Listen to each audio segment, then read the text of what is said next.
Stranger in a Strange Land by Robert A. Heinlein. Copyright 1961 by Robert A. Heinlein.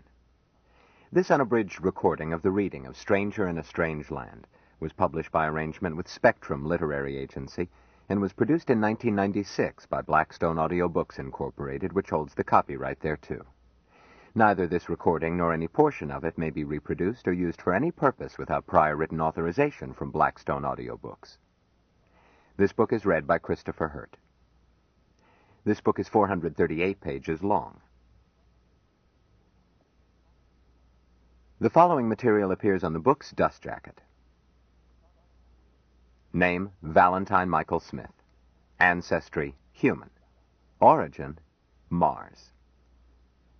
Here is Heinlein's masterpiece, the brilliant, spectacular, and incredibly popular novel that grew from a cult favorite to a bestseller to a classic in a few short years. It is the story of Valentine Michael Smith, the man from Mars who taught humankind grokking and water sharing, and love.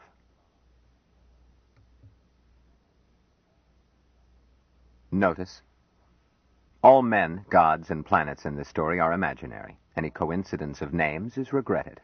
R.A.H. Dedication: for Robert Cornog, Frederick Brown, Philip Jose Farmer. Part 1. His Maculate Origin. Chapter 1. Once upon a time there was a Martian named Valentine Michael Smith. The first human expedition to Mars was selected on the theory that the greatest danger to man was man himself. At that time, 8 Terran years after the founding of the first human colony on Luna, an interplanetary trip made by humans had to be made in free-fall orbits. From Terra to Mars, 258 Terran days, the same for return, plus 455 days waiting at Mars while the planets crawled back into positions for the return orbit. Only by refueling at a space station could the envoy make the trip. Once at Mars, she might return, if she did not crash, if water could be found to fill her reaction tanks, if 1,000 things did not go wrong. 8 humans, crowded together for almost 3 Terran years, had better get along much better than humans usually did. An all-male crew was vetoed as unhealthy and unstable. 4 married couples was considered optimum, if necessary specialties could be found in such combination. The University of Edinburgh, prime contractor, subcontracted crew selection to the Institute for Social Studies. After discarding volunteers useless through age, health, mentality, training, or temperament, the Institute had 9,000 likely candidates. The skills needed were astrogator, medical doctor, cook, machinist, ship's commander, semantician, chemical engineer, electronics engineer, physicist, geologist, biochemist, biologist, atomics engineer, photographer, hydroponicist, rocketry engineer. There were hundreds of combinations of 8 volunteers possessing these skills. There turned up 3 such combinations of married couples, but in all 3 cases, the psychodynamicists who evaluated factors for compatibility threw up their hands in horror. The prime contractor suggested lowering the compatibility figure of merit. The Institute offered to return its $1 fee. The machines continued to review data, changing through deaths, withdrawals, new volunteers. Captain Michael Brandt, M.S., Commander, D.F. Reserve, pilot, and veteran at 30 of the moon run, had an inside track at the Institute, someone who looked up for him names of single female volunteers who might, with him, complete a crew, then paired his name with these to run problems through the machines to determine whether a combination would be acceptable. This resulted in his jetting to Australia and proposing marriage to Dr. Winifred Coburn, a spinster 9 years his senior.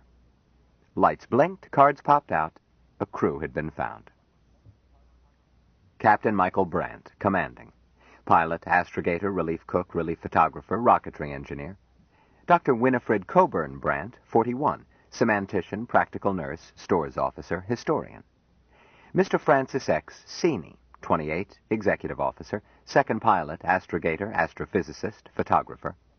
Dr. Olga Kovalik Seeney, 29, cook, biochemist, hydroponicist. Dr. Ward Smith, 45, physician and surgeon, biologist. Dr. Mary Jane Lyle Smith, 26, atomics engineer, electronics and power technician. Mr. Sergei Rimsky, 35, electronics engineer, chemical engineer, practical machinist and instrumentation man, cryologist. Mrs. Eleonora Alvarez Rimsky, 32, geologist and selenologist, hydroponicist. The crew had all needed skills, some having been acquired by intensive coaching during the weeks before blastoff. More important, they were mutually compatible. The Envoy departed. During the first weeks, her reports were picked up by private listeners. As signals became fainter, they were relayed by Earth's radio satellites. The crew seemed healthy and happy. Ringworm was the worst that Dr. Smith had to cope with. The crew adapted to freefall, and anti-nausea drugs were not needed after the first week. If Captain Brand had disciplinary problems, he did not report them. The Envoy achieved a parking orbit inside the orbit of Phobos and spent 2 weeks in photographic survey. Then Captain Brand radioed, "We will land at 1200 tomorrow GST, just south of Lake Soli." No further message was received. Chapter 2. A quarter of an Earth century passed before Mars was again visited by humans. 6 years after the Envoy went silent, the drone probe Zombie, sponsored by La Société Astronautique Internationale, bridged the void and took up an orbit for the waiting period, then returned. Photographs by the robot vehicle showed a land unattractive by human standards. Her instruments confirmed the thinness and unsuitability of Aryan atmosphere to human life. But the Zombie's pictures showed that the canals were engineering works, and other details were interpreted as ruins of cities. A manned expedition would have been mounted had not World War III intervened. But war and delay resulted in a stronger expedition than that of the Lost Envoy. Federation ship Champion, with an all-male crew of 18 spacemen and carrying 23 male pioneers, made the crossing under Lyell Drive in 19 days. The Champion landed south of Lake Soli, as Captain Van Trump intended to search for the Envoy. The second expedition reported daily. 3 dispatches were of special interest. The first was, "Rocket ship Envoy located. No survivors." The second was, "Mars is inhabited." The third, "Correction to dispatch 23-105. 1 survivor of Envoy located." Chapter 3. Captain Willem Van Tromp was a man of humanity. He radioed ahead, "My passenger must not be subjected to a public reception. Provide low-G shuttle, stretcher and ambulance, and armed guard." He sent his ship's surgeon to make sure that Valentine Michael Smith was installed in a suite in Bethesda Medical Center, transferred into a hydraulic bed, and protected from outside contact. Van Tromp went to an extraordinary session of the Federation High Council. As Smith was being lifted into bed, the High Minister for Science was saying testily, "Granted, Captain, that your authority as commander of what was nevertheless a scientific expedition gives you the right to order medical service to protect a person temporarily in your charge, I do not see why you now presume to interfere with my department. Why, Smith is a treasure trove of scientific information." "I suppose he is, sir." "Then why—" The Science Minister turned to the High Minister for Peace and Security. "David, will you issue instructions to your people? After all, one can't keep Professor Tiergarten and Dr. Okajima, to mention just 2, cooling their heels." The Peace Minister glanced at Captain Von Tromp. The captain shook his head. "Why?" demanded the Science Minister. "You admit that he isn't sick?" "Give the captain a chance, Pierre," the Peace Minister advised. "Well, Captain?" "Smith isn't sick, sir," Captain Van Tromp said. "But he isn't well. He has never before been in a one-gravity field. He weighs 2.5 times what he is used to, and his muscles aren't up to it. He's not used to Earth normal pressure. He's not used to anything, and the strain is too much. Hell's bells, gentlemen, I'm dog-tired myself, and I was born on this planet." The Science Minister looked contemptuous. "If acceleration fatigue is worrying you, let me assure you, my dear Captain, that we anticipated that. After all, I've been out myself. I know how it feels. This man Smith must—" Captain Van Tromp decided that it was time to throw a tantrum. He could excuse it by his own very real fatigue. He felt as if he had just landed on Jupiter. So he interrupted. "Humph! This man Smith, this man! Can't you see that he is not—" "Eh?" "Smith is not a man." "Huh? Explain yourself, Captain." Smith is an intelligent creature with the ancestry of a man, but he is more Martian than man. Until we came along, he had never laid eyes on a man. He thinks like a Martian, feels like a Martian. He's been brought up by a race which has nothing in common with us. They don't even have sex. He's a man by ancestry, a Martian by environment. If you want to drive him crazy and waste that treasure trove, call in your fat-headed professors. Don't give him a chance to get used to this madhouse planet. It's no skin off me. I've done my job. The silence was broken by Secretary General Douglas. And a good job, Captain. If this man or man-Martian needs a few days to get adjusted, I'm sure science can wait. So take it easy, Pete. Captain Van Tromp is tired. One thing won't wait, said the Minister for Public Information. Hey, Jock, if we don't show the man from Mars in the stereo tanks pretty shortly, you'll have riots, Mr. Secretary. You exaggerate, Jock. Mars stuff in the news, of course. Me decorating the captain and his crew. Tomorrow, I think. Captain Van Tromp telling his experiences. After a night's rest, Captain. The Minister shook his head. No good, Jock. The public expected them to bring back a real live Martian. Since they didn't, we need Smith, and need him badly. Live Martians. Secretary General Douglas turned to Captain Van Tromp. You have movies of Martians? Thousands of feet. There's your answer, Jock. When the live stuff gets thin, trot on the movies. Now, Captain, about extraterritoriality. You say the Martians were not opposed? Well, no, sir. But they were not for it, either. I don't follow you. Captain Van Tromp chewed his lip. Sir, talking with a Martian is like talking with an echo. You don't get argument, but you don't get results. Perhaps you should have brought, what's his name, your semantician. Or is he waiting outside? Mahmoud, sir. Dr. Mahmoud is not well.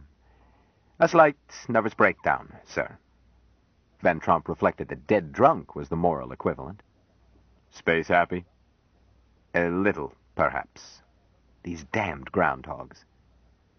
Well, fetch him around when he's feeling himself. I imagine this young man Smith will be of help, too.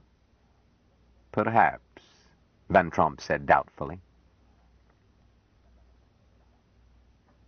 This young man Smith was busy staying alive.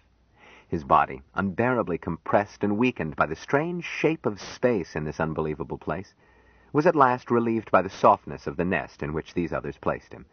He dropped the effort of sustaining it, and turned his third level to his respiration and heartbeat.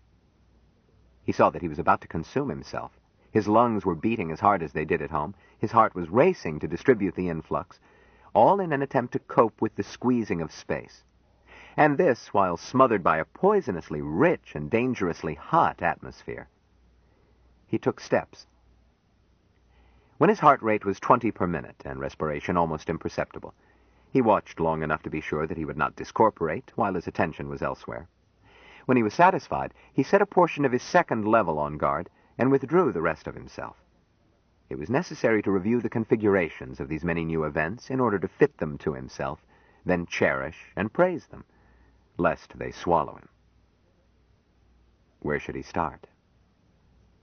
When he left home, enfolding these others who were now his nestlings, or at his arrival in this crushed space?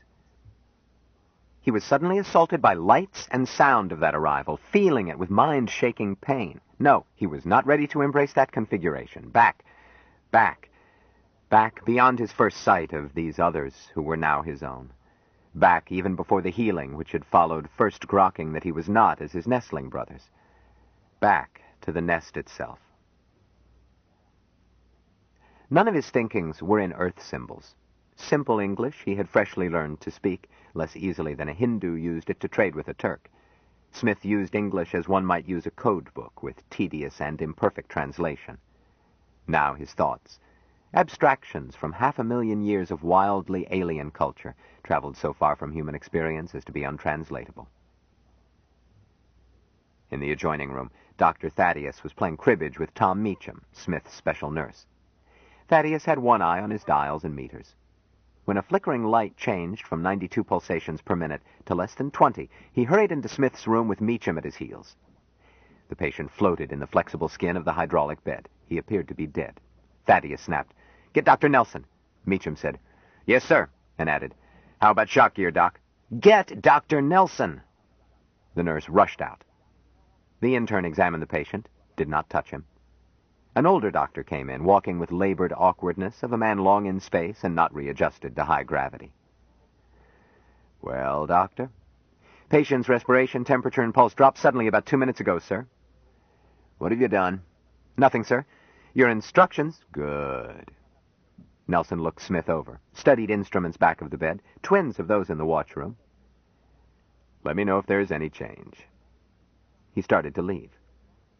Thaddeus looked startled. But, doctor, Nelson said. Yes, doctor. What is your diagnosis? I don't wish to sound off about your patient, sir. I asked for your diagnosis. Very well, sir. Shock. Atypical, perhaps, he hedged, but shock, leading to termination. Nelson nodded. Reasonable. But this isn't a reasonable case. I've seen this patient in this condition 12 times. Watch. Nelson lifted the patient's arm, let it go. It stayed where he left it. Catalepsy? Asked Thaddeus. Call it that if you like. Just keep him from being bothered and call me if there is any change. He replaced Smith's arm. Nelson left. Thaddeus looked at the patient, shook his head, and returned to the watchroom. Meacham picked up his cards. Crib? No. Meacham added, Doc, if you ask me, that one is a case for the basket before morning.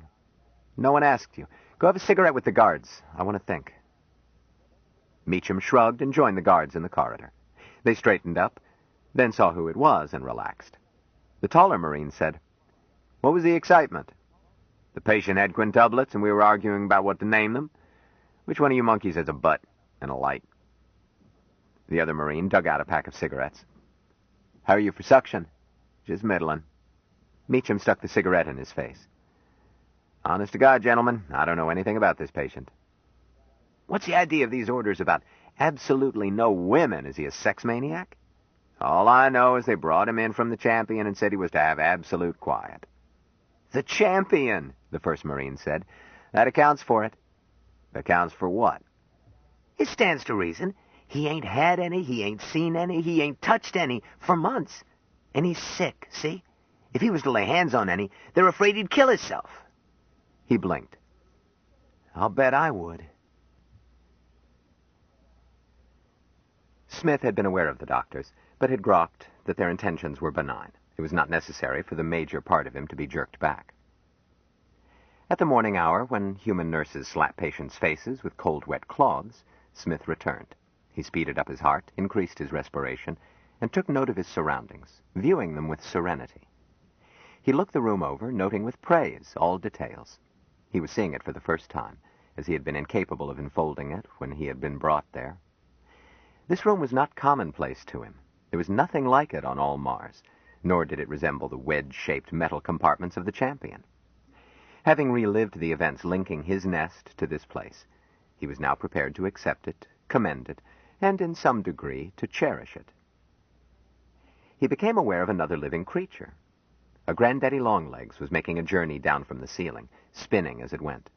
Smith watched with delight and wondered if it were a nestling man. Dr. Archer Frame, the intern who had relieved Thaddeus, walked in at that moment. "Good morning," he said. "How do you feel?" Smith examined the question. The first phrase he recognized as a formal sound, requiring no answer. The second was listed in his mind with several translations. If Dr. Nelson used it, it meant one thing. If Captain Van Tromp used it, it was a formal sound. He felt that dismay which so often overtook him in trying to communicate with these creatures, but he forced his body to remain calm and risked an answer. "Feel good." "Good," the creature echoed. "Dr. Nelson will be along in a minute. Feel like breakfast?" All symbols were in Smith's vocabulary, but he had trouble believing that he had heard rightly. He knew that he was food, but he did not feel like food, nor had he any warning that he might be selected for such honor. He had not known that the food supply was such that it was necessary to reduce the corporate group. He was filled with mild regret, since there was still so much to grok of new events, but no reluctance. but he was excused from the effort of translating an answer by the entrance of Dr. Nelson. The ship's doctor inspected Smith and the array of dials, then turned to Smith. "Bowels move?" Smith understood this. Nelson always asked it. "No." "We'll take care of that. But first you eat. Orderly, fetch that tray." Nelson fed him 3 bites, then required him to hold the spoon and feed himself. It was tiring, but gave him a feeling of gay triumph, for it was his first unassisted action since reaching this oddly distorted space. He cleaned the bowl and remembered to ask, "Who is this?" so that he could praise his benefactor. "What is this, you mean?" Nelson answered. "It's a synthetic food jelly, and now you know as much as you did before. Finished? All right. Climb out of that bed." "Beg pardon?" It was an attention symbol which was useful when communication failed. "I said get out of there. Stand up. Walk around. Sure, you're weak as a kitten, but you'll never put on muscle floating in that bed." Nelson opened a valve. Water drained out. Smith restrained a feeling of insecurity, knowing that Nelson cherished him. Shortly, he lay on the floor of the bed with the watertight cover wrinkled around him. Nelson added, "Dr. Frame, take his other elbow." With Nelson to encourage and both to help, Smith stumbled over the rim of the bed. "Steady. Now stand up," Nelson directed. "Don't be afraid. We'll catch you if necessary." He made the effort and stood alone, a slender young man with underdeveloped muscles and overdeveloped chest. His hair had been cut in the Champion, and his whiskers removed and inhibited. His most marked feature was his bland, babyish face, set with eyes which would have seemed at home in a man of 90. He stood alone, trembling slightly, then tried to walk. He managed 3 shuffling steps and broke into a sunny, childlike smile. "Good boy," Nelson applauded. He tried another step, began to tremble, and suddenly collapsed. They barely managed to break his fall. "Damn," Nelson fumed. "He's gone into another one. Here, help me lift him into bed. No, fill it first." Frame cut off the flow when the skin floated 6 inches from the top. They lugged him into it, awkwardly, because he had frozen into fetal position. "Get a collar pillow under his neck," instructed Nelson. "And call me if you need me. We'll walk him again this afternoon. In 3 months he'll be swinging through the trees like a monkey. There's nothing really wrong with him." "Yes, Doctor," Frame answered doubtfully. "Oh, yes, when he comes out of it, teach him to use the bathroom. Have the nurse help you. I don't want him to fall." "Yes, sir. Any particular method? I mean, how?" "Eh? Show him. He won't understand much that you say, but he's bright as a whip." Smith ate lunch without help. Presently an orderly came in to remove his tray. The man leaned over. "Listen," he said in a low voice. "I've got a fat proposition for you." "Beg pardon?" "A deal, a way for you to make money fast and easy." "Money? What is money?" Never mind the philosophy. Everybody needs money. I'll talk fast because I can't stay long. It's taken a lot of fixing to get me here. I represent Peerless Features. We'll pay $60,000 for your story, and it won't be a bit of trouble to you. We've got the best ghostwriters in the business. You just answer questions, they put it together. He whipped out a paper. "Just sign this." Smith accepted the paper, stared at it, upside down. The man muffled an exclamation. "Lordy, don't you read English?" Smith understood this enough to answer, "No." "Well, here, I'll read it. Then you put your thumbprint in the square and I'll witness it. I, the undersigned, Valentine Michael Smith, sometimes known as the Man from Mars, do grant and assign to Peerless Features Limited all and exclusive rights in my true fact story to be titled, I Was a Prisoner on Mars, in exchange for... Orderly!" Dr. Frame was in the door. The paper disappeared into the man's clothes. "Coming, sir. I was getting this tray." "What were you reading?" "Nothing. I saw you. This patient is not to be disturbed." They left. Dr. Frame closed the door behind them. Smith lay motionless for an hour, but try as he might, he could not grok it at all.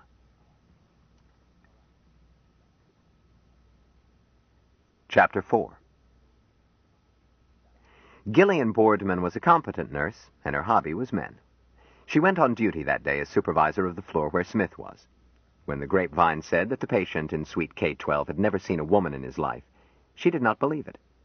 She went to pay a call on the strange patient. She knew of the no female visitors rule, and while she did not consider herself to be a visitor, she sailed past without attempting to use the guarded door. Marines had a stuffy habit of construing orders literally. Instead, she went into the adjacent watchroom. Dr. Thaddeus looked up. "Well, if it ain't Dimples. Hi, honey, what brings you here?" "This is part of my rounds." "What about your patient?" "Don't worry your head, honey child. He's not your responsibility. See your order book." "I read it. I want to look at him." "In one word, no." "Oh, Tad, don't go regulation." He gazed at his nails. "If I let you put your foot inside that door, I'd wind up in Antarctica. I wouldn't want Dr. Nelson even to catch you in this watchroom." She stood up. "Is Dr. Nelson likely to pop in?" "Not unless I send for him. He's sleeping off low G fatigue." "Then what's the idea of being so duty-struck?" "That's all, nurse." "Very well, doctor." She added, "Stinker." "Jill! A stuffed shirt, too." He sighed. "Still okay for Saturday night?" She shrugged. "I suppose. A girl can't be fussy these days." She went back to her station, picked up the pass key. She was balked, but not beaten, as Suite K-12 had a door joining it to the room beyond, a room used as a sitting room when the suite was occupied by a high official. The room was not then in use. She let herself into it. The guards paid no attention, unaware that they had been flanked. She hesitated at the door between the two rooms, feeling the excitement she used to feel when sneaking out of student nurses' quarters. She unlocked it and looked in. The patient was in bed. He looked at her as the door opened. Her first impression was that here was a patient too far gone to care. His lack of expression seemed to show the apathy of the desperately ill. Then she saw that his eyes were alive with interest. She wondered if his face was paralyzed. She assumed her professional manner. "Well, how are we today? Feeling better?" Smith translated the questions. The inclusion of both of them in the query was confusing. He decided that it might symbolize a wish to cherish and grow close. The second part matched Nelson's speech forms. "Yes," he answered. "Good." Aside from his odd lack of expression, she saw nothing strange about him. And if women were unknown to him, he was managing to conceal it. "Is there anything I can do?" She noted that there was no glass on the bedside shelf. "May I get you water?" Smith spotted at once that this creature was different from the others. He compared what he was seeing with pictures Nelson had shown him on the trip from home to this place, pictures intended to explain a puzzling configuration of this people group. This, then, was woman. He felt both oddly excited and disappointed.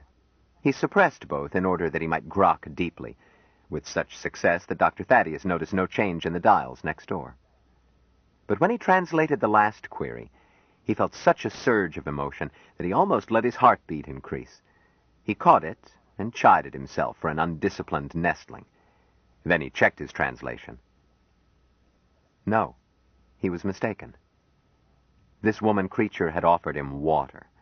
It wished to grow closer. With great effort, scrambling for adequate meanings, he attempted to answer with due ceremoniousness.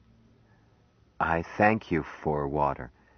May you always drink deep." Nurse Boardman looked startled. "Why, how sweet." She found a glass, filled it, and handed it to him. He said, "You drink." "Wonder if he thinks I'm trying to poison him," she asked herself. But there was a compelling quality to his request. She took a sip, whereupon he took one also, after which he seemed content to sink back, as if he had accomplished something important. Jill told herself that, as an adventure, this was a fizzle. She said, "Well, if you don't need anything, I must get on with my work." She started for the door. He called out, "No." She stopped. "Eh?" "Don't go away." "Well, I'll have to go pretty quickly." She came back. Is there anything you want? He looked her up and down. You are... woman? The question startled Jill Boardman. Her impulse was to answer flippantly, but Smith's grave face and oddly disturbing eyes checked her. She became aware, emotionally, that the impossible fact about this patient was true. He did not know what a woman was. She answered carefully, Yes, I am a woman. Smith continued to stare. Jill began to be embarrassed, to be looked at by a male she expected, but this was like being examined under a microscope. She stirred. Well, I look like a woman, don't I? I do not know, Smith answered slowly. How does woman look? What makes you woman? Well, for pity's sake. This conversation was further out of hand than any she had had with a male since her 12th birthday. You don't expect me to take off my clothes and show you? Smith took time to examine these symbols and try to translate them. The first group he could not grok at all. It might be one of those formal sounds these people used. Yet it had been spoken with force, as if it might be a last communication before withdrawal. Perhaps he had so deeply mistaken right conduct in dealing with a woman creature that it might be ready to discorporate. He did not want the woman to die at that moment, even though it was its right and possibly its obligation. The abrupt change from rapport of water ritual to a situation in which a newly won water brother might be considering withdrawal or discorporation would have thrown him into panic had he not been consciously suppressing such disturbance. But he decided that if it died now, he must die at once also. He could not grok it any otherwise, not after giving of water. The second half contained symbols he had encountered before. He grokked imperfectly the intention, but there seemed to be a way to avoid this crisis, by acceding to the suggested wish. Perhaps if the woman took its clothes off, neither of them need discorporate. He smiled happily. Please. Jill opened her mouth, closed it. She opened it again. Well, I'll be darned. Smith could grok emotional violence, and knew that he had offered a wrong reply. He began to compose his mind for discorporation, savoring and cherishing all that he had been and seen, with especial attention to this woman creature. Then he became aware that the woman was bending over him, and he knew somehow that it was not about to die. It looked into his face. Correct me if I am wrong, it said, but were you asking me to take my clothes off? The inversions and abstractions required careful translation, but Smith managed it. Yes, he answered, hoping that it would not stir up a new crisis. That's what I thought you said. Brother, you aren't ill. The word brother, he considered first. The woman was reminding him that they had been joined in water. He asked the help of his nestlings that he might measure up to whatever this new brother wanted. I am not ill, he agreed. Though I'm darned if I know what is wrong with you. I won't peel down. And I've got to leave. It straightened up and turned toward the side door, then stopped and looked back with a quizzical smile. You might ask me again, real prettily under other circumstances. I'm curious to see what I might do. The woman was gone. Smith relaxed and let the room fade away. He felt sober triumph that he had somehow comported himself so that it was not necessary for them to die. But there was much to grok. The woman's last speech had contained symbols new to him, and those which were not new had been arranged in fashions not easily understood. But he was happy that the flavor had been suitable for communication between water brothers, although touched with something disturbing and terrifyingly pleasant. He thought about his new brother, the woman creature, and felt odd tingles. The feeling reminded him of the first time he had been allowed to be present at a discorporation, and he felt happy without knowing why. He wished that his brother Dr. Mahmoud were here. There was so much to grok, so little to grok from. Jill spent the rest of her watch in a daze.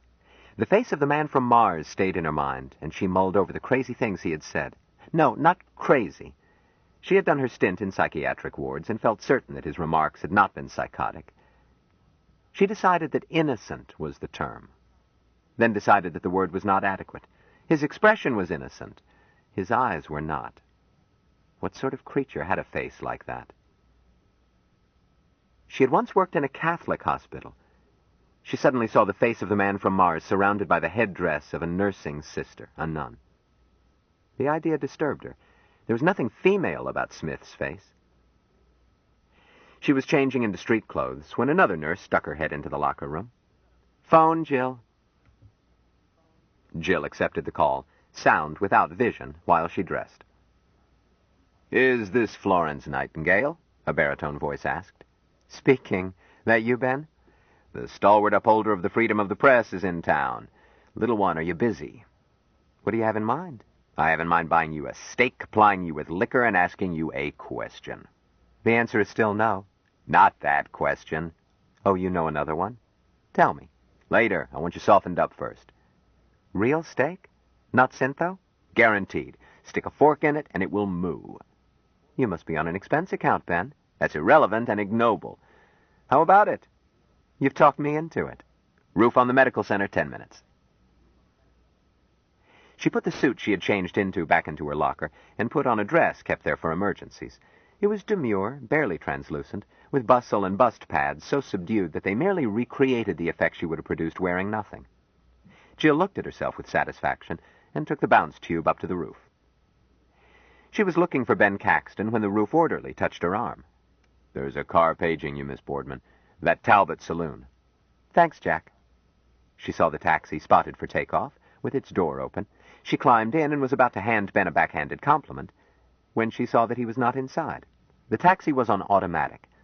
Its door closed, and it took to the air, swung out of the circle, and sliced across the Potomac. It stopped on a landing flat over Alexandria, and Caxton got in. It took off again. Jill looked him over. "My, aren't we important? Since when do you send a robot to pick up your women?" He patted her knee and said gently, "Reasons, little one. I can't be seen picking you up." "Well," "and you can't afford to be seen with me, so simmer down. It was necessary." Which one of us has leprosy?" "Both of us, Jill. I'm a newspaperman." "I was beginning to think you were something else." "And you are a nurse at the hospital where they are holding the man from Mars." "Does that make me unfit to meet your mother?" "Do you need a map, Jill? There are more than 1,000 reporters in this area, plus press agents, axe grinders, Winchells, Lipmans, and the stampede that arrived when the Champion landed. Every one of them has been trying to interview the man from Mars, and none has succeeded. Do you think it would be smart for us to be seen leaving the hospital together?" "I don't see that it matters. I'm not the man from Mars." He looked her over. "You certainly aren't. But you are going to help me see him, which is why I didn't pick you up." "Huh? Ben, you've been out in the sun without your hat. They've got a Marine Guard around him." "So they have. So we talk it over." "I don't see what there is to talk about." "Later. Let's eat." "Now you sound rational. Would your expense account run to the new Mayflower? You are on an expense account, aren't you?" Caxton frowned. "Jill, I wouldn't risk a restaurant closer than Louisville. It would take this hack 2 hours to get that far. How about dinner in my apartment?" Said the spider to the fly, "Ben, I'm too tired to wrestle." "Nobody asked you to." "King's X, cross my heart and hope to die." "I don't like that much better. If I'm safe with you, I must be slipping." "Well, all right. King's X." Caxton punched buttons. The taxi, which had been circling under a hold instruction, woke up and headed for the apartment hotel where Ben lived. He punched a phone number and said to Jill, "How much time do you want to get liquored up, Sugarfoot? I'll tell the kitchen to have the steaks ready." Jill considered it. "Ben, your mousetrap has a private kitchen." "Of sorts. I can grill a steak." "I'll grill the steak. Hand me the phone." She gave orders, stopping to make sure that Ben liked endive. The taxi dropped them on the roof, and they went down to his flat. It was old-fashioned. Its one luxury, a live grass lawn in the living room. Jill stopped, slipped off her shoes, stepped barefooted into the living room, and wiggled her toes among the cool green blades. She sighed. "My, that feels good. My feet have hurt ever since I entered training." "Sit down." "No, I want my feet to remember this tomorrow." "Suit yourself." He went into his pantry and mixed drinks. Presently she followed and became domestic. Steak was in the package lift. With it were pre-baked potatoes. She tossed the salad, handed it to the refrigerator, set up a combination to grill the steak and heat the potatoes, but did not start the cycle. Ben, doesn't this stove have remote control? He studied the setup, flipped a switch. Jill, what would you do if you had to cook over an open fire? I'd do darned well. I was a Girl Scout. How about you, smarty? They went to the living room. Jill sat at his feet, and they applied themselves to martinis. Opposite his chair was a stereovision tank disguised as an aquarium. He switched it on. Guppies and tetras gave way to the face of the well-known Winchell, Augustus Greaves. It can be stated authoritatively, the image was saying, that the man from Mars is being kept under drugs to keep him from disclosing these facts. The administration would find it extremely... Caxton flipped it off. Gus, old boy, he said pleasantly, you don't know a darn thing more than I do. He frowned. Though you might be right about the government keeping him under drugs. No, they aren't, Jill said suddenly. Eh? How's that, little one? The man from Mars isn't under hypnotics. Having blurted more than she had meant to, she added, he's got a doctor on continuous watch, but there aren't any orders for sedation. Are you sure? You aren't one of his nurses? No. Matter of fact, there's an order to keep women away from him and some tough Marines to make sure of it. Caxton nodded. So I heard. Fact is, you don't know whether they are drugging him or not. Jill bit her lip. She would have to tell on herself to back up what she had said.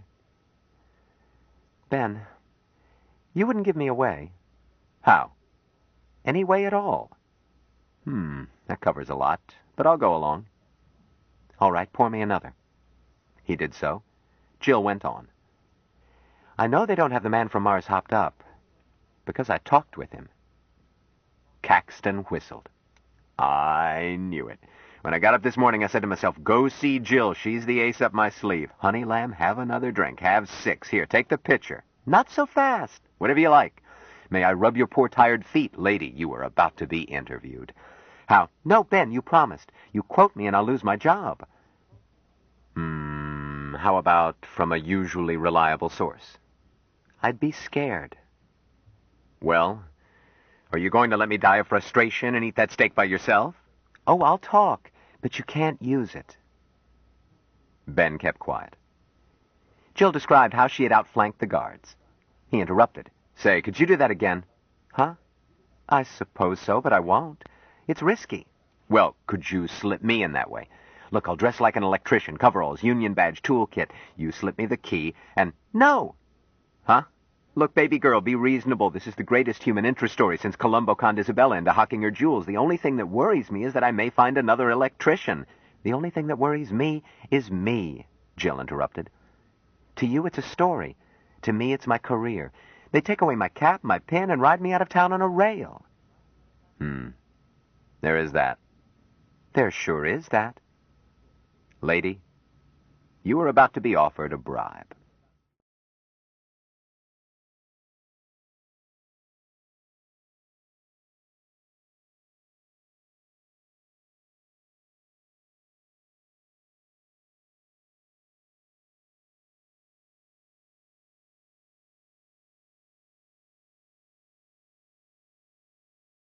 Stranger in a Strange Land by Robert A. Heinlein. Continued. Cassette 1, Side 2. Lady, you are about to be offered a bribe. How big? It'll take quite a chunk to keep me in style the rest of my life in Rio. Well, you can't expect me to outbid Associated Press or Reuters. How about 100? What do you think I am? We settled that. We're dickering over the price. 150? Look up the number of Associated Press. That's a lamb. Capital 10,9,000. Jill, will you marry me? That's as high as I can go. She looked startled. What did you say? Will you marry me?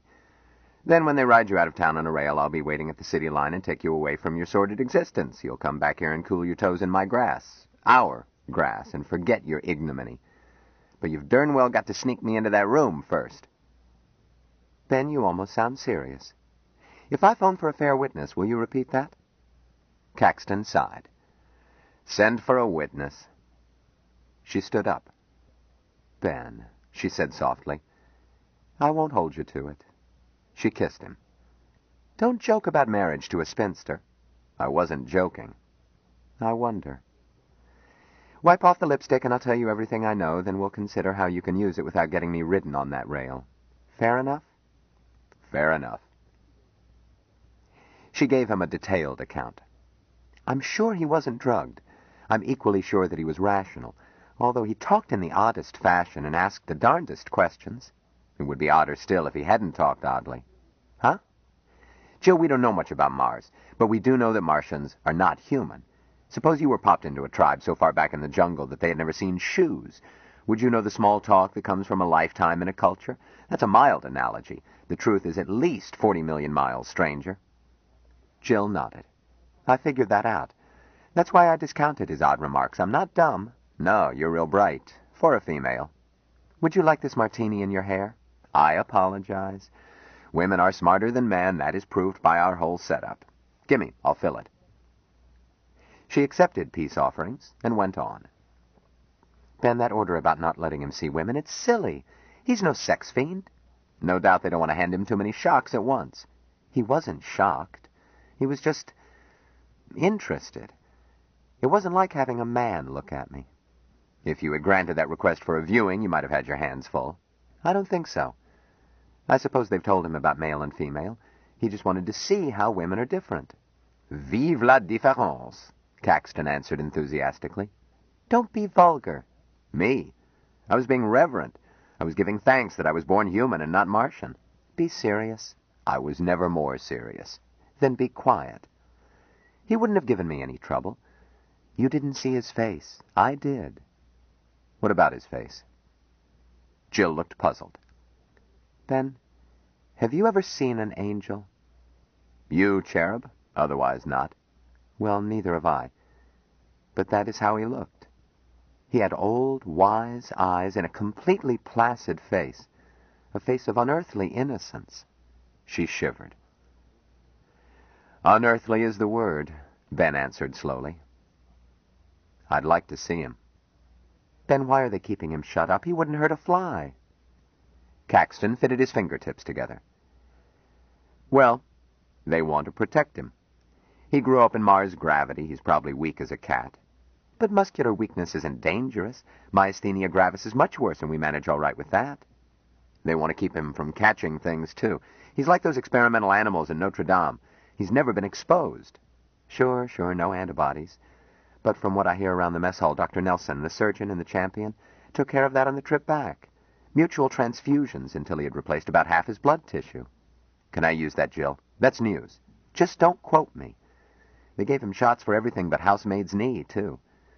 But, Ben, to protect him from infection doesn't take armed guards. Jill, I've picked up a few tidbits you may not know. I can't use them because I've got to protect my sources. But I'll tell you. Just don't talk. I won't. It's a long story. Want a refill? No, let's start the steak. Where's the button? Right here. Well, push it. Me? You offered to cook dinner. Ben Caxton, I will lie here and starve before I will get up to push a button 6 inches from your finger. As you wish. He pressed the button. But don't forget who cooked dinner. Now, about Valentine Michael Smith. There is grave doubt as to his right to the name Smith. Huh? Honey, your pal is the first interplanetary bastard of record. The hell you say? Please, be ladylike. You remember anything about the envoy? 4 married couples. 2 couples were Captain and Mrs. Brandt, Dr. and Mrs. Smith. Your friend with the face of an angel is the son of Mrs. Smith by Captain Brandt. How do they know? And who cares? It's pretty sniveling to dig up scandal after all this time. They're dead. Let 'em alone. As to how they know, there probably never were 8 people more thoroughly measured and typed. Blood typing, RH factor, hair and eye color, all those genetic things. You know more about them than I do. It is certain that Mary Jane Lyle Smith was his mother, and Michael Brandt his father. It gives Smith a fine heredity. His father had an IQ of 163, his mother 170, and both were tops in their fields. As to who cares, Ben went on, a lot of people care, and more will once this shapes up. Ever heard of the Lyle Drive? Of course, that's what the Champion used. And every spaceship these days. Who invented it? I don't... Wait a minute. You mean she? Hand the lady a cigar. Dr. Mary Jane Lyles Smith. She had it worked out before she left, even though development remained to be done. So she applied for basic patents and placed it in trust. Not a non-profit corporation, mind you, then assigned control and interim income to the Science Foundation. So eventually the government got control, but your friend owns it. It's worth millions, maybe hundreds of millions, I couldn't guess. They brought in dinner. Caxton used ceiling tables to protect his lawn. He lowered one to his chair and another to Japanese height so that Jill could sit on the grass. "Tender?" he asked. "Wonderful," she answered. "Thanks. Remember, I cooked." "Ben," she said after swallowing, "how about Smith being, illegitimate? Can he inherit?" "He's not illegitimate. Dr. Mary Jane was at Berkeley. California laws deny the concept of bastardy. Same for Captain Brandt, as New Zealand has civilized laws. While in the home state of Dr. Ward Smith, Mary Jane's husband, a child born in wedlock is legitimate come hell or high water. We have here, Jill, a man who is the legitimate child of 3 parents. Huh? Now, wait, Ben, he can't be. I'm not a lawyer, but you sure ain't. Such fictions don't bother a lawyer. Smith is legitimate different ways in different jurisdictions, even though a bastard in fact. So, he inherits. Besides that, while his mother was wealthy, his fathers were well-to-do. Brandt plowed most of his scandalous salary as a pilot on the moon run into lunar enterprises. You know how that stuff boomed. They just declared another stock dividend. Brandt had one vice, gambling, but the bloke won regularly and invested that too. Ward Smith had family money. Smith is heir to both. Phew. That ain't half, honey. Smith is heir to the entire crew. Huh? All 8 signed a gentleman adventurers contract, making them mutually heirs to each other, all of them, and their issue. They did it with care, using as models contracts in the 16th and 17th centuries that had stood up against every effort to break them. These were high-powered people. Among them they had quite a lot. Happened to include considerable lunar enterprises stock, too, besides what Brandt held. Smith might own a controlling interest, or at least a key block. Jill thought about the childlike creature who had made such a touching ceremony of a drink of water, and felt sorry for him. Caxton went on. I wish I could sneak a look at the envoy's log. They recovered it, but I doubt if they'll release it. Why not, Ben? It's a nasty story. I got that much before my informant sobered up. Dr. Ward Smith delivered his wife by cesarean section, and she died on the table. What he did next shows that he knew the score. With the same scalpel, he cut Captain Brandt's throat, then his own. Sorry, hon. Jill shivered. I'm a nurse. I'm immune to such things. You're a liar, and I love you for it. I was on police beat 3 years, Jill. I never got hardened to it. What happened to the others? If we don't break the bureaucrats loose from that log, we'll never know. And I'm a starry-eyed newsboy who thinks we should. Secrecy begets tyranny. Ben, he might be better off if they'd gypped him out of his inheritance. He's very, unworldly. The exact word, I'm sure. Nor does he need money. The man from Mars will never miss a meal. Any government and 1,000-odd universities and institutions would be delighted to have him as a permanent guest. He'd better sign it over and forget it. It's not that easy. Jill, you know the famous case of General Atomics versus Larkin et al.? You mean the Larkin decision?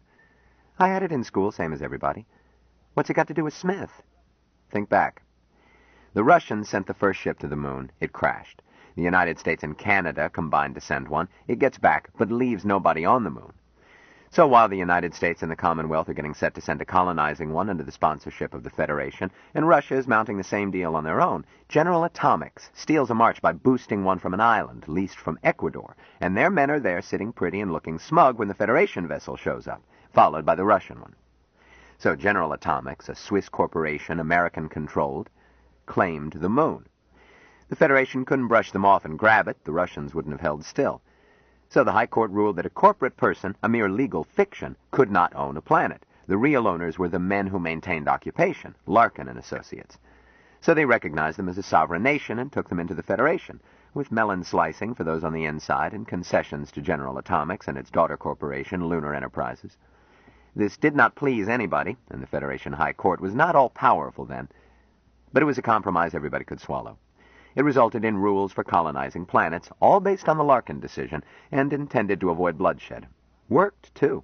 World War III did not result from conflict over space travel and such. So the Larkin decision is law, and applies to Smith. Jill shook her head. I don't see the connection. Think, Jill. By our laws, Smith is a sovereign nation, and sole owner of the planet Mars. Chapter 5. Jill looked round-eyed. Too many martinis, Ben. I would swear you said that patient owns Mars. He does. He occupied it the required period. Smith is the planet Mars, king, president, sole civic body, what you will. If the champion had not left colonists, Smith's claim might have lapsed, but it did, and that continues occupation even though Smith came to Earth. But Smith doesn't have to split with them. They are mere immigrants until he grants them citizenship. Fantastic! But legal. Honey, you see why people are interested in Smith, and why the administration is keeping him under a rug? What they are doing isn't legal. Smith is also a citizen of the United States and of the Federation. It's illegal to hold a citizen, even a convicted criminal, incommunicado anywhere in the Federation. Also, it has been an unfriendly act all through history to lock up a visiting monarch, which he is, and not to let him see people, especially the press, meaning me. You still won't sneak me? Huh? You've got me scared silly, Ben. If they had caught me, what would they have done? Nothing rough. Locked you in a padded cell with a certificate signed by 3 doctors and allowed you mail on alternate leap years. I'm wondering what they're going to do to him. What can they do? Well, he might die. From G fatigue, say. You mean murder him? Tut, tut, don't use nasty words. I don't think they will. In the first place, he's a mine of information. In the second place, he's a bridge between us and the only other civilized race we have encountered. How are you on the classics? Ever read H.G. Wells' The War of the Worlds? A long time ago in school. Suppose the Martians turn out nasty. They might, and we have no way of guessing how big a club they swing. Smith might be the go-between who could make the first interplanetary war unnecessary. Even if this is unlikely, the administration can't ignore it. The discovery of life on Mars is something that, politically, they haven't figured out yet. Then you think he is safe? For the time being. The Secretary General has to guess right. As you know, his administration is shaky. I don't pay attention to politics. You should. It's barely less important than your own heartbeat. I don't pay attention to that, either. Don't talk when I'm orating. The patchwork majority, headed by Douglas, could slip apart overnight. Pakistan would bolt at a nervous cough. There would be a vote of no confidence, and Mr. Secretary General Douglas would go back to being a cheap lawyer. The man from Mars can make or break him. Are you going to sneak me in? I'm going to enter a nunnery. Is there more coffee? I'll see. They stood up. Jill stretched and said, Oh, my ancient bones. Never mind coffee, Ben. I've got a hard day tomorrow. Run me home, will you? Or send me home. That's safer. Okay. Though the evening is young. He went into his bedroom, came out carrying an object the size of a small cigarette lighter. You won't sneak me in? Gee, Ben, I want to, but never mind. It is dangerous, and not just to your career. He showed her the object. Will you put a bug on him? Huh? What is it? The greatest boon to spies since the Mickey Finn. A micro-miniaturized recorder. The wire is spring-driven, so it can't be spotted by a snooper circuit. The insides are packed in plastic. You could drop it out of a cab. The power is about as much radioactivity as in a watch dial, but shielded. The wire runs 24 hours, then you slide out a spool and stick in another. The spring is part of the spool. Will it explode? She asked, nervously. You could bake it in a cake. Ben, you've got me scared to go into his room. You can go into the room next door, can't you? I suppose so. This thing has donkey's ears. Fasten the concave side against a wall. Tape will do, and it picks up everything in the room beyond. I'm bound to be noticed if I duck in and out of that room. Ben, his room has a wall in common with a room on another corridor. Will that do? Perfect. You'll do it? Give it to me. I'll think it over. Caxton polished it with his handkerchief. Put on your gloves. Why? Possession is good for a vacation behind bars. Use gloves, and don't get caught with it. You think of the nicest things. Want to back out? Jill let out a long breath. No. Good girl. A light blinked. He glanced up. That must be your cab. I rang for it when I went to get this. Oh. Find my shoes, will you? Don't come to the roof. The less I'm seen with you, the better. As you wish. As he straightened up from putting her shoes on, she took his head in both hands and kissed him. Dear Ben, no good can come of this, and I hadn't realized you were a criminal. But you're a good cook as long as I set the combination. I might marry you if I can trap you into proposing again. The offer remains open. Do gangsters marry their molls, or is it frails? She left hurriedly. Jill placed the bug easily. The patient in the room in the next corridor was bedfast. Jill often stopped to gossip. She stuck it against the wall over a closet shelf while chattering about how the maids just never dusted the shelves. Changing spools the next day was easy. The patient was asleep. She woke while Jill was perched on a chair. Jill diverted her with a spicy ward rumor. Jill sent the exposed wire by mail, as the postal system seemed safer than a cloak-and-dagger ruse. But her attempts to insert a third spool, she muffed. She waited for the patient to be asleep, but had just mounted the chair when the patient woke. Oh, hello, Miss Boardman. Jill froze. Hello, Mrs. Fritchley, she managed to answer. Have a nice nap? Fair, the woman answered peevishly. My back aches. I'll rub it. Doesn't help. Why are you always fiddling in my closet? Is something wrong? Jill tried to re-swallow her stomach. Mice, she answered. Mice? Oh, I'll have to have another room.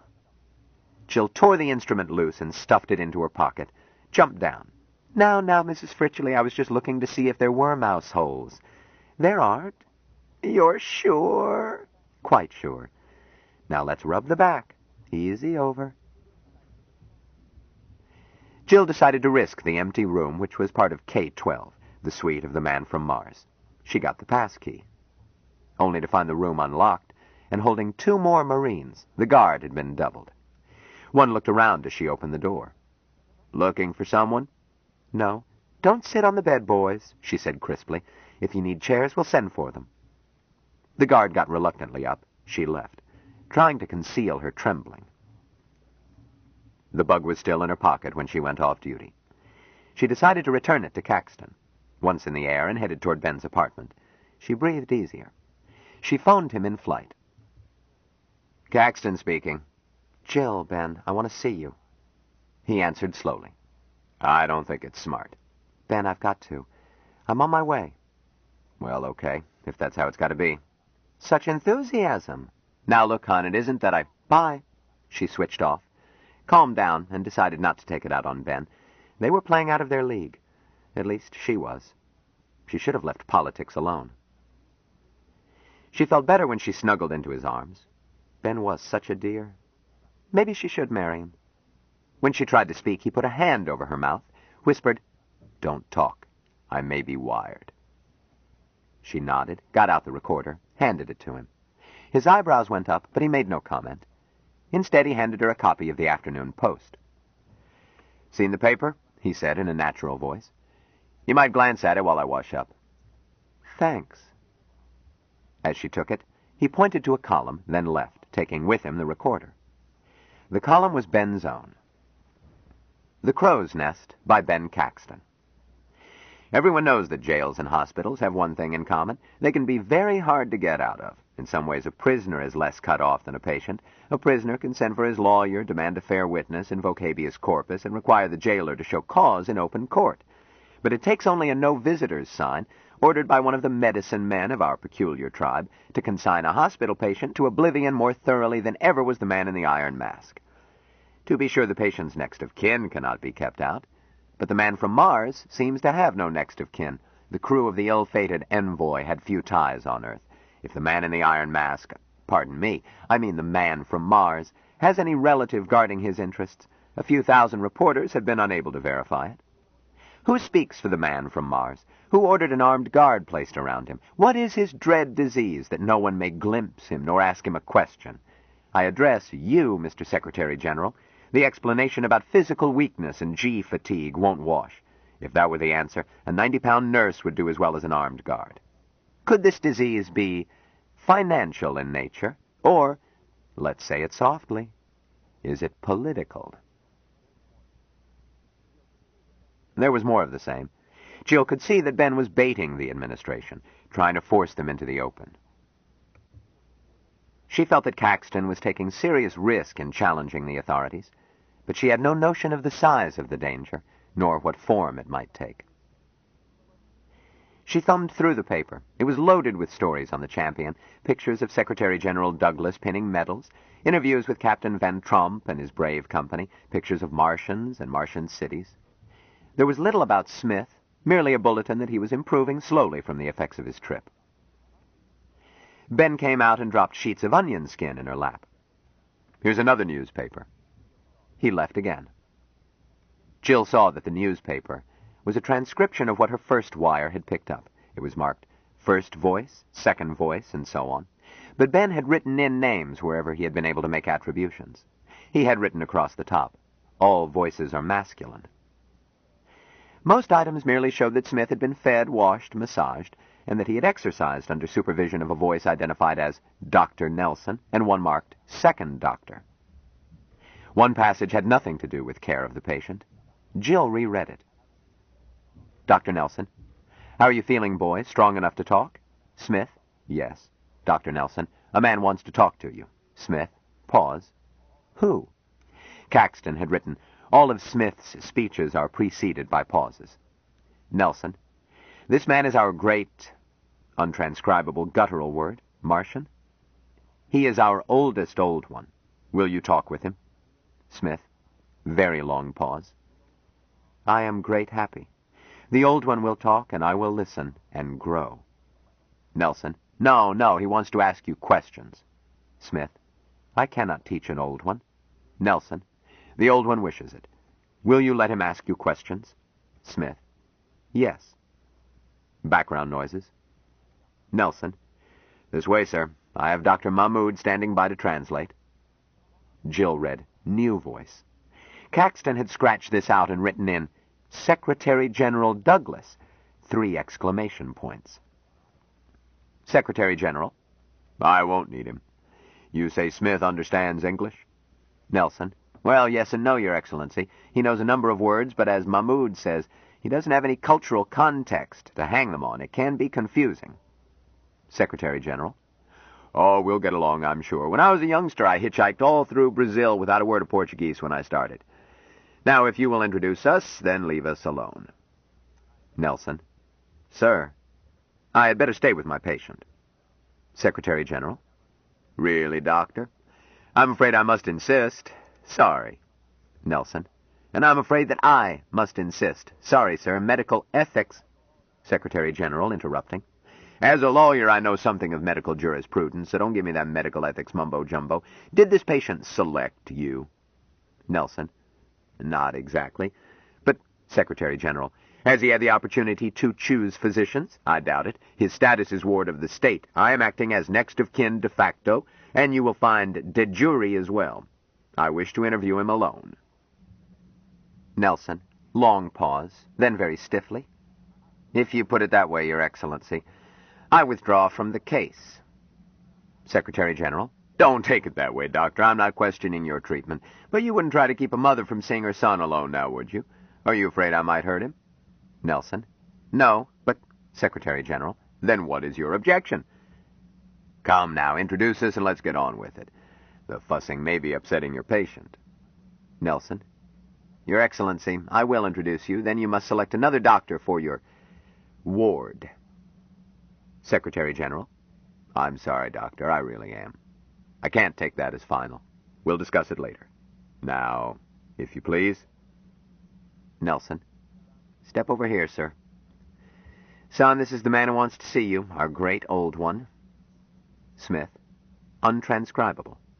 Secretary General, what did he say? Nelson, a respectful greeting. Mahmood says it translates. I am only an egg. More or less that, anyway. It's friendly. Son, talk man talk. Smith, yes.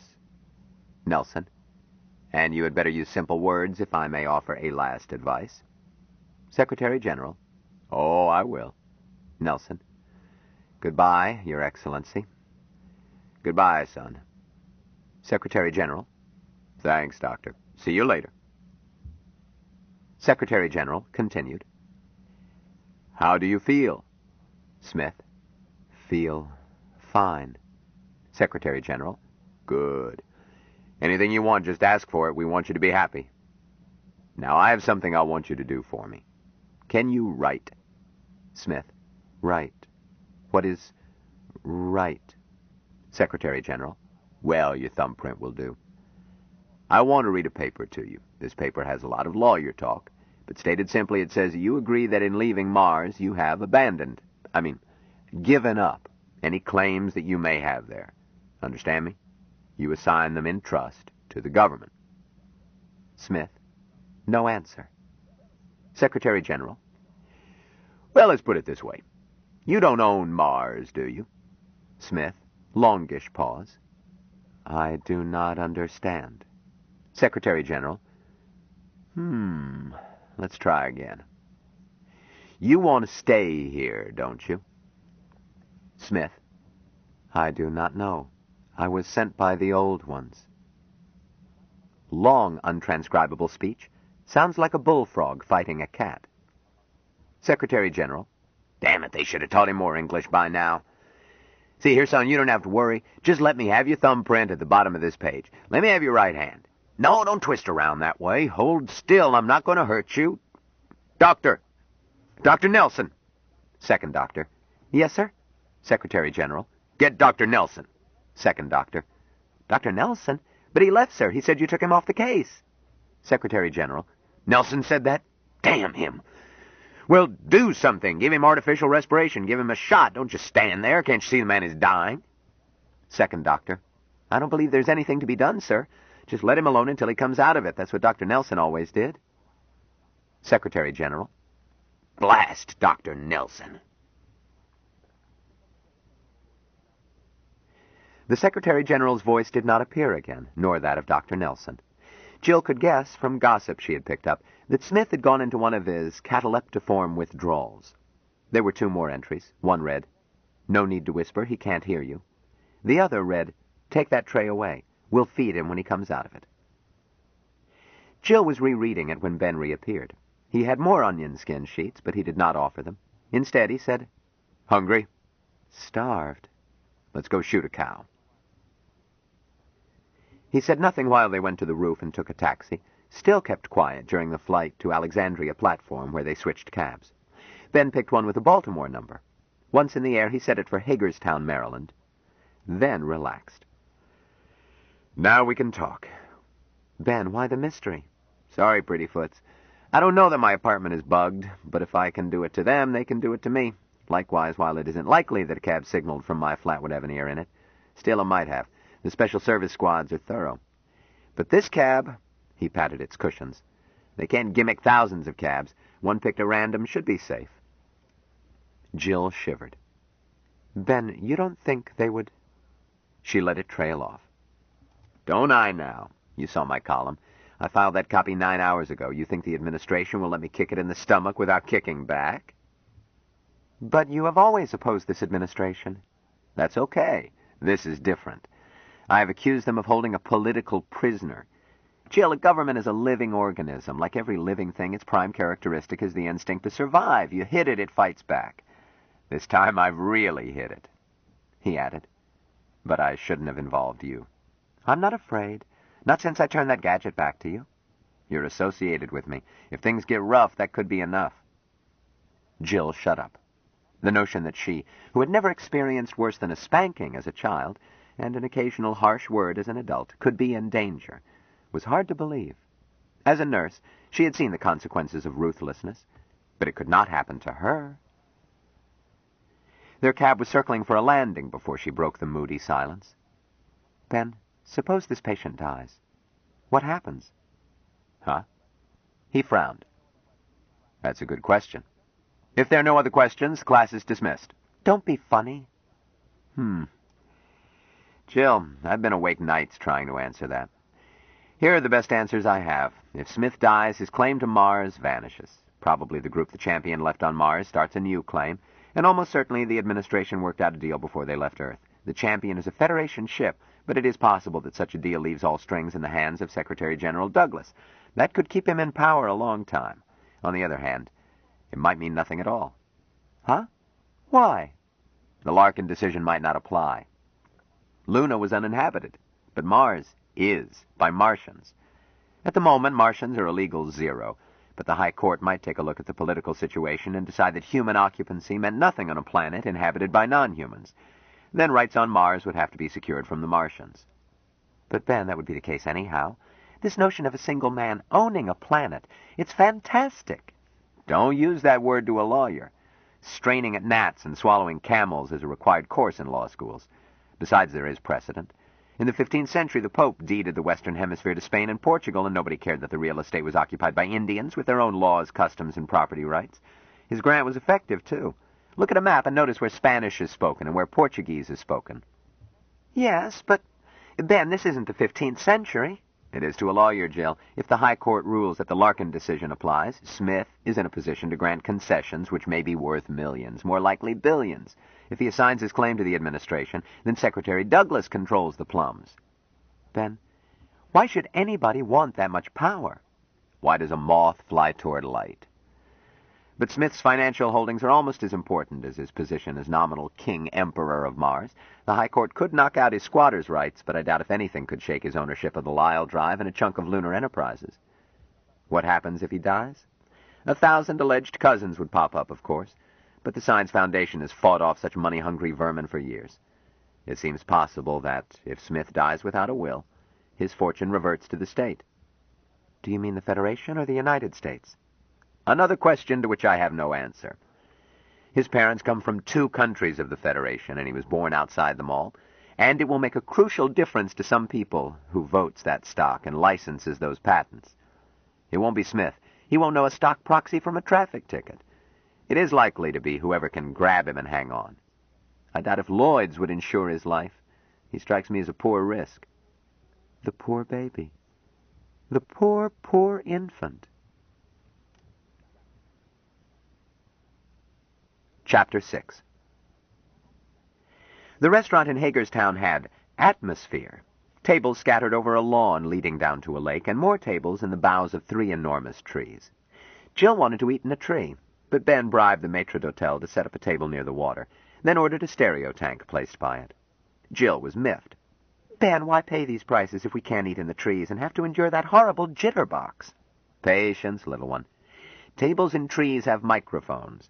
They have to have them for service. This table is not gimmicked, I hope, as I saw the waiter take it from a stack. As for the tank, not only is it un-American to eat without stereo, but the racket will interfere with the directional mic, if Mr. Douglas's investigators are taking an interest. Do you really think they're shadowing us, Ben? Jill shivered. I'm not cut out for a life of crime. Pish and likewise tush. When I was on the General Synthetics scandals, I never slept twice in one place and ate nothing but packaged food. You get to like it. Stimulates the metabolism. My metabolism doesn't need it. All I require is one elderly, wealthy patient. Not going to marry me, Jill? After my future husband kicks off, yes. Or maybe I'll be so rich I can keep you as a pet. How about starting tonight? After he kicks off. During the dinner, the musical show, which had been banging their eardrums, stopped. An announcer's head filled the tank. He smiled and said, NWNW New World Networks and its sponsor, Wise Girl Malthusian Lozenges, is honored to surrender time for a history-making broadcast by the Federation government. Remember, friends, every wise girl uses Wise Girls. Easy to carry, pleasant to take, guaranteed no fail, and approved for sale without prescription under Public Law 1312. Why take a chance on old-fashioned, unesthetic, harmful, unsure methods? Why risk losing his love and respect? The lovely lupine announcer glanced aside and hurried the commercial. I give you the Wise Girl, who in turn brings you the Secretary General. The 3D picture cut to a young woman, so sensuous, so mammalian, so seductive, as to make any male unsatisfied with local talent. She stretched and wiggled and said in a bedroom voice, I always use Wise Girl. The picture dissolved, and an orchestra played Hail to Sovereign Peace. Ben said, Do you use Wise Girl? None of your business. Jill looked ruffled and added, It's a quack nostrum. Anyhow, what makes you think I need it? Caxton did not answer. The tank had filled with the fatherly features of Secretary General Douglas.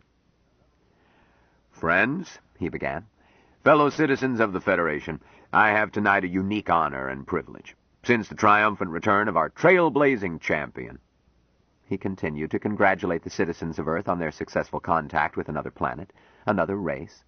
He managed to imply that the exploit was the personal accomplishment of every citizen, that any one of them could have led the expedition had he not been busy with serious work, and that he, Secretary Douglas, had been their humble instrument to work their will.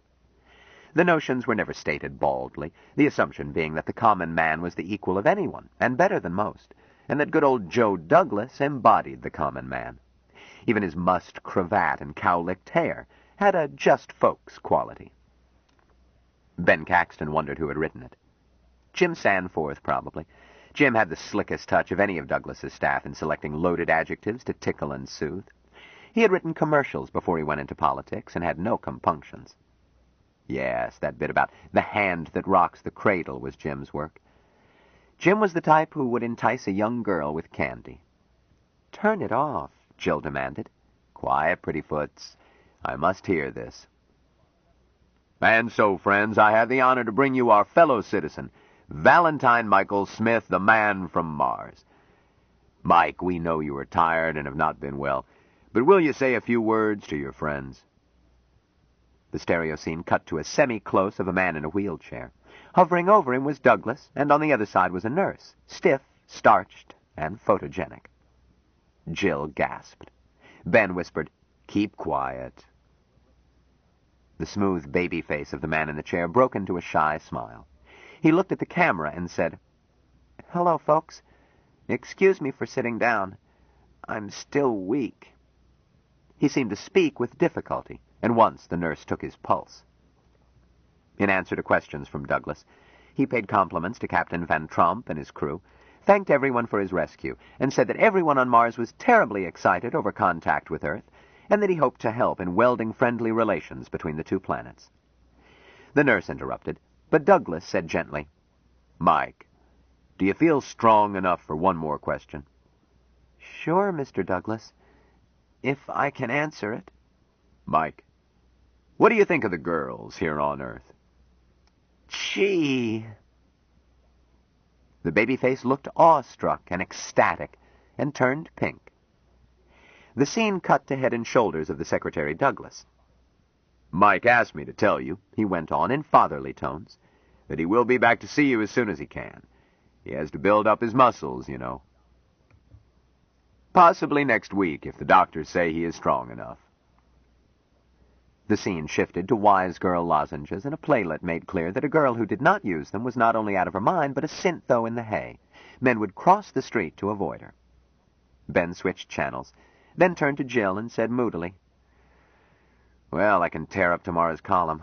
Douglas has him under his thumb. Ben. Huh? That's not the man from Mars. What? Baby, are you sure?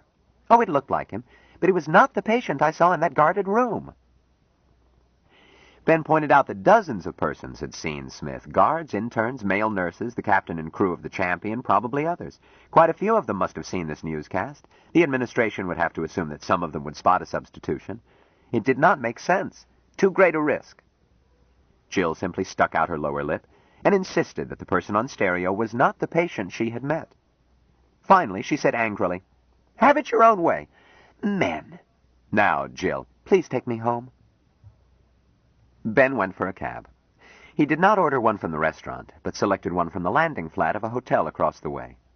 Jill remained chilly on the flight back. Ben got out the transcripts and reread them. He thought a while and said, Jill. Yes, Mr. Caxton. Oh, Mr. You. Look, Jill, I apologize. I was wrong. And what leads you to this conclusion? He slapped the papers against his palm. This. Smith could not have shown this behavior yesterday, and then given that interview tonight. He would have flipped his controls, gone into one of those trance things. I am gratified that you have finally seen the obvious. Jill, will you kindly kick me, then let up? Do you know what this means? It means they used an actor to fake it. I told you an hour ago. Sure, an actor and a good one, carefully typed and coached. But it implies more than that. As I see it, there are two possibilities. The first is that Smith is dead. And dead? Jill was suddenly back in that curious water-drinking ceremony and felt the strange, warm, unworldly flavor of Smith's personality. Felt it with unbearable sorrow. Maybe, in which case this ringer will stay alive as long as they need him. Then the ringer will die, and they will ship him out of town with a hypnotic injunction so strong he would choke up with asthma if he tried to spill it. Or maybe even a lobotomy. But if Smith is dead, we can forget it. We'll never prove the truth. So let's assume he's alive. Oh, I hope so. What is Hecuba to you, or you to Hecuba? Caxton misquoted. If he is alive, it could be that there's nothing sinister about it.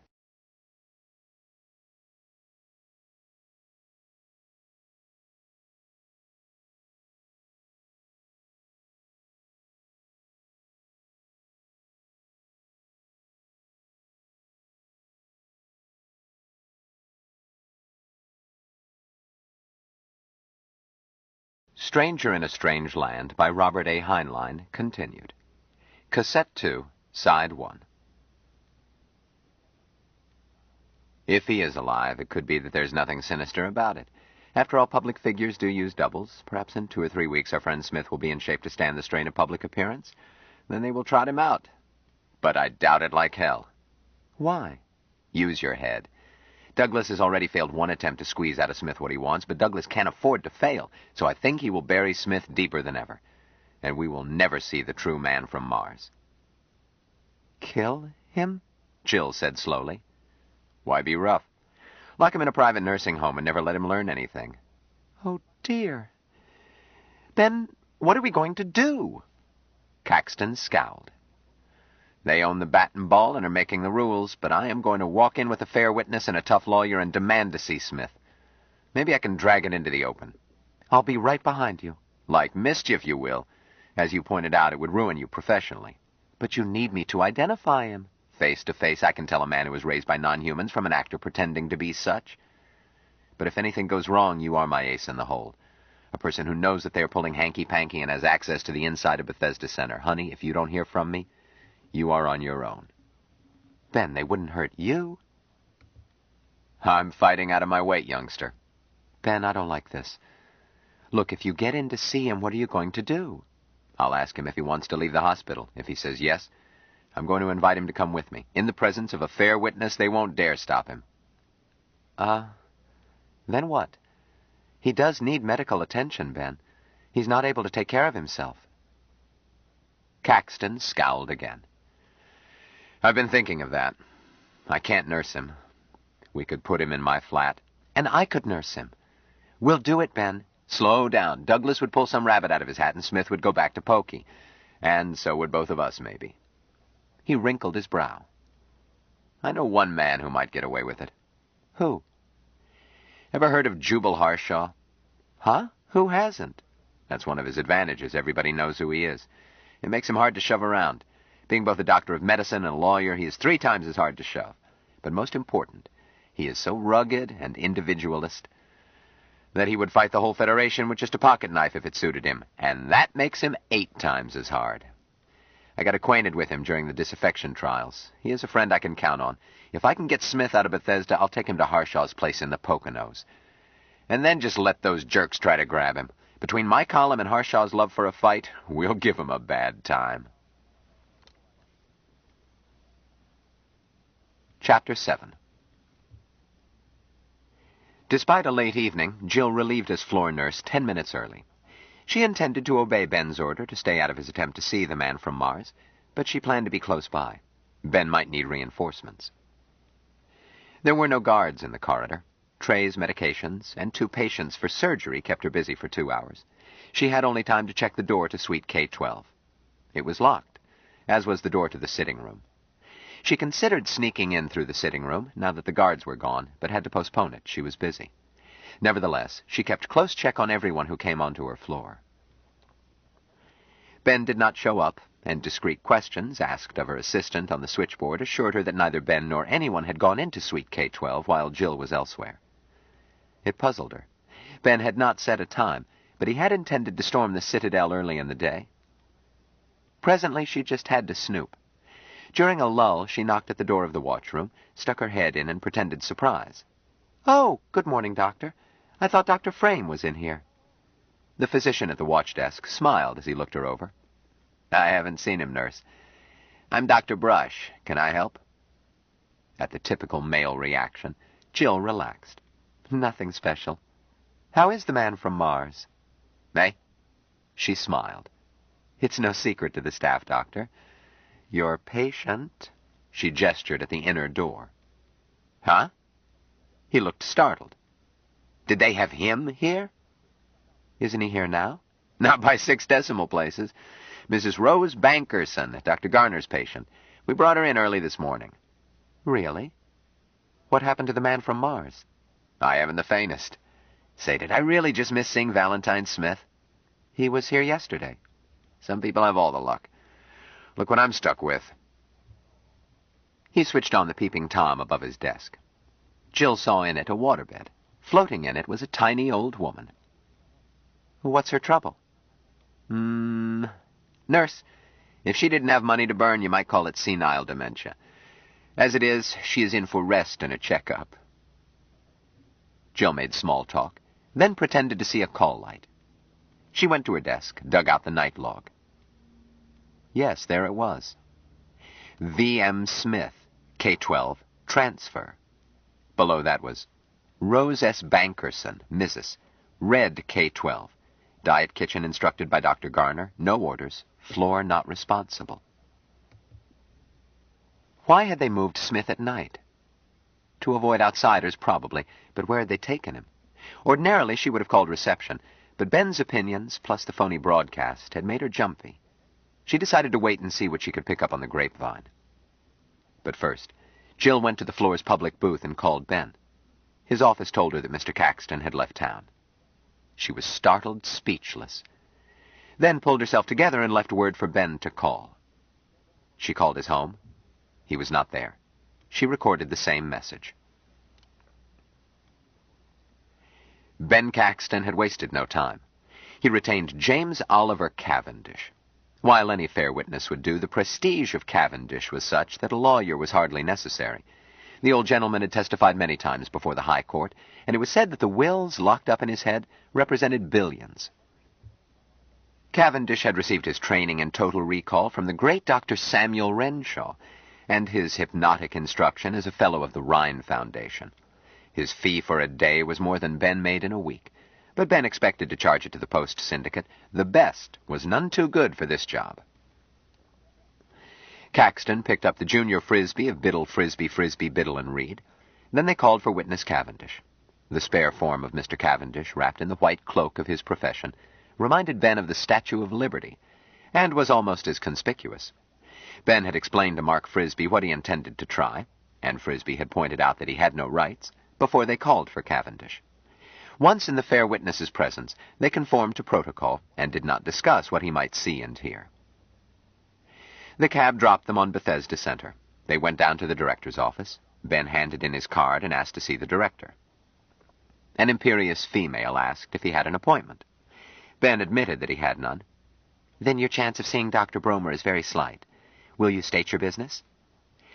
"Tell him," Caxton said loudly so that bystanders would hear, "that Caxton of the Crow's Nest is here with a lawyer and a fair witness to interview Valentine Michael Smith, the man from Mars." She was startled, but recovered, and said frostily, "I shall inform him. Will you be seated, please?" "Thanks, I'll wait here." Frisbee broke out a cigar. Cavendish waited with the calm patience of one who has seen all manner of good and evil. Caxton jittered. At last, the Snow Queen announced, "Mr. Berquist will see you." "Berquist? Gil Berquist?" "I believe his name is Mr. Gilbert Berquist." Caxton thought about it. Gil Berquist was one of Douglas's platoon of stooges, executive assistants. "I don't want Berquist, I want the director." Bud Berquist was coming out, hand shoved out, greeter's grin on his face. Benny Caxton, how are you, chum? Still peddling the same old hoke? He glanced at the witness. Same old hoke. What are you doing here, Gil? If I ever manage to get out of public service, I'm going to get me a column, too. Phone in 1,000 words of rumor and loaf the rest of the day. I envy you, Ben. I said, what are you doing here, Gil? I want to see the director, then see the man from Mars. I didn't come here for your high-level brush-off. Now, Ben, don't take that attitude. I'm here because Dr. Bromer has been driven frantic by the press, so the Secretary General sent me to take over the load. Okay. I want to see Smith. Ben, old boy, every reporter, special correspondent, feature writer, commentator, freelance, and sob sister wants that. Polly Peepers was here 20 minutes ago. She wanted to interview him on love life among the Martians. Berquist threw up both hands. I want to see Smith. Do I or don't I? Ben, let's go where we can talk over a drink. You can ask me anything. I don't want to ask you anything. I want to see Smith. This is my attorney, Mark Frisbee. As was customary, Ben did not introduce the fair witness. We've met, Berquist acknowledged. How's your father, Mark? Sinus is giving him fits? About the same. This foul climate. Come along, Ben. You too, Mark. Hold it, said Caxton. I want to see Valentine Michael Smith. I'm representing the Post Syndicate and indirectly representing 200 million readers. Do I see him? If not, say so out loud and state your legal authority for refusing. Berquist sighed. Mark, will you tell this keyhole historian that he can't burst into a sick man's bedroom? Smith made one appearance last night, against his physician's advice. The man is entitled to peace and quiet and a chance to build up his strength. There are rumors, Caxton stated, that the appearance last night was a fake. Berquist stopped smiling. Frisbee, he said coldly, do you want to advise your client concerning slander? Take it easy, Ben. I know the law on slander, Gil. But whom am I slandering? The man from Mars or somebody else? Name a name. I repeat, he went on, raising his voice, that I have heard that the man interviewed on 3D last night was not the man from Mars. I want to see him and ask him. The crowded reception hall was very quiet. Berquist glanced at the fair witness, then got his expression under control and said smilingly, Ben, it's possible that you have talked yourself into an interview, as well as a lawsuit. Wait a moment. He disappeared, came back fairly soon. I arranged it, he said wearily, though you don't deserve it, Ben. Come along. Just you. Mark, I'm sorry, but we can't have a crowd. Smith is a sick man. No, said Caxton. Huh? All three or none of us. Ben, don't be silly. You're receiving a very special privilege. Tell you what, Mark can come and wait outside, but you don't need him. Berquist nodded toward Cavendish. The witness seemed not to hear. Maybe not, but my column will state tonight that the administration refused to permit a fair witness to see the man from Mars. Berquist shrugged. Come along. Ben, I hope that slander suit clobbers you. They took the elevator out of deference to Cavendish's age, then rode a slide away past laboratories, therapy rooms, ward after ward. They were stopped by a guard who phoned ahead, and were at last ushered into a physio-data display room used for watching critically ill patients. This is Dr. Tanner, Berquist announced. Doctor, Mr. Caxton, and Mr. Frisbee. He did not, of course, introduce Cavendish. Tanner looked worried. Gentlemen, I must warn you of one thing. Don't do or say anything that might excite my patient. He is in an extremely neurotic condition and falls very easily into a state of pathological withdrawal. A trance, if you choose to call it that. Epilepsy? Asked Ben. A layman might mistake it for that. It is more like catalepsy. Are you a specialist, Doctor? Psychiatry? Tanner glanced at Berquist. Yes, he admitted. Where did you do your advanced work? Berquist said, Ben, let's see the patient. You can quiz Dr. Tanner afterwards. Okay. Tanner glanced over his dials, then flipped a switch and stared into a peeping Tom. He unlocked a door and led them into an adjoining bedroom, putting a finger to his lips. The room was gloomy. We keep it semi-darkened because his eyes are not accustomed to our light levels, Tanner explained in a hushed voice. He went to a hydraulic bed in the center of the room. Mike, I've brought some friends to see you. Caxton pressed closer. Floating, half concealed by the way his body sank into the plastic skin and covered to his armpits by a sheet, was a young man. He looked at them, but said nothing. His smooth, round face was expressionless. So far as Ben could tell, this was the man on stereo the night before. He had a sick feeling that little Jill had tossed him a live grenade, a slander suit that might bankrupt him. You are Valentine Michael Smith? Yes. The man from Mars? Yes. You were on stereo last night? The man did not answer. Tanner said, I don't think he understands. Mike, you remember what you did with Mr. Douglas last night? The face looked petulant. Bright lights. Hurt. Yes, the lights hurt your eyes. Mr. Douglas had you say hello to people. The patient smiled slightly. Long ride in chair. Okay, agreed Caxton. I catch on. Mike, are they treating you all right? Yes. You don't have to stay here. Can you walk? Tanner said hastily, Now see here, Mr. Caxton. Berquist put a hand on Tanner's arm. I can walk a little tired. I'll see that you have a wheelchair. Mike, if you don't want to stay here, I'll take you anywhere you want to go. Tanner shook off Berquist's hand and said, I can't have you interfering with my patient. He's a free man, isn't he? Caxton persisted. Or is he a prisoner? Berquist answered, Of course he's free. Keep quiet, Doctor. Let the fool dig his own grave. Thanks, Gil. You heard him, Mike. You can go anywhere you like. The patient glanced fearfully at Tanner. No. Okay. Tanner snapped. Mr. Berquist, this has gone far enough. All right, Doctor. Ben, that's enough. One more question. Caxton thought hard, trying to think what he could squeeze out of it. Apparently Jill had been wrong.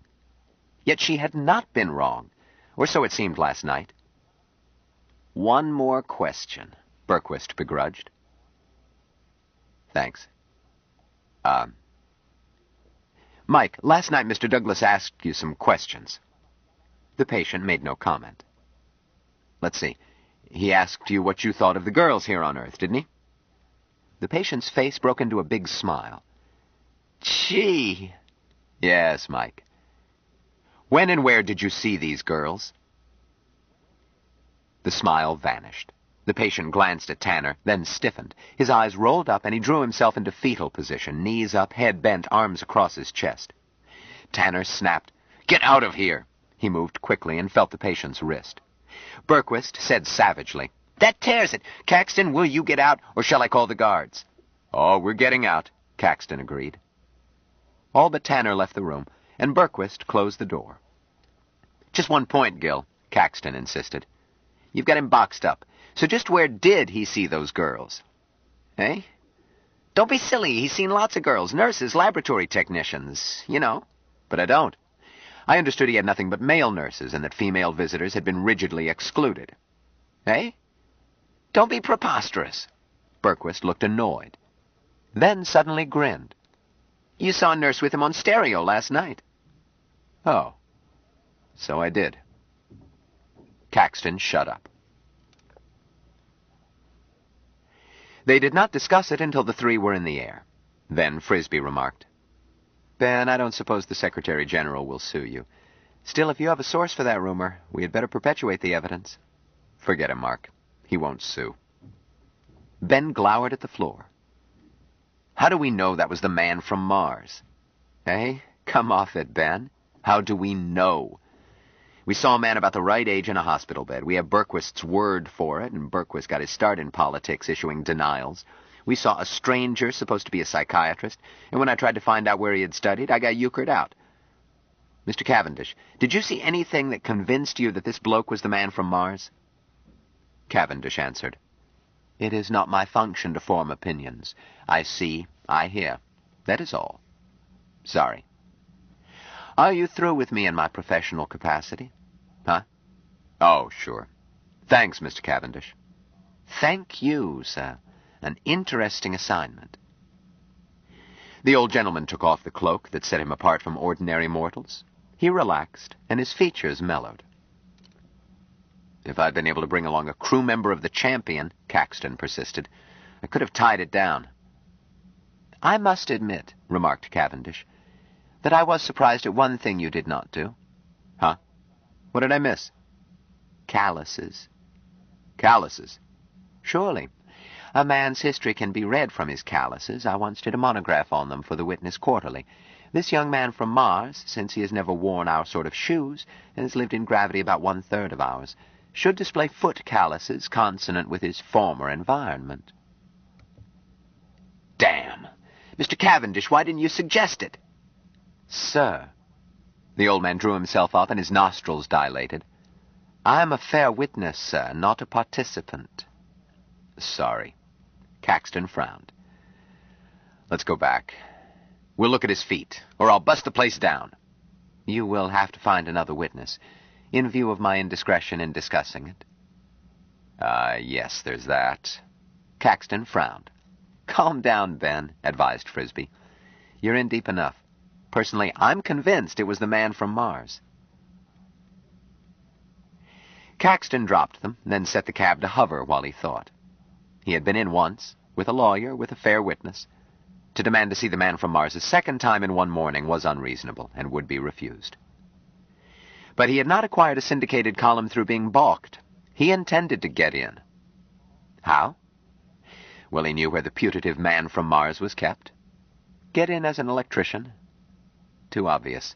He would never get as far as Dr. Tanner. Was Tanner a doctor? Medical men tended to shy away from hanky-panky, contrary to their code. Take that ship's surgeon Nelson. He had washed his hands of the case simply because... Wait a minute. Dr. Nelson could tell whether that young fellow was the man from Mars without checking calluses or anything. Caxton tried to phone Dr. Nelson, relaying through his office since he did not know where Dr. Nelson was. Nor did Ben's assistant, Osbert Kilgallen, know, but the Post Syndicate's file on important persons placed him in the New Mayflower. A few minutes later, Caxton was talking with him. Dr. Nelson had not seen the broadcast. Yes, he had heard about it. No, he had no reason to think it had been faked. Did Dr. Nelson know that an attempt had been made to coerce Smith into surrendering his rights under the Larkin decision? No, and he would not be interested if it were true. It was preposterous to talk about anyone owning Mars. Mars belonged to Martians. So, let's propose a hypothetical question, Doctor. If someone were trying to... Dr. Nelson switched off. When Caxton tried to reconnect, a recorded voice stated, "The subscriber has suspended service temporarily. If you care to record..." Caxton made a foolish statement concerning Dr. Nelson's parentage. What he did next was much more foolish. He phoned the Executive Palace, demanded to speak to the Secretary General. In his years as a snooper, Caxton had learned that secrets could often be cracked by going to the top, and there making himself unbearably unpleasant. He knew that twisting the tiger's tail was dangerous. He understood the psychopathology of great power as thoroughly as Jill Boardman did not. But he relied on his position as a dealer in another sort of power, almost universally appeased. What he forgot was that, in phoning the palace from a taxicab, he was not doing so publicly. Caxton spoke with half a dozen underlings and became more aggressive with each one. He was so busy that he did not notice when his cab ceased to hover. When he did notice, it was too late. The cab refused to obey orders. Caxton realized bitterly that he had let himself be trapped by a means no hoodlum would fall for. His call had been traced, his cab identified, its robot pilot placed under orders of an overriding police frequency, and the cab was being used to fetch him in, privately, and with no fuss. He tried to call his lawyer. He was still trying when the taxicab landed inside a courtyard, and his signal was cut off by its walls. He tried to leave the cab, found that the door would not open, and was hardly surprised to discover that he was fast losing consciousness. Chapter 8. Jill told herself that Ben had gone off on another scent and had forgotten to let her know. But she did not believe it. Ben owed his success to meticulous attention to human details.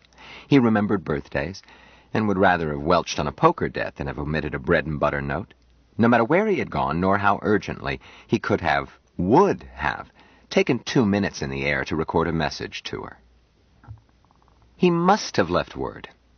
She called his office at her lunch break and spoke with Ben's researcher and office chief, Osbert Kilgallen. He insisted that Ben had left no message for her, nor had any come in since she had called. Did he say when he would be back? No, but we always have columns on the hook to fill in when one of these things comes up. Well, where did he call you from? Or am I being snoopy? Not at all, Miss Boardman. He did not call. It was a stat print, filed from Paoli Flat in Philadelphia. Jill had to be satisfied with that. She lunched in the nurse's dining room and picked at her food. It wasn't, she told herself, as if anything were wrong, or as if she were in love with the lunk. Hey, Boardman, snap out of the fog. Jill looked up to find Molly Wheelwright, the Wing's dietitian, looking at her.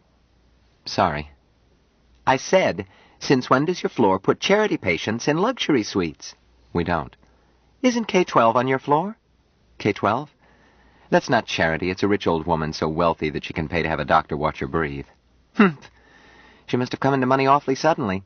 She's been in the NP ward of the geriatric sanctuary the past 17 months. Some mistake. Not mine. I don't allow mistakes in my kitchen. That tray is tricky. Fat-free diet and a long list of sensitivities plus concealed medication. Believe me, dear, a diet order can be as individual as a fingerprint. Miss Wheelwright stood up. Gotta run, chicks. What was Molly sounding off about? A nurse asked. Nothing. She's mixed up. It occurred to Jill that she might locate the man from Mars by checking diet kitchens. She put the idea out of her mind. It would take days to visit them all. Bethesda Center had been a naval hospital back when wars were fought on oceans, and enormous even then. It had been transferred to health education and welfare and expanded. Now it belonged to the Federation and was a small city. But there was something odd about Mrs. Bankerson's case. The hospital accepted all classes of patients, private, charity, and government. Jill's floor usually had government patients, and its suites were for Federation senators or other high officials. It was unusual for a private patient to be on her floor. Mrs. Bankerson could be overflow, if the part of the center open to the fee-paying public had no suite available. Yes, probably that was it. She was too rushed after lunch to think about it, being busy with admissions. Shortly she needed a powered bed. The routine would be to phone for one, but storage was in the basement, a quarter of a mile away, and Jill wanted it at once. She recalled having seen the powered bed which belonged to K-12 parked in the sitting room of that suite. She remembered telling those Marines not to sit on it. Apparently it had been shoved there when the flotation bed had been installed.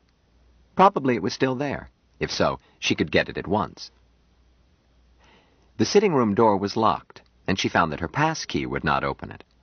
Making a note to tell maintenance, she went to the watchroom of the suite, intending to find out about the bed from the doctor watching Mrs. Bankerson. The physician was the one she had met before, Dr. Brush. He was not an intern nor a resident, but had been brought in for this patient, so he had said, by Dr. Garner. Brush looked up as she put her head in. Miss Boardman, just the person I need. Why didn't you ring? How's your patient? She's all right, he answered, glancing at the peeping Tom. But I am not. Trouble? About 5 minutes' worth. Nurse, could you spare me that much of your time and keep your mouth shut? I suppose so. Let me use your phone and I'll tell my assistant where I am. No, he said urgently. Just lock that door after I leave and don't open it until you hear me rap shaving a haircut. That's a good girl. All right, sir, Jill said dubiously. Am I to do anything for your patient? No, just sit and watch her in the screen. Don't disturb her. Well, if anything happens, where will you be? In the doctor's lounge? I'm going to the men's washroom down the corridor. Now shut up, please. This is urgent. He left, and Jill locked the door. Then she looked at the patient through the viewer and ran her eye over the dials. The woman was asleep, and displays showed pulse strong and breathing even and normal. Jill wondered why a death watch was necessary. Then she decided to see if the bed was in the far room. While it was not according to Dr. Brush's instructions, she would not disturb his patient. She knew how to walk through a room without waking a patient, and she had decided years ago that what doctors did not know rarely hurt them. She opened the door quietly and went in. A glance assured her that Mrs. Bankerson was in the typical sleep of the senile. Walking noiselessly, she went to the sitting room. It was locked, but her pass key let her in. She saw that the powered bed was there. Then she saw that the room was occupied. Sitting in a chair with a picture book in his lap was the man from Mars. Smith looked up and gave her the beaming smile of a delighted baby. Jill felt dizzy. Valentine Smith? Here? He couldn't be. He had been transferred. The log showed it. Then ugly implications lined themselves up. The fake man from Mars on stereo, the old woman ready to die, but in the meantime covering the fact that there was another patient here, the door that would not open to her key, and a nightmare of the meat wagon wheeling out some night with a sheet concealing that it carried not one cadaver, but two. As this rushed through her mind, it carried fear, awareness of peril through having stumbled onto this secret. Smith got clumsily up from his chair, held out both hands, and said, "Water, brother." "Hello? How are you?" "I am well. I am happy." He added something in a strange, choking speech, corrected himself, and said carefully, "You are here, my brother. You were away. Now you are here. I drink deep of you." Jill felt herself helplessly split between emotions, one that melted her heart, and icy fear of being caught.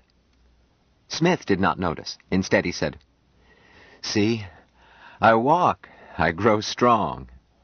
He took a few steps, then stopped, triumphant, breathless, and smiling. She forced herself to smile. "We are making progress, aren't we? You keep growing stronger. That's the spirit. But I must go. I just stopped to say hello." His expression changed to distress. "Do not go." "Oh, I must." He looked woebegone, then added with tragic certainty, "I have hurted you. I did not know." "Hurt me? Oh, no, not at all, but I must go, and quickly." His face was without expression. He stated rather than asked, "Take me with you, my brother." "What?" "Oh, I can't, and I must go at once. Look, don't tell anyone I was here, please." "Not tell them my water brother was here?"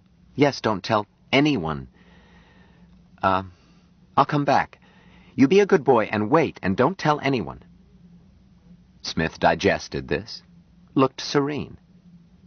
"I will wait. I will not tell." "Good." Jill wondered how she could keep her promise. She realized now that the broken lock had not been broken, and her eye went to the corridor door and saw why she had not been able to get in. A hand bolt had been screwed to the door. As was always the case, bathroom doors and other doors that could be bolted were arranged to open also by passkey so the patients could not lock themselves in. Here the lock kept Smith in, and a bolt of the sort not permitted in hospitals kept out even those with passkeys. Jill opened the bolt. "You wait. I'll come back." "I shall, waiting." When she got back to the watchroom, she heard the tock-tock-tock-tock, tock-tock signal that Brush had said he would use. She hurried to let him in. He burst in, saying savagely, "Where were you, nurse? I knocked 3 times." He glanced suspiciously at the inner door. "I saw your patient turn over," she lied quickly. "I was arranging her collar pillow." "Damn it, I told you simply to sit at my desk." Jill knew suddenly that the man was frightened. She counterattacked. "Doctor," she said coldly, "your patient is not my responsibility, but since you entrusted her to me, I did what seemed necessary since you questioned it. Let's get the wing superintendent." "Huh? No. Forget it." "No, sir. A patient that old can smother in a waterbed. Some nurses will take any blame from a doctor, but not me. Let's call the superintendent." "What?" "Look, Miss Boardman, I popped off without thinking." "I apologize." "Very well, doctor," Jill answered stiffly. "Is there anything more?" No, thank you. Thanks for standing by for me. Well, be sure not to mention it, will you?" "I won't mention it." "You bet your sweet life I won't. But what do I do now? Oh, I wish Ben were in town." She went to her desk and pretended to look over papers. Finally, she remembered to phone for the powered bed she had been after. Then she sent her assistant on an errand and tried to think. Where was Ben? If he were in touch, she would take 10 minutes relief, call him, and shift the worry onto his broad shoulders. But Ben, damn him, was off sky-oodling and letting her carry the ball. Or was he? A fret that had been burrowing in her subconscious finally surfaced. Ben would not have left town without letting her know the outcome of his attempt to see the man from Mars. As a fellow conspirator, it was her right, and Ben always played fair. She could hear in her head something he had said. "If anything goes wrong, you are my ace in the hole. Honey, if you don't hear from me, you are on your own." She had not thought about it at the time, as she had not believed that anything could happen to Ben. Now she thought about it. There comes a time in the life of every human when he or she must decide to risk his life, his fortune, and his sacred honor on an outcome dubious. Jill Boardman encountered her challenge and accepted it at 3:47 that afternoon. The man from Mars sat down when Jill left. He did not pick up the picture book, but simply waited in a fashion which may be described as patient only because human language does not embrace Martian attitudes.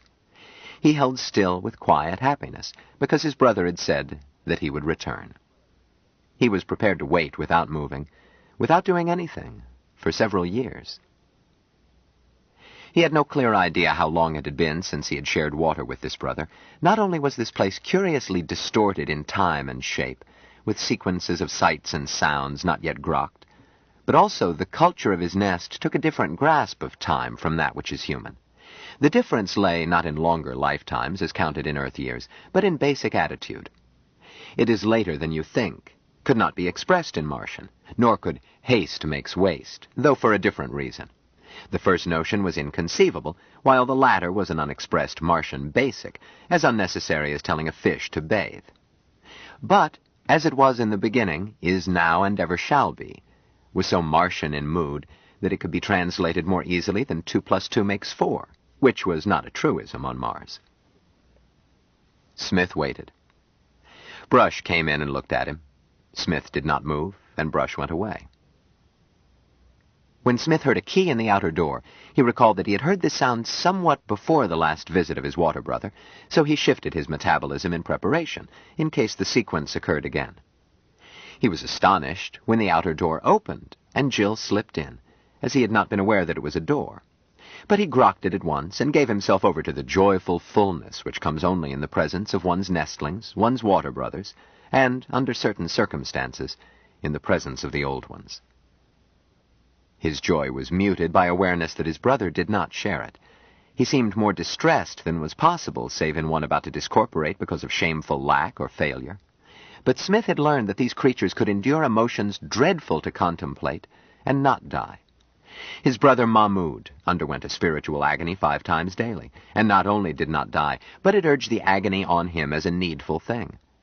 His brother Captain Van Tromp suffered terrifying spasms unpredictably, any one of which should have, by Smith's standards, produced immediate discorporation to end the conflict.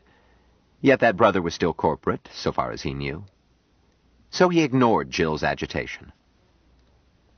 Jill handed him a bundle. "Here, put these on. Hurry." Smith accepted the bundle and waited. Jill looked at him and said, "Oh, dear. All right, get your clothes off. I'll help." She was forced to both undress and dress him. He was wearing hospital gown, bathrobe, and slippers, not because he wanted to, but because he had been told to. He could handle them by now, but not fast enough to suit Jill. She skinned him quickly. She being a nurse and he never having heard of the modesty taboo, nor would he have grasped it. They were not slowed by irrelevancies. He was delighted by false skins Jill drew over his legs. She gave him no time to cherish them, but taped the stockings to his thighs in lieu of garter belt. The nurse's uniform she dressed him in she had borrowed from a larger woman on the excuse that a cousin needed one for a masquerade. Jill hooked a nurse's cape around his neck and reflected that it covered most sex differences. At least she hoped so. Shoes were difficult. They did not fit well, and Smith found walking in this gravity field an effort, even barefooted. But she got him covered and pinned a nurse's cap on his head. "Your hair isn't very long," she said anxiously. "But it is as long as some girls wear it, and will have to do." Smith did not answer, as he had not fully understood the remark. He tried to think his hair longer, but realized that it would take time. "Now," said Jill, "listen carefully. No matter what happens, don't say a word. Do you understand?" "Don't talk." "I will not talk. Just come with me. I'll hold your hand. If you know any prayers, pray." "Pray?" "Never mind. Just come along and don't talk." She opened the outer door, glanced outside, and led him into the corridor. Smith found the many strange configurations upsetting in the extreme. He was assaulted by images he could not bring into focus. He stumbled blindly along with eyes and senses almost disconnected to protect himself against chaos.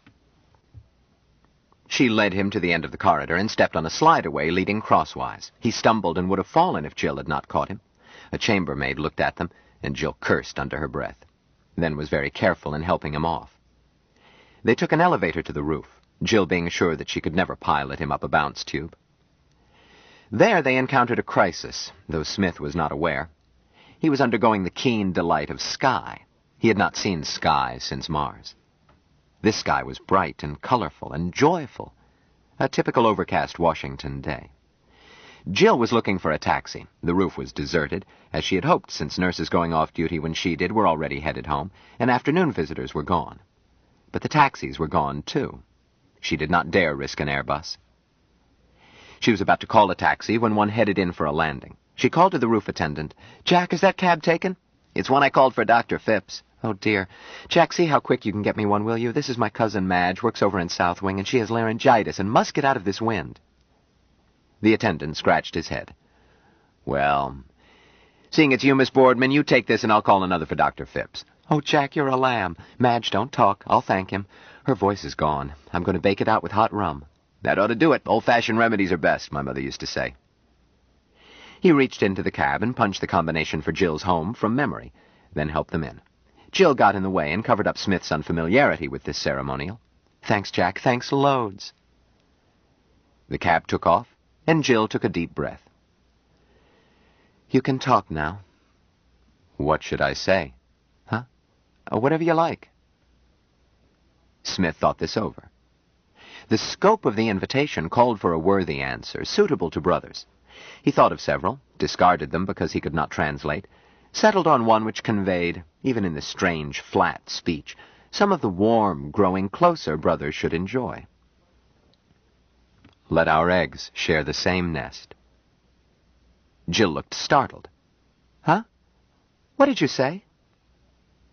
Smith felt distressed at the failure to respond in kind, and interpreted it as failure on his own part.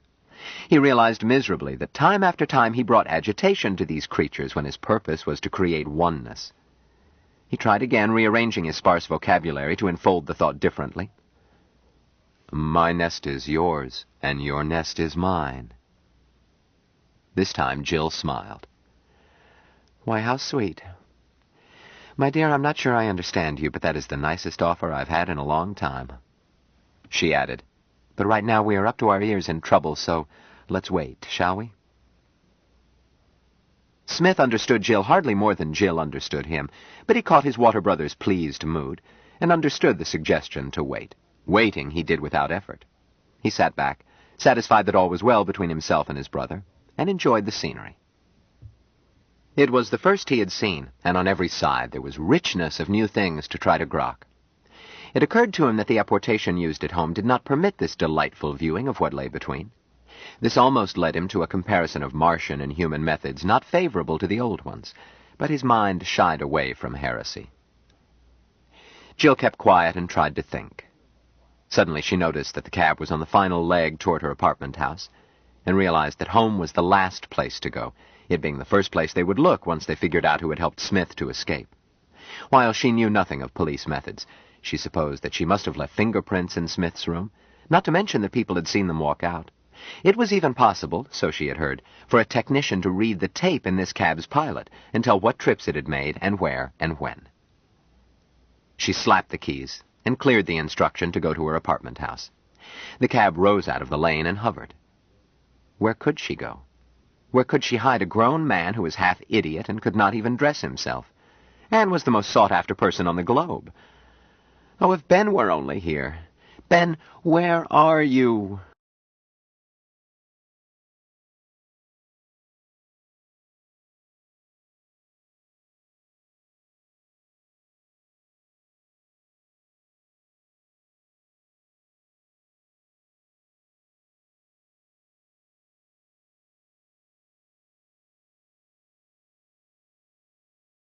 Stranger in a Strange Land by Robert A. Heinlein continued. Cassette 2, Side 2. Where could she hide a grown man who was half idiot and could not even dress himself, and was the most sought-after person on the globe? Oh, if Ben were only here. Ben, where are you? She picked up the phone and rather hopelessly punched Ben's number. Her spirits jumped when a man answered, then slumped when she realized that it was not Ben, but his major domo. Oh, sorry, Mr. Kilgallen. This is Jill Boardman. I thought I had called Mr. Caxton's home. You did. I have his calls relayed to the office when he is away more than 24 hours. Then he is still away? Yes. May I help you? No. Mr. Kilgallen, isn't it strange that Ben should drop out of sight? Aren't you worried? Eh? Not at all. His message said that he did not know how long he would be gone. Isn't that odd? Not in Mr. Caxton's work, Miss Boardman.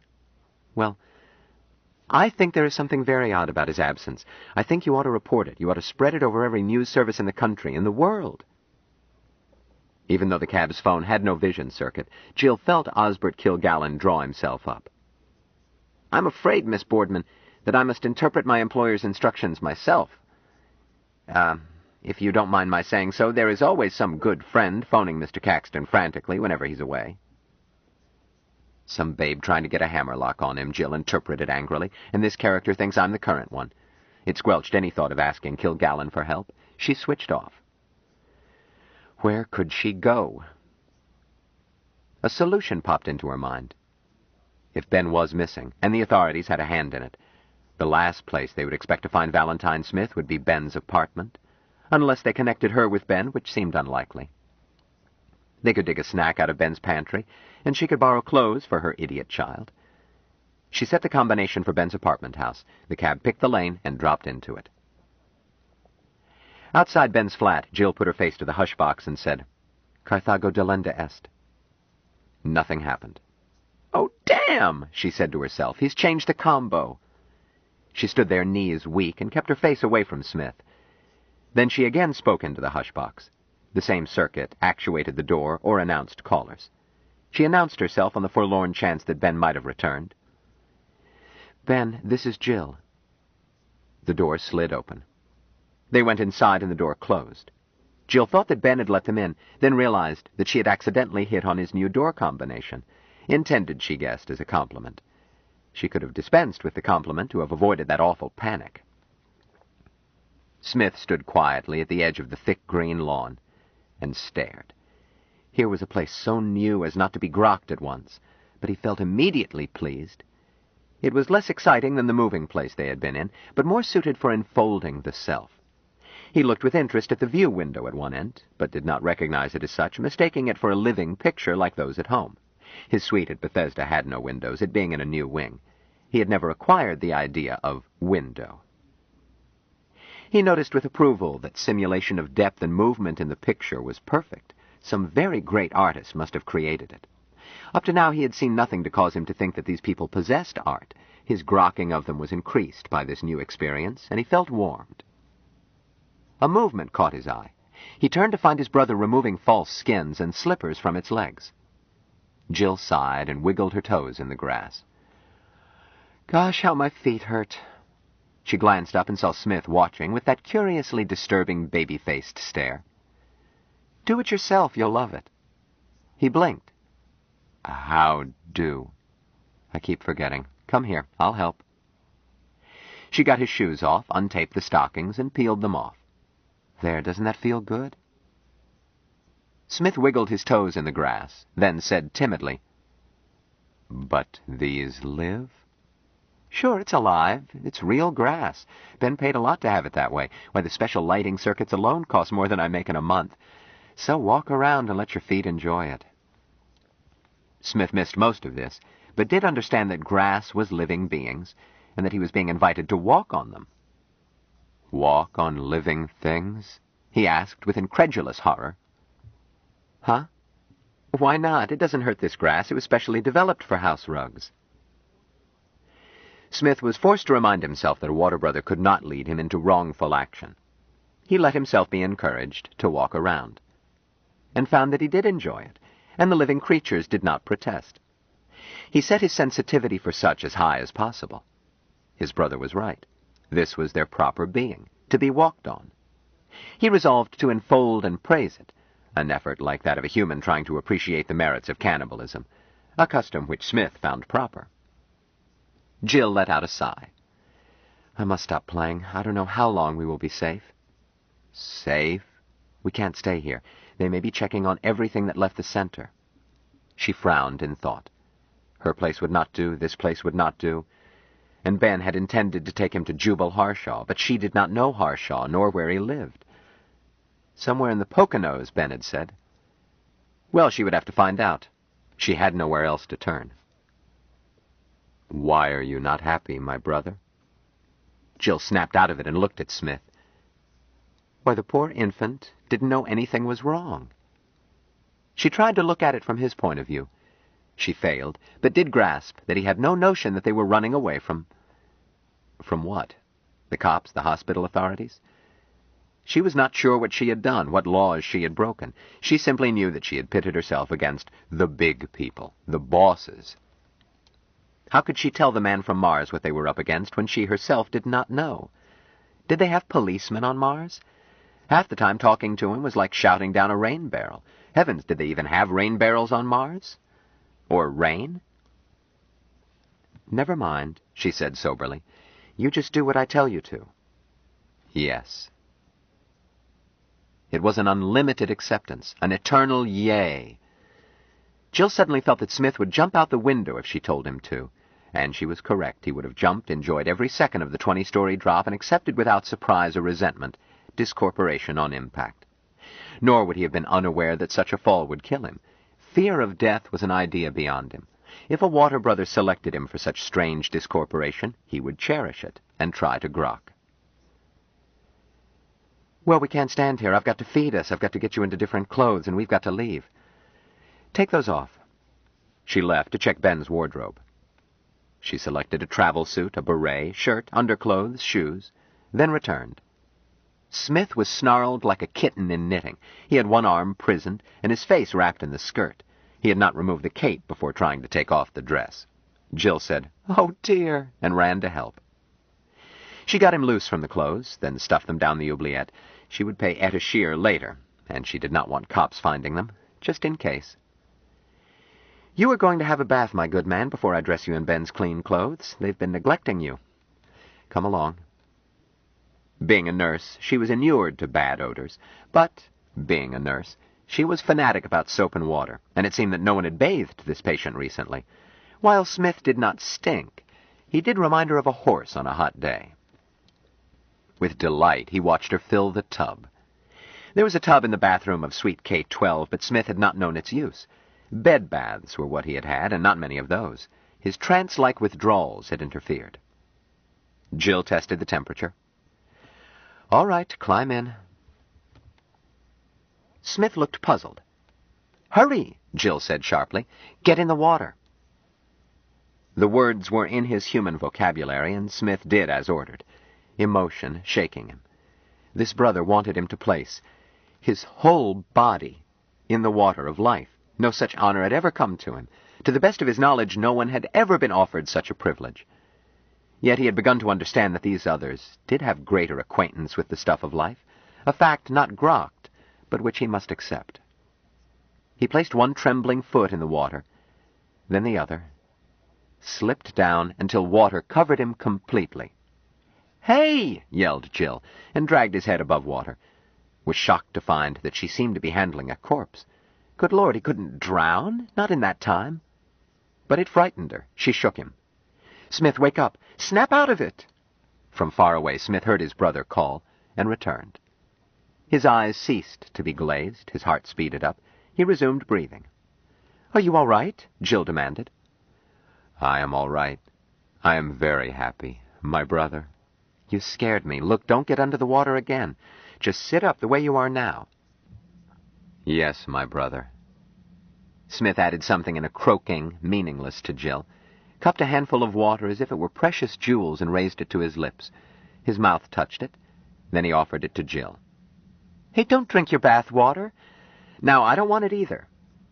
"Not drink?" His defenseless hurt was such that Jill did not know what to do. She hesitated, then bent her head and touched her lips to the offering. "Thank you." "May you never thirst." "I hope you are never thirsty, too, but that's enough. If you want a drink, I'll get you one. Don't drink any more of this water." Smith seemed satisfied and sat quietly. By now, Jill knew that he had never had a tub bath and did not know what was expected. No doubt she could coach him, but they were losing precious time. Oh well, it was not as bad as tending disturbed patients in NP wards. Her blouse was wet to the shoulders from dragging Smith off the bottom. She took it off and hung it up. She had been dressed for the street and was wearing a little pettiskirt that floated around her knees. She glanced down. Although the pleats were permanized, it was silly to get it wet. She shrugged and zipped it off. It left her in brassiere and panties. Smith was staring with the interested eyes of a baby. Jill found herself blushing, which surprised her. She believed herself to be free of morbid modesty. She recalled suddenly that she had gone on her first bearskin swimming party at 15, but this childlike stare bothered her. She decided to put up with wet underwear rather than do the obvious. She covered discomposure with heartiness. "Let's get busy and scrub the hide." She knelt beside the tub, sprayed soap on him, and started working it into a lather. Presently, Smith reached out and touched her right mammary gland. Jill drew back hastily. "Hey, none of that!" He looked as if she had slapped him. "Not," he said tragically. "Not," she agreed firmly, then looked at his face and added softly, "It's all right. Just don't distract me. I'm busy." Jill cut the bath short, letting water drain and having him stand while she showered him off. Then she dressed while the blast dried him. The warm air startled him, and he began to tremble. She told him not to be afraid, and had him hold the grab rail. She helped him out of the tub. "There, you smell better, and I bet you feel better." "Feel fine." "Good. Let's get clothes on you." She led him into Ben's bedroom. But before she could explain, demonstrate, or assist in getting shorts on him, a man's voice scared her almost out of her senses. "Open up in there!" Jill dropped the shorts. Did they know anyone was inside? Yes, they must, else they would never have come here. That damned robocab must have given her away. Should she answer, or play possum? The shout over the announcing circuit was repeated. She whispered to Smith, "Stay here," then went into the living room. "Who is it?" she called out, striving to keep her voice normal. "Open in the name of the law." "Open in the name of the law? Don't be silly. Tell me who you are before I call the police." "We are the police. Are you Jillian Boardman?" "Me? I'm Phyllis O'Toole, and I'm waiting for Mr. Caxton. I'm going to call the police and report an invasion of privacy." "Miss Boardman, we have a warrant for your arrest. Open up or it will go hard with you." "I'm not Miss Boardman, and I'm calling the police." The voice did not answer. Jill waited, swallowing. Shortly, she felt radiant heat against her face. The door's lock began to glow red, then white. Something crunched, and the door slid open. 2 men were there. One stepped in, grinned, and said, "That's the babe. Johnson, look around and find him." "Okay, Mr. Berquist." Jill tried to be a roadblock. The man called Johnson brushed her aside and went toward the bedroom. Jill said shrilly, "Where's your warrant? This is an outrage." Berquist said soothingly, "Don't be difficult, sweetheart. Behave yourself, and they might go easy on you." She kicked at his shin. He stepped back nimbly. "Naughty, naughty," he chided. "Johnson, you find him?" "He's here, Mr. Berquist. Naked as an oyster. 3 guesses what they were up to." "Never mind that. Bring him." Johnson reappeared, shoving Smith ahead, controlling him by twisting one arm. "He didn't want to come." "He'll come." Jill ducked past Berquist, threw herself at Johnson. He slapped her aside. "None of that, you little slut." Johnson did not hit Jill as hard as he used to hit his wife before she left him, not nearly as hard as he hit prisoners who were reluctant to talk. Until then, Smith had shown no expression and had said nothing. He had simply let himself be forced along. He understood none of it, and had tried to do nothing at all. When he saw his water brother struck by this other, he twisted, got free, and reached toward Johnson. And Johnson was gone. Only blades of grass, straightening up where his big feet had been, showed that he had ever been there. Jill stared at the spot and felt that she might faint. Berquist closed his mouth, opened it, and said hoarsely, "What did you do with him?" He looked at Jill. "Me? I didn't do anything." "Don't give me that. You got a trap door or something?" "Where did he go?" Berquist licked his lips. "I don't know." He took a gun from under his coat. "But don't try your tricks on me. You stay here. I'm taking him." Smith had relapsed into passive waiting. Not understanding what it was about, he had done only the minimum he had to do. But guns he had seen, in the hands of men on Mars, and the expression of Jill's face at having one aimed at her, he did not like. He grokked that this was one of the critical cusps in the growth of a being wherein contemplation must bring forth right action in order to permit further growth. He acted. The old ones had taught him well. He stepped toward Berquist. The gun swung to cover him. He reached out. And Berquist was no longer there. Jill screamed. Smith's face had been blank. Now it became tragically forlorn as he realized that he must have chosen wrong action at cusp. He looked imploringly at Jill and began to tremble. His eyes rolled up. He slowly collapsed, pulled himself into a ball, and was motionless. Jill's hysteria chopped off. A patient needed her. She had no time for emotion, no time to wonder how men disappeared. She dropped to her knees and examined Smith. She could not detect respiration, nor pulse. She pressed an ear to his ribs. She thought that heart action had stopped, but after a long time she heard a lazy lub-dub, followed in 4 or 5 seconds by another. The condition reminded her of schizoid withdrawal, but she had never seen a trance so deep, not even in class demonstrations of hypnoanesthesia. She had heard of such death-like states among East Indian fakirs, but had never really believed the reports. Ordinarily, she would not have tried to rouse a patient in such a state, but would have sent for a doctor. These were not ordinary circumstances. Far from shaking her resolve, the last events made her more determined not to let Smith fall back into the hands of the authorities. But 10 minutes of trying everything she knew convinced her that she could not rouse him.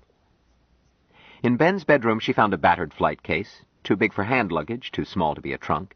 She opened it, found it packed with voice writer, toilet kit, and outfit of clothing, everything a busy reporter might need if called out of town. Even a licensed audio link to patch into phone service.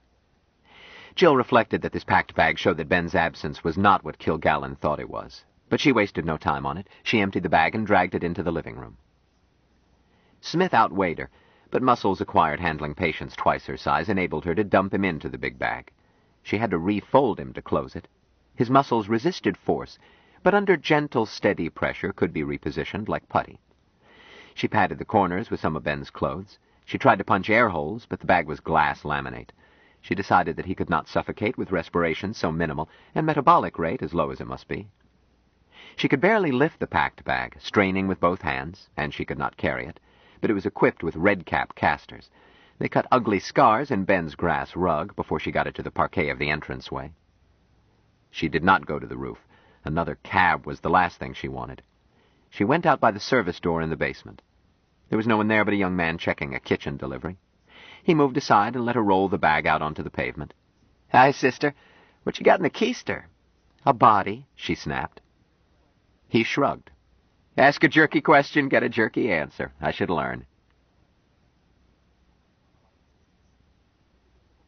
Part 2. His Preposterous Heritage. Chapter 9. The third planet from Sol held 230,000 more humans this day than yesterday. Among 5 billion terrestrials, such increase was not noticeable. The Kingdom of South Africa, Federation Associate, was again cited before the High Court for persecution of its white minority. The Lords of Fashion, gathered in Rio, decreed that hemlines would go down and navels would be covered.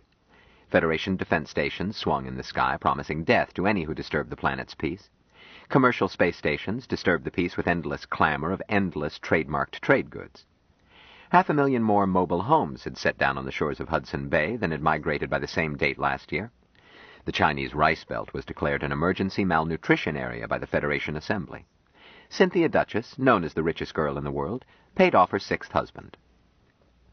The Reverend Dr. Daniel Digby, Supreme Bishop of the Church of the New Revelation, Fosterite, announced that he had nominated the angel Azrael to guide Federation Senator Thomas Boone, and that he expected heavenly confirmation later today. News services carried it as straight news, the Fosterites having wrecked newspaper offices in the past.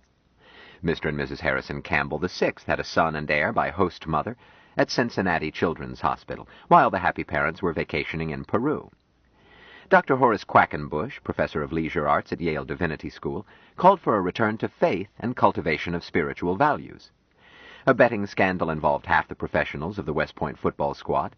3 bacterial warfare chemists were suspended at Toronto for emotional instability. They announced that they would carry their cases to the High Court. The High Court reversed the United States Supreme Court in re-primaries involving Federation assemblymen in the case of Rhinesburg versus the state of Missouri.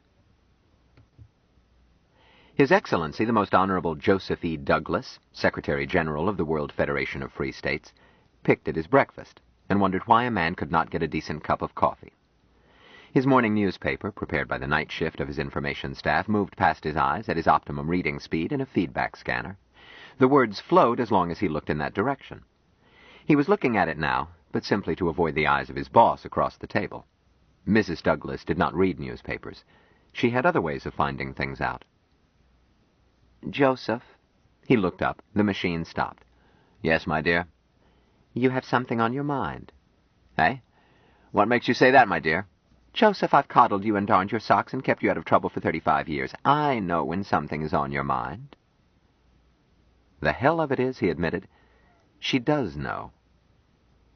He looked at her and wondered why he had ever let her bully him into a no-termination contract. She had been his secretary back in the good old days when he had been a state legislator. Their first contract had been a 90-day cohabitation agreement to economize campaign funds by saving on hotel bills. Both had agreed that it was merely a convenience, with cohabitation to be construed simply as living under one roof, and she hadn't darned his socks even then. He tried to remember how it had changed. Mrs. Douglas's biography, Shadow of Greatness, One Woman's Story, stated that he had proposed during ballot counting in his first election, and such was his romantic need that nothing would do but old-fashioned, death-do-us-part marriage. Well, there was no arguing with the official version. "Joseph, answer me." "Eh? Nothing, my dear. I spent a restless night." "I know. When they wake you in the night, don't I know it?" He reflected that her suite was 50 yards across the palace from his. "How do you know it, my dear?" "Huh? A woman's intuition. What was the message Bradley brought you?" "Please, my dear, I've got to finish the news before council meeting." "Joseph Edgerton Douglas, don't evade me." He sighed. "We've lost sight of that beggar Smith." "Smith? You mean the man from Mars?" "What do you mean, lost sight of? Ridiculous!" "Be that as it may, my dear, he's gone. Disappeared from his hospital room yesterday." "Preposterous. How could he?"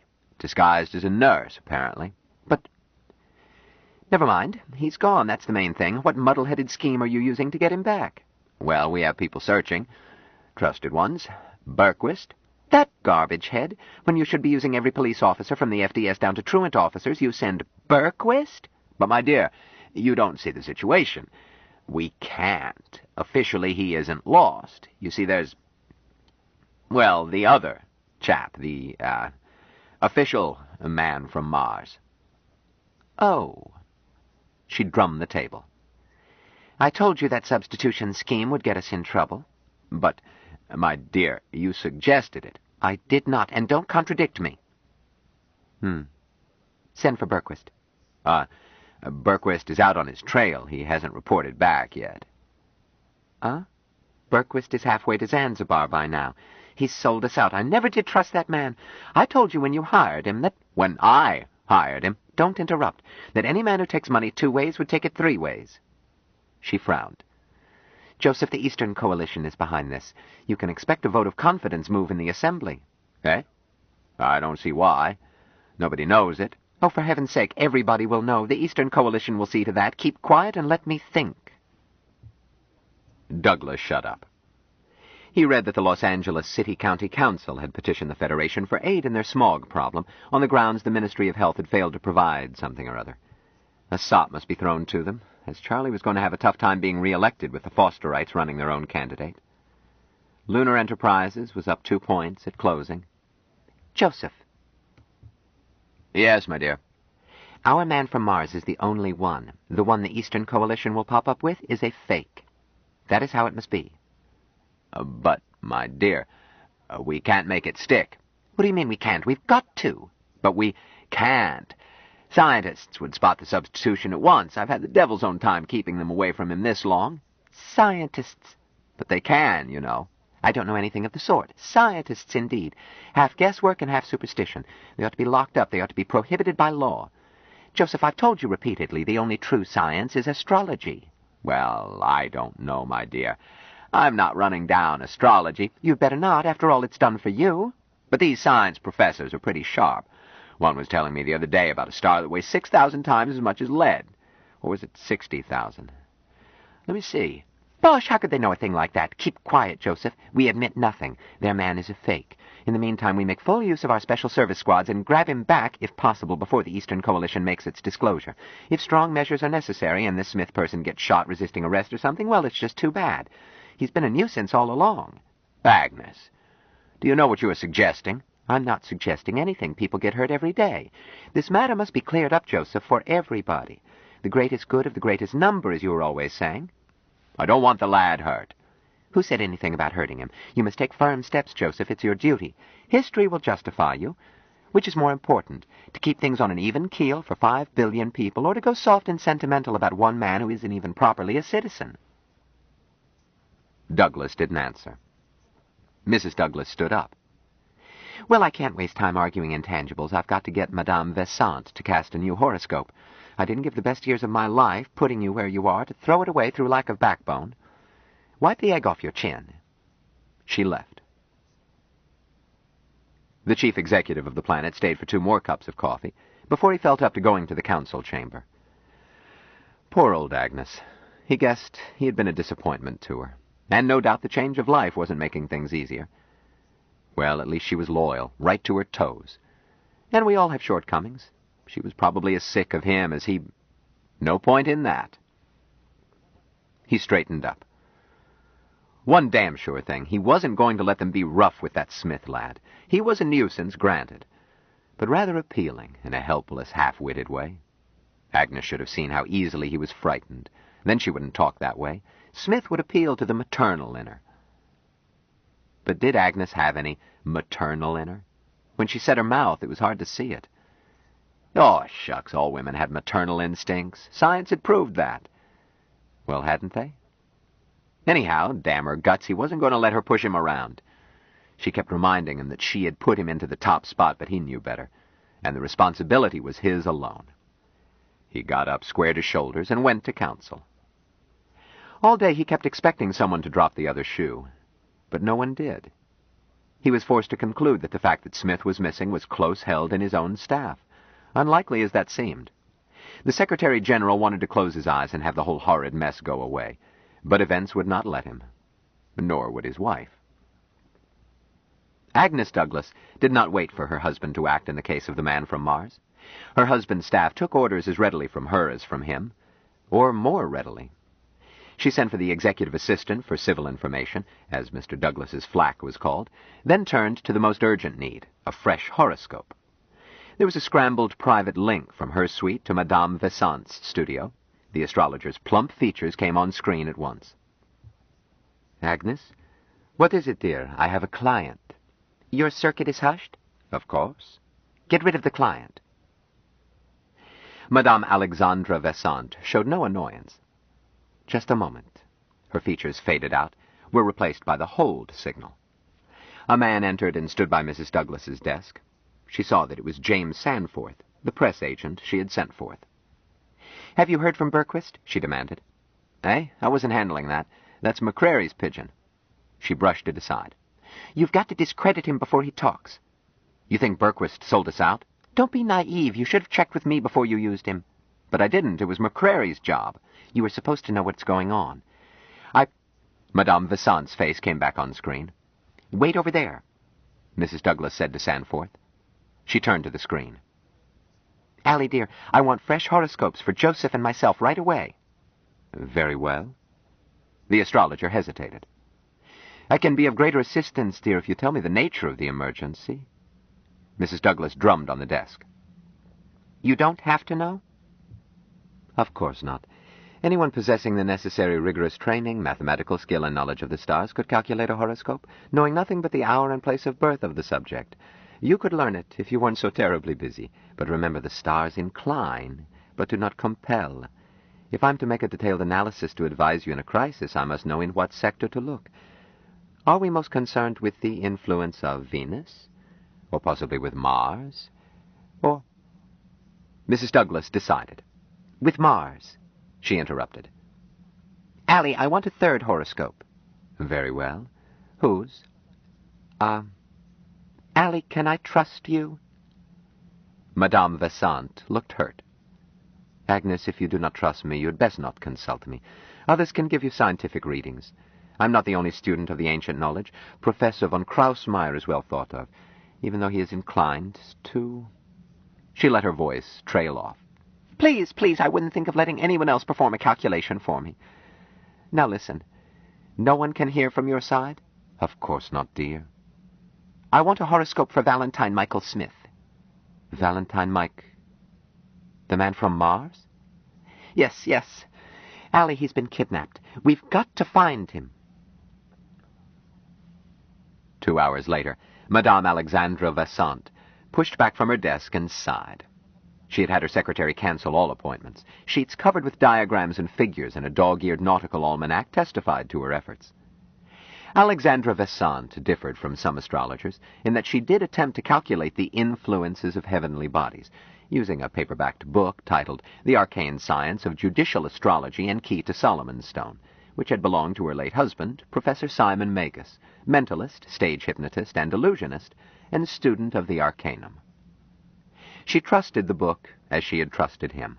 There was no one who could cast a horoscope like Simon. When he was sober, half the time he had not needed the book. She knew that she would never have that degree of skill. She always used both almanac and manual. Her calculations were sometimes fuzzy. Becky Vesey, as she had been known, had never really mastered multiplication tables and was inclined to confuse sevens with nines. Nevertheless, her horoscopes were eminently satisfactory. Mrs. Douglas was not her only distinguished client. She had been a touch panicky when Mrs. Douglas demanded a horoscope for the man from Mars. She had felt the way she used to feel when some idiot from the audience had retied her blindfold just before the professor was to ask her questions. But she had discovered way back then as a girl that she had a talent for the right answer. She had suppressed her panic and gone on with the show. So she had demanded of Agnes the exact hour, date, and place of birth of the man from Mars, being fairly sure that they were not known. But precise information had been supplied after short delay from the envoy's log. By then she was not panicky, had simply accepted the data and promised to call back with the horoscopes. But after 2 hours of painful arithmetic, although she had completed findings for Mr. and Mrs. Douglas, she had nothing for Smith. The trouble was simple and insuperable. Smith had not been born on Earth. Her astrological Bible did not include such an idea. Its anonymous author had died before the first rocket to the moon. She had tried to find a way out of the dilemma on the assumption that principles were unchanged and that she must correct for displacement, but she grew lost in a maze of unfamiliar relationships. She was not sure the signs of the zodiac were the same from Mars, and what could one do without signs of the zodiac? She could as easily have extracted a cube root, that being the hurdle that had caused her to quit school. She got out a tonic she kept for difficult occasions. She took one dose quickly, poured another, and thought about what Simon would have done. Presently she could hear his steady tones. "Confidence, kiddo. Have confidence, and the yokels will have confidence in you. You owe it to them." She felt much better, and started writing the horoscopes for the Douglases. It then turned out to be easy to write one for Smith. She found, as always, that words on paper proved themselves. They were so beautifully true. She was finishing as Agnes Douglas called again. "Allie, have you finished?" "Just completed," Madame Vasant answered briskly. You realize that young Smith's horoscope presented an unusual and difficult problem in the science. Born as he was on another planet, every aspect had to be recalculated. The influence of the sun is lessened. That of Diana is almost missing. Jupiter is thrown into a novel, I should say unique aspect, as I'm sure you see. This required computation of... Allie, never mind that. Do you know the answers? Naturally. Oh, thanks goodness. I thought you were telling me that it was too much for you. Madame Vasant showed injured dignity. My dear, the science never alters, only configurations alter. The means that predicted the instant and place of the birth of Christ that told Julius Caesar the moment and method of his death. How could it fail? Truth is truth, unchanging. Yes, of course. Are you ready? Let me switch on recording. Go ahead. Very well. Agnes, this is a most critical period in your life. Never have the heavens gathered in such strong configuration. Above all, you must be calm, not hasty, and think things through. On the whole, the portents are in your favor, provided you avoid ill-considered action. Do not let your mind be distressed by surface appearances. She went on giving advice. Becky Vesey always gave good advice, and gave it with conviction because she believed it. She had learned from Simon that even when the stars seemed darkest, there was always a way to soften the blow, some aspect the client could use toward happiness. The tense face opposite her in the screen calmed, and began nodding agreement as she made her points. So you see, she concluded, the absence of young Smith is a necessity. Under the joint influences of 3 horoscopes. Do not worry. He will return, or you will hear from him, very shortly. The important thing is to take no drastic action. Be calm. Yes, I see. One more point.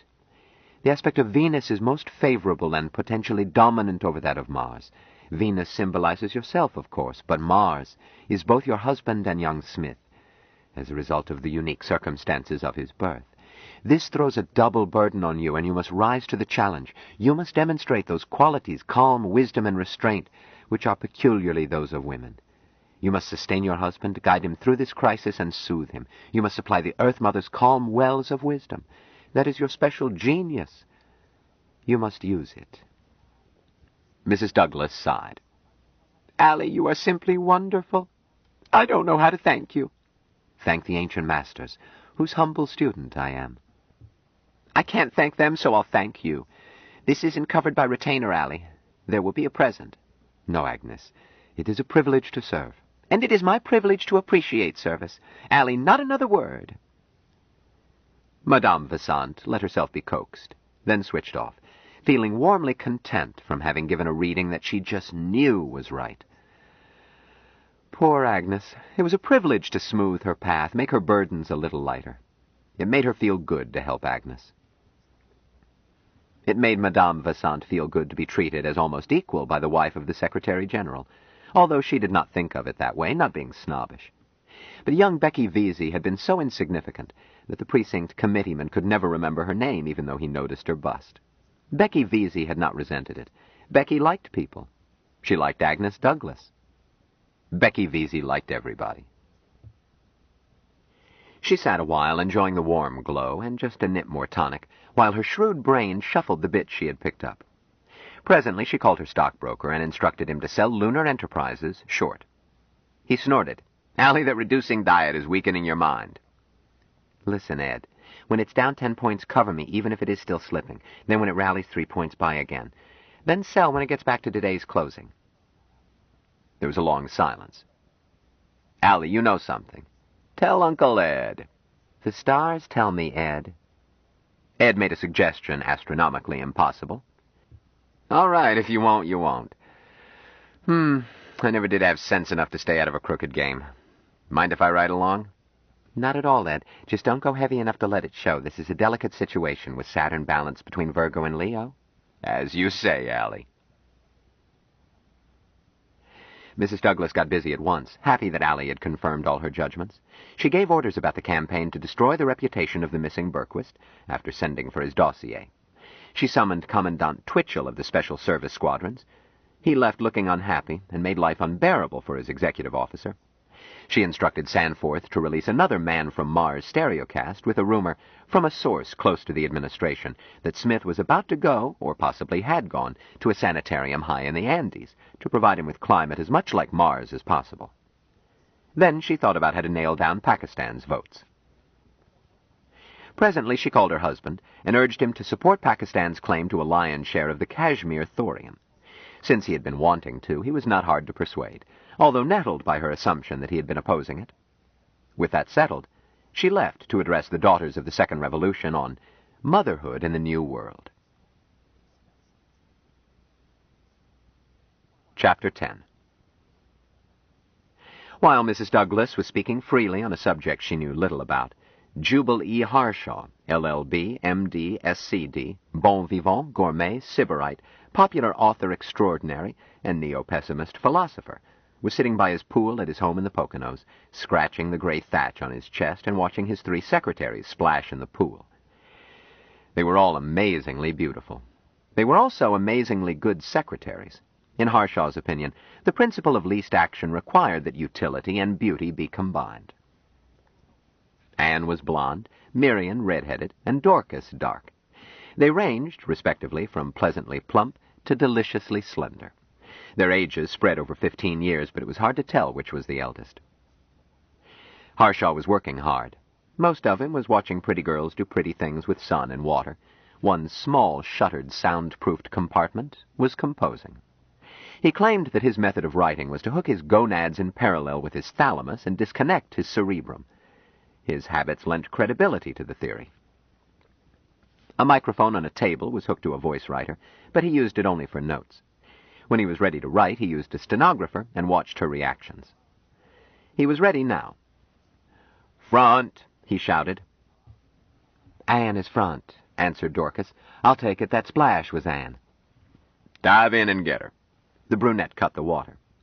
Moments later, Anne climbed out, put on a robe, and sat down at the table. She said nothing and made no preparations. Anne had total recall. Harshaw picked up a bucket of ice over which brandy had been poured, took a swig.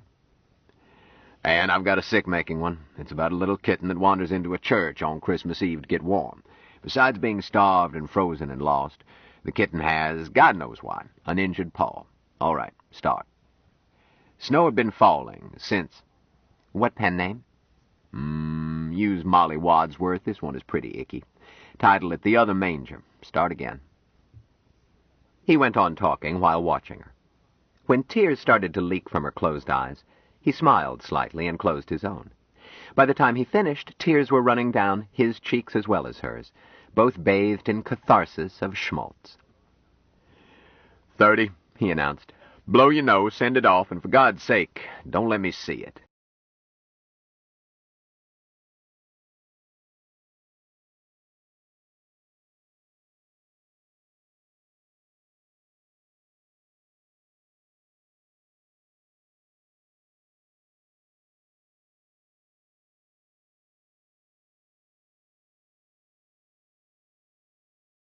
Stranger in a Strange Land by Robert A. Heinlein, continued.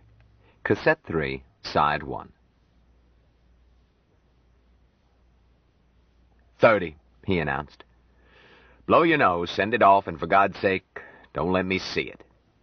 "Jubal, aren't you ever ashamed?" "Nope." "Someday I'm going to kick you right in your fat stomach for one of these." "I know. Get your fanny indoors and take care of it before I change my mind." "Yes, boss." She kissed his bald spot as she passed behind his chair. Harshaw yelled, "Front!" and Miriam started toward him. A loudspeaker mounted on the house came to life. "Boss!" Harshaw uttered one word, and Miriam clucked. He added, "Yes, Larry?" The speaker answered, "There's a dame down here at the gate, and she's got a corpse with her." Harshaw considered this. "Is she pretty?" Yes." "Then why are you sucking your thumb? Let her in." Harshaw sat back. "Start," he said. City montage dissolving into medium 2-shot interior. A cop is seated in a straight chair, no cap, collar open, face covered with sweat. We see the back of the other figure, depth between us and cop. Figure raises a hand, bringing it back and almost out of the tank. He slaps the cop with a heavy, meaty sound, dubbed. Harshaw glanced up and said, "Pick up from there." A car was rolling up the hill toward the house. Jill was driving. A young man was beside her. As the car stopped, the man jumped out as if happy to divorce himself from it. "There she is, Jubal." "So I see. Good morning, little girl. Larry, where is this corpse?" "Back seat, boss. Under a blanket." "But it's not a corpse," Jill protested. "It's... Ben said that you... I mean..." She put her head down and sobbed.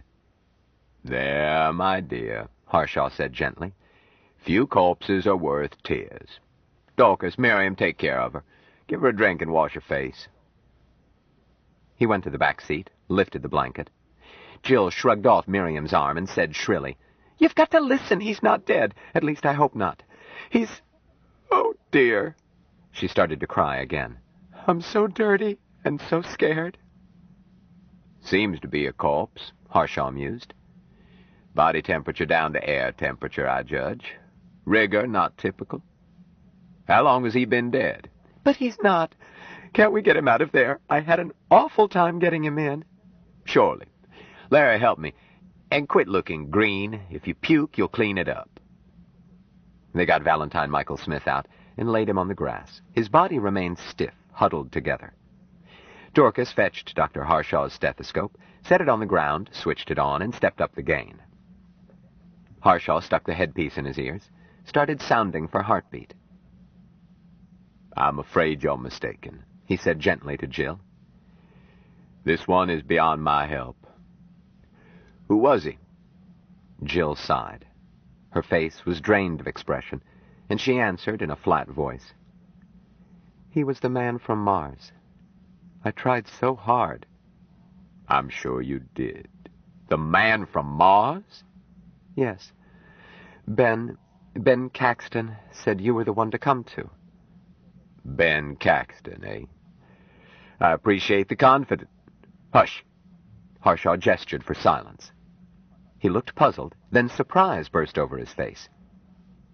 "Hard action. I'll be a babbling baboon. Dorcas, upstairs, the clinic, third drawer in the locked part of the cooler. The code is Sweet Dreams. Bring the drawer and a 1cc hypo." "Right away." "Doctor, no stimulants." Harshaw turned to Jill. "Eh?" "I'm sorry, sir. I'm just a nurse. But this case is different. I know." He's my patient now, nurse. But about 40 years ago I found out I wasn't God, and 10 years later I discovered I wasn't even Aesculapius. What do you want to try?" "I want to try to wake him. If you do anything to him, he goes deeper into it." Go ahead.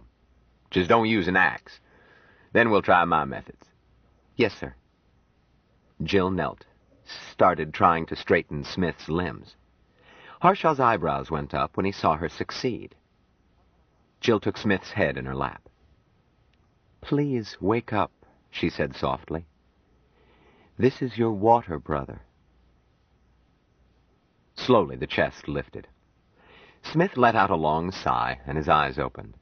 He looked up at Jill and smiled his baby smile. He looked around.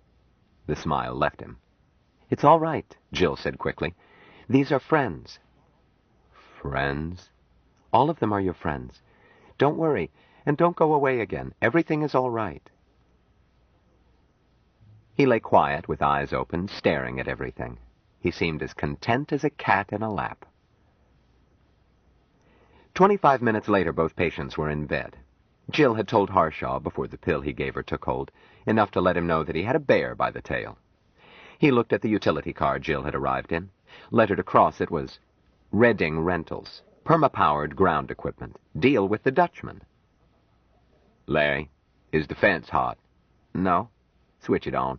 Then polish every fingerprint off that heap when it gets dark. Drive over the other side of Redding. Better go almost to Lancaster, and leave it in a ditch. Then go to Philadelphia, catch the Scranton shuttle, come home from there."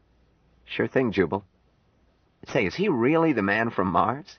"Better hope not. If he is and they catch you before you dump that wagon and connect you with him, they'll quiz you with a blowtorch."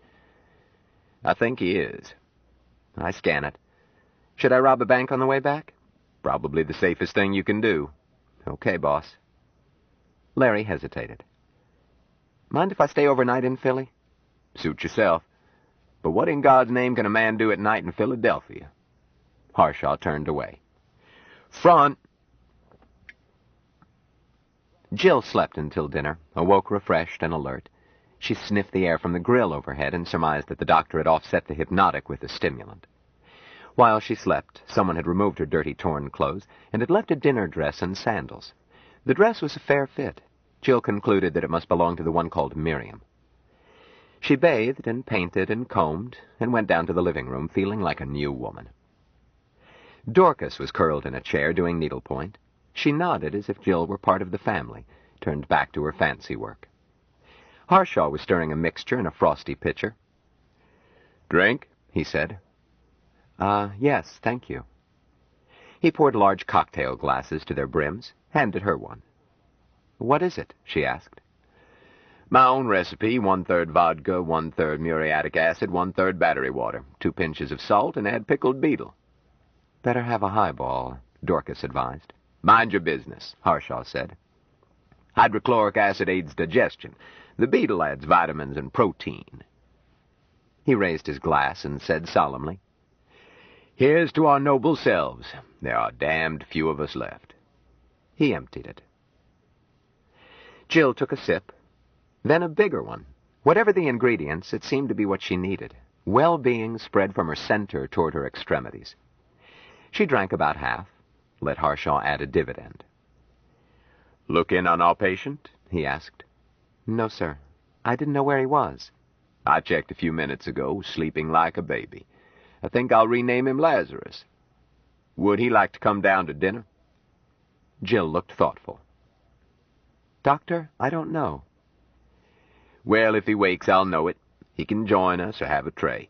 This is Freedom Hall, my dear. Everyone does as he pleases. Then if he does something I don't like, I kick him the hell out. Which reminds me, I don't like to be called doctor. Sir? Oh, I'm not offended. But when they began handing out doctorates for comparative folk dancing and advanced fly fishing, I became too stinking proud to use the title. I won't touch watered whiskey and take no pride in watered-down degrees. Call me Jubal. Oh.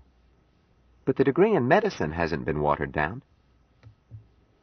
Time they called it something else so as not to confuse it with playground supervisors. Little girl, what is your interest in this patient? Eh? I told you, Jubal. You told me what happened. You didn't tell me why. Jill, I saw the way you spoke to him. Are you in love with him? Jill gasped. Why, that's preposterous. Not at all. You're a girl, he's a boy. That's a nice setup. But... No, Jubal, it's not that. Well, he was a prisoner, and I thought, or Ben thought, that he was in danger. We wanted to see him get his rights. My dear, I'm suspicious of a disinterested interest. You look as if you had a normal glandular balance, so it's my guess that it is either Ben or this poor boy from Mars. You had better examine your motives, then judge which way you are going. In the meantime, what do you want me to do? The scope of the question made it hard to answer. From the time Jill crossed her Rubicon, she had thought of nothing but escape. She had no plans. I don't know. I thought not. On the assumption that you might wish to protect your license, I took the liberty of leaving a message sent from Montreal to your chief of nursing. You asked for leave because of illness in your family. Okay? Jill felt sudden relief. She had buried all worry about her own welfare. Nevertheless, down inside was a heavy lump caused by what she had done to her professional standing. Oh, Jubal, thank you, she added. I'm not delinquent in watch standing yet. Today was my day off. Good. What do you want to do? I haven't had time to think. I should get in touch with my bank and get some money. She paused, trying to recall her balance. It was never large, and sometimes she forgot to. Jubal cut in. If you do, you will have cops pouring out of your ears. Hadn't you better stay here until things level off? Jubal, I wouldn't want to impose on you. You already have. Don't worry, child. There are always freeloaders around here. Nobody imposes on me against my will, so relax. Now, our patient, you said you wanted him to get his rights. You expected my help? Well, Ben said... Ben seemed to think you would help. Ben does not speak for me. I'm not interested in this lad's so-called rights. His claim to Mars, his lawyer's hogwash. As a lawyer myself, I need not respect it. As for the wealth that is supposed to be his, the situation results from other people's passions and our odd tribal customs. He has earned none of it. He would be lucky if they bilked him of it. But I would not scan a newspaper to find out. If Ben expected me to fight for Smith's rights, you have come to the wrong house. Oh.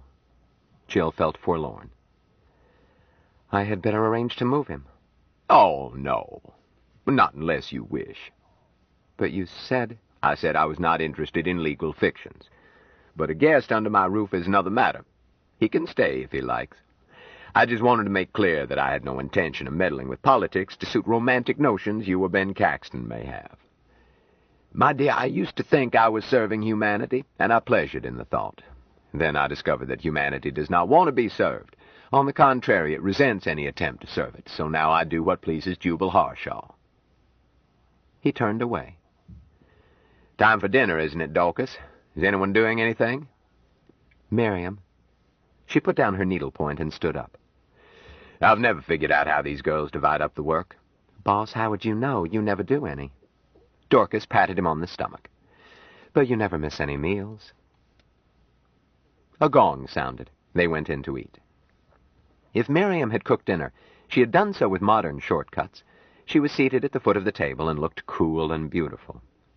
In addition to the secretaries, there was a man slightly older than Larry called Duke, who treated Jill as if she always lived there. Service was by non-android machines, keyed from Miriam's end of the table. The food was excellent, and so far as Jill could tell, none was syntho. But it did not suit Harshaw. He complained that his knife was dull, the meat was tough, he accused Miriam of serving leftovers. No one seemed to hear him, but Jill was becoming embarrassed on Miriam's account when Anne put down her fork. He mentioned his mother's cooking, she stated. He is beginning to think he is boss again, agreed Dorcas. How long has it been? About 10 days. Too long. Anne gathered Dorcas and Miriam by eye. They stood up. Duke went on eating. Harshaw said hastily, "Girls, not at meals. Wait until—" They moved toward him. A machine scurried out of the way. Anne took his feet, each of the others an arm. French doors slid aside. They carried him out, squawking. The squawks ended in a splash. The women returned, not noticeably mussed. Miriam sat down and turned to Jill. More salad, Jill? Harshaw returned in pajamas and robe instead of evening jacket. A machine had covered his plate as he was dragged away. It now uncovered it. He went on eating. "As I was saying," he remarked, "a woman who can't cook is a waste of skin. If I don't start having service, I'm going to swap you all for a dog and shoot the dog. What's dessert, Miriam?" Strawberry shortcake. "That's more like it. You were all reprieved till Wednesday." After dinner, Jill went into the living room intending to view a news stereocast, being anxious to find out if she played a part in it. She could find no receiver, nor anything which could conceal a tank. Thinking about it, she could not recall having seen one, nor any newspapers, although there were plenty of books and magazines. No one joined her. She began to wonder what time it was. She had left her watch upstairs, so she looked around for a clock. She failed to find one, then searched her memory and could not remember seeing clock or calendar in any room she had been in. She decided that she might as well go to bed. One wall was filled with books. She found a spool of Kipling's Just So stories and took it happily upstairs. The bed in her room was as modern as next week, with auto massage, coffee dispenser, weather control, reading machine, etc. But the alarm circuit was missing. Jill decided that she would probably not oversleep, crawled into bed, slid the spool into the reading machine, lay back, and scanned the words streaming across the ceiling. Presently, the control slipped from relaxed fingers. Lights went out. She slept. Jubal Harshaw did not get to sleep as easily. He was vexed with himself. His interest had cooled, and reaction set in. Half a century earlier, he had sworn a mighty oath never again to pick up a stray cat, and now, so help him, by the multiple paps of Venus Genetrix, he had picked up 2 at once. No, 3, if he counted Caxton. That he had broken his oath more times than there were years intervening did not trouble him. He was not hobbled by consistency. Nor did 2 more pensioners under his roof bother him. Pinching pennies was not in him. In most of a century of gusty living, he had been broke many times, had often been wealthier than he now was. He regarded both as shifts in the weather, and never counted his change. But the foo-for-all that was bound to ensue when the busies caught up with these children disgruntled him. He considered it certain that catch up they would. That naive Jillian infant would leave a trail like a club-footed cow. Whereupon people would barge into his sanctuary, asking questions, making demands, and he would have to make decisions and take action. He was convinced that all action was futile. The prospect irritated him. He did not expect reasonable conduct from human beings. Most people were candidates for protective restraint. He simply wished they would leave him alone. All but the few he chose for playmates. He was convinced that, left to himself, he would have long since achieved nirvana, dived into his belly button and disappeared from view like those Hindu jokers. Why couldn't they leave a man alone? Around midnight, he put out his 27th cigarette and sat up. Lights came on. "Front!" he shouted at a microphone. Dorcas came in, dressed in robe and slippers. She yawned and said, "Yes, boss?" "Dorcas, the last 20 or 30 years I've been a worthless, no-good parasite." She yawned again. "Everybody knows that." "Never mind the flattery. There comes a time in every man's life when he has to stop being sensible, a time to stand up and be counted, strike a blow for liberty, smite the wicked." So quit yawning. The time has come." She glanced down. "Maybe I'd better get dressed." "Yes, get the other girls up, too. We're going to be busy. Throw a bucket of water over Duke and tell him to dust off the babble machine and hook it up in the study. I want the news." Dorcas looked startled. "You want stereo vision?" "You heard me. Tell Duke if it's out of order to pick a direction and start walking. Now get, we've got a busy night." "All right," Dorcas agreed doubtfully. "But I ought to take your temperature first." "Peace, woman!" Duke had Harshaw's receiver hooked up in time to let Jubal see a rebroadcast of the second phony interview with the man from Mars. The commentary included a rumor about moving Smith to the Andes. Jubal put two and two together, after which he was calling people until morning. At dawn, Dorcas brought him breakfast, 6 eggs beaten into brandy. He slurped them, while reflecting that one advantage of a long life was that eventually a man knew almost everybody of importance and could call on them in a pinch. Harshaw had prepared a bomb, but did not intend to trigger it until the powers that be forced him. He realized that the government could haul Smith back into captivity on grounds that he was incompetent. His snap opinion was that Smith was legally insane and medically psychopathic by normal standards, the victim of a double-barreled situational psychosis of unique and monumental extent, first from being raised by non-humans, and second from being pitched into another alien society. But he regarded both the legal notion of sanity and the medical notion of psychosis as irrelevant. This human animal had made a profound and apparently successful adjustment to a non-human society. But as a malleable infant, could he, as an adult with formed habits and canalized thinking, make another adjustment just as radical and much more difficult for an adult? Dr. Harshaw intended to find out. It was the first time in decades he had taken real interest in the practice of medicine. Besides that, he was tickled at the notion of balking the powers that be. He had more than his share of that streak of anarchy which was the birthright of every American. Pitting himself against the planetary government filled him with sharper zest than he had felt in a generation.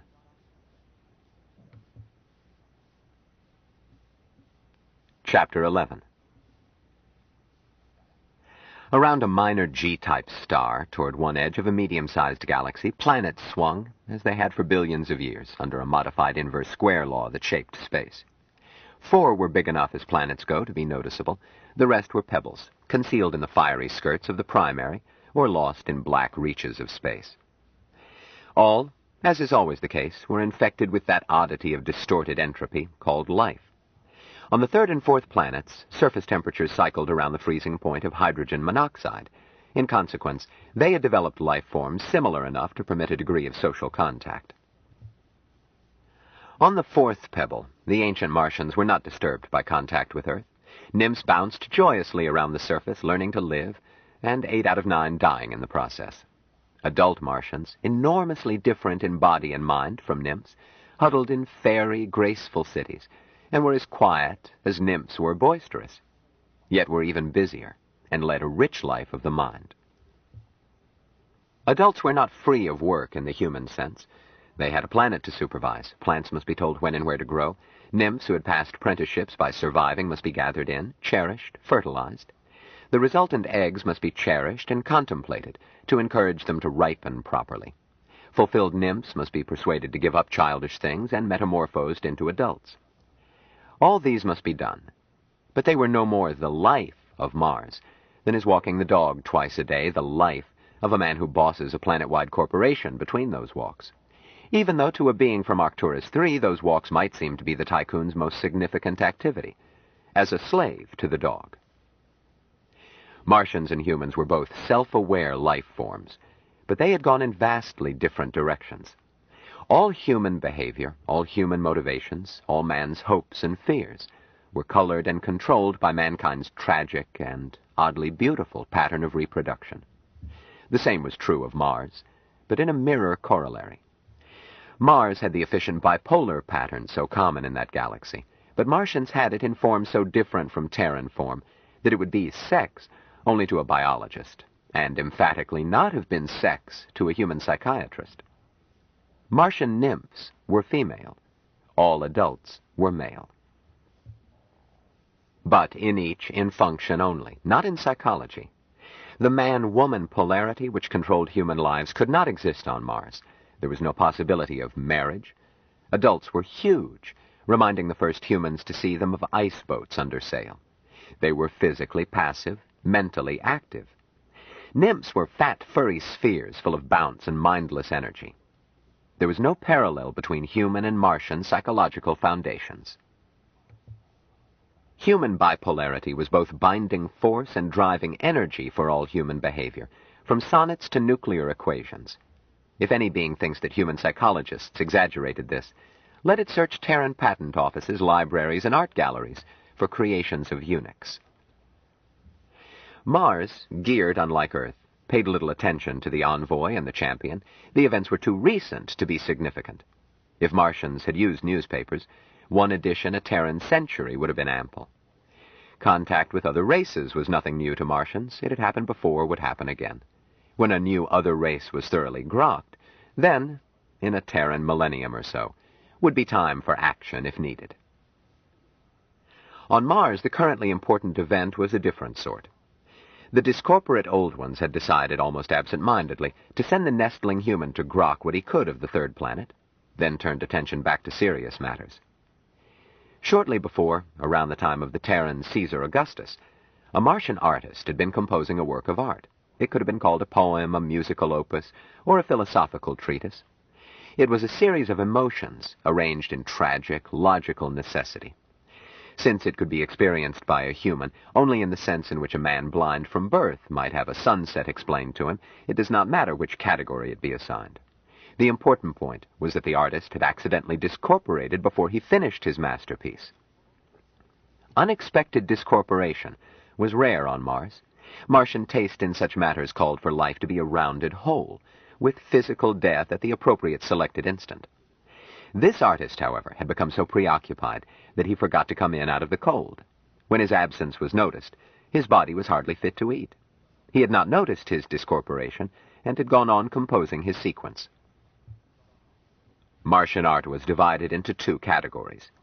That sort created by living adults, which was vigorous, often radical and primitive, and that of the Old Ones, which was usually conservative, extremely complex, and was expected to show much higher standards of technique. The two sorts were judged separately. By what standards should this opus be judged? It bridged from corporate to discorporate. Its final form had been set throughout by an old one, yet the artist, with the detachment of all artists everywhere, had not noticed the change in his status, and had continued to work as if corporate. Was it a new sort of art? Could more such pieces be produced by surprise discorporation of artists while they were working? The Old Ones had been discussing the exciting possibilities in ruminative rapport for centuries, and all corporate Martians were eagerly awaiting their verdict. The question was of greater interest because it was religious art, in the Terran sense, and strongly emotional. It described contact between the Martian race and the people of the fifth planet, an event that had happened long ago, but which was alive and important to Martians, in the sense in which one death by crucifixion remained alive and important to humans after 2 Terran millennia. The Martian race had encountered the people of the fifth planet, grokked them completely, and had taken action. Asteroid ruins were all that remained, save that the Martians continued to cherish and praise the people they had destroyed. This new work of art was one of many attempts to grok the whole beautiful experience in all its complexity in one opus. But before it could be judged, it was necessary to grok how to judge it. It was a pretty problem. On the third planet, Valentine Michael Smith was not concerned with this burning issue. He had never heard of it. His Martian keeper, and his keeper's water brothers, had not mocked him with things he could not grasp. Smith knew of the destruction of the fifth planet, just as any human schoolboy learns of Troy and Plymouth Rock, but he had not been exposed to art that he could not grok. His education had been unique, enormously greater than that of his nestlings, enormously less than that of an adult. His keeper and his keeper's advisers among the old ones had taken passing interest in seeing how much and of what sort this alien nestling could learn. The results had taught them more about the human race than that race had yet learned about itself, for Smith had grokked readily things that no other human being had ever learned. At present, Smith was enjoying himself. He had won a new water brother in Jubal. He had acquired many new friends. He was enjoying delightful new experiences in such kaleidoscopic quantity that he had no time to grok them. He could only file them away to be relived at leisure. His brother Jubal told him that he would grok this strange and beautiful place more quickly if he would learn to read. So he took a day off to do so, with Jill pointing to words and pronouncing. It meant staying out of the swimming pool that day, which was a great sacrifice, as swimming, once he got it through his head that it was permitted, was not merely a delight, but almost unbearable religious ecstasy. If Jill and Jubal had not told him to, he would never have come out of the pool at all. Since he was not permitted to swim at night, he read all night long.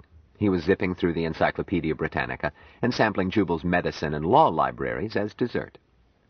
His brother Jubal saw him leafing through one of the books, stopped and questioned him about what he had read. Smith answered carefully, as it reminded him of tests the old ones had given him. His brother seemed upset at his answers, and Smith found it necessary to go into meditation. He was sure that he had answered with the words in the book, even though he did not grok them all. But he preferred the pool to the books, especially when Jill and Miriam and Larry and the rest were all splashing each other. He did not learn at once to swim, but discovered that he could do something they could not. He went to the bottom and lay there, immersed in bliss, whereupon they hauled him out with such excitement that he was almost forced to withdraw, had it not been clear that they were concerned for his welfare. Later he demonstrated this for Jubal, remaining on the bottom a delicious time, and tried to teach it to his brother Jill, but she became disturbed, and he desisted. It was his first realization that there were things he could do that these new friends could not. He thought about it a long time, trying to grok its fullness. Smith was happy. Harshaw was not.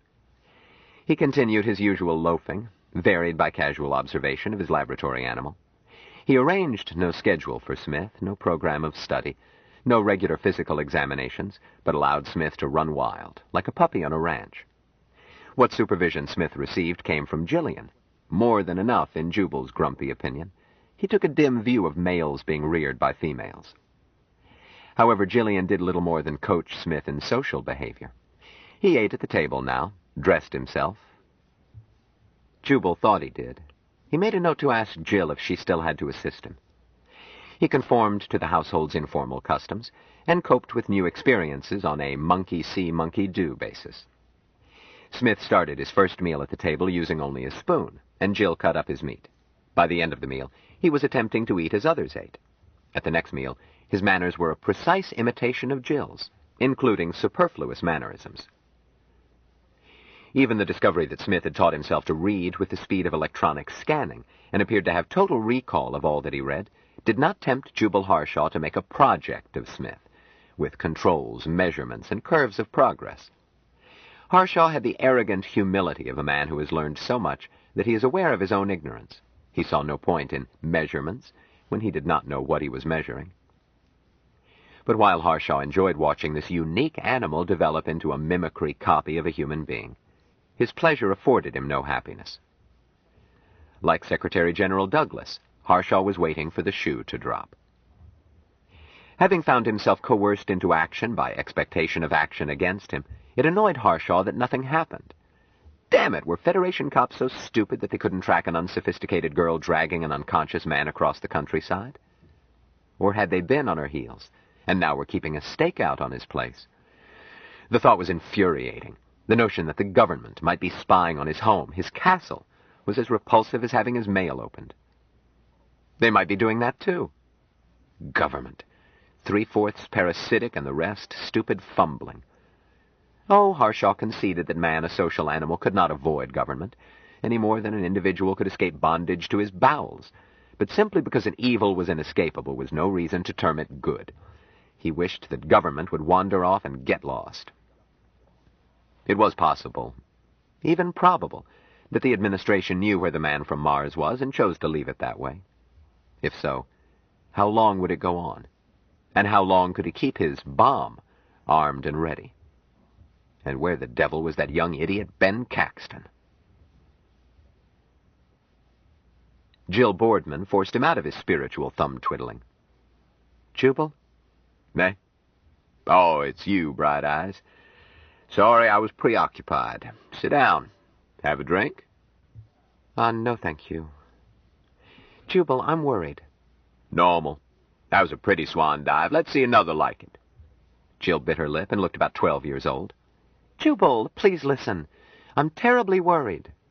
He sighed. In that case, dry yourself off. The breeze is chilly. I'm warm enough. Jubal, would it be all right if I left Mike here? Harshaw blinked. Certainly. The girls will look out for him. He's no trouble. You're leaving? She didn't meet his eye. Yes. You're welcome here. But you're welcome to leave if you wish. Huh? But Jubal, I don't want to. Then don't. But I must. Play that back. I didn't scan it. Don't you see, Jubal? I like it here. You've been wonderful to us, but I can't stay, not with Ben missing. I've got to look for him. Harshaw said one earthy word, then added, How do you plan to look for him? She frowned. I don't know, but I can't lie around loafing and swimming with Ben missing. Jillian, Ben is a big boy. You're not his mother, nor his wife. You haven't any call to go looking for him. Have you? Jill twisted one toe in the grass. No, she admitted. I haven't any claim on Ben. I just know that if I were missing, Ben would look until he found me. So I've got to look for him. Jubal breathed malediction against all gods involved in the foibles of the human race, then said, All right, let's get some logic into it. Do you plan to hire detectives? She looked unhappy. I suppose that's the way to do it. I've never hired a detective. Are they expensive? Quite. Jill gulped. Would they let me pay, in monthly installments? Cash at the stairs is their policy. Quit looking grim, child. I brought that up to dispose of it. I've already hired the best in the business to try to find Ben. There's no need to hawk your future to hire second best. You didn't tell me. No need to. But, Jubal, what did they find out? Nothing, he admitted. So there was no need to put you in the dumps by telling you. Jubal scowled.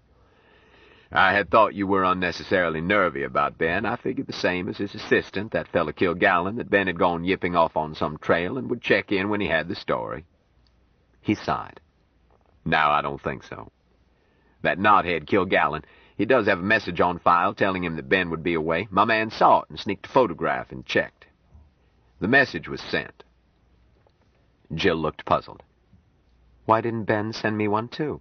It isn't like him. Ben's very thoughtful. Jubal repressed a groan. Use your head, Jillian. Just because a package says cigarettes does not prove it contains cigarettes. You got here Friday. The code groups on that stat print show it was filed from Philadelphia. Paoli Station landing flat at 10:30 the morning before, 10:30 a.m., Thursday. It was transmitted and received at once. Ben's office has its own stat printer. All right. You tell me why Ben sent a printed message to his own office during working hours instead of telephoning. Why, I don't think he would. At least I wouldn't. The telephone is the normal... You aren't Ben. I can think of a dozen reasons for a man in Ben's business. To avoid gobbles, to ensure a record in the files of IT&T for legal purposes, to send a delayed message. Lots of reasons. Kilgallen saw nothing odd, and the fact that Ben goes to the expense of a stat printer in his office shows that Ben uses it. However, Jubal went on, that message placed Ben at Paoli Flat at 10:34 on Thursday. Jill, it was not sent from there. But... One moment. Messages are either handed in or telephoned. If handed over the counter, the customer can have a facsimile transmission of handwriting and signature, but if filed by phone, it has to be typed before it can be photographed. Yes, of course. Doesn't that suggest anything, Jill? Jubal, I'm so worried I can't think. Quit breastfeeding. It wouldn't have suggested anything to me either. But the pro working for me is a sneaky character. He went to Paoli with a stat print faked from the photograph taken under Kilgallen's nose, and with credentials that made it appear that he was Osbert Kilgallen, the addressee. Then, with his fatherly manner and sincere face, he conned a young lady into telling things which she should have divulged only under court order. Very sad. Ordinarily, she wouldn't remember one message out of hundreds. They go in her ears, out her fingertips, and are gone, save for filed microprints. But this lady is one of Ben's fans. She reads his columns every night. A hideous vice. Jubal blinked. Front. Anne appeared dripping. Remind me, Jubal told her, to write an article on the compulsive reading of news. The theme will be that most neuroses can be traced to the unhealthy habit of wallowing in the troubles of 5 billion strangers. Title is Gossip Unlimited. No, make that Gossip Gone Wild. Boss, you're getting morbid. Not me, everybody else. See that I write it next week. Now vanish, I'm busy. He turned to Jillian. She noticed Ben's name, thrilled because she was speaking to one of her heroes, but was irked because Ben hadn't paid for vision as well as voice. Oh, she remembers. And she remembers that the service was paid for by cash from a public booth in Washington. In Washington? Repeated Jill. Why would Ben call from... Of course, Jubal agreed pettishly. If he's at a booth in Washington, he can have voice and vision with his assistant, cheaper, easier, and quicker than he could phone a message to be sent back to Washington from 100 miles away. It doesn't make sense. Or it makes just one kind. Hanky-panky. Ben is as used to hanky-panky as a bride is to kisses. He didn't get to be the best Winchell in the business through playing his cards face up. Ben is not a Winchell, he's a Lippman. Sorry, I'm colorblind in that range. He might have believed that his phone was tapped, but his stat printer was not, or suspected that both were tapped, and used this roundabout relay to convince whoever was tapping him that he was away and would not be back soon. Jubal frowned. In that case, we would do him no favor by finding him. We might endanger his life. Jubal, no. Jubal, yes, he answered wearily. That boy skates close to the edge. That's how he made his reputation. Jill, Ben has never tackled a more dangerous assignment. If he disappeared voluntarily, do you want to call attention to the fact? Kilgallen has him covered. Ben's column appears every day. I've made it my business to know. Canned columns. Of course. Or perhaps Kilgallen is writing them. In any case, Ben Caxton is still officially on his soapbox. Perhaps he planned it, my dear, because he was in such danger that he did not dare get in touch even with you. Well? Jillian covered her face. Jubal, I don't know what to do. Snap out of it, he said gruffly. The worst that can happen to him is death, and that we're all in for, in days or weeks or years. Talk to Mike. He regards discorporation as less to be feared than a scolding. Why, if I told Mike we were going to roast him for dinner, he would thank me for the honor with his voice choked with gratitude. I know, Jill agreed in a small voice. But I don't have his philosophical attitude. Nor I, Harshaw agreed cheerfully. But I'm beginning to grasp it, and it is a consoling one to a man my age, a capacity for enjoying the inevitable. Well, I've been cultivating that all my life, but this infant, barely old enough to vote and too unsophisticated to stand clear of the horse cars, has me convinced that I've just reached kindergarten.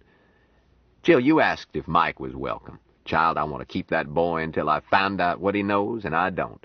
This discorporation thing, it's not the Freudian death wish, none of that, even the weariest river stuff. It's more like Stevenson's glad did I live and gladly die, and I lay me down with a will.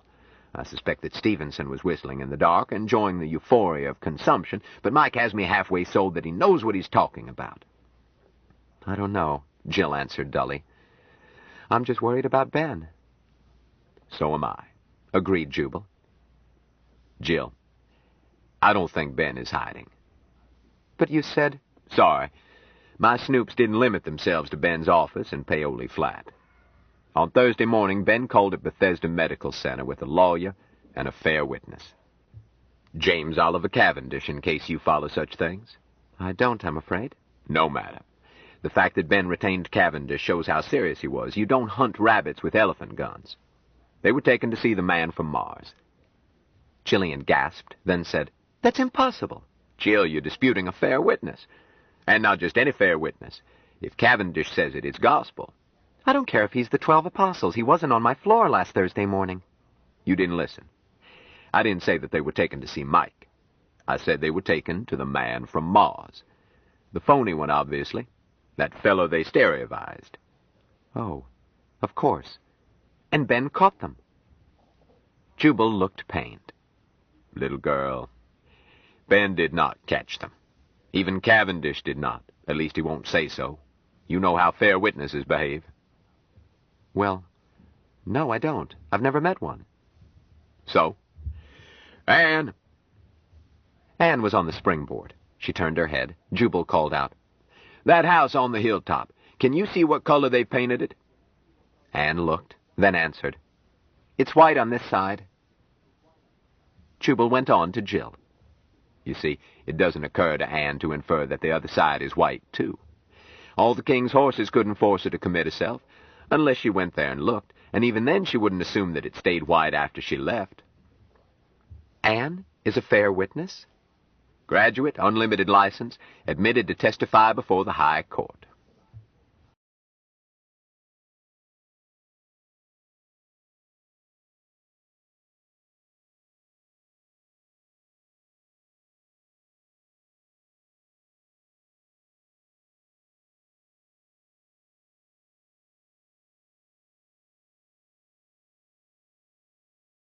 Stranger in a Strange Land by Robert A. Heinlein continued.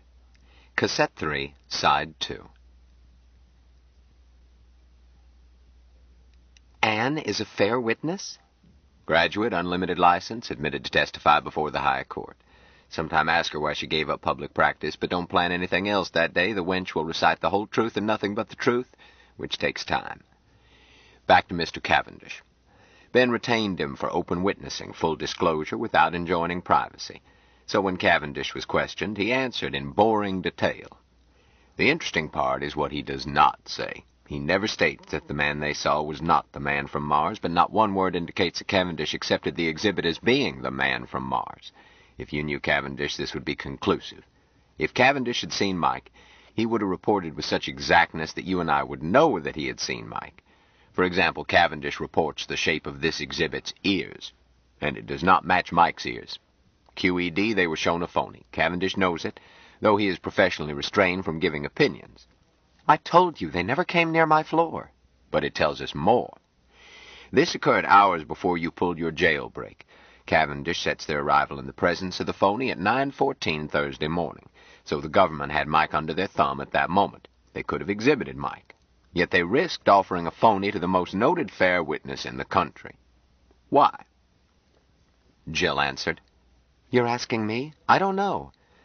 Ben told me that he intended to ask Mike if he wanted to leave the hospital, and help him if he said yes. Which Ben did try, with the phony. So? But, Jubal, they couldn't have known that Ben intended to. And anyhow, Mike wouldn't have left with Ben.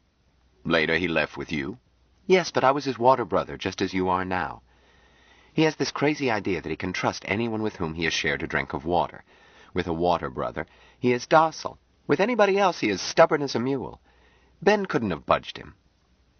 She added, At least, that is the way he was last week. He's changing awfully fast. So he is. Too fast, maybe. I've never seen muscle tissue develop so rapidly. Never mind. Back to Ben. Cavendish reports that Ben dropped him and the lawyer, a chap named Frisbee, at 9:31, and Ben kept the cab. An hour later, he, or somebody who said he was Ben, phoned that message to Paoli Flat. You don't think it was Ben? I do not.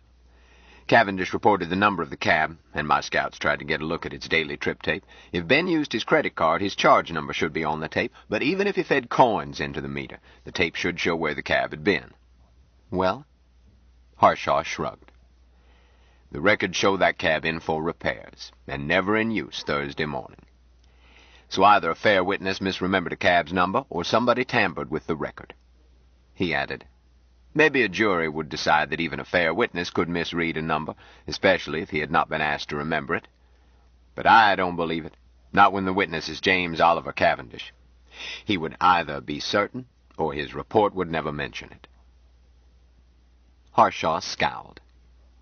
Jill, you're forcing me to rub my nose in it. And I don't like it. Granted that Ben could have sent that message, it is most unlikely that he could tamper with the record of that cab, and still less believable that he had reason to. Ben went somewhere, and somebody who could get at the records of a public carrier went to a lot of trouble to conceal where he went, and sent a phony message to keep anyone from realizing that he had disappeared. Disappeared? Kidnapped, you mean? Softly, Jill. Kidnapped is a dirty word. It's the only word. Jubal, how can you sit there when you ought to be shouting it from the... Stop it, Jill. Instead of kidnapped, Ben might be dead. Jillian slumped. Yes, she agreed dully. But we'll assume he is not until we see his bones. Jill, what's the greatest danger about kidnapping? It is a hue and cry, because a frightened kidnapper almost always kills his victim. Jillian looked woeful. Harshaw went on gently. I'm forced to say that it is likely that Ben is dead. He has been gone too long. But we've agreed to assume that he is alive. Now you intend to look for him. Jillian, how will you do this, without increasing the risk that Ben will be killed by the unknown parties who kidnapped him? But we know who they are. Do we? Of course. The same people who kept Mike a prisoner, the government. Harshaw shook his head. That's an assumption. Ben has made many enemies with his column, and not all of them are in government. However, Harshaw frowned. Your assumption is all we have to go on. But it's too sweeping. The government is several million people. We must ask ourselves whose toes were stepped on. What individuals? Why, Jubal, I told you, just as Ben told me.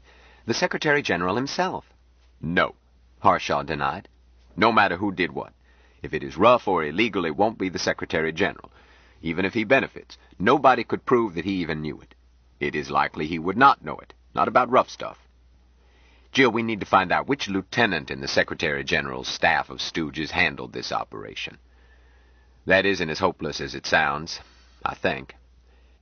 When Ben was taken to see that phony, one of Douglas's assistants was with him. Tried to talk him out of it, then went with him.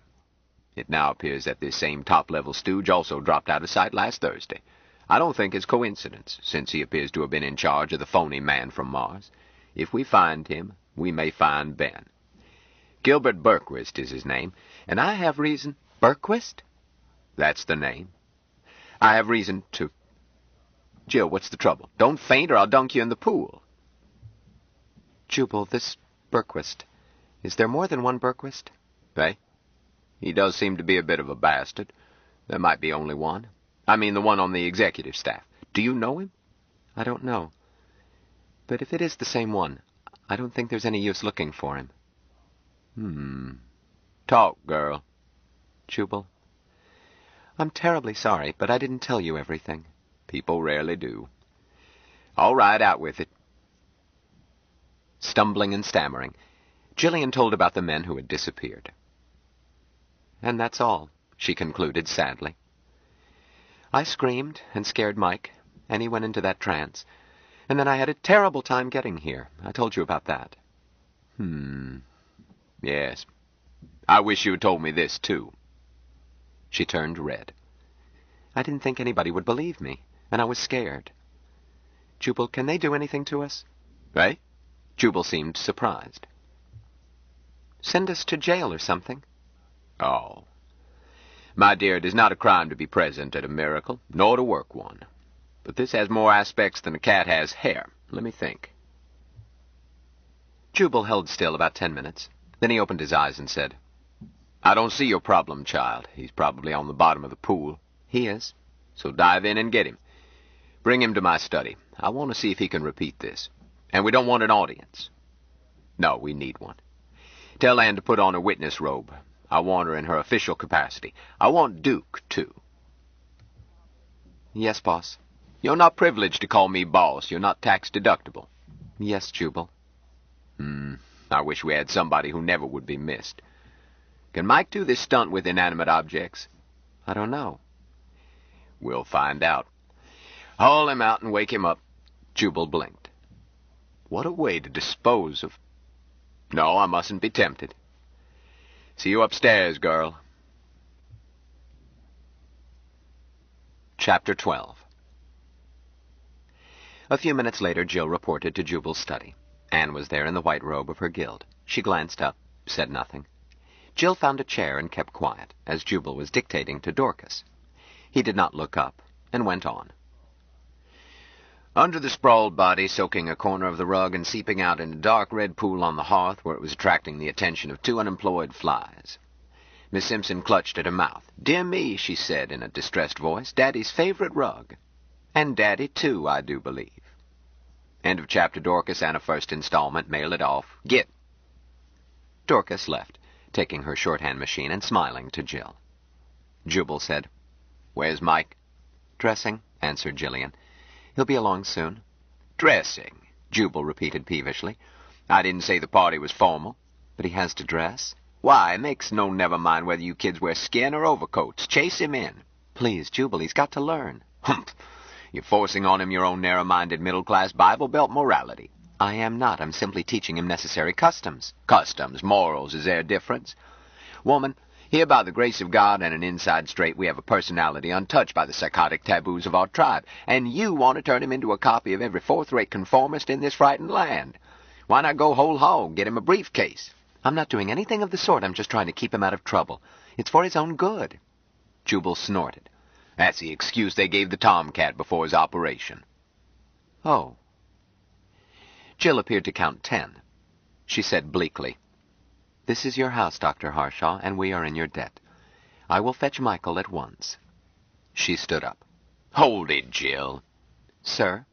"Sit down and quit trying to be as nasty as I am. You don't have my years of practice. Now, let's get something straight. You are not in my debt. Impossible, because I never do anything I don't want to. Nor does anyone, but in my case I know it. So please don't invent a debt that does not exist, or next you will be trying to feel gratitude, and that is the treacherous first step toward complete moral degradation. You grok that?" Jill bit her lip, then grinned. "I'm not sure what grok means." "Nor I. I intend to go on taking lessons from Mike until I do. But I was speaking seriously. Gratitude is a euphemism for resentment. Resentment from most people I do not mind, but from pretty little girls it is distasteful." "Why, Jubal, I don't resent you. That's silly." "I hope you don't. But you will if you don't root out of your mind this delusion that you are indebted to me. The Japanese have 5 ways to say thank you, and everyone translates as resentment in various degrees. Would that English had the same built-in honesty. Instead, English can define sentiments that the human nervous system is incapable of experiencing. Gratitude, for example." "Jubal, you're a cynical old man. I do feel grateful to you, and I shall go on feeling grateful." "And you are a sentimental young girl. That makes us a complimentary pair. Let's go to Atlantic City for a weekend of illicit debauchery, just us two." "Why, Jubal." "You see how deep your gratitude goes?" "Oh, I'm ready. When do we leave?" "Hump. We should have left 40 years ago. The second point is that you are right. Mike must learn human customs. He must take off his shoes in a mosque, wear his hat in a synagogue, and cover his nakedness when taboo requires, or our shamans will burn him for deviationism. But, child, by the myriad aspects of Ahriman, don't brainwash him. Make sure he is cynical about it." I'm not sure I can. Mike doesn't seem to have any cynicism in him." "So? Well, I'll lend a hand. Shouldn't he be dressed by now?" "I'll go see." "In a moment, Jill. I explained why I'm not anxious to accuse anyone of kidnapping Ben.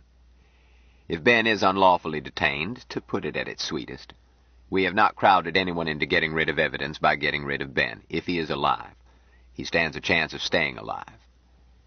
But I took other steps the first night you were here. You know your Bible?" Not very well." "It merits study. It contains practical advice for most emergencies. Every one that doeth evil hateth the light, John something or other, Jesus to Nicodemus. I have been expecting an attempt to get Mike away from us, for it didn't seem likely that you had covered your tracks. But this is a lonely place, and we haven't any heavy artillery. There is one weapon that might balk them. Light, the glaring spotlight of publicity. So I arranged for any ruckus here to have publicity, not just a little that might be hushed up, but great gobs, worldwide and all at once. Details do not matter. where cameras are mounted and what linkages have been rigged, but if a fight breaks out here, it will be seen by 3 networks, and hold-for-release messages will be delivered to a spread of VIPs, all of whom would like to catch our Honorable Secretary General with his pants down. Harshaw frowned. But I can't maintain it indefinitely. When I set it up, my worry was to move fast enough. I expected trouble at once. Now I think we're going to have to force action, while I can still keep a spotlight on us. What sort of action, Jubal? I've been fretting about it the past 3 days. You gave me a glimmering of an approach with that story of what happened in Ben's apartment. I'm sorry I didn't tell you sooner, Jubal. I didn't think anybody would believe me, and it makes me feel good that you do. I didn't say I believed you. What? But I think you told the truth, Jill. But a dream is a true experience of a sort, and so is a hypnotic delusion. But what happens in this room during the next hour will be seen by a fair witness and by cameras which are, he pressed a button, rolling now. I don't think Anne can be hypnotized when she's on duty, and I'll lay odds that cameras can't be. We will find out what kind of truth we're dealing with, after which we can consider how to force the powers that be to drop the other shoe, and maybe figure a way to help Ben, too. Go get Mike. Mike's delay was not mysterious. He had tied his left shoestring to his right, had stood up, tripped himself, fallen flat, and jerked the knots almost hopelessly tight. He spent the rest of the time analyzing his predicament, and slowly getting the snarl untied, and the strings correctly tied. He was not aware that he had taken long, but was troubled that he had failed to repeat correctly something which Jill had taught him. He confessed his failure, even though he had it repaired when she came to fetch him. She soothed him, combed his hair, herded him in. Harshaw looked up. "Hi, son. Sit down." "Hi, Jubal," Valentine Michael Smith answered gravely, sat down, waited. Harshaw said, "Well, boy, what have you learned today?" Smith smiled happily, then answered, as always with a pause. "I have today learned to do a 1.5 gainer, that is a jumping, a dive, for entering our water, by—" "I know, I saw you. Keep your toes pointed, knees straight, and feet together." Smith looked unhappy. "I rightly did not it do?" "You did it very rightly for a first time. Watch Dorcas." Smith considered this. "The water grocks Dorcas. It cherishes him." "Her. Dorcas is her, not him." "Her," Smith corrected. "Then my speaking was false? I have read in Webster's New International Dictionary of the English Language, 3rd edition, published in Springfield, Massachusetts, that the masculine gender includes the feminine gender in speaking. In Hagworth's Law of Contracts, 5th edition, Chicago, Illinois, 1978, on page 1012, it says—" "Hold it," Harshaw said hastily. "Masculine forms do include the feminine when you're speaking in general, but not when talking about a particular person. Dorcas is always she or her, never he or him." "I will remember." "You had better, or you may provoke Dorcas into proving just how female she is." Harshaw blinked thoughtfully. "Jill, is the lad sleeping with you, or one of you?" She hesitated, then answered flatly, "So far as I know, Mike doesn't sleep." "You evaded my question." "Then you can assume that I intended to. However, he is not sleeping with me." Damn it. My interest is scientific. Mike, what else have you learned?" "I have learned 2 ways to tie my shoes. One way is only good for lying down, the other way is good for walking. And I have learned conjugations. I am, thou art, he is, we are, you are, they are, I was, thou wast." "Okay, that's enough. What else?" Mike smiled delightedly. "To yesterday I am learning to drive the tractor, brightly, and with beauty." "Eh?" Jubal turned to Jill. "When was this?" "Yesterday while you were napping, Jubal. It's all right. Duke was careful not to let him get hurt." Well, obviously he didn't. "Mike, have you been reading?" "Yes, Jubal." "What?" "I have read," Mike recited, 3 more volumes of the encyclopedia, Mary B. to Mush E, Mush R to Ozon, P to Plant I. You have told me not to read too much of the encyclopedia at one reading, so I then stopped. I then read The Tragedy of Romeo and Juliet by Master William Shakespeare of London. I then read the memoirs of Jacques Casanova de Saint-Galt, as translated into English by Arthur Machen. I then read The Art of Cross-Examination by Francis Wellman. I then tried to grok what I'd read until Jill told me that I must come to breakfast. And did you grok it? Smith looked troubled. Jubal, I do not know. Something bothering you? I do not grok all fullness of what I read. In the history written by Master William Shakespeare, I found myself full of happiness at the death of Romeo. Then I read on and learned that he had discorporated too soon. Or so I thought I grokked. Why? He was a blithering young idiot. Beg pardon? I don't know, Mike. Smith considered this. Then he muttered in Martian and added, I am only an egg. Eh? You say that when you want to ask a favor, Mike. What is it? Smith hesitated. Then he blurted, Jubal, my brother, would please you ask Romeo why he discorporated. I cannot ask him, I am only an egg, but you can, and then you could teach me the grokking of it. Jubal saw that Mike believed that Romeo had been a living person, and managed to grasp that Mike expected him to conjure up Romeo's ghost and demand explanations for his conduct in the flesh. But to explain that the Capulets and Montagues had never had corporated existence was another matter. The concept of fiction was beyond Mike's experience. There was nothing on which it could rest. Jubal's attempts to explain were so upsetting to Mike that Jill was afraid that he was about to roll up into a ball. Mike saw how perilously close he was to that necessity, and had learned that he must not resort to this refuge in the presence of friends because, with the exception of his brother Dr. Nelson, it caused them emotional disturbance. So he made a mighty effort, slowed his heart, calmed his emotions, and smiled. I will waiting till a grokking comes of itself. Good, agreed Jubal. Hereafter, before you read anything, ask me or Jill or somebody whether or not it is fiction. I don't want you mixed up. I will ask, Jubal. Mike decided that when he did grok this strange idea, he must report the fullness to the old ones, and found himself wondering if the old ones knew about fiction. The incredible idea that there might be something as strange to the old ones as it was to himself was so much more revolutionary than the weird concept of fiction that he put it aside to cool, saved it for meditation. But I didn't, his brother Jubal was saying, call you in to discuss literary forms. Mike, remember the day that Jill took you away from the hospital? Hospital? Mike repeated. I'm not sure, Jubal, Jill interrupted, that Mike knew it was a hospital. Let me try. Go ahead.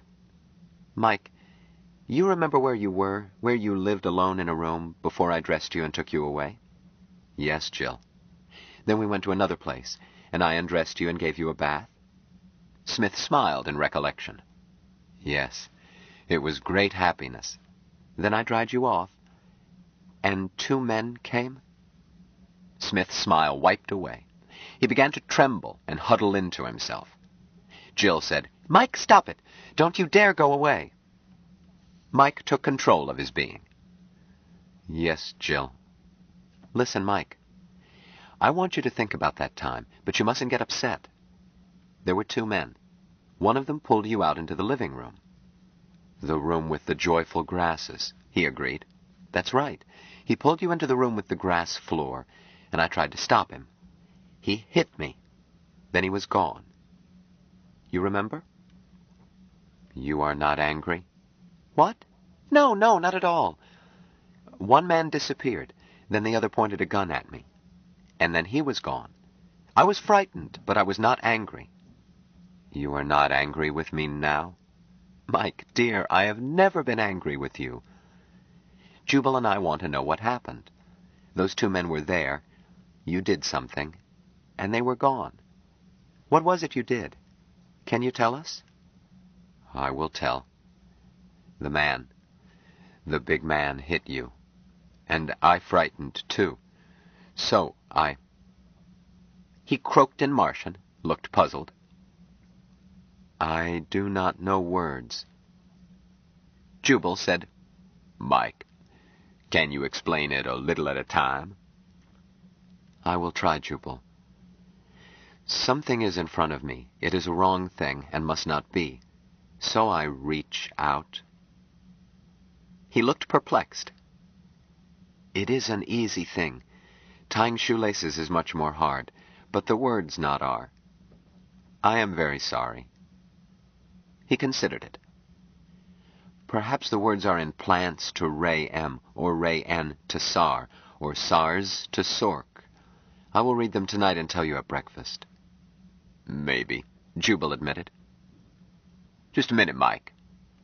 He went to a corner and returned with a case which had contained brandy. Can you make this go away? This is a wrong thing? Well, assume that it is. But, Jubal, I must know that it is a wrong thing. This is a box. I do not grok it exists wrongly. Suppose I picked this up and threw it at Jill. Smith said with gentle sadness. Jubal, you would not do that to Jill? Damn it, I guess not. Jill, will you throw the box at me? Hard, a scalp wound at least, if Mike can't protect me. Jubal, I don't like the idea. Oh, come on, in the interest of science. And Ben Caxton. But... Jill jumped up, grabbed the box, threw it at Jubal's head. Jubal intended to stand fast, but reflex won. He ducked. Missed me, he said.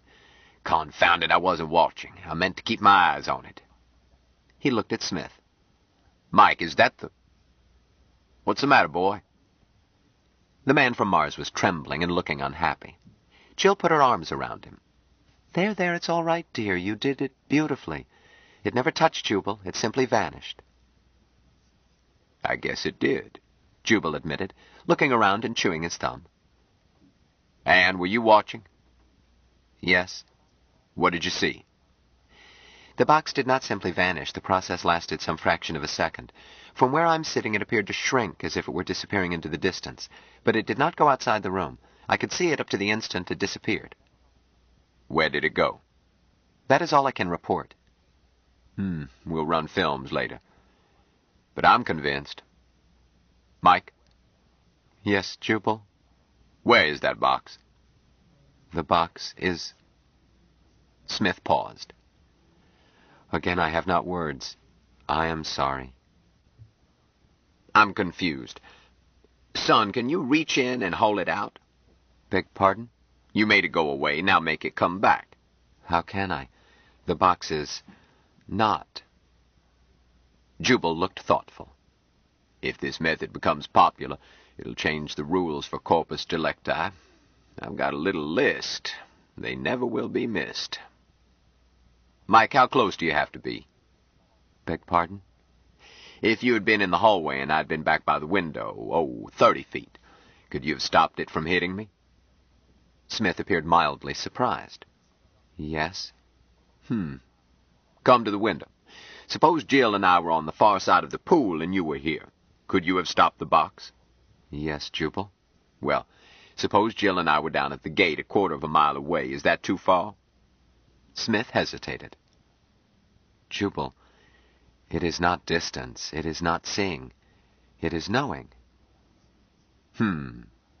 Let's see if I grok it. It doesn't matter how far. You don't even have to see it. If you know that a bad thing is happening, you can stop it. Right? Smith looked troubled. Almost is right. But I'm not long out of the nest, for knowing I must see. An old one does not need eyes to know. He knows, he groks, he acts. I am sorry. I don't know why you're sorry, Jubal said gruffly. The High Minister for Peace would have declared you top secret 10 minutes ago. Beg pardon? Never mind. Jubal returned to his desk, picked up a heavy ashtray. Jill, don't aim at my face. Okay, Mike. Stand in the hallway. Jubal, my brother. Please not. What's the trouble? I want one more demonstration, and this time I won't take my eyes off it. Jubal. Yes, Jill? I grok what is bothering Mike. Well, tell me. We did an experiment where I was about to hurt you with that box, but we are his water brothers, so it upset Mike that I even tried. I think there is something very un-Martian about such a situation. Harshaw frowned. Maybe it should be investigated by the Committee on Un-Martian Activities. I'm not joking, Jubal. Nor I. All right, Jill. I'll re-rig it. Harshaw handed the ashtray to Mike. Feel how heavy it is, son? See those sharp corners? Smith examined it gingerly. Harshaw went on. I'm going to throw it up and let it hit me in the head as it comes down. Mike stared. My brother, you will now discorporate? Eh? No, no. But it will hurt me unless you stop it. Here we go. Harshaw tossed it straight up within inches of the high ceiling. The ashtray topped its trajectory, stopped. Harshaw looked at it, feeling stuck in one frame of a motion picture. He croaked, Anne, what do you see? She answered in a flat voice. That ashtray is 5 inches from the ceiling. I do not see anything holding it up. She added, Jubal, I think that's what I'm seeing, but if my cameras don't show the same thing, I'm going to tear up my license. Jill. It floats. Jubal went to his desk and sat down without taking his eyes off the ashtray. Mike, he said, why didn't it disappear? But Jubal, Mike said apologetically, you said to stop it. You did not say to make it go away. When I made the box go away, you wanted it to be again. Have I done wrongly? Oh, no, you have done exactly right. I keep forgetting that you take things literally. Harshaw recalled insults common in his early years, and reminded himself never to use such to Mike. If he told the boy to drop dead or get lost, Harshaw felt certain that the literal meaning would ensue. I am glad, Smith answered soberly.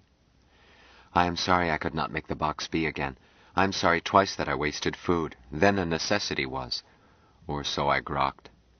Eh? What food? Jill said hastily. He's talking about those men, Jubal. Berquist and the man with him. Oh, yes. Harshaw reflected that he retained un-Martian notions of food. Mike, don't worry about wasting that food. I doubt if a meat inspector would have passed them. In fact, he added, recalling the Federation convention about long pig, they would have been condemned as unfit to eat. Besides, it was a necessity. You grokked the fullness and acted rightly. I am much comforted, Mike answered with relief in his voice. Only an old one can always be sure of right action at a cusp, and I have much learning to learn and growing to grow before I may join the old ones. Jubal, may I move it? I am tiring. You want to make it go away? Go ahead. But I cannot. Eh? Why not? Your head is no longer under it. I do not grok wrongness in its being where it is.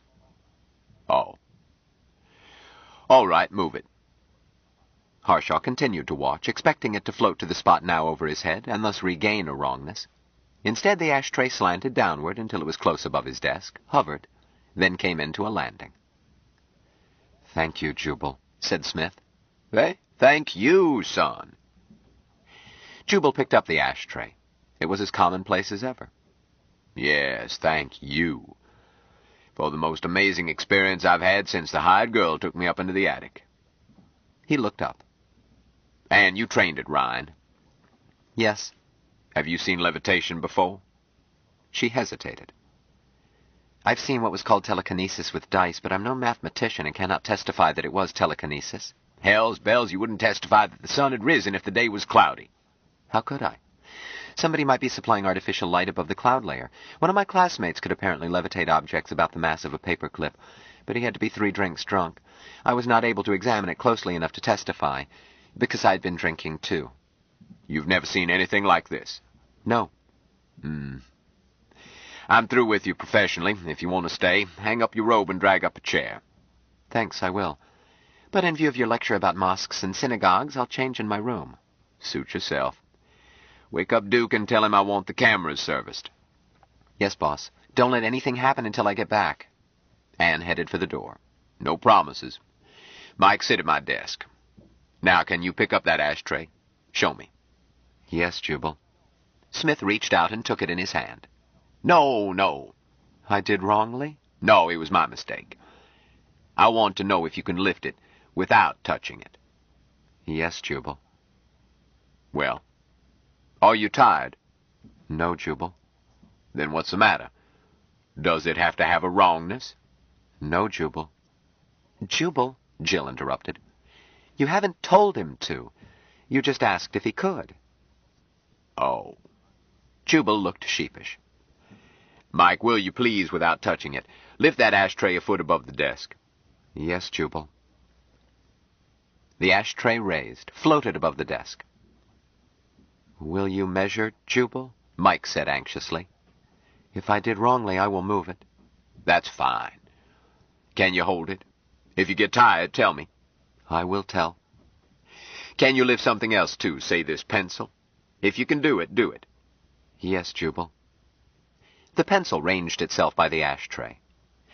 By request, Mike added other articles to the floating objects. Anne returned, pulled up a chair, and silently watched. Duke came in carrying a step-ladder, glanced, looked a second time, said nothing, and set up the ladder.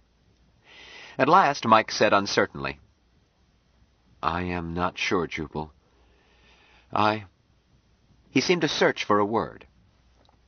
I am idiot in these things. Don't wear yourself out. I can think one more. I hope. A paperweight stirred, lifted, and the dozen-odd floating objects all fell down. Mike seemed about to weep. Jubal, I am utmostly sorry. Harshaw patted his shoulder. You should be proud, son. What you just did is... Jubal searched for a comparison within Mike's experience. What you did is harder than tying shoestrings, more wonderful than doing a 1.5 gainer perfectly. You did it, brightly, and with beauty. You grok? Mike looked surprised. I should not feel shame? You should feel proud. Yes, Jubal, he answered contentedly. I feel proud. Good. Mike, I cannot lift even one ashtray without touching it. Smith looked startled. You cannot? No. Can you teach me? Yes, Jubal. You... Smith stopped, looked embarrassed. I again have not words. I will read and read and read until I find words. Then I will teach my brother. Don't set your heart on it. Beg pardon? Mike, don't be disappointed if you do not find the words. They may not be in the English language. Smith considered this. Then I will teach my brother the language of my nest. You may have arrived 50 years late. I have acted wrongly? Not at all. You might start by teaching Jill your language. It hurts my throat, objected Jill. Try gargling aspirin. Jubal looked at her. That's a feeble excuse, nurse. You're hired as research assistant for Martian linguistics, which includes extra duties as may be necessary. And put her on the payroll and be sure it gets in the tax records. She's been doing her share in the kitchen. Shall I date it back? Jubal shrugged. Don't bother me with details. But Jubal, Jill protested, I don't think I can learn Martian. You can try. But what was that about gratitude? Do you take the job? Jill bit her lip. I'll take it. Yes, boss. Smith timidly touched her hand. Jill, I will teach. Jill patted his. Thanks, Mike. She looked at Harshaw. I'm going to learn it just to spite you. He grinned at her. That motive I grok. You'll learn it. Mike, what else can you do that we can't? Smith looked puzzled. I do not know. How could he, protested Jill, when he doesn't know what we can and can't do? Yes. And change that title to Assistant for Martian Linguistics, Culture, and Techniques. Jill, in learning their language, you are bound to stumble onto things that are different, really different, and when you do, tell me. And Mike, if you notice anything which you can do but we don't, tell me. I will tell, Jubal. What things will be these? I don't know, things like you just did. And being able to stay on the bottom of the pool longer than we can. Duke. Boss, I've got both hands full of film. You can talk, can't you? I notice the pool is murky. I'm going to add precipitant tonight and vacuum it in the morning. How's it count? It's okay. The water is safe enough to serve at the table. It just looks messy. Let it be. I'll let you know when I want it cleaned. Hell, boss, nobody likes to swim in dishwater. Anybody too fussy can stay dry. Quit jawing, Duke. Film's ready? 5 minutes? Good. Mike, do you know what a gun is? A gun, Smith answered carefully, is a piece of ordnance for throwing projectiles by force of some explosive as gunpowder, consisting of a tube or barrel closed at one end, where the... Okay. Do you grok it? I am not sure. Have you ever seen a gun? I do not know.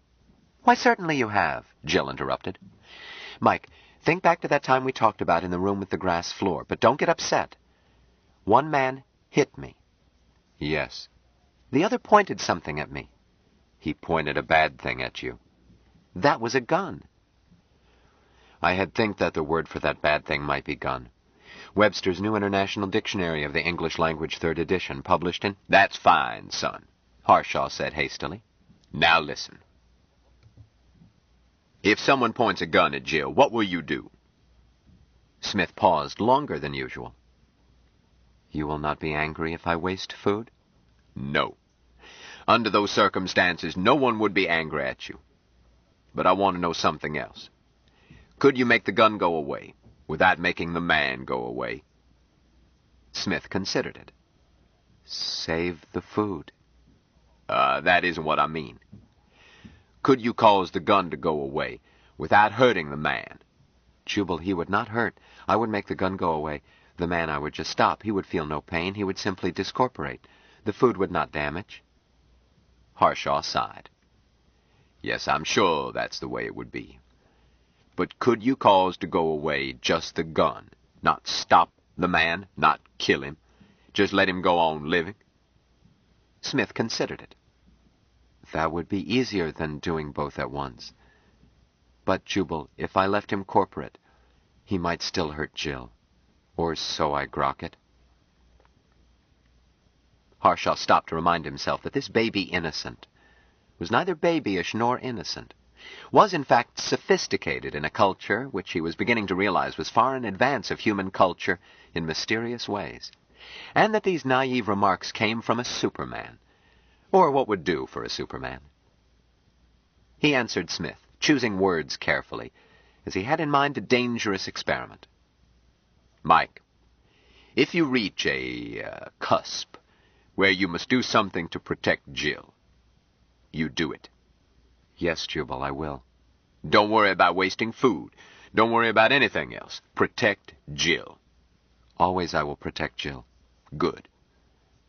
But suppose a man pointed a gun, or simply had it in his hand. Suppose you did not want to kill him, but needed to make the gun go away. Could you do it? Mike paused briefly. I think I grok it. A gun is a wrong thing, but it might be needful for the man to remain corporate.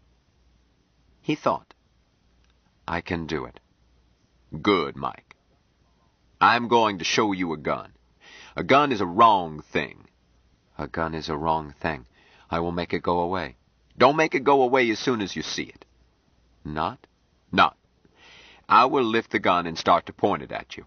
Before I can get it pointed at you, make it go away. But don't stop me, don't hurt me, don't kill me, don't do anything to me. Don't waste me as food, either. Oh, I never would, Mike said earnestly. When you discorporate my brother Jubal, I hope to be allowed to eat of you myself, praising and cherishing you with every bite until I grok you in fullness. Harshaw controlled a reflex and answered gravely. Thank you, Mike. It is I who must thank you, my brother. And if it should be that I am selected before you, I hope that you will find me worthy of grokking, sharing me with Jill. You would share me with Jill? Please? Harshaw glanced at Jill, saw that she kept her face serene, reflected that she was probably a rock-steady scrubbed nurse. I will share you with Jill, he said solemnly. But, Mike, none of us will be food any time soon.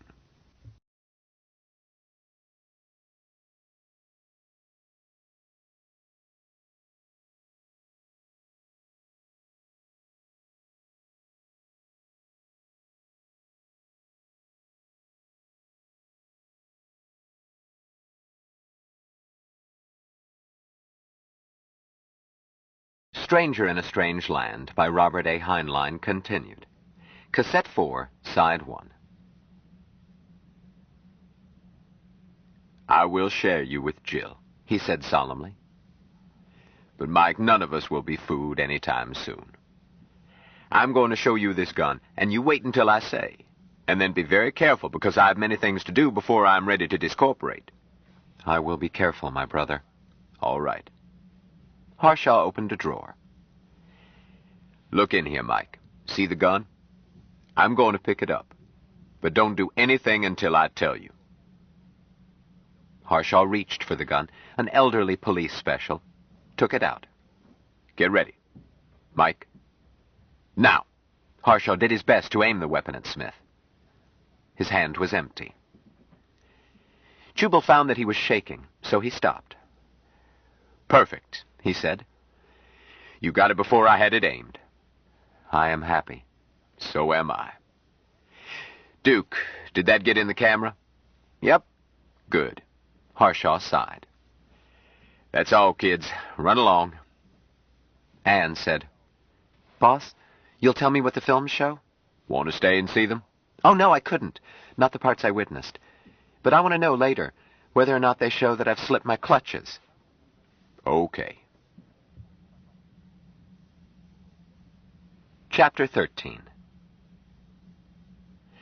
When they had gone, Harshaw started to give orders to Duke, then said grumpily, What are you looking sour about? Boss, when do we get rid of that ghoul? Ghoul? Why, you provincial lout. Okay, so I'm from Kansas. Never was any cannibalism in Kansas. I'm eating in the kitchen until he leaves. Harshaw said icily. So? Anne can have your check ready in 5 minutes. It ought not to take more than 10 to pack your comic books and your other shirt. Duke had been setting up a projector. He stopped. Oh, I didn't mean I was quitting. It means that to me, son. But what the hell? I've eaten in the kitchen lots of times. Other circumstances. Nobody under my roof refuses to eat at my table because he won't eat with others who eat there. I am an almost extinct breed, an old-fashioned gentleman, which means I can be a cast-iron son of a bitch when it suits me. It suits me right now, which is to say that no ignorant, superstitious, prejudiced bumpkin is permitted to tell me who is fit to eat at my table. I dine with publicans and sinners. That is my business. I do not break bread with Pharisees. Duke said slowly, I ought to pop you one. And I would if you were my age. Don't let that stop you. I may be tougher than you think. If not, the commotion will fetch the others. Do you think you can handle the man from Mars? Him? I could break him in two with one hand. Probably. If you could lay a hand on him. Huh? You saw me try to point a pistol at him. Duke, where's that pistol? Find that pistol, then tell me whether you still think you can break Mike in two. But find the pistol first. Duke went ahead setting up the projector. Some sleight of hand. The films will show it. Harshaw said, Duke, stop fiddling with that. Sit down. I'll take care of it after you've left. Huh? Jubal, I don't want you touching this projector. You always get it out of whack. Sit down, I said. Duke, I'll bust the damn thing if it suits me. I do not accept service from a man after he has resigned. Hell, I didn't resign. You got nasty and fired me. For no reason. Sit down, Duke, Harshaw said quietly, and let me try to save your life. Or get off this place as fast as you can. Don't stop to pack. You might not live that long. What the hell do you mean? Exactly what I say. Duke, it's irrelevant whether you resigned or were fired. You ended your employment when you announced that you would not eat at my table. Nevertheless, I would find it distasteful for you to be killed on my premises. So sit down, and I will do my best to avoid it. Duke looked startled and sat down. Harshaw went on. Are you Mike's water brother? Huh? Of course not. Oh, I've heard such chatter. It's nonsense if you ask me. It is not nonsense, and nobody asked you. You aren't competent to have an opinion. Harshaw frowned. Duke, I don't want to fire you. You keep the gadgetry working and save me from annoyance by mechanical buffoonery, but I must get you safely off the place, and then find out who else is not a water brother to Mike, and see that they become such, or send them away too. Jubal chewed his lip. Maybe it would be enough to extract a promise from Mike not to hurt anyone without my permission. No, too much horseplay around here. And Mike is prone to misinterpret things. Say if you, or Larry, since you won't be here, picked up Jill and tossed her into the pool. Larry might wind up where that pistol went before I could explain to Mike that Jill was not in danger. Larry is entitled to live his life without having it cut short through my carelessness. Duke, I believe in everyone's working out his own damnation, but that is no excuse to give a dynamite cap to a baby. Duke said slowly, "Boss, you've come unzipped."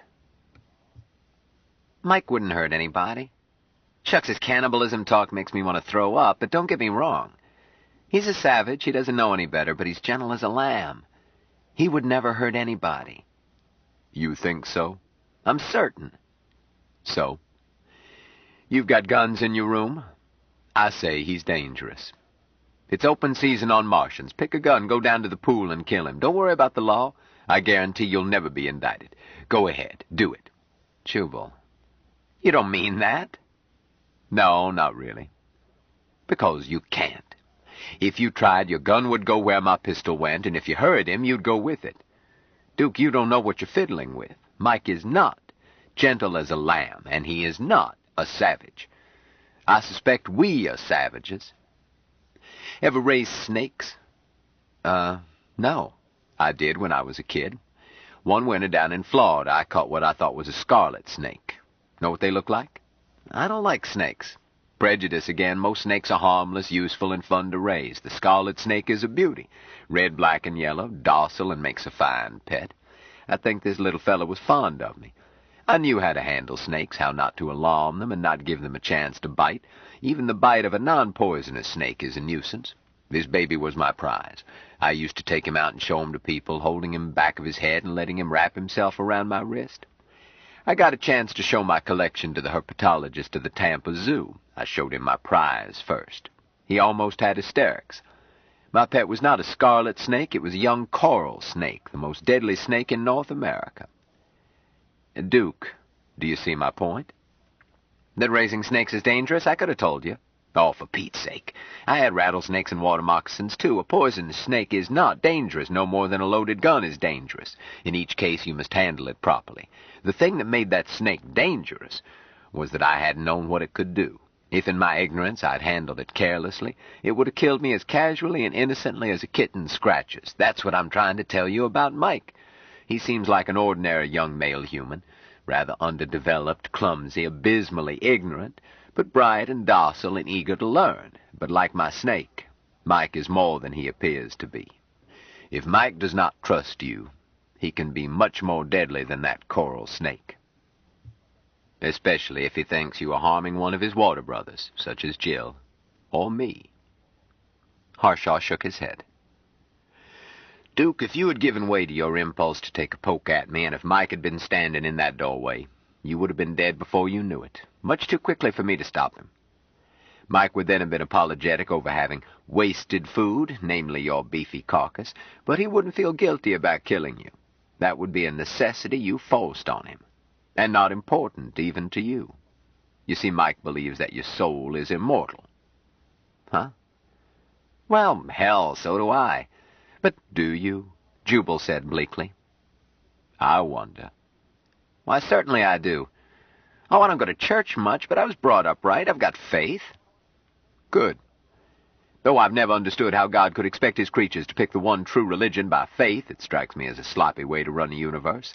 However, since you believe in immortality, we need not trouble over the probability that your prejudices will cause your demise. Do you want to be cremated or buried? Oh, for cripe's sake, Jubal, quit trying to get my goat. Not at all. I can't guarantee your safety since you persist in thinking that a coral snake is a harmless scarlet snake. Any blunder may be your last. But I promise I won't let Mike eat you. Duke's chin dropped. Then he answered, explosively, profanely, incoherently. Harshaw listened, then said testily, All right, pipe down. Make any arrangements with Mike you like. Harshaw bent over the projector. I want to see these pictures. Damn, he added. The pesky thing savaged me. You tried to force it. Here. Duke completed the adjustment Harshaw had muffed, then inserted a spool. Neither reopened the question of whether Duke was or was not working for Jubal. The projector was a tabletop tank with adapter to receive solid sight-sound 4mm film. Shortly, they were watching events leading up to the disappearance of the empty brandy case. Jubal saw the box hurtle toward his head, saw it wink out in midair. And we'll be pleased to know that the cameras back her up. Duke, let's repeat that in slow motion. Okay. Duke spooled back, then announced, "This is 10-1. The scene was the same, but slowed-down sound was useless. Duke switched it off. The box floated from Jill's hands toward Jubal's head, then ceased to be, but under slow motion it could be seen shrinking, smaller and smaller until it was no longer there. Duke, can you slow it still more? Just a sec. Something has fouled the stereo. What? Darned if I know. It looked all right on the fast run. But when I slowed it, the depth effect was reversed. That box went away from us, mighty fast, but it always looked closer than the wall. Swapped parallax, of course, but I never took that cartridge off the spindle. Oh. Hold it, Duke. Run the film from the other camera. Ah, I see. That'll give us a 90-degree cross, and we'll see properly, even if I did jimmy this film. Duke changed cartridges. Zip through the first part, then undercranked on the last part? Go ahead. The scene was unchanged, save for angle. When the image of Jill grabbed the box, Duke slowed action, and again they watched the box go away. Duke cursed. Something fouled the second camera, too. So? It was shooting from the side, so the box should have gone out of frame to one side instead. It went straight away from us again. You saw it? Yes, agreed Jubal. Straight away from us. But it can't. Not from both angles. What do you mean, it can't? It did. Harshaw added, If we had used Doppler radar in place of cameras, I wonder what it would have shown. How should I know? I'm going to take these cameras apart. Don't bother. But, Duke, the cameras are okay. What is 90 degrees from everything else? I'm no good at riddles. It's not a riddle.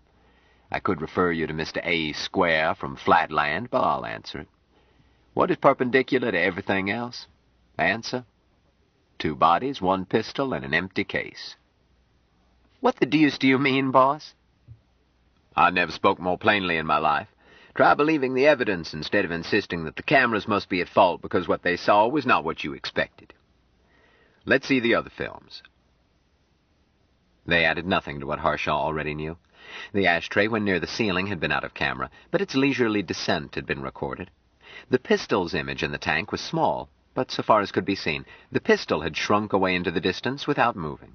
Since Harshaw had been gripping it tightly when it had left his hand, he was satisfied. If satisfied was the word. Duke, I want duplicate prints of all those. Duke hesitated. I'm still working here? What? Oh, damn it. You can't eat in the kitchen, that's flat. Duke, try to forget your prejudices and listen. I'll listen. When Mike asked for the privilege of eating my stringy old carcass, he was doing me the greatest honor he knows of, by the only rules he knows. What he learned at his mother's knee, so to speak. He was paying me his highest compliment and asking a boon. Never mind what they think in Kansas. Mike uses values taught him on Mars. I'll take Kansas. Well, admitted Jubal, so will I.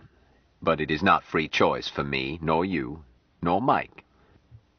It is almost impossible to shake off one's earliest training.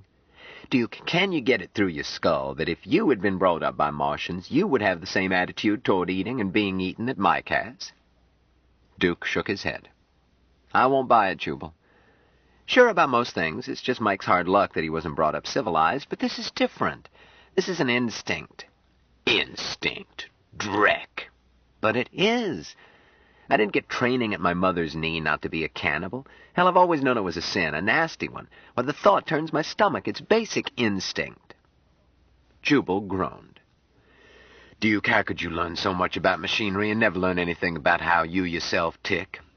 Your mother didn't have to say, "Mustn't eat your playmates, dear, that's not nice," because you soaked it up from our culture, and so did I. Jokes about cannibals and missionaries, cartoons, fairy tales, horror stories, endless things. Shucks, son, it couldn't be instinct.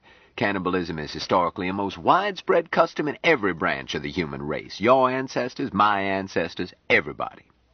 Your ancestors, maybe. Duke, didn't you tell me you had some Indian blood? Huh? Yeah, an eighth. What of it? Then, while both of us have cannibals in our family trees, chances are that yours are many generations closer. Because, why, you bald-headed old... Simmer down. Ritual cannibalism was common among Aboriginal American cultures. Look it up. Besides that, as North Americans, we stand a better than even chance of having a touch of Congo without knowing it. And there you are again. But even if we were Simon pure North European stock, a silly notion, casual bastardy is far in excess of that ever admitted, but if we were, such ancestry would merely tell us which cannibals we are descended from, because every branch of the human race has cannibalism. Duke, it's silly to talk about a practice being against instinct when hundreds of millions have followed it. But, all right, I should know better than to argue with you, Jubal. You twist things. But suppose we did come from savages who didn't know any better. What of it? We're civilized now, or at least I am. Jubal grinned, implying that I am not. Son, aside from my own conditioned reflex against munching a roast haunch of, well, you, for example, aside from that trained-in prejudice, I regard our taboo against cannibalism as an excellent idea. Because we are not civilized. Huh? If we didn't have a taboo so strong that you believed it was instinct, I can think of a long list of people I wouldn't trust with my back turned, not with the price of beef what it is today. Eh? Duke grudged a grin. I wouldn't take a chance on my ex-mother-in-law. Or how about our charming neighbor on the south who was so casual about other people's livestock during hunting season? Want to bet that you and I wouldn't wind up in his freezer? But Mike I trust, because Mike is civilized. Huh? Mike is utterly civilized. Martian style. Duke, I've talked enough with Mike to know that Martian practice isn't dog-eat-dog or Martian-eat-Martian. They eat their dead, instead of burying them or burning them or exposing them to vultures. But the custom is formalized and deeply religious. A Martian is never butchered against his will. In fact, murder doesn't seem to be a Martian concept. A Martian dies when he decides to, having discussed it with friends and received consent of his ancestors' ghosts to join them. Having decided to die, he does so, as easily as you close your eyes. No violence, no illness, not even an overdose of sleeping pills. 1 second he is alive and, well, the next second he's a ghost. Then his friends eat what he no longer has any use for, grokking him, as Mike would say, and praising his virtues as they spread the mustard. The ghost attends the feast. It is a bar mitzvah or confirmation service, by which the ghost attains the status of old one, an elder statesman, as I understand it. Duke made a face. God, what superstitious junk! To Mike, it's a solemn but joyful religious ceremony. Duke snorted. Jubal, you don't believe that stuff about ghosts. It's just cannibalism combined with rank superstition. Well, I wouldn't go that far. I find these old ones hard to swallow, but Mike speaks of them the way we talked about last Wednesday. As for the rest, Duke, what church were you brought up in? Duke told him. Jubal went on. I thought so. In Kansas, most people belong to yours, or to one enough like it that you have to look at the sign to tell the difference. Tell me, how did you feel when you took part in the symbolic cannibalism that plays so paramount a part in your church's rituals? Duke stared. What the devil do you mean? Jubal blinked solemnly back. Were you a member, or simply went to Sunday school? Huh? Well, certainly I was a member. I still am, though I don't go much. I thought perhaps you weren't entitled to receive it. Well, you know what I'm talking about if you stop to think. Jubal stood up. I shan't argue differences between one form of ritual cannibalism and another. Duke, I can't spend more time trying to shake you loose from prejudice. Are you leaving? If you are, I'd better escort you off the place. Or do you want to stay? Stay and eat with the rest of us cannibals. Duke frowned. Reckon I'll stay. I'll wash my hands of it. You saw those movies. If you're bright enough to pound sand, you figured out that this man Martian can be dangerous. Duke nodded. I'm not as stupid as you think, Jubal. But I won't let Mike run me off the place. He added. You say he's dangerous, but I'm not going to stir him up.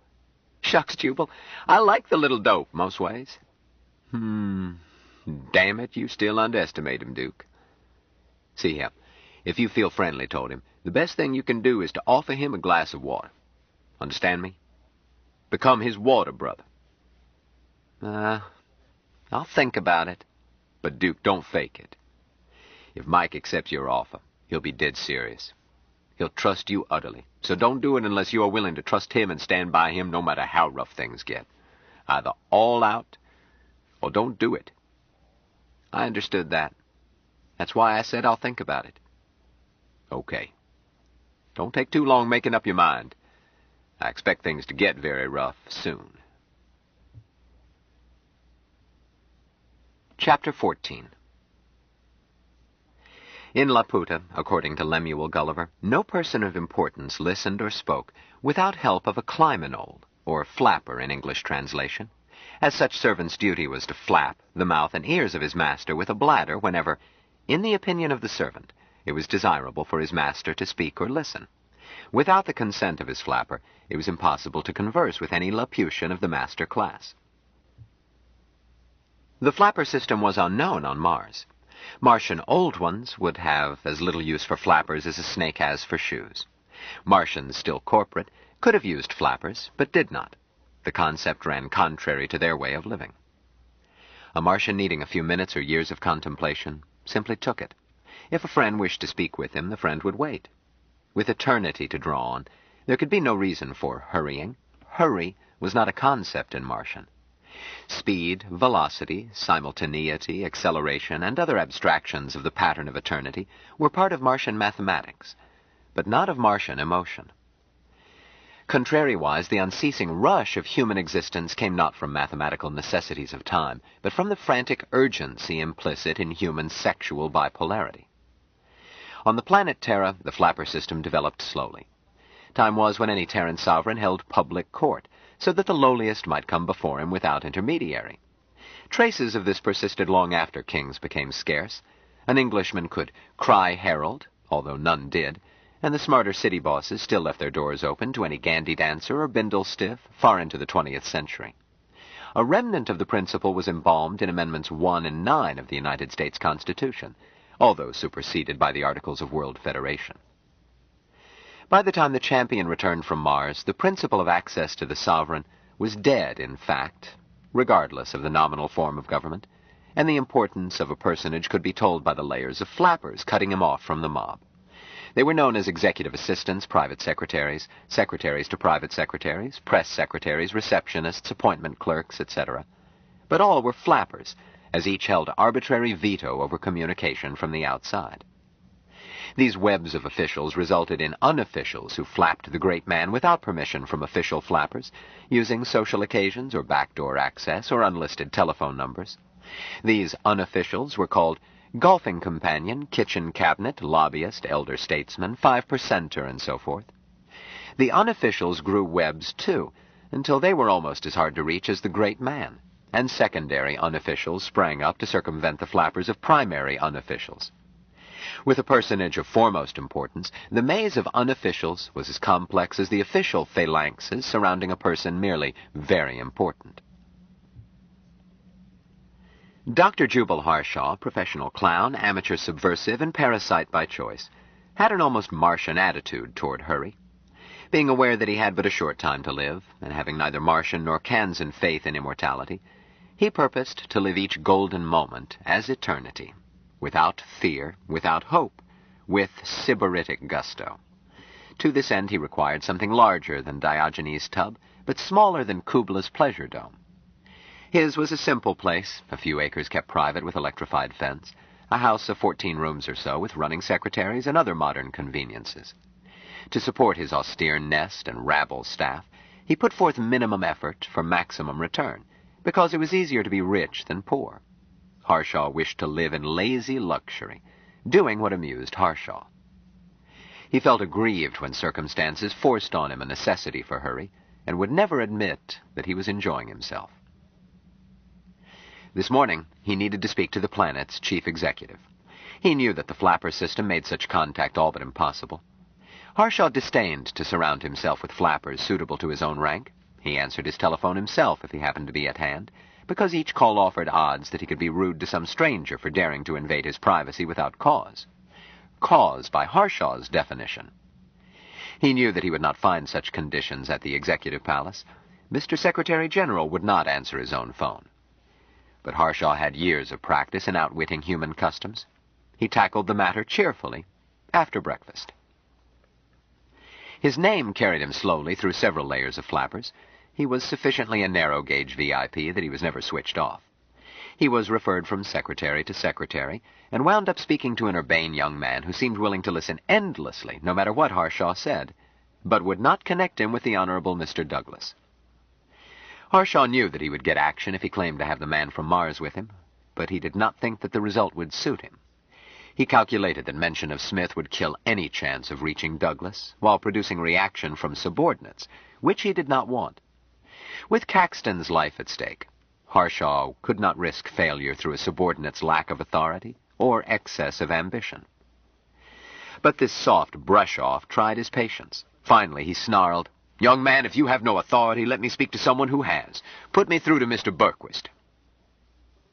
The stooge suddenly lost his smile, and Jubal thought gleefully that he had at last pinked him. So he pushed on. "Well, don't just sit there. Get Gil on your inside line and tell him you've kept Jubal Harshaw waiting."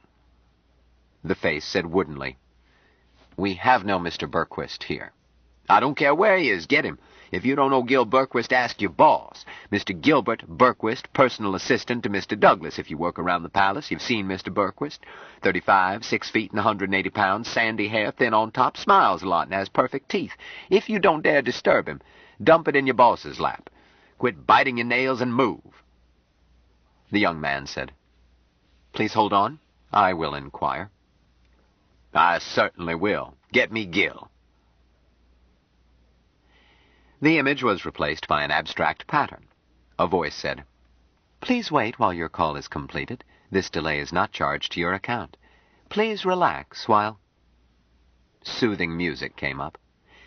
Jubal sat back and looked around. Anne was reading, out of the telephone's vision angle. On his other side, the man from Mars was also out of pickup and was watching stereovision and listening via earplugs. Jubal reflected that he must have that obscene babble box returned to the basement. "What you got, son?" he asked, reached over and turned on the speaker. Mike answered. "I don't know, Jubal." The sound confirmed what Jubal had feared. Smith was listening to a Fosterite service. The shepherd was reading church notices. "Junior's Spirit in Action team will give a demonstration, so come early and see the fur fly. Our team coach, Brother Hornsby, has asked me to tell you boys to fetch only your helmets, gloves, and sticks. We aren't going after sinners this time. However, the little cherubim will be on hand with their first aid kits in case of excessive zeal." The shepherd paused and smiled broadly. "And now wonderful news, my children. A message from Angel Ramsay for Brother Arthur Renwick and his good wife Dorothy. Your prayer has been approved, and you will go to heaven at dawn Thursday morning. Stand up, Art. Stand up, Dottie. Take a bow." Camera made reverse cut, showing the congregation and centering on Brother and Sister Renwick. To wild applause and shouts of "Hallelujah!" Brother Renwick was responding with a boxer's handshake, while his wife blushed and smiled and dabbed at her eyes beside him. Camera cut back as the shepherd held up his hand for silence. He went on briskly. "The Bon Voyage party starts at midnight and doors will be locked at that time. So get here early, and let's make this the happiest revelry our flock has ever seen. We're all proud of Art and Dottie. Funeral services will be held 30 minutes after dawn, with breakfast immediately following for those who have to get to work early." The shepherd suddenly looked stern, and camera zoomed in until his head filled the tank. "After our last Bon Voyage, the sexton found an empty pint bottle in one of the happiness rooms, of a brand distilled by sinners.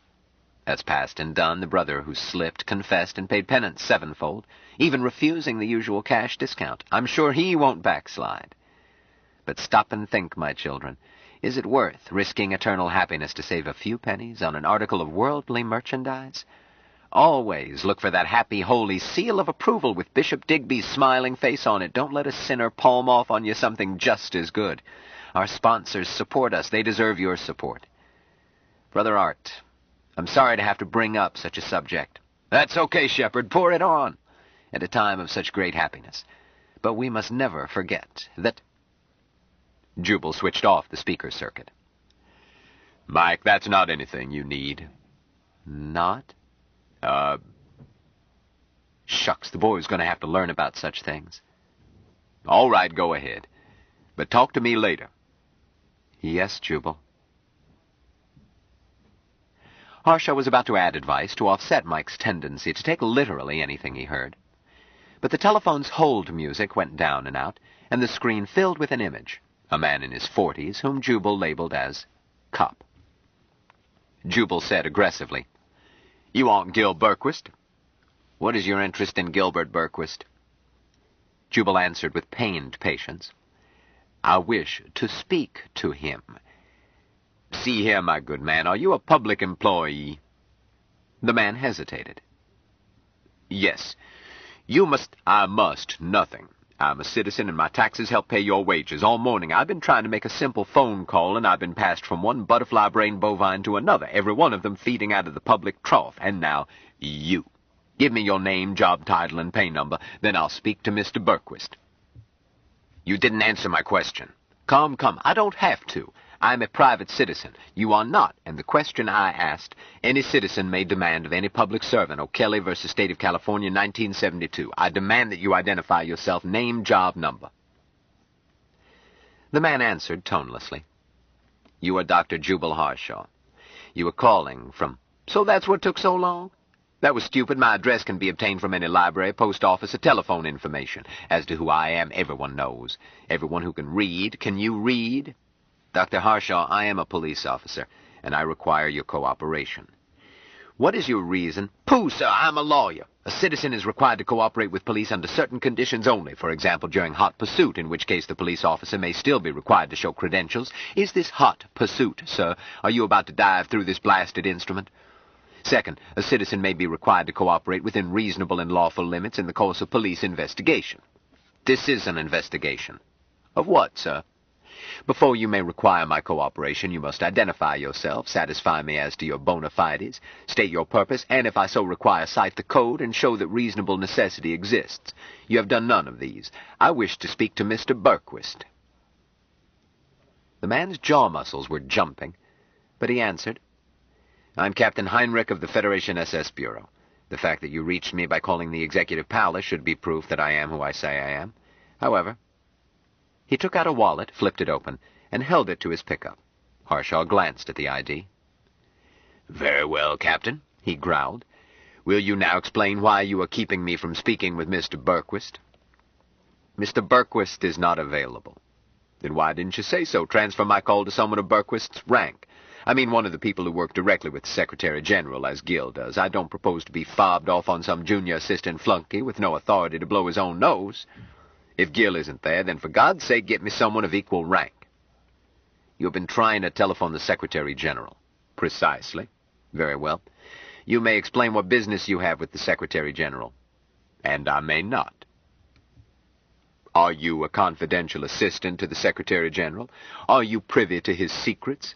That's beside the point. That's exactly the point. As a police officer, you know better. I shall explain to some person known to me to be cleared for sensitive material and in Mr. Douglas's confidence, just enough to make sure that the Secretary General speaks to me. Are you sure Mr. Berquist can't be reached? Quite sure. Then it will have to be someone else of his rank. If it's that secret, you shouldn't be calling over a phone. My good Captain, since you had this call traced, you know that my phone is equipped to receive a maximum security return call. The SS officer ignored this. Instead, he answered, Doctor, I'll be blunt. Until you explain your business, you aren't going to get anywhere. If you call again, your call will be routed to this office. Call 100 times or a month from now. Same thing. Until you cooperate. Jubal smiled happily. It won't be necessary now, as you have let slip. Unwittingly, or was it intentional? The one datum needed before we act, if we must. I can hold them off the rest of the day. But the code word is no longer Berquist. What the devil do you mean? My dear Captain, please, not over an unscrambled circuit. But you know, or should know, that I am a senior philosophunculist on active duty. Repeat? Haven't you studied Amphigory? Gad, what they teach in schools these days. Back to your pinochle game, I don't need you. Jubal switched off, set the phone for 10 minutes refusal, said, Come along, kids, and returned to his loafing spot near the pool. He cautioned Anne to keep her witness robe at hand, told Mike to stay in earshot, and gave Miriam instructions concerning the telephone. Then he relaxed. He was not displeased. He had not expected to reach the Secretary-General at once. His reconnaissance had uncovered one weak spot in the wall surrounding the Secretary, and he expected that his bout with Captain Heinrich would bring a return call from a higher level. If not, the exchange of compliments with the SS cop had been rewarding in itself, and had left him in a warm glow. Harshaw held that certain feet were made for stepping on, in order to improve the breed, promote the general welfare, and minimize the ancient insolence of office. He had seen at once that Heinrich had such feet. But he wondered how long he could wait. In addition to the pending collapse of his bomb, and the fact that he had promised Jill to take steps on behalf of Caxton, something new was crowding him. Duke was gone. Gone for the day? Gone for good or for bad? Jubal did not know. Duke had been at dinner, had not shown up for breakfast. Neither was noteworthy in Harshaw's household, and no one else seemed to miss Duke. Jubal looked across the pool, watched Mike attempt to perform a dive exactly as Dorcas had just performed it, and admitted to himself that he had not asked about Duke this morning on purpose. The truth was that he did not want to ask the bear what had happened to Algy. The bear might answer. Well, there was only one way to cope with weakness. Mike, come here. Yes, Jubal. The man from Mars got out of the pool and trotted over like an eager puppy. Harshaw looked him over, decided that he must weigh 20 pounds more than he had on arrival. All of it muscle. Mike, do you know where Duke is? No, Jubal. Well, that settled it. The boy didn't know how to lie. Wait, hold it. Jubal remembered Mike's computer-like habit of answering only the question asked. And Mike had not appeared to know where that pesky box was once it was gone. Mike, when did you see him last? I saw Duke go upstairs when Jill and I came downstairs this morning when time to cook breakfast. Mike added proudly, I helped cooking. That was the last time you saw Duke? I am not see Duke since, Jubal. I proudly burned toast. I'll bet you did. You'll make some woman a fine husband if you aren't careful. Oh, I burned it most carefully. Jubal? Huh? Yes, Anne. Duke grabbed an early breakfast and lit out for town. I thought you knew. Well, Jubal temporized. I thought he intended to leave after lunch. Jubal suddenly felt a load lifted. Not that Duke meant anything to him, of course not. For years he had avoided letting any human being be important to him. But it would have troubled him. A little, anyhow. What statute was violated in turning a man 90 degrees from everything else? Not murder, as long as the lad used it only in self-defense, or in the proper defense of another, such as Jill. Pennsylvania laws against witchcraft might apply, but it would be interesting to see how an indictment would be worded. A civil action might lie. Could harboring the man from Mars be construed as maintaining an attractive nuisance? It was likely that new rules of law must evolve. Mike had already kicked the bottom out of medicine and physics, even though the practitioners of such were aware of the chaos. Harshaw recalled the tragedy that relativity had been for many scientists. Unable to digest it, they had taken refuge in anger at Einstein. Their refuge had been a dead end. All that inflexible old guard could do was die and let younger minds take over. His grandfather had told him of the same thing in medicine when germ theory came along. Physicians had gone to their graves calling Pasteur a liar, a fool, or worse, without examining evidence which their common sense told them was impossible. Well, he could see that Mike was going to cause more hurrah than Pasteur and Einstein combined. Which reminded him. Larry. Where's Larry? Here, boss, the loudspeaker behind him announced. Down in the shop. Got the panic button? Sure. You said to sleep with it. I do. Bounce up here and give it to Ann. And keep it with your robe. She nodded. Larry answered, Right away, boss. Countdown coming up? Just do it. Jubal found that the man from Mars was still in front of him, quiet as a sculptured figure. Sculpture? Jubal searched his memory. Michelangelo's David. Yes, even the puppyish hands and feet, the serenely sensual face, the tousled, too long hair. That was all, Mike. Yes, Jubal. But Mike waited. Jubal said, Something on your mind, son. About what I was seeing in that goddamn noisy box. You said, but talk to me later. Oh. Harshaw recalled the Fosterite broadcast and winced. Yes, but don't call that thing a goddamn noisy box. It is a stereo vision receiver. Mike looked puzzled. Is it not a goddamn noisy box? I heard you not rightly? It is indeed a goddamn noisy box, but you must call it a stereo vision receiver. I will call it a stereo vision receiver. Why, Jubal? I do not grok. Harshaw sighed. He had climbed these stairs too many times. Any conversation with Smith turned up human behavior which could not be justified logically, and attempts to do so were endlessly time-consuming. I do not grok it myself, Mike, he admitted, but Jill wants you to say it that way. I will do it, Jubal. Jill wants it. Now tell me what you saw and heard, and what you grok of it.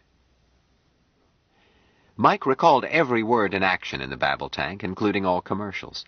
Since he had almost finished the encyclopedia, he had read articles on religion, Christianity, Islam, Judaism, Confucianism, Buddhism, and related subjects.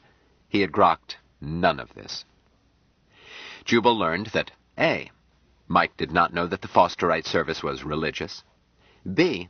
Mike remembered what he had read about religions, but had filed such for future meditation, not having understood them. C. Mike had a most confused notion of what religion meant, although he could quote 9 dictionary definitions. D. The Martian language contained no word which Mike could equate with any of these definitions. E.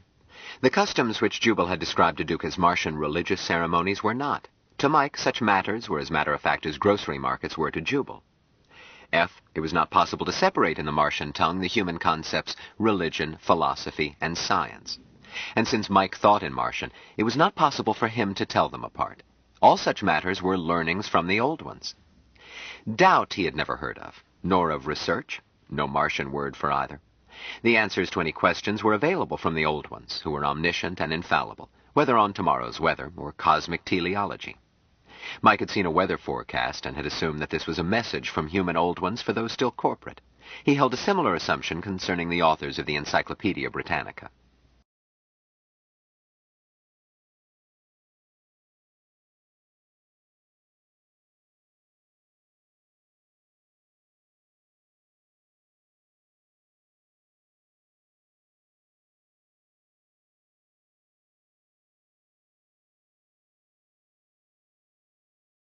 Stranger in a Strange Land by Robert A. Heinlein continued. Cassette 4, Side 2. Mike had seen a weather forecast and had assumed that this was a message from human old ones for those still corporate. He held a similar assumption concerning the authors of the Encyclopedia Britannica. But last, and worst, to Jubal, Mike had grokked the Fosterite service as announcing impending discorporation of 2 humans to join the human old ones. And Mike was tremendously excited. Had he grokked it rightly? Mike knew that his English was imperfect. He made mistakes through ignorance, being only an egg. But had he grokked this correctly? He had been waiting to meet the human old ones. He had many questions to ask. Was this an opportunity? Or did he require more learnings before he was ready? Jubal was saved by the bell. Dorcas arrived with sandwiches and coffee. Jubal ate silently, which suited Smith, as his rearing had taught him that eating was a time of meditation. Jubal stretched his meal while he pondered, and cursed himself for letting Mike watch stereo. Oh, the boy had to come up against religions. Couldn't be helped if he was going to spend his life on this dizzy planet, but damn it, it would have been better to wait until Mike was used to the cockeyed pattern of human behavior. And not Fosterites as his first experience. A devout agnostic, Jubal rated all religions, from the animism of Kalahari Bushmen to the most intellectualized faith, as equal. But emotionally, he disliked some more than others, and the Church of the New Revelation set his teeth on edge. The Fosterites' flat-footed claim to gnosis through a direct line to heaven, their arrogant intolerance, their football rally and sales convention services, these depressed him. If people must go to church, why the devil couldn't they be dignified, like Catholics, Christian Scientists, or Quakers? If God existed, concerning which Jubal maintained neutrality, and if he wanted to be worshipped, a proposition which Jubal found improbable, but nevertheless possible in the light of his own ignorance, then it seemed wildly unlikely that a God potent to shape galaxies would be swayed by the whoop-de-doo nonsense the Fosterites offered as worship. But with bleak honesty, Jubal admitted that the Fosterites might own the truth, the exact truth, nothing but the truth. The universe was a silly place at best, but the least likely explanation for it was the no explanation of random chance. The conceit that abstract somethings just happened to be atoms that just happened to get together in ways which just happened to look like consistent laws, and some configurations just happened to possess self-awareness, and that, too, just happened to be the man from Mars and a bald-headed old coot with Jubal inside. No, he could not swallow the just-happened theory, popular as it was with men who called themselves scientists. Random chance was not a sufficient explanation of the universe. Random chance was not sufficient to explain random chance. The pot could not hold itself. What, then?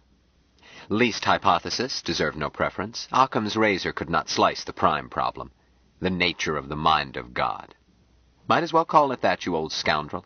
It's an Anglo-Saxon monosyllable not banned by 4 letters, and as good a tag for what you don't understand as any. Was there any basis for preferring any sufficient hypothesis over another? When you did not understand a thing? No. Jubal admitted that a long life had left him not understanding the basic problems of the universe. The Fosterites might be right. But, he reminded himself savagely, 2 things remained, his taste and his pride. If the Fosterites held a monopoly on truth, if heaven were open only to Fosterites, then he, Jubal Harshaw, gentleman, preferred that eternity of pain-filled damnation promised to sinners who refused the new revelation. He could not see the naked face of God, but his eyesight was good enough to pick out his social equals, and those Fosterites did not measure up. But he could see how Mike had been misled. The Fosterite going to heaven at a selected time did sound like the voluntary discorporation, which Jubal did not doubt was the practice on Mars. Jubal suspected that a better term for the Fosterite practice was murder, but such had never been proved, and rarely hinted. Foster had been the first to go to heaven on schedule, dying at a prophesied instant. Since then, it had been a Fosterite mark of special grace. It had been years since any coroner had had the temerity to pry into such deaths. Not that Jubal cared. A good Fosterite was a dead Fosterite. But it was going to be hard to explain. No use stalling. Another cup of coffee wouldn't make it easier. Mike, who made the world? Beg pardon? Look around you. All this. Mars, too, the stars, everything. You and me and everybody. Did the old ones tell you who made it? Mike looked puzzled. No, Jubal. Well, have you wondered? Where did the sun come from? Who put the stars in the sky? Who started it? All. Everything. The whole world. The universe. So that you and I are here talking. Jubal paused, surprised at himself. He had intended to take the usual agnostic approach, and found himself compulsively following his legal training, being an honest advocate in spite of himself, attempting to support a religious belief he did not hold, but which was believed by most human beings. He found that willy-nilly he was attorney for the orthodoxies of his own race against, he wasn't sure what, an unhuman viewpoint. How do your old ones answer such questions? Jubal, I do not grok. That these are questions. I am sorry. Eh? I don't grok your answer. Mike hesitated. I will try, but words are not rightly. Not pudding, not mating, a nowing. World is, world was, world shall be, now. As it was in the beginning, so it is now and ever shall be, world without end. Mike smiled happily. You grok it. I don't grok it, Jubal answered gruffly. I'm quoting something, an old one said. He decided to try another approach. God the Creator was not the aspect of deity to use as an opening. Mike did not grasp the idea of creation. Well, Jubal wasn't sure that he did either. Long ago he had made a pact with himself to postulate a created universe on even-numbered days, a tail-swallowing eternal and uncreated universe on odd-numbered days. Since each hypothesis, whole paradoxical, avoided the paradoxes of the other, with a day off each leap year for sheer solipsist debauchery. Having tabled an unanswerable question, he had given no thought to it for more than a generation. Jubal decided to explain religion in its broadest sense, and tackle the notion of deity and its aspects later. Mike agreed that learnings came in various sizes, from little learnings that a nestling could grok, on up to great learnings which only an old one could grok in fullness. But Jubal's attempt to draw a line between small learnings and great, so that great learnings would have the meanings of religious questions, was not successful. Some religious questions did not seem to Mike to be questions, such as creation, and others seemed to him to be little questions, with answers obvious to nestlings, such as life after death. Jubal dropped it and passed on to the multiplicity of human religions. He explained that humans had hundreds of ways by which great learnings were taught, each with its own answers, and each claiming to be the truth. What is truth? Mike asked. What is truth? Asked a Roman judge and washed his hands. Jubal wished that he could do likewise. An answer is truth when you speak rightly, Mike. How many hands do I have? 2 hands. I see 2 hands, Mike amended. Anne glanced up from reading. In 6 weeks I could make a witness of him. Quiet, Anne. Things are tough enough. Mike, you spoke rightly. I have 2 hands. Your answer is truth. Suppose you said that I had 7 hands. Mike looked troubled. I do not grok that I could say that. No, I don't think you could. You would not speak rightly. If you did, your answer would not be truth. But, Mike, listen carefully. Each religion claims to be truth, claims to speak rightly, yet their answers are as different as 2 hands and 7 hands. Fosterites say one thing, Buddhists say another, Muslims still another. Many answers, all different. Mike seemed to be making great effort. All speak rightly? Jubal, I do not grok. Nor I. The man from Mars looked troubled, then suddenly smiled. I will ask the Fosterites to ask your old ones, and then we will know, my brother. How will I do this? A few minutes later, Jubal found, to his disgust, that he had promised Mike an interview with some Fosterite bigmouth. Nor had he been able to dent Mike's assumption that Fosterites were in touch with human old ones. Mike's difficulty was that he didn't know what a lie was. Definitions of lie and falsehood had been filed in his mind with no trace of grokking. One could speak wrongly only by accident. So he had taken the Fosterite service at its face value. Jubal tried to explain that all human religions claimed to be in touch with old ones one way or another. Nevertheless, their answers were all different. Mike looked patiently troubled. Jubal, my brother, I try, but I do not grok how this can be right speaking. With my people, old ones speak always rightly. Your people? Hold it, Mike. Beg pardon? When you said my people, you were talking about Martians. Mike, you are not a Martian. You are a man. What is man? Jubal groaned. Mike could, he was sure, quote the dictionary definitions, yet the lad never asked a question to be annoying. He asked always for information, and expected Jubal to be able to tell him. I am a man. You are a man. Larry is a man. But Anne is not a man? Anne is a man, a female man, a woman. Thanks, Jubal. Shut up, Anne. A baby is a man? I have seen pictures, and in the goddamn in stereovision. A baby is not shaped like Anne, and Anne is not shaped like you, and you are not shaped like I. But a baby is a nestling man? Yes, a baby is a man. Jubal, I think I grok that my people, Martians, are man. Not shape. Shape is not man. Man is grokking. I speak rightly? Jubal decided to resign from the Philosophical Society and take up tatting. What was grokking? He had been using the word for a week, and he didn't grok it.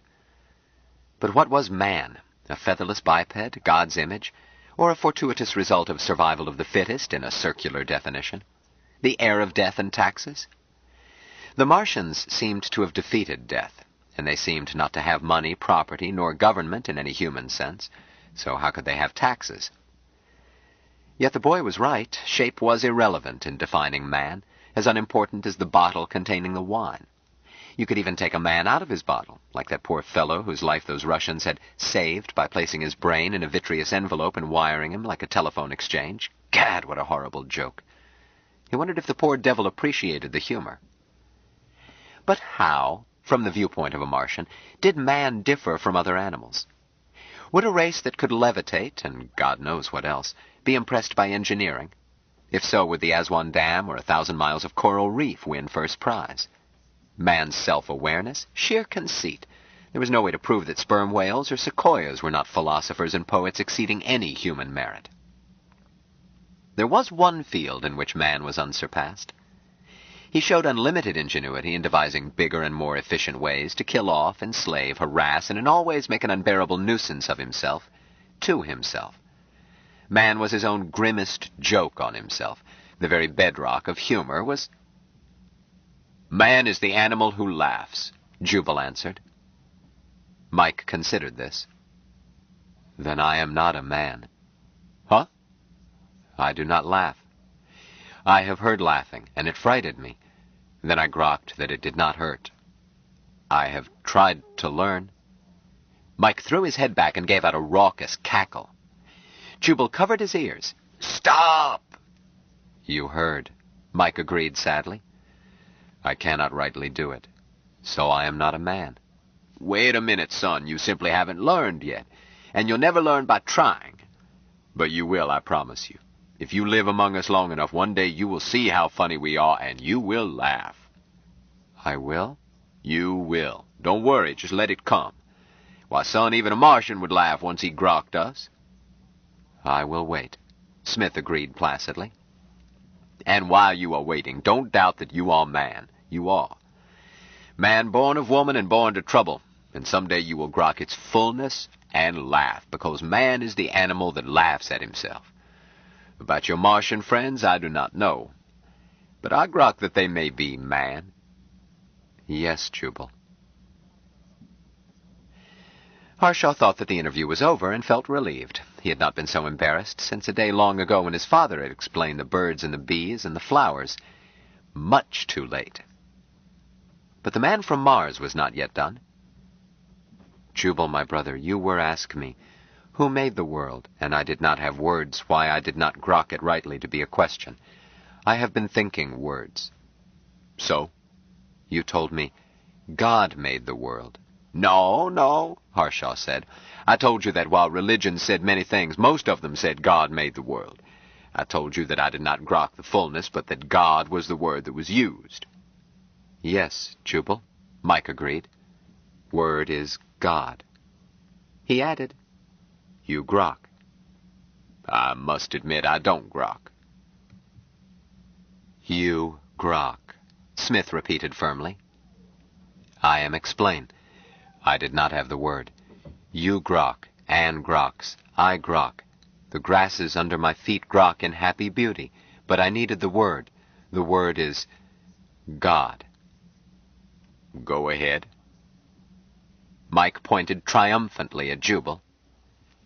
Thou art God. Jubal slapped a hand to his face. Oh, Jesus H. What have I done? Look, Mike, take it easy. You didn't understand me. I'm sorry. I'm very sorry. Just forget what I've said and we'll start over another day. But thou art God, Mike repeated serenely. That which groks. Anne is God, I am God, the happy grasses are God. Jill groks in beauty always. Jill is God, all shaping and making and creating together. He croaked something in Martian and smiled. All right, Mike, but let it wait. Anne, have you been getting this? You bet I have, boss. Make a tape. I'll have to work on it. I can't let it stand. I must. Jubal glanced up, said, Oh, my God. General quarters, everybody. Anne, set the panic button on Dead Man, and for God's sake, keep your thumb on it. They may not be coming here. He glanced up again, at 2 air cars approaching from the south. I'm afraid they are. Mike, hide in the pool. Remember what I told you, down in the deepest part. Stay there, hold still. Don't come up until I send Jill. Yes, Jubal. Right now, move. Yes, Jubal. Mike ran the few steps, cut water, and disappeared. He kept his knees straight, toes pointed, feet together. Jill, Jubal called out. Dive in and climb out. You too, Larry. If anybody saw that, I want them confused as to how many are using the pool. Dorcas, climb out fast, child, and dive in again. And, no, you've got the panic button. I can take my cloak and go to the edge of the pool. Boss, do you want a delay on this dead man setting? 30 seconds. If they land, put on your witness cloak and get your thumb back on the button. Then wait. And if I call you to me, let the balloon go up. I don't dare shout wolf unless... He shielded his eyes. One of them is going to land, and it's got that paddy wagon look. Oh, damn, I thought they would parley. The first car hovered, dropped for a landing in the garden around the pool. The second started circling at low altitude. The cars were squad carriers in size and showed a small insignia, the stylized globe of the Federation. Anne put down the radio relay link, got quickly into professional garb, picked up the link, and put her thumb on the button. The door of the first car opened as it touched, and Jubal charged toward it with the belligerence of a Pekingese. As a man stepped out, Jubal roared, "Get that goddamn heap off my rose bushes!" The man said, "Jubal Harshaw, tell that oaf to raise that bucket and move it back, off the garden and onto the grass. And, coming, boss." Jubal Harshaw, I have a warrant for... I don't care if you've got a warrant for the King of England. Move that junk off my flowers. Then so help me, I'll sue you for... Jubal glanced at the man, appeared to see him for the first time. Oh, so it's you, he said with bitter contempt. Were you born stupid, Heinrich, or did you have to study? When did that uniformed jackass learn to fly? Please examine this warrant, Captain Heinrich said with careful patience. Then get your go-kart out of my flower beds or I'll make a civil rights case that will cost you your pension. Heinrich hesitated. Now, Jubal screamed, and tell those yokels getting out to pick up their feet that idiot with the buck teeth is standing on a prize, Elizabeth M. Hewitt. Heinrich turned his head. You men, careful of those flowers. Paskin, you're standing on one. Rogers, raise the car and move back clear of the garden. He turned to Harshaw. Does that satisfy you? Once he moves it, but you'll still pay damages. Let's see your credentials, and show them to the fair witness, and state loud and clear your name, rank, organization, and pay number. You know who I am. I have a warrant to part your hair with a shotgun unless you do things legally and in order. I don't know who you are. You look like a stuffed shirt I saw over the telephone. But I don't identify you. You must identify yourself in specified fashion, World Code Paragraph 1602, Part 2, before you may serve a warrant, and that goes for those other apes, too, and that Pithecan parasite piloting for you. They are police officers, acting under my orders. I don't know that they are. They might have hired those ill-fitting clown suits at a costumer's. The letter of the law, sir. You've come barging into my castle. You say you are a police officer, and you allege that you have a warrant for this intrusion, but I say you are trespassers until you prove otherwise, which invokes my sovereign right to use force to eject you, which I shall start to do in about 3 seconds. I wouldn't advise it. Why are you to advise? If I'm hurt in attempting to enforce this my right, your action becomes constructive assault with deadly weapons. If the things those mules are toting are guns, as they appear to be, civil and criminal both. Why, my man, I'll have your hide for a doormat. Jubal drew back a skinny arm and clenched a fist. Off my property. Hold it, Doctor. We'll do it your way. Heinrich had turned red, but he kept his voice under tight control. He offered his identification, which Jubal glanced at, then handed back for Heinrich to show to Anne. He then stated his full name, said that he was a captain of police, Federation Special Service Bureau, and recited his pay number. One by one, the other troopers and the driver went through the rigmarole at Heinrich's frozen-faced orders. When they were done, Jubal said sweetly, "And now, Captain, how may I help you?" "I have a warrant for Gilbert Berquist, which warrant names this property, its buildings, and grounds." "Show it to me, then show it to the witness." "I will do so. I have another warrant similar to the first for Jillian Boardman." "Who?" "Jillian Boardman. The charge is kidnapping." "My goodness." "And another for Hector C. Johnson, and one for Valentine Michael Smith. And one for you, Jubal Harshaw." "Me? Taxes again?" "No, accessory to this and that, and material witness on other things. And I'd take you in on my own for obstructing justice if the warrant didn't make it unnecessary." "Oh, come, Captain. I've been most cooperative since you identified yourself and started behaving in a legal manner, and I shall continue to be. Of course, I shall still sue you and your immediate superior and the government for your illegal acts before that time, and I'm not waiving any rights or recourses with respect to anything any of you may do hereafter." Quite a list of victims. I see why you brought an extra wagon. But, dear me, something odd here. This, Mrs. Bachman, I see that she is charged with kidnapping this Smith fellow, but in this other warrant, he seems to be charged with fleeing custody. I'm confused." "It's both. He escaped, and she kidnapped him." "Isn't that difficult to manage? Both, I mean. And on what charge was he being held? The warrant does not seem to state." "How the devil do I know? He escaped, that's all. He's a fugitive." "Gracious me, I think I shall have to offer my services as counsel to each of them. Interesting case. If a mistake has been made, or mistakes, it could lead to other matters." Heinrich grinned coldly. "You won't find it easy. You'll be in the pokey, too." "Oh, not for long, I trust." Jubal raised his voice and turned his head toward the house. "I think, if Judge Holland were listening, habeas corpus proceedings for all of us might be rather prompt. And if the Associated Press happened to have a courier car nearby, there would be no time lost in knowing where to serve such writs." "Always the shyster, eh, Harshaw?" "Slander, my dear sir. I take notice." "A fat lot of good it will do you." "We're alone." "Are we?"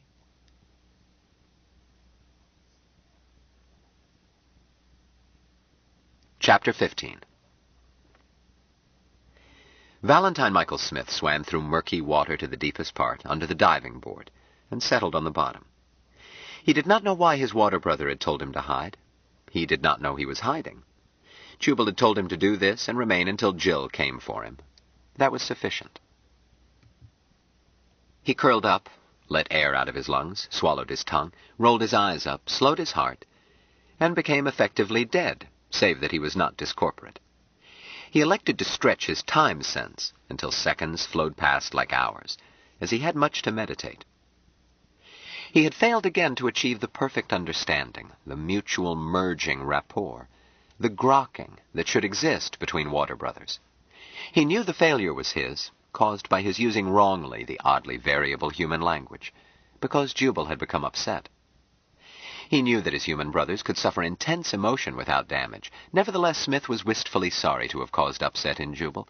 It had seemed that he had at last grokked a most difficult human word. He should have known better, because early in his learnings under his brother Mahmud, he had discovered that long human words rarely changed their meanings, but short words were slippery, changing without pattern. Or so he seemed to grok. Short human words were like trying to lift water with a knife. This had been a very short word.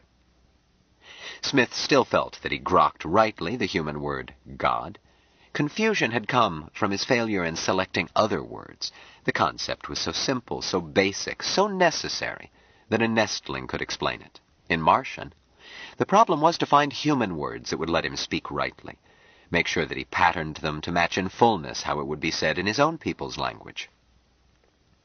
He puzzled over the fact that there should be any difficulty in saying it, even in English, since it was a thing everyone knew, else they could not grok alive. Possibly he should ask the human old ones how to say it, rather than struggle with shifting meanings. If so, he must wait until Jubal arranged it, for he was only an egg. He felt brief regret that he was not privileged to attend discorporation of Brother Art and Brother Dottie. Then he settled down to review Webster's New International Dictionary of the English Language, 3rd edition, published in Springfield, Massachusetts. From a long way off, Smith was roused by uneasy awareness that his water brothers were in trouble. He paused between sherbutcha and sherbet to ponder this. Should he leave the water of life and join them to grok and share their trouble? At home there could have been no question. Trouble is shared in joyful closeness. But Jubal had told him to wait.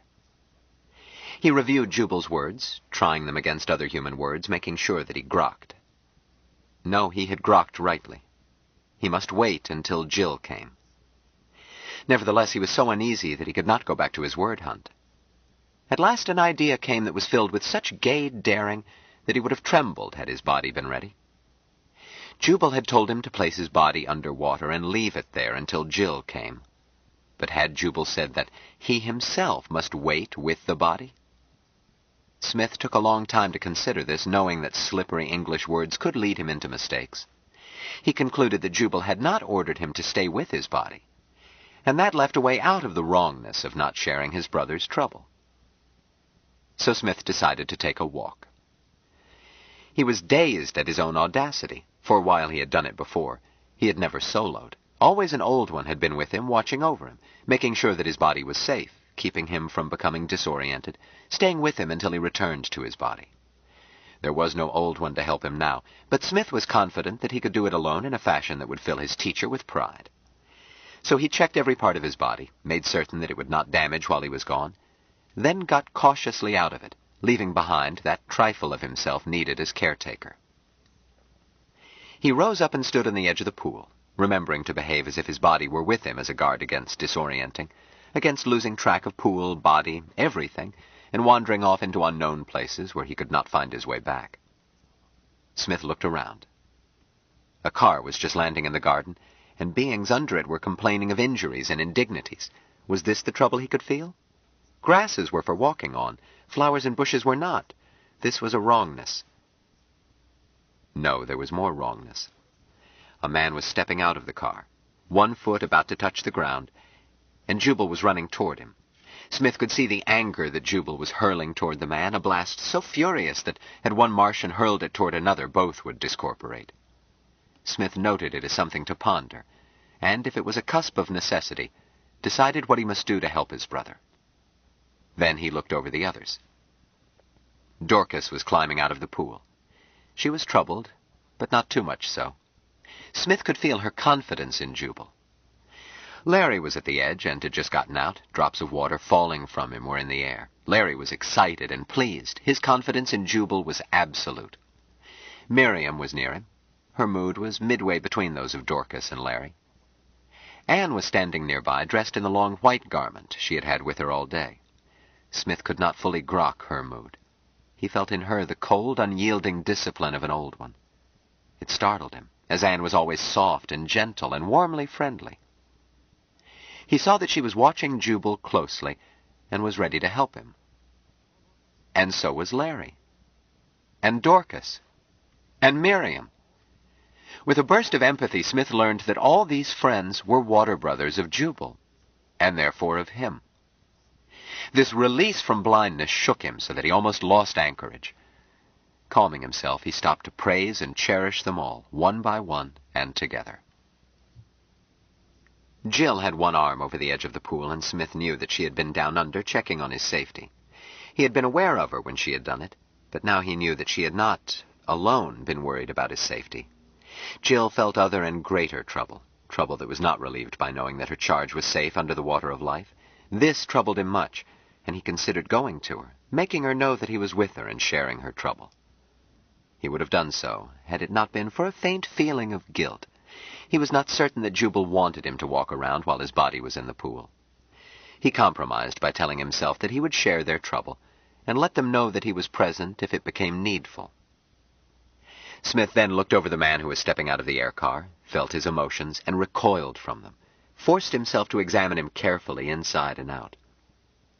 In a shaped pocket strapped around his waist, the man was carrying a gun.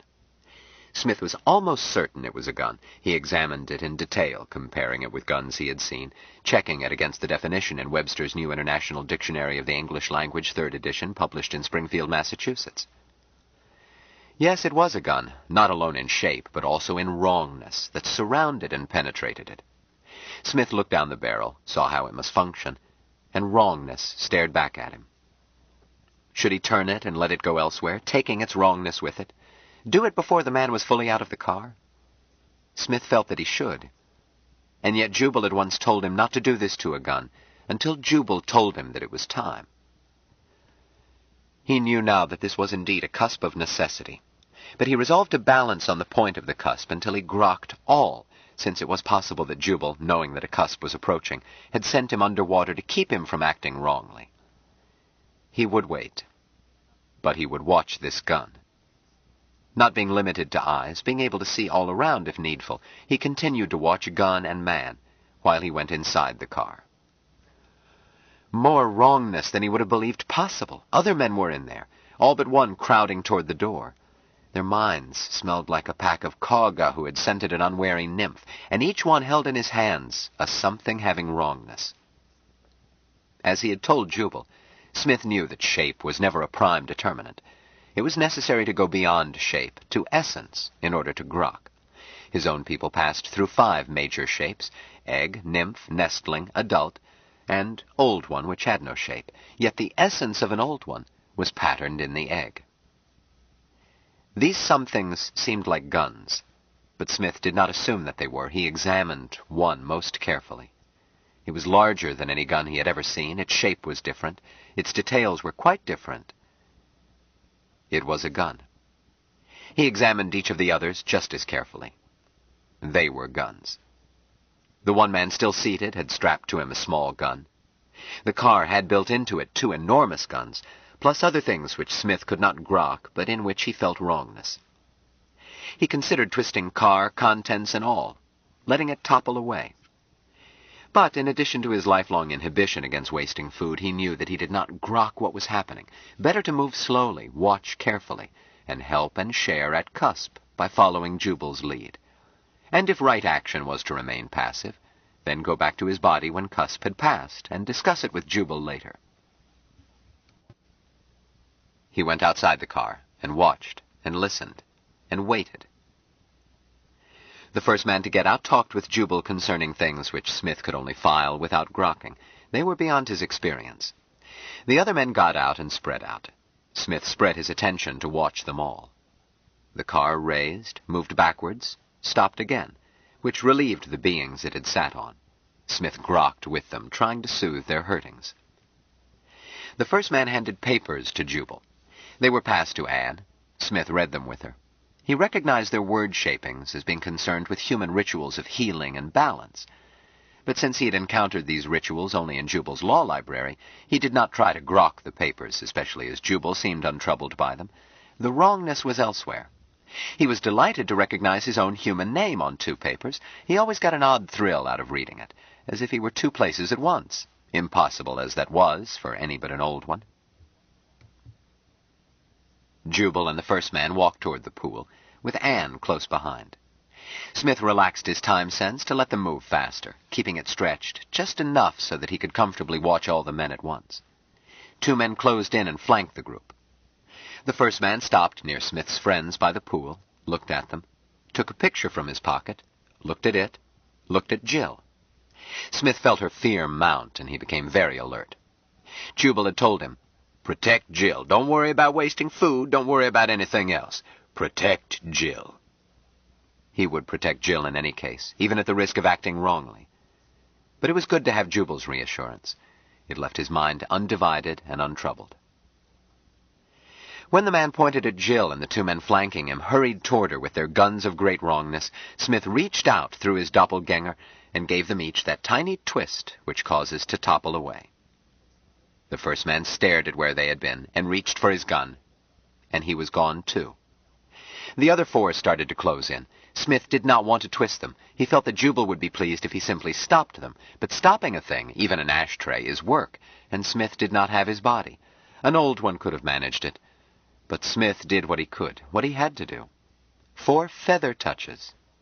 They were gone. He felt intense wrongness from the car on the ground and went to it, grokked a quick decision. Car and pilot were gone. He almost overlooked the car riding cover patrol. Smith started to relax, when suddenly he felt wrongness increase and looked up. The second car was coming in for a landing.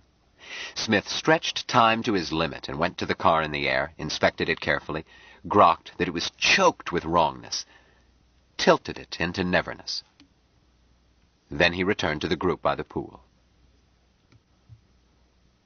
His friend seemed excited. Dorcas was sobbing, and Jill was holding and soothing her. Anne alone seemed untouched by emotions. Smith felt seething around him.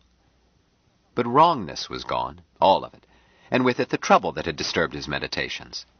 Dorcas he knew would be healed faster by Jill than by anyone. Jill always grokked a hurting fully and at once. Disturbed by emotions around him, uneasy that he might not have acted in all ways rightly at Cusp, or that Jubal might so grok, Smith decided that he was now free to leave. He slipped back into the pool, found his body, grokked that it was as he had left it, slipped it back on. He considered contemplating events at Cusp, but they were too new. He was not ready to enfold them, not ready to praise and cherish the men he had been forced to move. Instead, he returned happily to the task he had been on. Sherbet, Sherbetly, Sherbertside. He had reached tin work and was about to consider tiny when he felt Jill approaching. He unswallowed his tongue and made himself ready, knowing that his brother Jill could not remain long under water without distress. As she touched him, he took her face in his hands and kissed her. It was a thing he had learned quite lately, and did not grok perfectly. It had the growing closer of water ceremony, but it had something else, too. Something he wanted to grok in perfect fullness. Chapter 16. Harshaw did not wait for Gillian to dig her problem child out of the pool. He left orders for Dorcas to be given a sedative and hurried to his study, leaving Anne to explain, or not, the events of the last 10 minutes.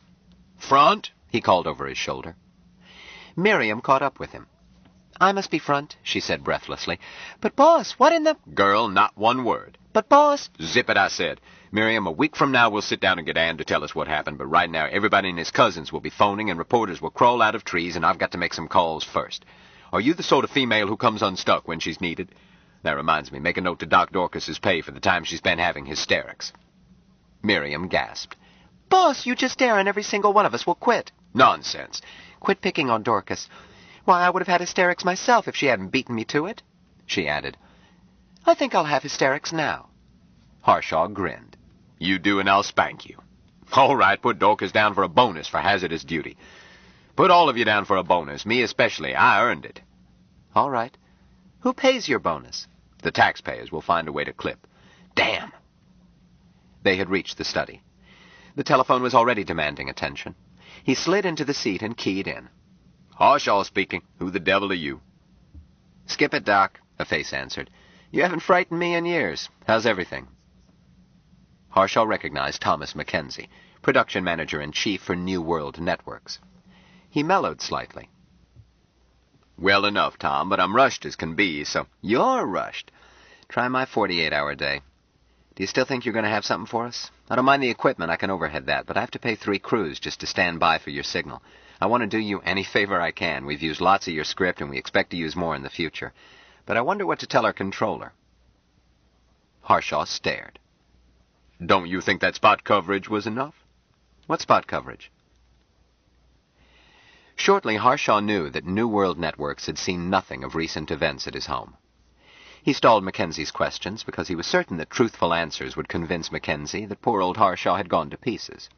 Instead, they agreed that if nothing worth picking up happened in 24 hours, New World could remove cameras and equipment. As the screen cleared, Harshaw ordered, "Get Larry. Have him fetch that panic button. Ann has it. He made 2 more calls. By the time Larry arrived, Harshaw knew that no network had been watching when the special service squads attempted to raid his home. It was not necessary to check on the hold messages. Their delivery depended on the same signal that had failed to reach the networks. Larry offered him the panic button, portable radio link. You wanted this, boss? I wanted to sneer at it. Larry, let this be a lesson. Never trust machinery more complicated than a knife and fork. Okay. Anything else? Is there a way to check that dingus without hauling 3 networks out of bed? Sure. The transceiver they set up down in the shop has a switch for that. Throw the switch, push the panic button, a light comes on. To test on through, you call them right from the transceiver and tell them you want a hot test to the cameras and back to the stations. Suppose the test shows that we aren't getting through. Can you spot what's wrong? Maybe, Larry said doubtfully. If it was just a loose connection. But Duke is the electron pusher. I'm more the intellectual type. I know, son. I'm not bright about practical matters either. Well, do the best you can. Anything else, Jubal? If you see the man who invented the wheel, send him up. Meddler.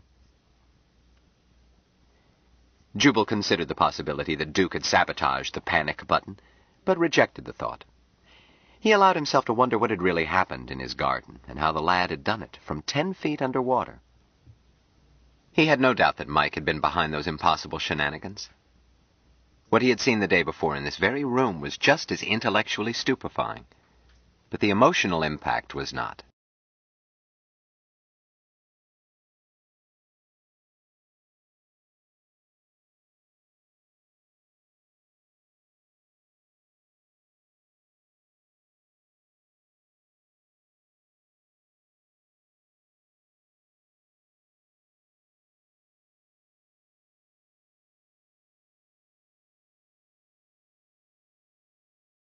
Stranger in a Strange Land by Robert A. Heinlein continued. Cassette 5, Side 1. What he had seen the day before in this very room was just as intellectually stupefying, but the emotional impact was not. A mouse was as much a miracle of biology as was an elephant. Nevertheless, there was a difference. An elephant was bigger. To see an empty carton, just rubbish, disappear in midair implied that a squad car full of men could vanish, but one event kicked your teeth in. The other didn't. Well, he wouldn't waste tears on Cossacks. Jubal conceded that cops qua cops were all right. He had met honest cops, and even a fee-splitting constable did not deserve to be snuffed out. The Coast Guard was an example of what cops ought to be, and frequently were. But to be in the SS, a man had to have larceny in his heart and sadism in his soul. Gestapo. Stormtroopers for whatever Politico was in power. Jubal longed for the days when a lawyer could cite the Bill of Rights and not have some overriding Federation trickery defeat him. Never mind. What would happen now? Heinrich's force certainly had had radio contact with its base. Ergo, its loss would be noted. More SS troopers would come looking. Already headed this way if that second car had been chopped off in the middle of an action report. Miriam? Yes, boss. I want Mike, Jill, and Ann at once. Then find Larry, in the shop probably. And both of you come back, lock all doors and ground floor windows. More trouble? Get moving, gal. If the apes showed up? No, when they showed up. If their leader chose to break into a locked house, well, he might have to turn Mike loose on them. But this warfare had to stop, which meant that Jubal must get through to the Secretary General. How? Call the palace? Heinrich had probably been telling the truth when he said that a renewed attempt would simply be referred to Heinrich or whatever SS boss was warming that chair. Well, it would surprise them to have a man they had sent a squad to arrest blandly phoning in face to face. He might be able to bull his way to the top. Commandant, what's his name? Chap with a face like a well-fed ferret. Twitchell. The commanding officer of the SS Buccos would have access to the boss. No good. It would be a waste of breath to tell a man who believes in guns that you've got something better. Twitchell would keep on throwing men and guns till he ran out of both, but he would never admit he couldn't bring in a man whose location was known. Well, when you couldn't use the front door, you slipped in through the back. Elementary politics. Damn it, he needed Ben Caxton. Ben would know who had keys to the back door. But Ben's absence was the reason for this donkey derby. Since he couldn't ask Ben, whom did he know who would know? Hell's half-wit, he'd been talking to one. Jubal turned to the phone and tried to raise Tom Mackenzie. running into 3 layers of interference, all of whom knew him and passed him along. While he was doing this, his staff and the man from Mars came in. They sat down, Miriam stopping to write on a pad. Doors and windows locked. Jubal nodded and wrote below it, "Larry, panic button?" Then said to the screen, "Tom, sorry to bother you again." "A pleasure, Jubal." "Tom, if you wanted to talk to Secretary General Douglas, how would you go about it?" "Eh? I'd phone his press secretary, Jim Sanforth. I wouldn't talk to the Secretary General. Jim would handle it." "But suppose you wanted to talk to Douglas himself?" "Why, I'd let Jim arrange it. Be quicker to tell Jim my problem, though. Look, Jubal, the network is useful to the administration, and they know it, but we don't presume on it." "Tom, suppose you just had to speak to Douglas.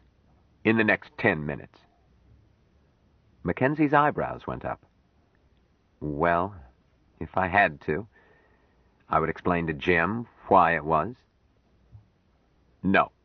Be reasonable." That's what I can't be. Assume that you had caught Sanforth stealing the spoons, so you couldn't tell him what the emergency was, but you had to speak to Douglas immediately."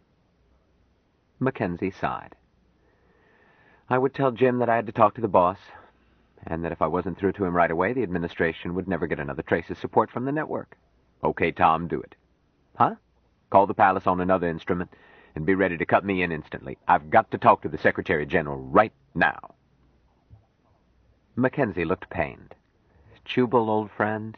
"Meaning you won't?" "Meaning I can't.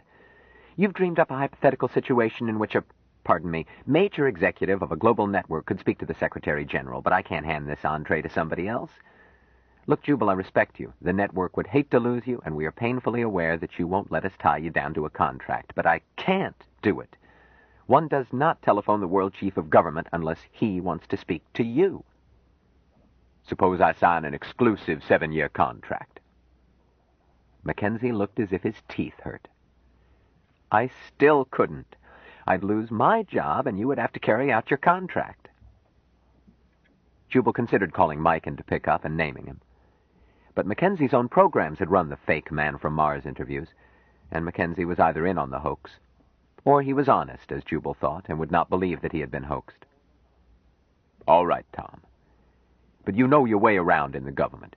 Who calls Douglas whenever he likes and gets him? I don't mean Sanforth." "No one." "Damn it, no man lives in a vacuum. There must be people who can phone him and not get brushed off by a secretary." "Some of his cabinet, I suppose. Not all of them." "I don't know any of them, either. I don't mean politicos. Who can I call him on a private line and invite him to play poker?" You don't want much, do you? Well, there's Jake Allenby. I've met him. He doesn't like me. I don't like him. He knows it. Douglas doesn't have many intimate friends. His wife rather discourages. Say, Jubal, how do you feel about astrology?" "Never touched the stuff. Prefer brandy." "Well, that's a matter of taste, but...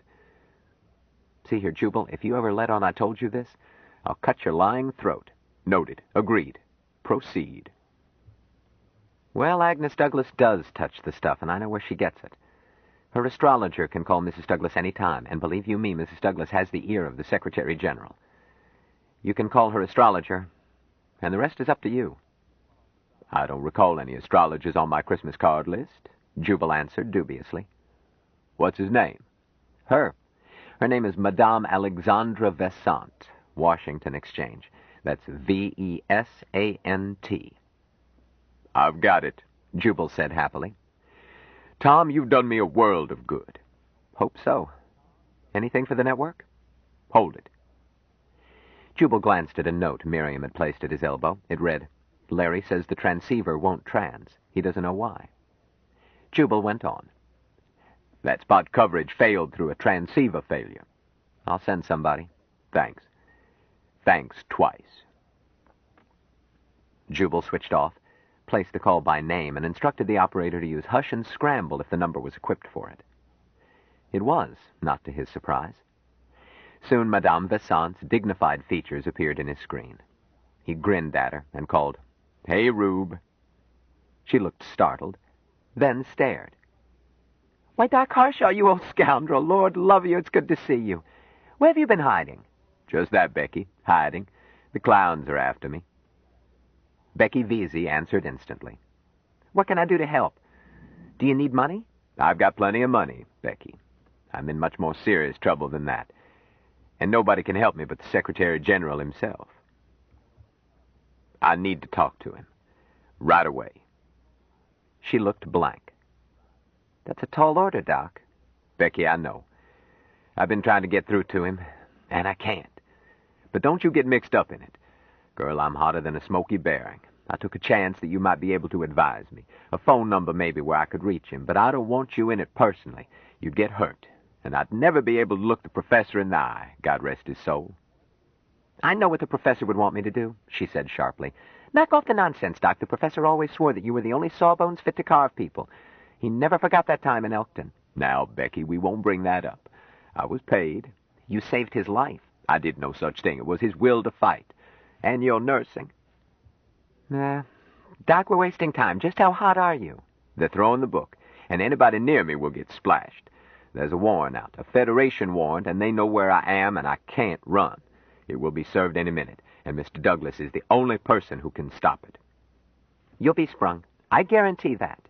Becky, I'm sure you would. But it might take a few hours. It's that back room, Becky. I'm too old for a session in the back room. But, oh goodness, Doc, can't you give me some details? I ought to cast a horoscope, then I'd know what to do. You're Mercury, of course, since you're a doctor, but if I knew what house to look in, I could do better. Girl, there isn't time. Jubal thought rapidly. Whom to trust? Becky, just knowing could put you in as much trouble as I'm in. Tell me, Doc. I've never taken a powder to Clem yet, and you know it. All right. So I'm Mercury, but the trouble lies in Mars. She looked at him sharply. How? You've seen the news. The man from Mars is supposed to be in the Andes. Well, he's not. That's just to hoax the yokels. Becky seemed not as startled as Jubal had expected. Where do you figure in this, Doc? Becky, there are people all over this sorry planet who want to lay hands on that boy. They want to use him, make him geek. He's my client, and I won't hold still for it. But my only chance is to talk with Mr. Douglas. The man from Mars is your client? You can turn him up? Only to Mr. Douglas. You know how it is, Becky. The mayor can be a good Joe, kind of children and dogs, but he doesn't know everything as town clowns do, especially if they haul a man in and take him into that back room. She nodded. Cops. So I need to dicker with Mr. Douglas before they haul me in. All you want is to talk to him? Yeah. Let me give you my number, and I'll sit here hoping for a call until they pick me up. If you can't swing it, thanks anyway, Becky. I'll know you tried. Don't switch off. Hey? Keep the circuit, Doc. If I have any luck, they can patch through this phone and save time, so hold on. Madame Visant left the screen, called Agnes Douglas. She spoke with calm confidence, pointing out that this was the development foretold by the stars, exactly on schedule. Now had come the critical instant when Agnes must guide her husband, using her womanly wit and wisdom to see that he acted wisely and without delay. Agnes, dear, this configuration will not be repeated in 1,000 years. Mars, Venus, and Mercury in perfect trine, just as Venus reaches meridian, making Venus dominant. Thus, you see... Allie, what did the stars tell me to do? You know I don't understand the scientific part. This was hardly surprising, since the described relationship did not obtain. Madame Visant had not had time to compute a horoscope and was improvising. She was untroubled by it. She was speaking a higher truth, giving good advice and helping her friends. To help two friends at once made Becky Vesey especially happy. Dear, you do understand it. You have born talent. You're Venus as always, and Mars is reinforced, being both your husband and that young man Smith for the duration of this crisis. Mercury is Dr. Harshaw. To offset the imbalance caused by the reinforcement of Mars, Venus must sustain Mercury until the crisis is past. But you have very little time. Venus waxes in influence until reaching meridian. Only 7 minutes from now. After that, your influence will decline. You must act quickly. You should have warned me. My dear, I've been waiting by my phone all day, ready to act instantly. The stars tell us the nature of each crisis. They never tell details. But there is still time. I have Dr. Harshaw on the phone. All that is necessary is to bring them face to face before Venus reaches meridian. Well, all right, Allie. I must dig Joseph out of some silly conference. Give me the number of the phone you have this Dr. Rackshaw on, or can you transfer the call? I can switch it here. Just get Mr. Douglas. Hurry, dear. I will. When Agnes Douglas left the screen, Becky went to another phone. Her profession required ample phone service. It was her largest business expense. humming happily. She called her broker. Chapter 17.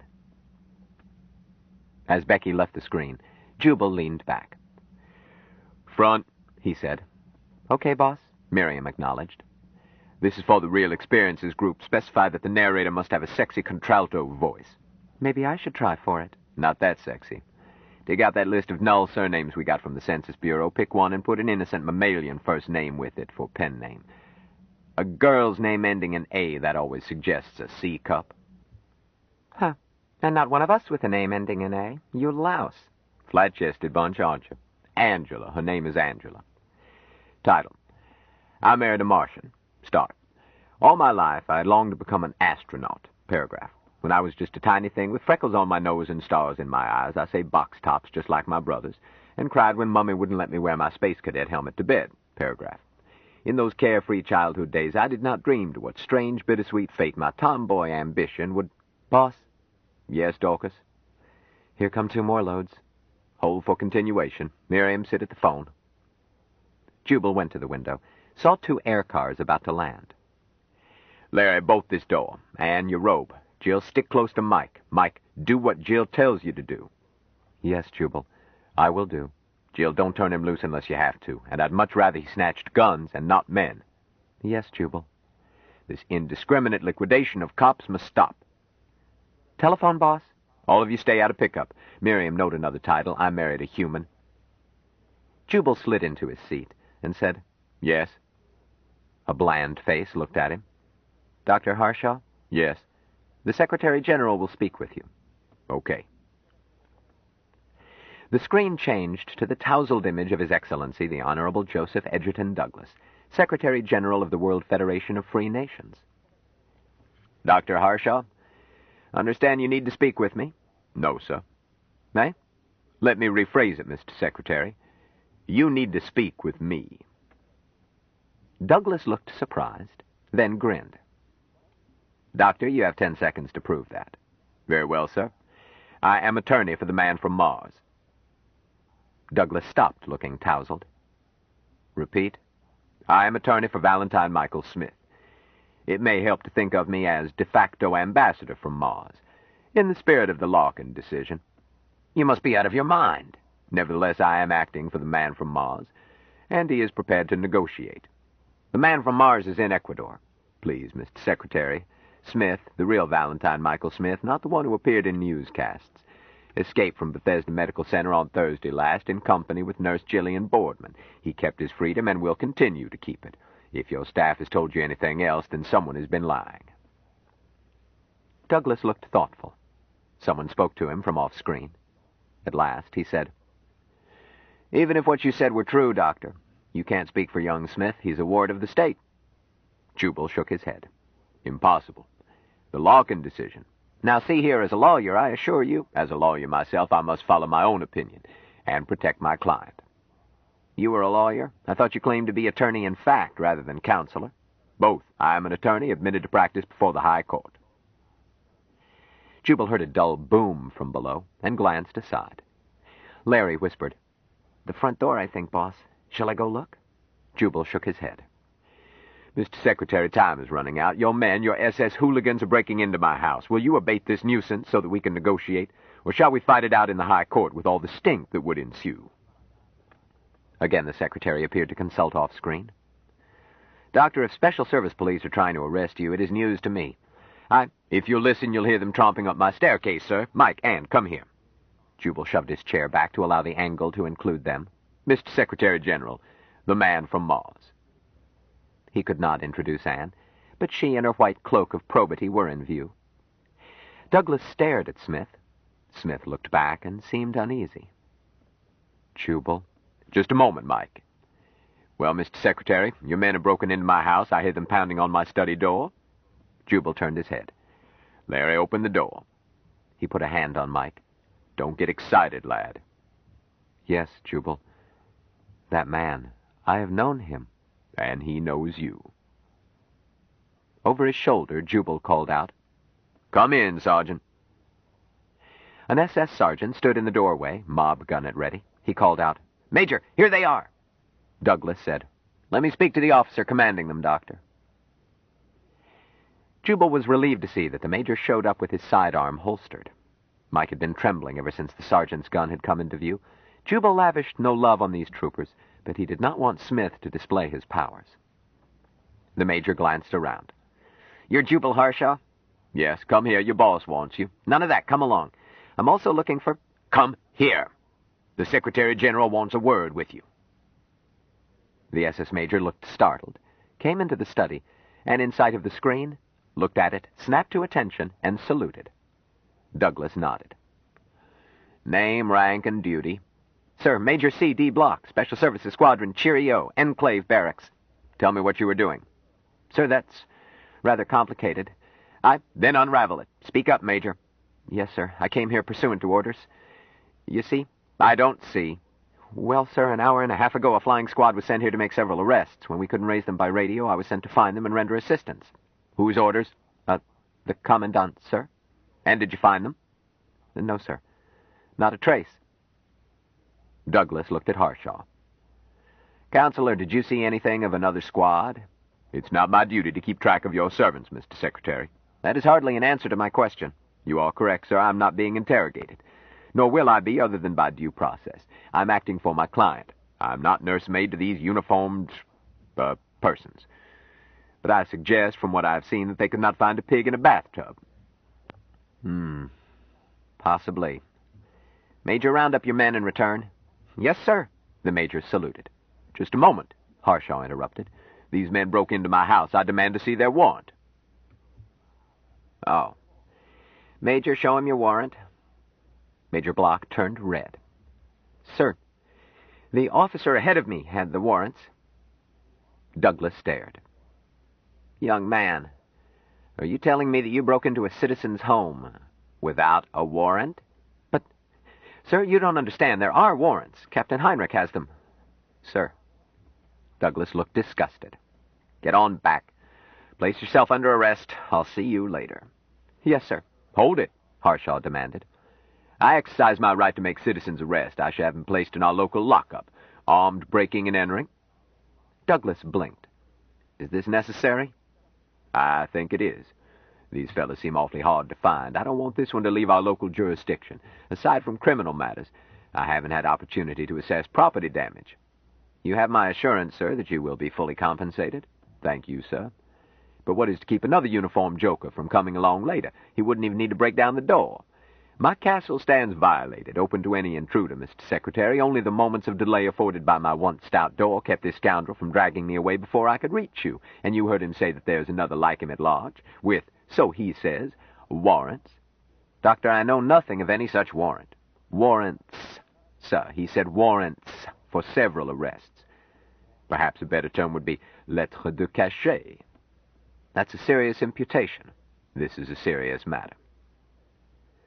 "Doctor, I know nothing of these warrants, if they exist, but I give you my personal assurance that I will look into it at once, find out why they were issued, and act as the merits may appear. Can I say more?" "You can say a great deal more, sir. I can reconstruct why those warrants were issued. Someone in your service, in an excess of zeal, caused a pliant judge to issue them, for the purpose of seizing the persons of myself and my guests in order to question us out of your sight. Out of anyone's sight, sir. We will discuss issues with you, but we will not be questioned by such as this." Jubal hooked a thumb at the major. "In some windowless back room. Sir, I hope for justice at your hands.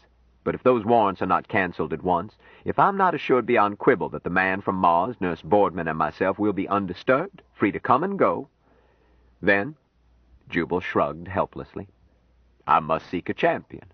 There are persons and powers outside the administration who hold deep interest in the affairs of the man from Mars." "You threaten me." "No, sir. I plead with you. We wish to negotiate, but we cannot while being hounded. I beg you, sir, call off your dogs." Douglas glanced aside. "Those warrants, if any, will not be served. As soon as I can track them down, they will be canceled." "Thank you, sir." Douglas looked at Major Block. "You insist on booking him?" Him? Oh, he's merely a fool in uniform. Let's forget damages, too. You and I have serious matters to discuss. You may go, Major. The SS officer saluted and left abruptly. Douglas continued. Counselor, the matters you raise cannot be settled over the telephone. I agree. You and your, client will be my guests at the palace. I'll send my yacht.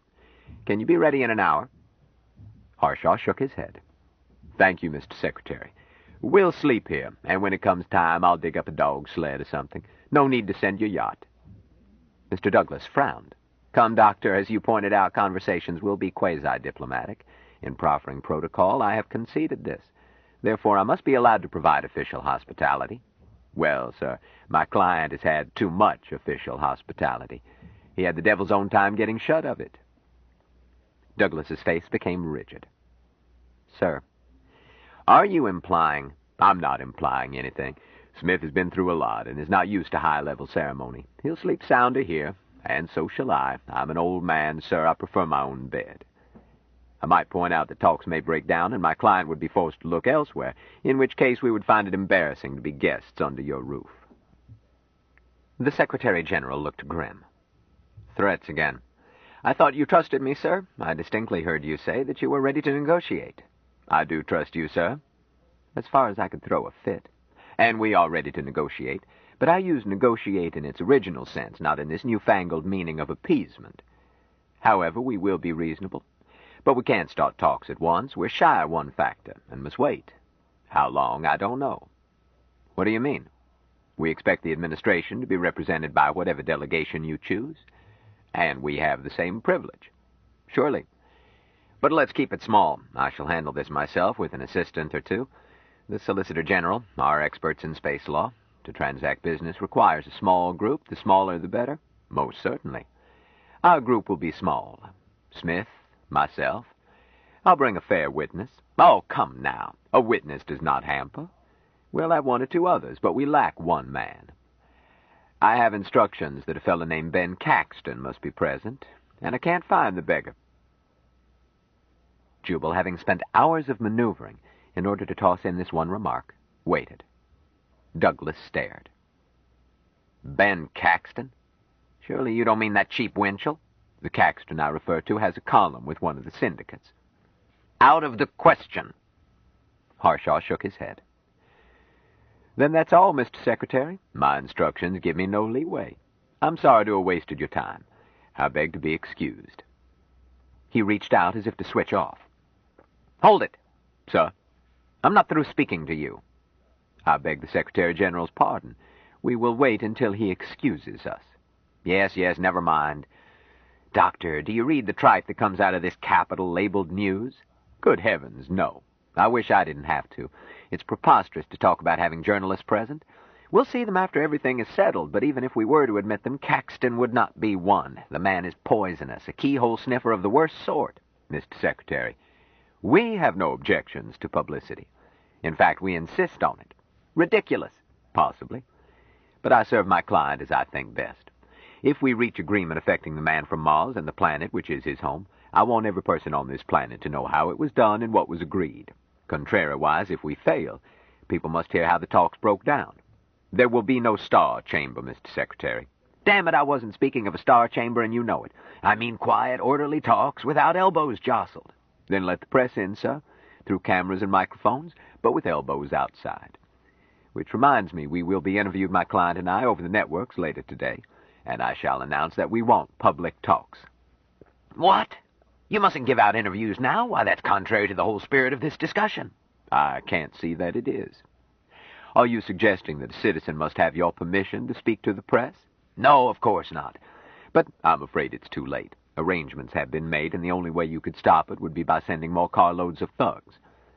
My reason for mentioning it is that you might wish to give out a news release in advance, telling the public that the man from Mars has returned and is vacationing in the Poconos, so as to avoid any appearance that the government was taken by surprise. You follow me? I follow you. The Secretary-General stared at Harshaw. Please wait. He left the screen. Harshaw motioned Larry to him while his other hand covered the sound pickup. Look, son, he whispered, with that transceiver out, I'm bluffing on a busted flush. I don't know whether he left to issue that release or is going to set the dogs on us again. You hightail out, get Tom Mackenzie on another phone, tell him that if he doesn't get the setup working, he's going to miss the biggest story since the fall of Troy. Then be careful coming home. There may be cops. How do I call Mackenzie? Douglas was back on screen. Speak to Miriam. Dr. Harshaw, I took your suggestion.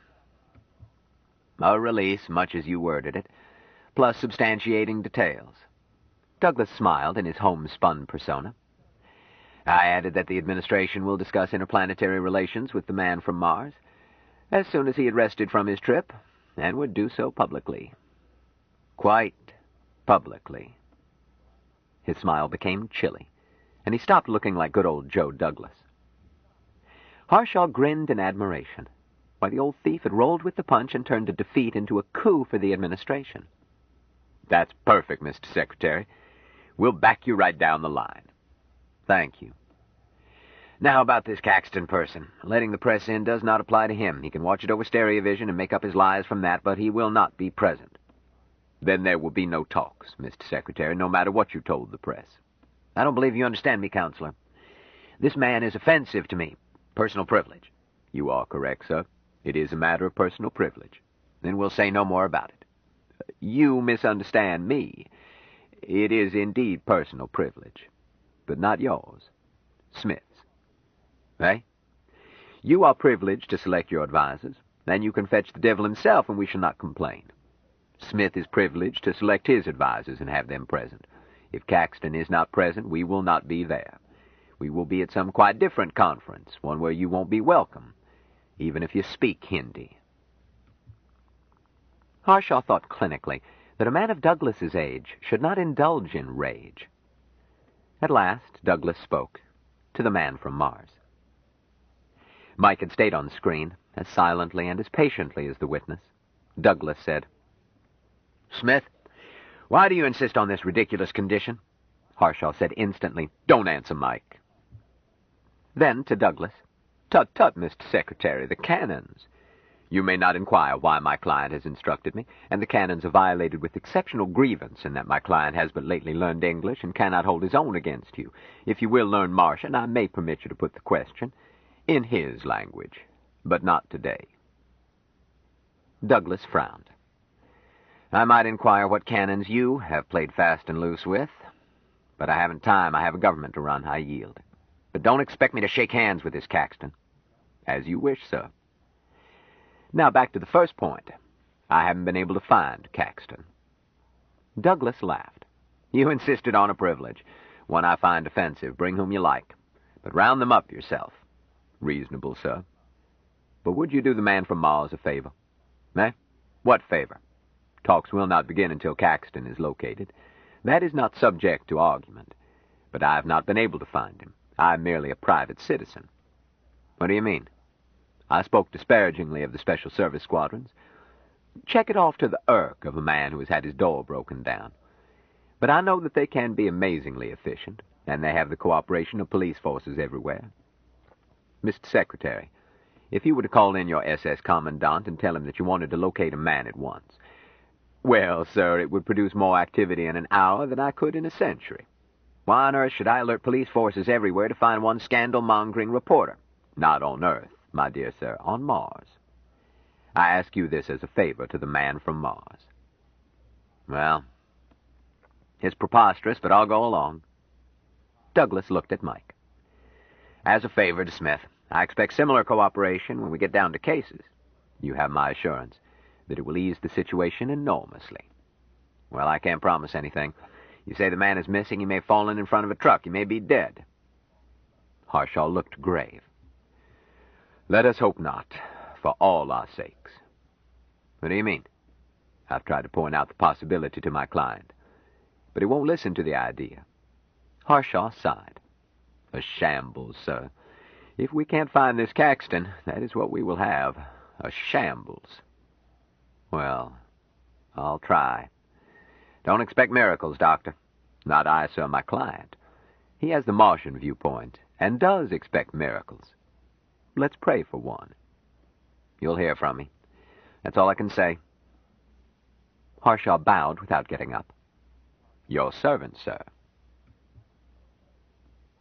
As Douglas's image cleared, Jubal stood up and found Jillian's arms around his neck. Oh, Jubal, you were wonderful. We aren't out of the woods, child. But if anything can save Ben, you've just done it. She kissed him. Hey, none of that. I swore off before you were born. Kindly show respect for my years. He kissed her carefully and thoroughly. That's to take away the taste of Douglas. Between kicking him and kissing him, I was getting nauseated. Go smooch Mike. He deserves it for holding still to my lies. Oh, I shall. Jill let go of Harshaw, put her arms around the man from Mars. Such wonderful lies, Jubal. She kissed Mike. Jubal watched as Mike initiated a second section of the kiss himself, performing it solemnly, but not quite as a novice. Harshaw awarded him B-, with A for effort. Son, he said, you amaze me. I would have expected you to curl up in one of your faints. I so did, Mike answered seriously without letting go, on first kissing time. Well, congratulations, Jill. AC or DC? Jubal, you're a tease, but I love you anyhow and refuse to let you get my goat. Mike got a little upset once, but no longer, as you can see. Yes, Mike agreed. It is a goodness. For Water Brothers, it is a growing closer. I will show you. He let go of Jill. Jubal put up a palm. No. No? You'd be disappointed, son. It's a growing closer for Water Brothers, only if they are young girls and pretty, such as Jill. My brother Jubal, you speak rightly? I speak very rightly. Kiss girls all you want to. It beats the hell out of card games. Beg pardon? It's a fine way to grow closer. With girls. Jubal looked around. I wonder if that first-time phenomenon would repeat. Dorcas, I want your help in a scientific experiment. Boss, I'm not a guinea pig. You go to hell. In due course I shall. Don't be difficult, girl. Mike has no communicable diseases, or I wouldn't let him use the pool. Which reminds me, Miriam, when Larry gets back, tell him I want the pool cleaned. We're through with murkiness. Well, Dorcas? How do you know it would be our first time? There's that. Mike, have you ever kissed Dorcas? No, Jubal. Only today did I learn that Dorcas is my water brother. She is? Yes. Dorcas and Anne and Miriam and Larry. They are your water brothers, my brother Jubal. Yes. Correct in essence. Yes, it is essence, the grokking. Not sharing of water. I speak rightly? Very rightly, Mike. They are your water brothers. Mike paused to think words. In catenative assemblage, they are my brothers. Mike looked at Dorcas. For brothers, growing closer is good. Jubal said, Well, Dorcas? Huh? Oh, heavens, boss, you're the world's worst tease. But Mike isn't teasing. He's sweet. She went to him, stood on tiptoes, held up her arms. Kiss me, Mike. Mike did. For some seconds they grew closer. Dorcas fainted. Jubal kept her from falling. Jill had to speak sharply to Mike to keep him from trembling into withdrawal. Dorcas came out of it and assured Mike that she was all right and would happily grow closer again, but needed to catch her breath. Whew! Miriam had watched, round-eyed. I wonder if I dare risk it. Anne said, By seniority, please. Boss, are you through with me as a witness? For the time being. Then hold my cloak. Want to bet on it? Which way?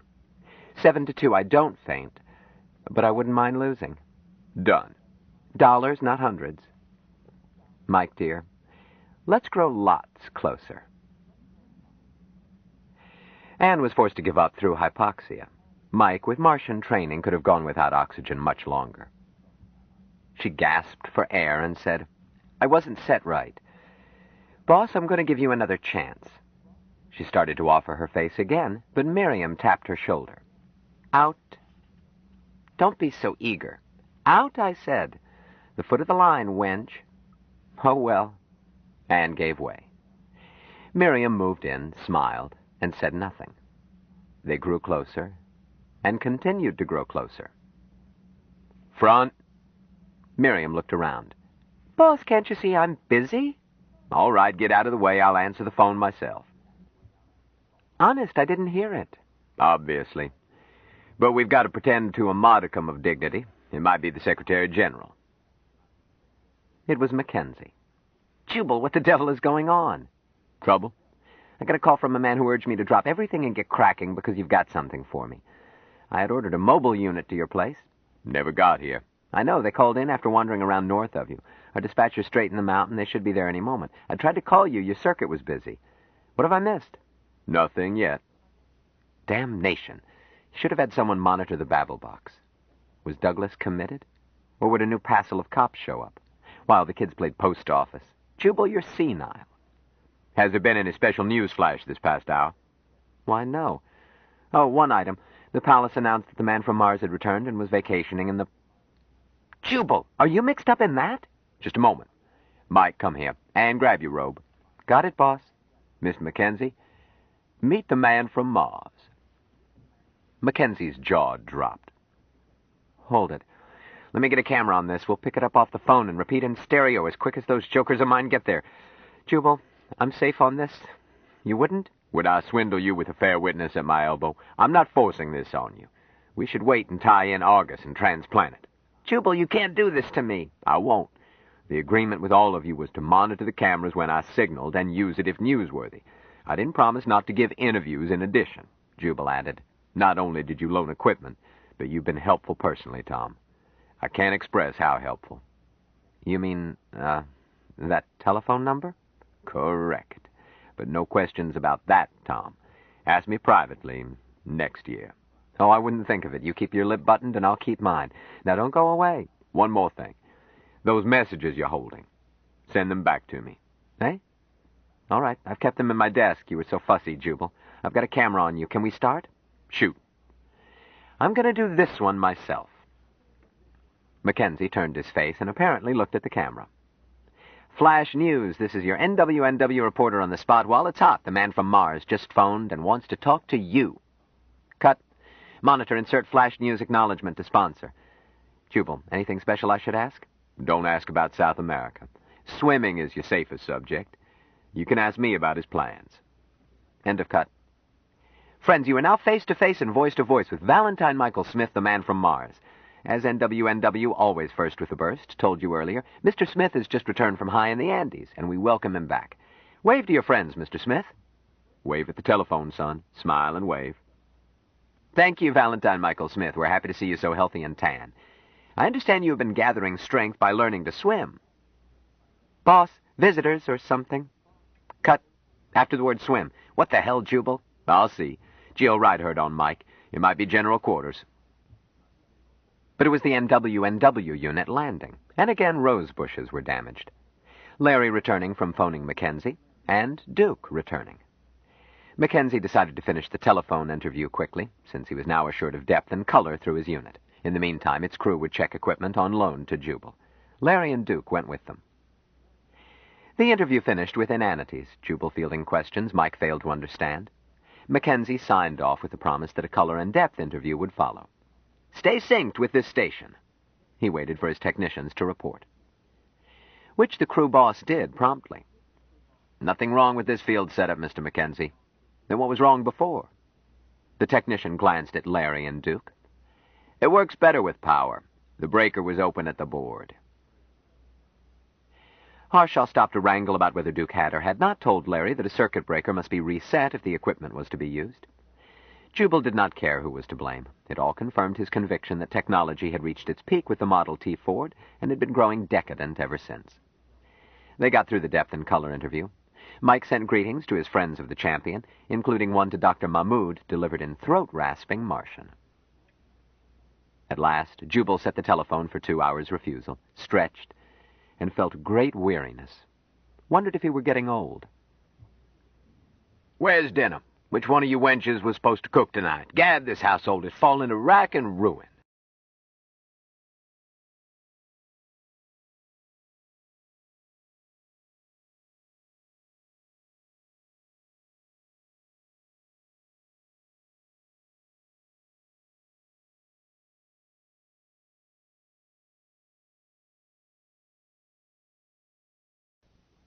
Stranger in a Strange Land by Robert A. Heinlein continued. Cassette 5, Side 2. Where's dinner? Which one of you wenches was supposed to cook tonight? Gad, this household has fallen into rack and ruin. It was my turn tonight, Jill answered. But excuses, always excuses. Boss, Anne interrupted sharply, how do you expect anyone to cook when you've kept us penned up all afternoon? That's the moose's problem, Jubal said dourly. If Armageddon is held on these premises, I expect meals hot and on time right up to the final trump. Furthermore, Anne completed, it is only 7:40 and plenty of time to have dinner by 8, so quit yelping, crybaby. only 20 minutes of 8? Seems like a week since lunch. You haven't left a civilized amount of time for a pre-dinner drink. Poor you. Somebody give me a drink. Get everybody a drink. Let's skip dinner. I feel like getting as tight as a tent rope in the rain. And how are we fixed for smorgasbord? Plenty? Why not thaw out 18 or 19 kinds and let everybody eat when it feels like it? What's all the argument? Right away, agreed Jill. Anne stopped to kiss him on his bald spot. Boss, you've done nobly. We'll feed you and get you drunk and put you to bed. Wait, Jill, I'll help. I'm made to help, too, Smith said eagerly. Sure, Mike, you can carry trays. Boss, dinner will be by the pool. It's a hot night. How else? When they left, Jubal said to Duke, Where the hell have you been? Thinking. Doesn't pay. Makes you discontented. Any results? Yes, said Duke. I've decided that what Mike eats is his business. Congratulations. A desire not to butt into other people's business is 80% of all human wisdom. You butt into other people's business. Who said I was wise? Jubal, if I offered Mike a glass of water, would he go through that lodge routine? I think he would. Duke, the only human characteristic Mike has is an overwhelming desire to be liked. But I want to make sure you know how serious it is. I accepted water brotherhood with Mike before I understood it, and I've become deeply entangled with its responsibilities. You'll be committing yourself never to lie to him, never to mislead him, to stick by him come what may. Better think about it. I have been thinking about it. Jubal, there's something about Mike that makes you want to care for him. I know. You've probably never encountered honesty before. Innocence. Mike has never tasted the fruit of the tree of knowledge of good and evil, so we don't understand what makes him tick. Well, I hope you never regret it. Jubal looked up. I thought you had stopped to distill the stuff. Larry answered. Couldn't find a corkscrew. Machinery again. Duke, you'll find glasses behind the anatomy of melancholy up there. I know where you hide them, and we'll have a quick one before we get down to serious drinking. Duke got glasses, Jubal poured and raised his own. Here's to alcoholic brotherhood, more suited to the frail human soul than any other sort. Health. Cheers. Jubal poured his down his throat. Ah, he said happily, and belched. Offer some to Mike, Duke, and let him learn how good it is to be human. Makes me feel creative. Front. Why are those girls never around when I need them? Front.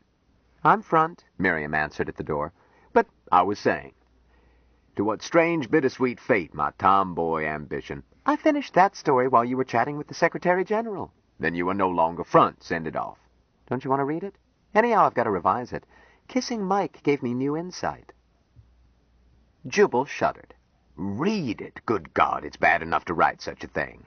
And don't consider revising, certainly not to fit the facts. My child, a true confession story should never be tarnished by any taint of truth.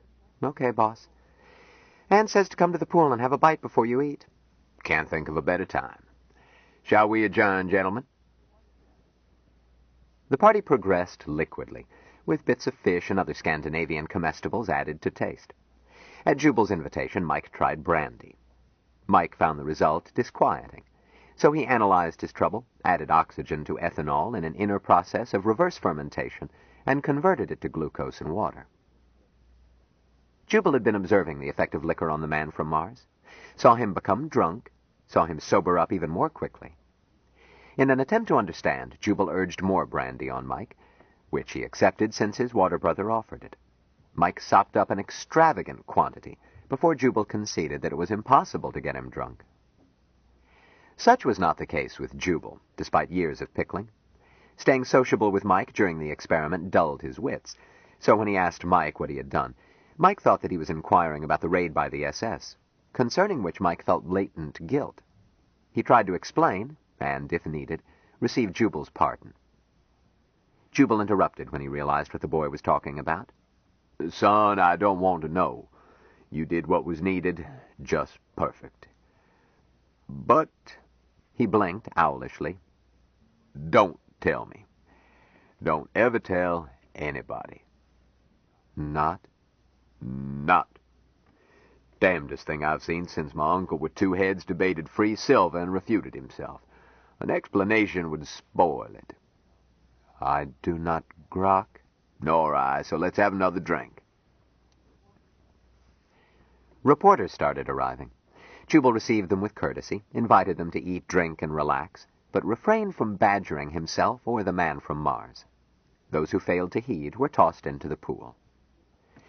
Jubal kept Larry and Duke at flank to administer baptism. While some became angry, others added themselves to the dousing squad with the fanatic enthusiasm of proselytes.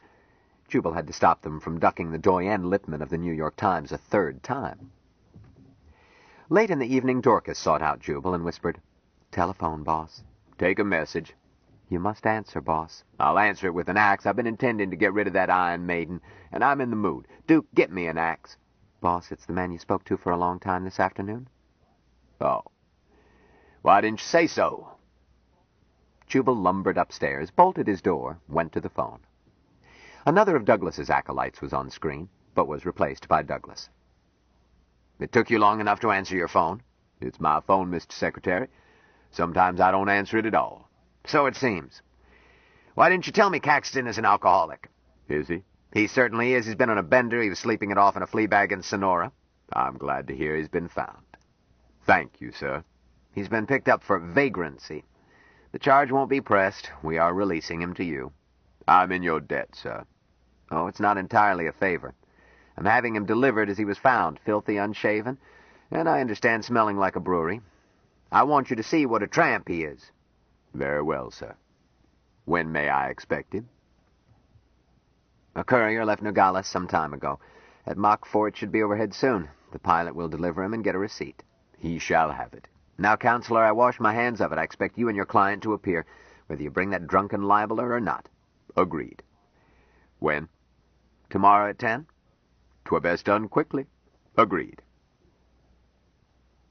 Jubal went downstairs and outside. Jill, come here, child. "Yes, Jubal."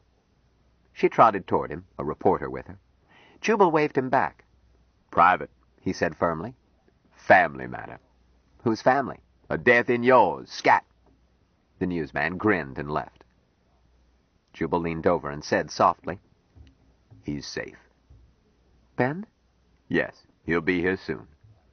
Oh, Jubal! She started to bawl. He took her shoulders. Stop it. Go inside until you get control. Yes, boss. Go cry on your pillow, then wash your face. He went out to the pool. Quiet, everybody. I have an announcement. We've enjoyed having you, but the party is over. Boo! Toss him in the pool. I'm an old man and need my rest, and so does my family. Duke, cork those bottles. Girls, clear the food away. There was grumbling. The more responsible quieted their colleagues. In 10 minutes they were gone. In 20 minutes Caxton arrived. The SS officer commanding the car accepted Harshaw's signature in print on a prepared receipt, left while Jill sobbed on Ben's shoulder. Jubal looked him over. Ben, I hear you've been drunk for a week. Ben cursed while continuing to pat Jill's back. Drunk, all right, but haven't had a drink.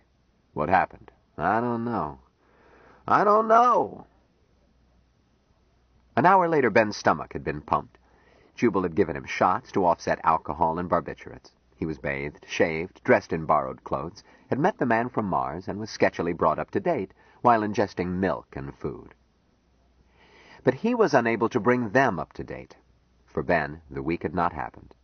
He had become unconscious in Washington, had been shaken into wakefulness in Mexico. Of course I know what happened. They kept me doped in a dark room and wrung me out. But I can't prove anything. There's the village jefe and the madman of this dive, Plus, I'm sure other witnesses to swear how this gringo spent his time, and there's nothing I can do about it. Then don't, Jubal advised. Relax and be happy. The hell I will. I'll get that. Tut, Ben, you're alive, which I would have given long odds against. And Douglas is going to do exactly what we want him to, and like it. I want to talk about that.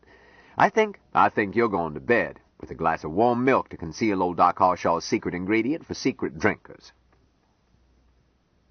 Soon Caxton was snoring. Jubal was heading for bed and encountered Anne in the upper hall. He shook his head tiredly. Quite a day, lass. Yes. I wouldn't have missed it and don't want to repeat it. Go to bed, boss. In a moment. Anne, what's so special about the way that lad kisses? Anne looked dreamy, then dimpled. You should have tried it. I'm too old to change, but I'm interested in everything about the boy. Is this something different? Anne pondered it. Yes. How? Mike gives a kiss his whole attention. Oh, rats, I do myself. Or did. Anne shook her head. No, I've been kissed by men who did a very good job, but they don't give kissing their whole attention. They can't. No matter how hard they try, parts of their minds are on something else. Missing the last bus, or their chances of making the gal, or their own techniques in kissing, or maybe worry about jobs or money, or will husband or papa or the neighbors catch on. Mike doesn't have technique. But when Mike kisses you, he isn't doing anything else. You're his whole universe. And the moment is eternal because he doesn't have any plans and isn't going anywhere. Just kissing you. She shivered. It's overwhelming. Don't at me, you old lecher. You don't understand. No. I'm sorry to say I never will. Well, good night. And by the way, I told Mike to bolt his door. She made a face at him. Spoil sport? He's learning fast enough. Mustn't rush him. Chapter 18. The conference was postponed 24 hours, which gave Caxton time to recuperate, to hear about his missing week, and to grow closer with the man from Mars. For Mike grokked that Jill and Ben were water brothers, consulted Jill, and solemnly offered water to Ben. Ben had been briefed by Jill. It caused him much soul-searching. Ben was bothered by an uneasy feeling. He felt irked at the closeness between Mike and Jill. His bachelor attitudes had been changed by a week of undead oblivion. He proposed to Jill again as soon as he got her alone. Jill looked away. Please, Ben. Why not? I've got a steady job. I'm in good health. Or will be as soon as I get their truth drugs out of my system. And since I haven't, I feel a compulsion to tell the truth. I love you. I want to marry you and rub your poor, tired feet. Am I too old? Or are you planning to marry somebody else? No, neither one. Dear Ben. Ben, I love you. But don't ask me this now. I have responsibilities. He could not budge her. He finally realized that the man from Mars wasn't a rival. He was Jill's patient. And a man who marries a nurse must accept the fact that nurses feel maternal toward their charges. Accept it and like it. For if Jillian had not had the character that made her a nurse, he would not love her. It was not the figure eight in which her pert fanny moved when she walked, nor the lush view from the other direction. He was not the infantile type, interested solely in the size of mammary glands. No, it was herself he loved.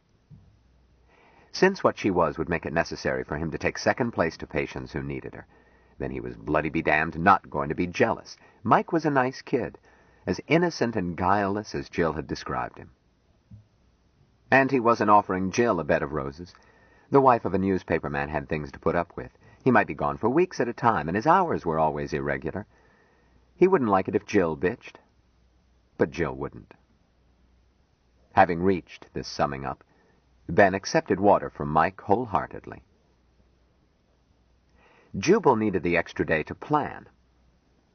Ben, when you dumped this in my lap, I told Jillian that I would not lift a finger to get this boy his so-called rights. I've changed my mind. We're not going to let the government have the swag. Certainly not this administration, nor any. The next will be worse. Ben, you undervalue Joe Douglas. He's a cheap politician with morals to match.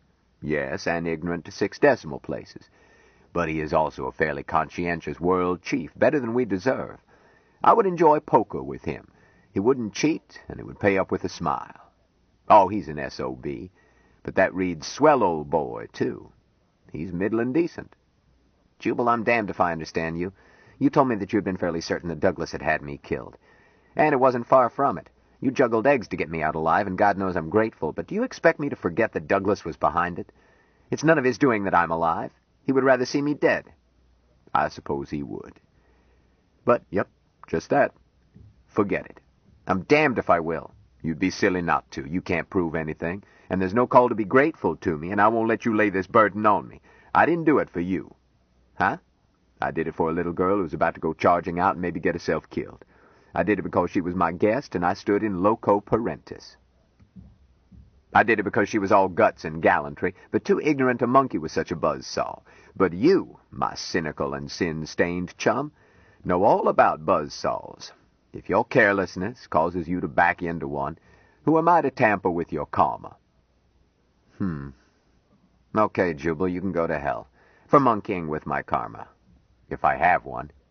A moot point. The predestinationers and free willers were tied in the fourth quarter, last I heard. Either way, I have no wish to disturb a man sleeping in a gutter. Do-gooding is like treating hemophilia. The real cure is to let hemophiliacs bleed to death before they breed more hemophiliacs. You could sterilize them. You would have me play God? But we're off the subject. Douglas didn't try to have you assassinated. Says who? Says the infallible Jubal Harshaw, speaking ex-cathedra from his belly button. Son, if your deputy sheriff beats a prisoner to death, it's sweepstakes odds that the county commissioners wouldn't have permitted it had they known. At worst, they shut their eyes afterwards, rather than upset apple carts. Assassination has never been a policy in this country. I'll show you backgrounds of a number of deaths I've looked into. Jubal waved it aside. I said it wasn't a policy. We've always had assassination, from prominent ones like Huey Long to men beaten to death with hardly a page 8 story. But it's never been a policy, and the reason you are alive is that it is not Joe Douglas's policy. They snatched you clean, they squeezed you dry, and they could have disposed of you as quietly as flushing a dead mouse down a toilet. But their boss doesn't like them to play that rough, and if he became convinced that they had, it would cost their jobs, if not their necks. Jubal paused for a swig. Those thugs are just a tool. They on a Praetorian guard that picks the Caesar. So whom do you want for Caesar? Courthouse Joe, whose indoctrination goes back to when this country was a nation and not a satrapy in a polyglot empire? Douglas, who can't stomach assassination? Or do you want to toss him out? We can, just by double-crossing him. Toss him out and put in a secretary-general from a land where life is cheap and assassination a tradition. If you do, Ben, what happens to the next Snoopy newspaper man who walks down a dark alley? Caxton didn't answer. As I said, the SS is just a tool. Men are always for hire who like dirty work. How dirty will that work become if you nudge Douglas out of his majority? Jubal, are you saying I ought not to criticize the administration? Nope, gadflies are necessary. But it's well to look at the new rascals before you turn your present rascals out. Democracy is a poor system. The only thing that can be said for it is that it's 8 times as good as any other method. Its worst fault is that its leaders reflect their constituents, a low level. But what can you expect? So look at Douglas and ponder that in his ignorance, stupidity, and self-seeking he resembles his fellow Americans, but is a notch or 2 above average. Then look at the man who will replace him if his government topples. There's a little difference. There's always a difference. This is between bad and worse, which is much sharper than that between good and better. Well, what do you want me to do? Nothing, Harshaw answered. I'll run this show myself. I expect you to refrain from chewing out Joe Douglas over this coming settlement. Maybe praise him for statesman-like restraint. You're making me vomit. Use your hat. I'm going to tell you what I'm going to do. The first principle in riding a tiger is to hang on tight to its ears. Quit being pompous. What's the deal? Quit being obtuse and listen. Mike has the misfortune to be heir to more wealth than Croesus dreamed of. plus a claim to political power under a politico-judicial precedent unparalleled in jugheadedness since Secretary Fall was convicted of receiving a bribe that Doheny was acquitted of paying. I have no interest in true prince nonsense, nor do I regard that wealth as his. He didn't produce it. Even if he had earned it, property is not the natural and obvious concept that most people think it is. Come again? Ownership is a sophisticated abstraction, a mystical relationship. God knows our legal theorists make this mystery complicated. But I didn't dream how subtle it was until I got the Martian slant. Martians don't own anything, not even their bodies. Wait a minute, Jubal. Even animals have property, and the Martians aren't animals. They're a civilization with cities and all sorts of things. Yes, foxes have holes, and the birds of the air have nests. Nobody understands mia set tuus better than a watchdog. But not Martians, unless you regard joint ownership of everything by millions or billions of senior citizens, ghosts, to you, my friend, as property. Say, Jubal, how about these old ones? You want the official version? No. Your opinion. I think it is pious poppycock, suitable for enriching lawns. Superstition burned into the boy's brain so early that he stands no chance of breaking loose. Jill talks as if she believed it. You will hear me talk as if I did, too. Ordinary politeness.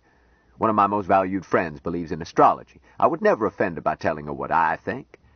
The capacity of humans to believe in what seems to me highly improbable, from table tapping to the superiority of their children, has never been plumbed. Faith strikes me as intellectual laziness. But Mike's faith in his old ones is no more irrational than a conviction that the dynamics of the universe can be set aside through prayers for rain. Jubal, I confess to a suspicion that immortality is a fact. But I'm glad my grandfather's ghost doesn't boss me. He was a cranky old devil. And so was mine. And so am I. But is there any reason why a citizen's franchise should be voided simply because he is dead? The precinct I was raised in had a large graveyard vote, almost Martian. As may be, our lad Mike can't own anything, because the old ones already own everything. So I have trouble explaining to him that he owns over 1 million shares of Luna Enterprises, plus the Lyle Drive, plus assorted chattels and securities. It doesn't help that the original owners are dead, and that makes them old ones. Mike would never stick his nose into the business of old ones. Damn it, he's incompetent. Of course. He can't manage property because he doesn't believe in its mystique, any more than I believe in his ghosts. Ben, all that Mike owns is a toothbrush, and he doesn't know he owns that. If you took it, he would assume that the old ones had authorized the change. Jubal shrugged. He is incompetent, so I shan't allow his competency to be tried. For what guardian would be appointed? Douglas, or one of his stooges. Are you certain, Ben? Consider the makeup of the High Court. Might not the appointee be named Savonavong, or Nadi, or Key? You could be right. In which case the lad might not live long. Or he might live to a ripe age in some pleasant garden, more difficult to escape from than Bethesda Hospital. What do you plan to do? The power the boy nominally owns is too dangerous. So we give it away. How do you give away that much money? You don't. Giving it away would change the balance of power. Any attempt would cause the boy to be examined on his competence.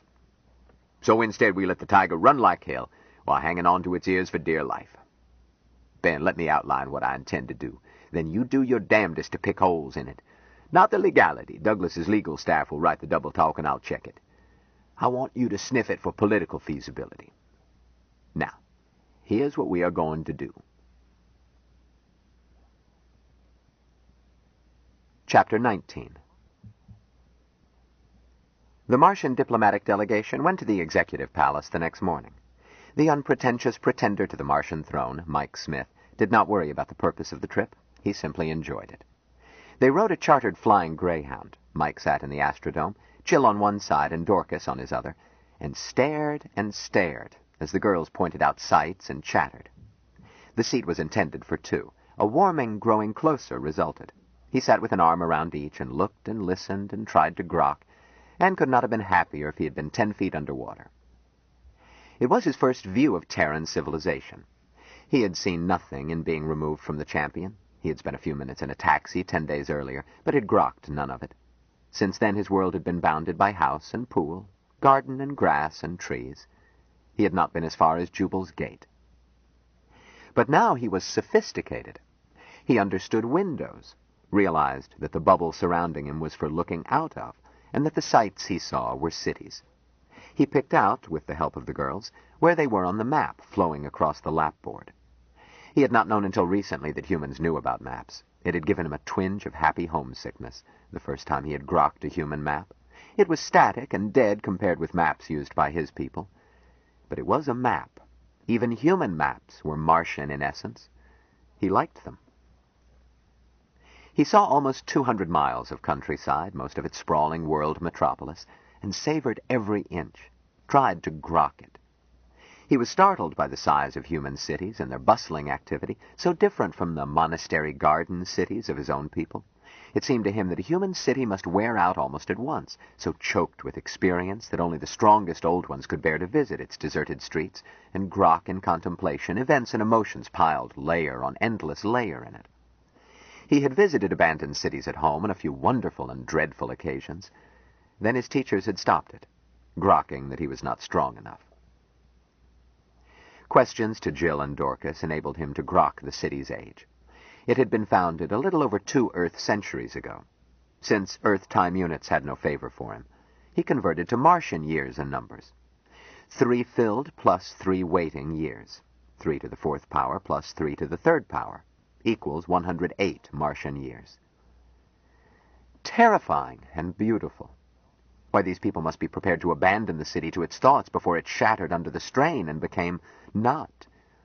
Yet, by mere time, the city was only an egg. Mike looked forward to returning to Washington in a century or two to walk its empty streets and try to grow close to its endless pain and beauty, grokking thirstily until he was Washington and the city was himself. If he were strong enough by then.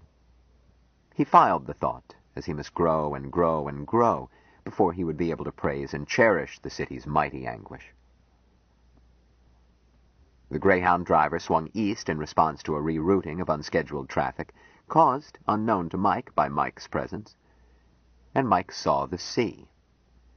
Jill had to tell him that it was water. Dorcas added that it was the Atlantic Ocean and traced the shoreline on the map. Mike had known since he was a nestling that the planet next nearer the sun was almost covered with the water of life, and lately he had learned that these people accepted this richness casually. He had taken the more difficult hurdle of grokking the Martian orthodoxy that water ceremony did not require water. Water was symbol for essence, beautiful, but not indispensable. But Mike discovered that knowing in abstract was not the same as physical reality. The Atlantic filled him with such awe that Jill said sharply, "Mike, don't you dare!" Mike chopped off his emotion and stored it. Then he stared at water stretching to horizon, and tried to measure it until his head was buzzing with threes and powers of threes and superpowers of powers. As they landed on the palace, Jubal called out, "Remember, girls, form a square around him and don't be backward about planting a heel or jabbing an elbow. And you'll be cloaked, but that's no reason not to step on a foot if you're crowded. Or is it?" "Quit fretting, boss. Nobody crowds a witness. And I'm wearing spike heels and way more than you do."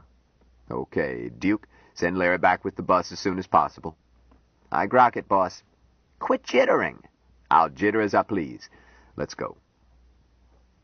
Harshaw, the 4 girls, with Mike and Caxton, got out. The bus took off. The landing flat was not crowded, but it was far from empty. A man stepped forward and said heartily, "Dr. Harshaw, I'm Tom Bradley, Senior Executive Assistant to the Secretary General. You are to go to Mr. Douglas's office. He will see you before the conference starts." "No." Bradley blinked. "I don't think you understood. These are instructions from the Secretary General." "Oh, he said that it was all right for Mr. Smith to come with you? The man from Mars, I mean." "No, we're going to the conference room. Have somebody lead the way. In the meantime, I have an errand for you. Miriam, that letter." "But, Dr. Harshaw—" "I said no. You ought to deliver this to Mr. Douglas at once and fetch his receipt to me." Harshaw signed across the flap of an envelope Miriam handed to him, pressed his thumbprint over the signature, handed it to Bradley. "Tell him that he must read this at once, before the meeting." "But the Secretary General desires—" "The Secretary desires to see that letter." Young man, I am endowed with second sight. I prophesy that you won't be here tomorrow if you waste time getting it to him." Bradley said, "Jim, take over," and left with the letter. Jubal sighed. He had sweated over that letter. Anne and he had been up most of the night preparing draft after draft. Jubal intended to arrive at an open settlement, but he had no intention of taking Douglas by surprise. A man stepped forward in answer to Bradley's order. Jubal sized him up as one of the clever young men on the make who gravitate to those in power and do their dirty work. The man smiled and said, "The name's Jim Sanforth, Doctor. I'm the Chief's press secretary. I'll be buffering for you from now on, arranging press interviews and so forth. I'm sorry to say that the conference is not ready. At the last minute, we've had to move to a larger room. It's my thought that we'll go to that conference room right now." "Doctor, you don't understand. They are stringing wires and things. The room is swarming with reporters and—" "Very well. We'll chat with them." "No, Doctor. I have instructions." "Youngster, you can take your instructions, fold them until they're all corners, and shove them in your oubliette. We are here for one purpose, a public conference. If the conference is not ready, we'll see the press in the conference room." "But you're keeping the man from Mars standing on a windy roof." Harshaw raised his voice. "Is there anyone smart enough to lead us to this conference room?" Sanforth swallowed and said, "Follow me, Doctor." The conference room was alive with newsmen and technicians, but there was a big oval table, chairs, and several smaller tables. Mike was spotted, and Sanforth's protest did not keep the crowd back. Mike's flying wedge of Amazons got him to the big table. Jubal sat him against it with Dorcas and Jill flanking him, and the fair witness and Miriam seated behind him. Then, Jubal made no attempt to fend off questions or pictures. Mike had been told that people would do strange things, and Jubal had warned him to take no sudden actions, such as causing persons or things to go away or stop, unless Jill told him to. Mike took the confusion gravely. Jill was holding his hand, and her touch reassured him. Jubal wanted pictures, the more the better. As for questions, he did not fear them. A week of talking with Mike had convinced him that no reporter could get anything out of Mike without expert help. Mike's habit of answering literally and stopping would nullify attempts to pump him. Most questions Mike answered with, "I do not know," or "Beg pardon?" A Reuters correspondent, anticipating a fight over Mike's status as an heir, tried to sneak in his own test of Mike's competence. "Mr. Smith, what do you know about the laws of inheritance?" Mike knew that he was having trouble grokking the human concept of property, and in particular the ideas of bequest and inheritance. So he stuck to the book, which Jubal recognized as Eli on Inheritance and Bequest, Chapter 1. Mike recited what he had read with precision and no expression for page after page, while the room settled into silence and his interrogator gulped. Jubal let it go on, until every newsman there knew more than he wanted to know about dower and courtesy, consanguinean and uterine, per stirpes and per capita. At last, Jubal said, "That's enough, Mike." Mike looked puzzled. "There is more." "Later. Does someone have a question on another subject?" A reporter for a London Sunday paper jumped in with one close to his employer's pocketbook. "Mr. Smith, we understand you like girls. Have you ever kissed a girl?" "Yes." "Did you like it?" "Yes." "How did you like it?" Mike hardly hesitated. "Kissing girls is a goodness," he explained. "It beats the hell out of card games." Their applause frightened him, but he could feel that Jill and Dorcas were not frightened. They were trying to restrain that noisy expression of pleasure which he could not learn. So he calmed his fright and waited. He was saved from further questions and was granted a great joy. He saw a familiar figure entering by a side door. "My brother, Dr. Mahmoud," Mike went on in overpowering excitement, in Martian. The champion's semantician waved and smiled, answered in the same jarring language while hurrying to Mike. The two continued talking in unhuman symbols, Mike in eager torrent, Mahmoud not as rapidly, with sounds like a rhinoceros ramming a steel shed. The newsmen stood it for some time, those who used sound recording it, and writers noting it as color.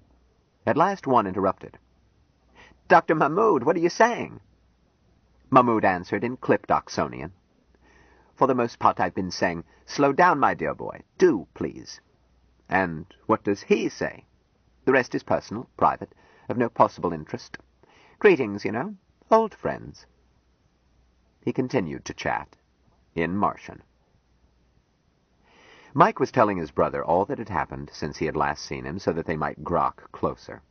But Mike's abstraction of what to tell was Martian in concept, it being concerned primarily with new water brothers and the flavor of each, the gentle water that was Jill, the depth of Anne, the strange, not yet fully grokked fact that Jubal tasted now like an egg, then like an old one, but was neither, the ungrokkable vastness of ocean. Mahmoud had less to tell, since less had happened to him by Martian standards. One Dionysian excess of which he was not proud, one long day spent lying face down in Washington's Suleiman Mosque, the results of which he had not yet grokked and would not discuss. No new water brothers. He stopped Mike presently and offered his hand to Jubal. "You're Dr. Harshaw. Valentine Michael thinks he has introduced me, and he has by his rules." Harshaw looked him over as he shook hands. Chap looked like a huntin', shootin', sportin' Britisher, from tweedy, expensively casual clothes to clipped grey moustache. But his skin was swarthy, and the genes for that nose came from somewhere near the Levant. Harshaw did not like fakes, and would choose cold corn pone over the most perfect syntho sirloin. But Mike treated him as a friend, so friend he was until proved otherwise.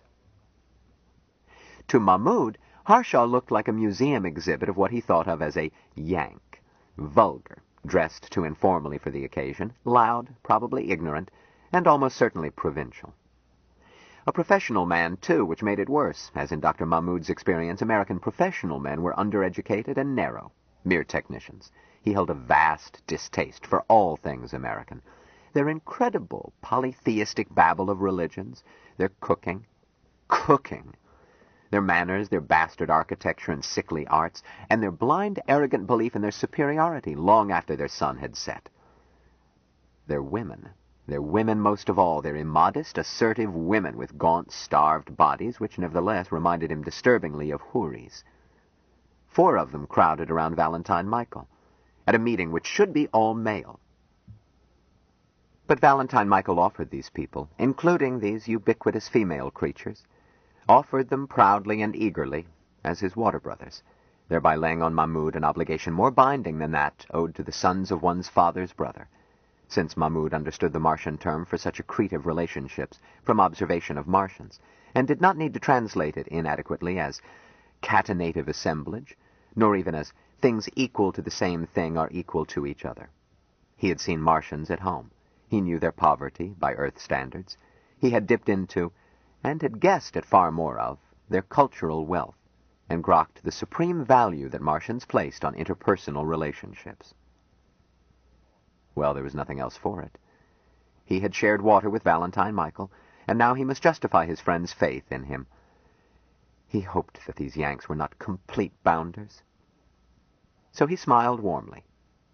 "Yes, Valentine Michael has explained to me, most proudly, that you were all in—" Mahmoud used one word of Martian. "To him." "Eh?" "A water brotherhood. You understand?" "I grok it." Mahmoud doubted if Harshaw did, but went on smoothly. "Since I am in that relationship to him, I must ask to be considered a member of the family. I know your name, Doctor, and I have guessed that this must be Mr. Caxton. I have seen your face pictured at the head of your column, Mr. Caxton. But let me see if I have the young ladies straight. This must be Anne?"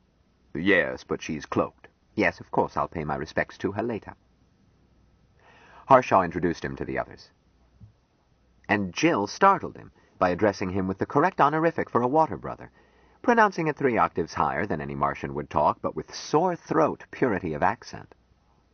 It was one of a dozen words she could speak out of 100 odd that she was beginning to understand, but this one she had down pat, because it was used to her and by her many times each day. Dr. Mahmoud's eyes widened. Perhaps these people were not mere uncircumcised barbarians. His young friend did have strong intuition. Instantly he offered Jill the correct honorific in response, and bowed over her hand. Jill saw that Mike was delighted. She managed to croak the shortest of 9 forms by which a water brother may return the response.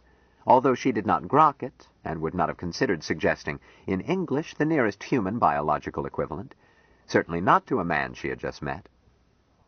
Mahmoud, who did understand it, took its symbolic meaning rather than its humanly impossible literal meaning, and spoke rightly in response. Jill had passed her limit. She did not understand his answer, and could not reply even in English. But she got an inspiration. At intervals around the table were water pitchers, each with its clump of glasses. She got a pitcher and tumbler, filled the latter. She looked Mahmoud in the eye, said earnestly, "Water. Our nest is yours." She touched it to her lips and handed it to Mahmoud. He answered in Martian, saw that she did not understand, and translated. "Who shares water shares all." He took a sip and started to return it, checked himself, and offered Harshaw the glass.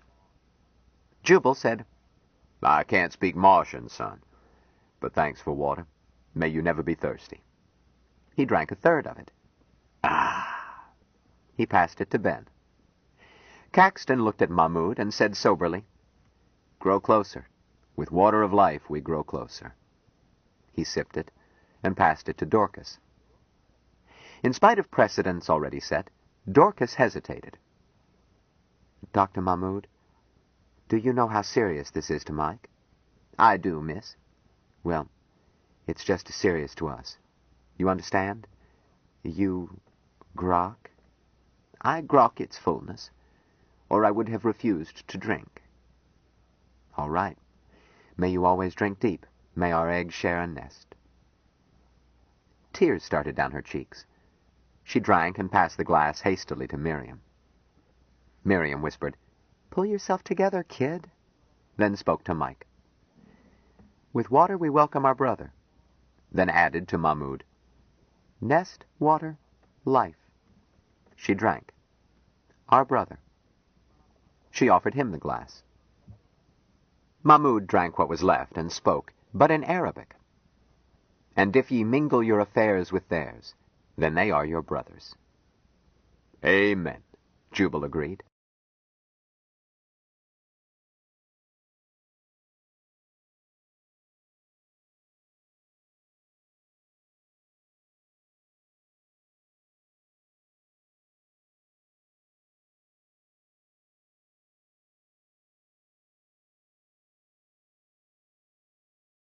Stranger in a Strange Land by Robert A. Heinlein, continued. Cassette 6, Side 1. "And if ye mingle your affairs with theirs, then they are your brothers." "Amen," Jubal agreed. Dr. Mahmoud looked quickly at him, decided not to inquire whether Harshaw had understood. This was not the place to say anything which might lead to unbottling his own troubles, his doubts. Nevertheless, he felt warmed in his soul, as always, by water ritual, even though it reeked of heresy. His thoughts were cut short by the assistant chief of protocol bustling up. "You're Dr. Mahmoud. You belong on the far side, doctor. Follow me." Mahmoud smiled. "No, I belong here. Dorcas, may I pull up a chair and sit between you and Valentine Michael?" "Certainly, doctor. I'll scrunch over." The ACFP was almost tapping his foot. "Dr. Mahmoud, please. The chart places you on the other side of the room. The Secretary General will be here any moment, and the place is still simply swarming with reporters and goodness knows who else, and I don't know what I'm going to do." "Then do it someplace else, bub," Jubal suggested. "What? Who are you? Are you on the list?" He worriedly consulted a seating chart. "Who are you?" Jubal answered. "The head waiter? I'm Jubal Harshaw. If my name is not on that list, you can tear it up. Look, Buster, if the man from Mars wants Dr. Mahmoud by him, that settles it." "But he can't sit here. Seats at the conference table are reserved for high ministers, chiefs of delegations, high court justices in equal ranks, and I don't know how I can squeeze them in if any more show up. And the man from Mars, of course." "Of course," Jubal agreed. "And of course Dr. Mahmoud has to be near the Secretary General, just back of him so that he'll be ready to interpret. I must say you're not being helpful." "I'll help." Jubal plucked the paper out of the official's hand. Let me see now. The man from Mars will sit opposite the Secretary General, near where he happens to be. Then, Jubal took a pencil and attacked the chart. This half, from here to here, belongs to the man from Mars. Jubal scratched cross marks and joined them with a thick black arc, then began scratching out names assigned to that side of the table. That takes care of half of your work, because I'll seat anybody on our side. The protocol officer was too shocked to talk. His mouth worked, but only noises came out. Jubal looked at him mildly. Something the matter? Oh, I forgot to make it official. He scrawled under his amendments, J. Harshaw for V.M. Smith. Trot back to your top sergeant, son, and show him that. Tell him to check his rule book on official visits from heads of friendly planets. The man opened his mouth, left without stopping to close it. He returned on the heels of an older man. The newcomer said in a no-nonsense manner, Dr. Harshaw, I'm LaRue, Chief of Protocol. Do you actually need half the main table? I understood that your delegation was quite small.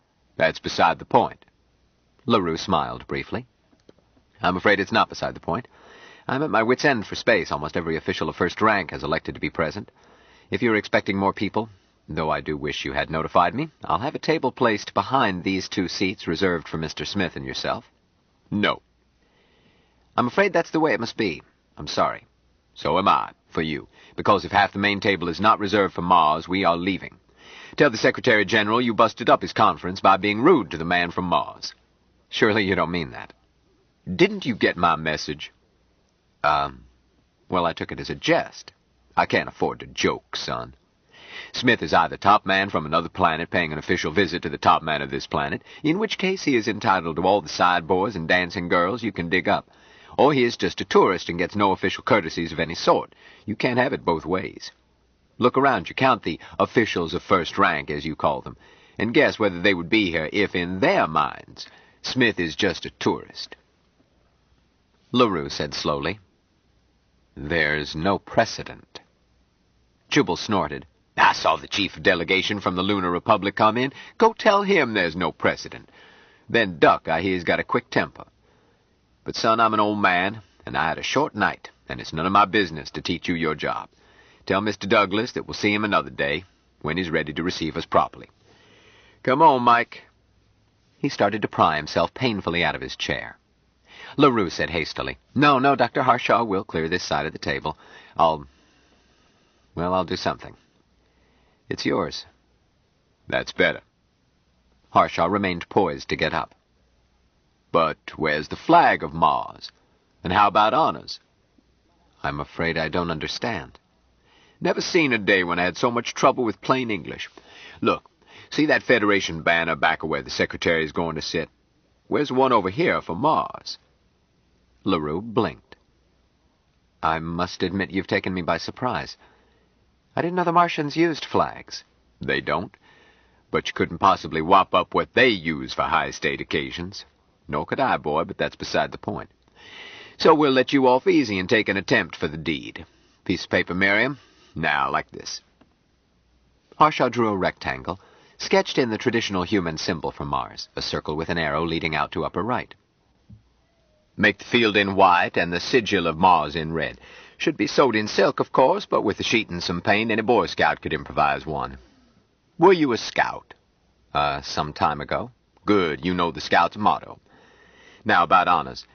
You expect to play Hail to Sovereign Peace as the Secretary comes in? Oh, we must. Then you'll want to follow it with the anthem for Mars. I don't see how I can, even if there is one. We don't have it. Dr. Harshaw, be reasonable. Look, son, I am being reasonable. We came here for a small, informal meeting. We find you've turned it into a circus. Well, if you're going to have a circus, you've got to have elephants. Now, we realize you can't play Martian music any more than a boy with a tin whistle can play a symphony. But you can play a symphony. The 9-Planet Symphony. Grocket. Do you catch on? Have the tape cut in at the beginning of the Mars movement. Play that. Or enough bars to let the theme be recognized. LaRue looked thoughtful. Yes, I suppose we could. But, Dr. Harshaw, I don't see how I can promise sovereign honors even on this improvised scale. I don't think I have the authority. Nor the guts, Harshaw said bitterly. Well, we didn't want a circus. So tell Mr. Douglas that we'll be back when he's not so busy. Been nice chatting with you, son. Stop by the Secretary's office and say hello when we come back if you're still here. He again went through the slow, apparently painful act of being too old and feeble to get out of a chair easily. LaRue said, Dr. Harshaw, please, don't leave. The secretary won't come in until I send word that we are ready, so let me see what I can do. Yes? Harshaw relaxed with a grunt. Suit yourself. One more thing while you're here. I heard a ruckus a moment ago. What I could catch, some crew members of the Champion wanted in. They're friends of Smith's, so let 'em in. We'll accommodate 'em. Help to fill up this side of the table. Harshaw sighed and rubbed a kidney. Very well, sir. LaRue agreed stiffly and left. Miriam whispered, Boss, did you sprain your back doing those handstands night before last? Quiet, girl, or I'll paddle you. With satisfaction, Jubal surveyed the room, which was continuing to fill with high officials. He had told Douglas that he wanted a small, informal talk, knowing that the announcement would fetch the powerful and power-hungry as light attracts moths. And now he felt sure Mike was about to be treated as a sovereign by those nabobs, with the world watching. Let him try to roust the boy around after this. Sandforth was shooing out newsmen, and the unfortunate assistant chief of protocol was jittering like a nervous babysitter in his attempt to play musical chairs with too few chairs and too many notables. They continued pouring in, and Jubal concluded that Douglas had never intended to convene earlier than 11, and that everyone else had been informed. The hour given Jubal was to permit the private pre-conference meeting that he had refused. Well, the delay suited Jubal. The leader of the Eastern Coalition came in. Mr. Kung was, by choice, not chief of delegation for his nation. His status under strict protocol was merely that of assemblyman. But Jubal was not surprised to see the assistant chief of protocol drop everything and rush to seat Douglas's chief political enemy at the main table near the seat reserved for the Secretary General. It reinforced Jubal's opinion that Douglas was no fool. Dr. Nelson, surgeon of the Champion, and Captain Van Tromp, her skipper, came in together and were greeted with delight by Mike. Jubal was pleased, as it gave the boy something to do under the cameras instead of sitting like a dummy. Jubal made use of the disturbance to rearrange seating. He placed Mike opposite the Secretary General's chair, and himself took the chair on Mike's left, where he could touch Mike. Since Mike had foggy notions of human manners, Jubal had arranged signals as imperceptible as those used in putting a high school horse through dressage. Stand up, sit down, bow, shake hands. Except that Mike was not a horse, and his training had required only 5 minutes to achieve perfection.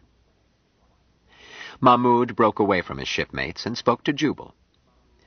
Doctor, the skipper and the surgeon are also water brothers of our brother, and Valentine Michael wanted to confirm it by again using ritual, all of us. I told him to wait. Do you approve? Me? Yes, certainly. Not in this mob. Damn it, how many water brothers did Mike have? Maybe you three can come with us when we leave, and have a bite and a talk in private. I shall be honored. I feel sure the other two will come also. Good. Dr. Mahmoud, do you know of any other brothers of our young brother who are likely to show up? No, not from the Champion there are no more. Mahmoud decided not to ask the complimentary question, as it would hint at how disconcerted he had been, at first, to discover his own conjugational commitments. I'll tell Sven and the old man. Harshaw saw the papal nuncio come in, saw him seated at the main table, and smiled inwardly. If that long-eared debit LaRue had any lingering doubts about the official nature of this meeting, he would do well to forget them. A man tapped Harshaw on the shoulder. Is this where the man from Mars hangs out? Yes, agreed Jubal.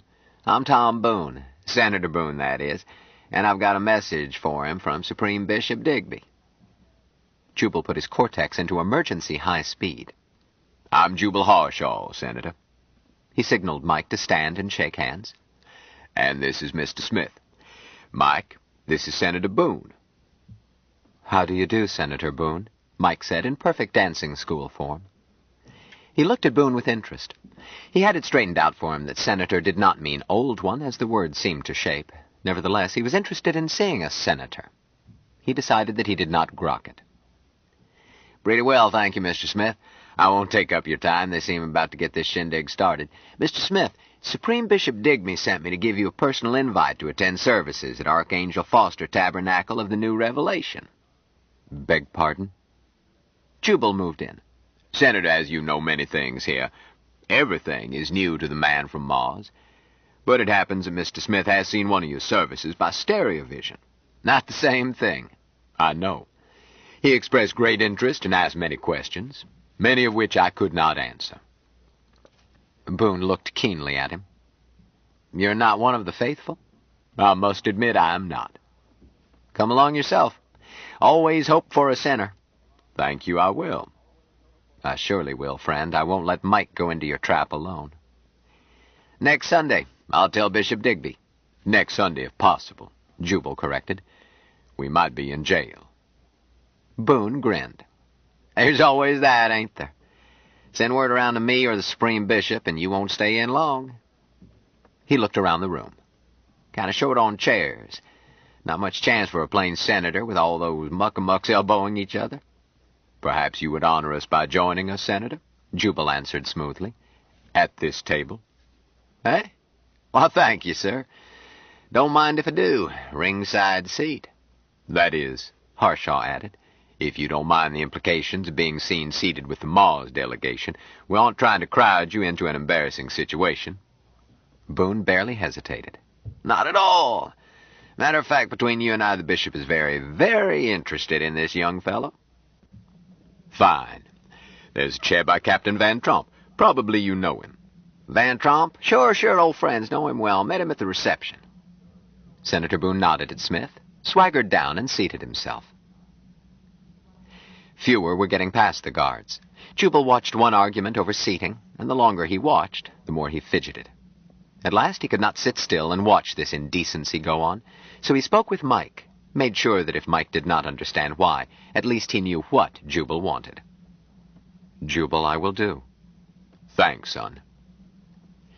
Jubal got up and approached a group of three, the assistant chief of protocol, the chief of the Uruguayan delegation, and a man who seemed angry and baffled. The Uruguayan was saying, "Seat him, then you must find seats for all local chiefs of state, 80 or more. This is Federation soil, and no chief of state has precedence over any other. If exceptions are made..."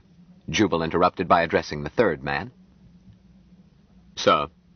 He waited long enough to gain attention, plunged on. The man from Mars has instructed me to ask you to do him the great honor of sitting with him, if your presence is not required elsewhere. The man looked startled, then smiled broadly. Why, yes, that would be satisfactory. The other two, palace official and Uruguayan dignitary, started to object. Jubal turned his back. Let's hurry, sir. We have very little time. He had seen men coming in with what appeared to be a stand for a Christmas tree and a bloody sheet, but what was certainly the Martian flag. As they hurried, Mike stood up and was waiting. Jubal said, "Sir, permit me to present Valentine Michael Smith. Michael, the President of the United States." Mike bowed very low. There was barely time to seat him on Mike's right while the improvised flag was being set up. Music sounded, everyone stood, and a voice proclaimed, "The Secretary General." Chapter 20. Jubal had considered having Mike remain seated while Douglas came in, but had rejected the idea. He was not trying to place Mike higher than Douglas, but merely to establish that the meeting was between equals. So when he stood up, he signaled Mike to do so. Great doors at the back of the hall opened at the first strains of Hail to Sovereign Peace, and Douglas came in. He went to his chair and started to sit down. Instantly, Jubal signaled Mike to sit down, the result being that Mike and the Secretary General sat down simultaneously, with a respectful pause before anyone else did so. Jubal held his breath. Had LaRue done it? He hadn't quite promised. The fortissimo tocsin of the Mars movement filled the room, the war god theme that startles even an audience expecting it. With his eyes on Douglas, and Douglas looking back at him, Jubal was up out of his chair like a recruit snapping to attention. Douglas stood, not as quickly, but promptly. But Mike did not. Jubal had not signaled him. He sat, unembarrassed by the fact that everyone else got back on his feet when the Secretary General did. Mike did not understand any of it, and was content to do what his water brother wanted. Jubal had puzzled over this, after he had demanded the Martian anthem. If the demand was met, what should Mike do? The answer depended on what role Mike was playing in this comedy. The music stopped. On Jubal's signals, Mike stood up, bowed quickly, and sat down, seating himself about as the Secretary General and the rest were seated. They all sat down more quickly this time, as no one missed the glaring point that Mike had remained seated through the anthem. Jubal sighed with relief. He had gotten away with it. Many years earlier, he had seen one of the vanishing tribe of royalty, a reigning queen, receive a parade, and he had noticed that the royal lady bowed after her anthem was played. That is, she had acknowledged a salute offered to her sovereign self. But the head of a democracy stands for his nation's anthem like any citizen. He is not a sovereign. As Jubal had pointed out, one couldn't have it two ways. Either Mike was a private citizen, in which case this gymkhana should never have been held, or by the theory inherent in the Larkin decision, the kid was sovereign all by his lonesome. Jubal felt tempted to offer LaRue a pinch of snuff. Well, the point had not been missed by one. The papal nuncio kept his face straight, but his eyes were twinkling. Douglas started to speak. Mr. Smith, we are honored and happy to have you as our guest. We hope that you will consider Earth your home quite as much as the planet of your birth, our neighbor, our good neighbor, Mars. He went on in rounded, pleasant periods. Mike was welcomed, but whether as a sovereign, as a tourist, or as a citizen returning home, was impossible to tell. Jubal watched Douglas, looking for some sign that would show how Douglas had taken the letter Jubal had sent to him, but Douglas never looked at him. Presently Douglas concluded, having said nothing, and said it very well. Jubal said, "Now, Mike." Smith addressed the Secretary-General, in Martian. He cut it off and said gravely, "Mr. Secretary-General of the Federation of Free Nations of the planet Earth." Then went on again in Martian. Then in English. "We thank you for our welcome here today. We bring greetings to the peoples of Earth from the ancient ones of Mars." And shifted again into Martian. Jubal felt that ancient ones was a good touch. It carried more bulge than old ones, and Mike had not objected. It had been Jill's idea to alternate a Martian version with the English one, and Jubal admitted with warm pleasure that her gimmick puffed up a formal little speech as devoid of content as a campaign promise into something as rollingly impressive as Wagnerian opera, and as hard to figure out. It didn't matter to Mike. He could insert the Martian as easily as he could memorize and recite the English. If it would please his water brothers to say these sayings, it made Mike happy. Someone touched Jubal's shoulder, shoved an envelope in his hand, and whispered, "From the Secretary-General." Jubal looked up, saw that it was Bradley, hurrying silently away. Jubal opened the envelope, glanced inside. The note was one word. Yes, and had been signed with J.E.D. in the famous green ink. Jubal looked up, found Douglas's eyes on him. Jubal nodded, and Douglas looked away. The conference was over. All that remained was to let the world know it. Mike concluded the sonorous nullities. Jubal heard his own words. "Growing closer with mutual benefit to both worlds, and each race according to its own nature." Douglas then thanked the man from Mars, briefly but warmly. Jubal stood up. "Mr. Secretary-General?" "Yes, Dr. Harshaw?" "Mr. Smith is here in a dual role. Like some visiting prince in the history of our own great race, traveling by caravan and sail across uncharted vastnesses to a distant realm, he brings the good wishes of the ancient powers of Mars. But he is also a human being, a citizen of the Federation of the United States of America. As such, he has rights and properties and obligations." Jubal shook his head. "Pesky ones. As attorney, for his capacity as a citizen and a human being, I have been puzzling over his affairs, and I've not even managed a complete list of what he owns, much less decide what to tell tax collectors." Jubal stopped to wheeze. "I'm an old man. I might not live to complete the task. You know that my client has no business experience in the human sense. Martians do these things differently. But he is a young man of great intelligence. The whole world knows that his parents were geniuses, and blood will tell. There's no doubt that in a few years he could, if he wished, do nicely on his own without the aid of one old broken-down lawyer. But his affairs need attention today. Business won't wait. But he is more eager to learn the history and arts and ways of the people of this, his second home, than he is to bury himself in debentures and stock issues and royalties, and I think in this he is wise. Mr. Smith possesses a direct wisdom that continues to astonish me, and astonishes all who meet him. When I explained the trouble, he looked at me with a clear gaze and said, "That's no problem, Jubal. We'll ask Mr. Douglas." Jubal paused and said anxiously, "The rest is personal business, Mr. Secretary. Should I see you privately, and let these ladies and gentlemen go home?" "Go ahead, Dr. Harshaw," Douglas added. "Protocol is dispensed with. Anyone who wishes to leave, please feel free to do so." No one left. "All right," Jubal went on. "I can wrap it up in one sentence. Mr. Smith wants to appoint you his attorney in fact, with full power to handle all his business affairs." Douglas looked convincingly astonished. "That's a tall order, Doctor." "I know it is, sir. I pointed out to him that you are the busiest man on this planet and didn't have time for his affairs." Jubal shook his head and smiled. "I'm afraid I didn't impress him. Seems on Mars the busier a person is, the more he is expected of him. Mr. Smith simply said, 'We can ask him.' So I'm asking him. Of course, we don't expect an answer offhand. That's another Martian trait. Martians are never in a hurry. Nor are they inclined to make things complicated. No bond, no auditing, none of that claptrap.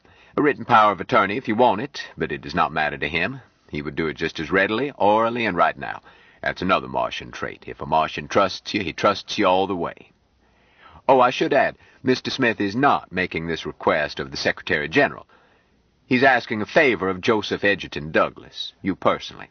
If you retire from public life, it will not affect this. Your successor in office doesn't figure in it. It's you he trusts, not just whoever happens to occupy the Octagon office in this palace." Douglas nodded. "Regardless of my answer, I feel honored and humble.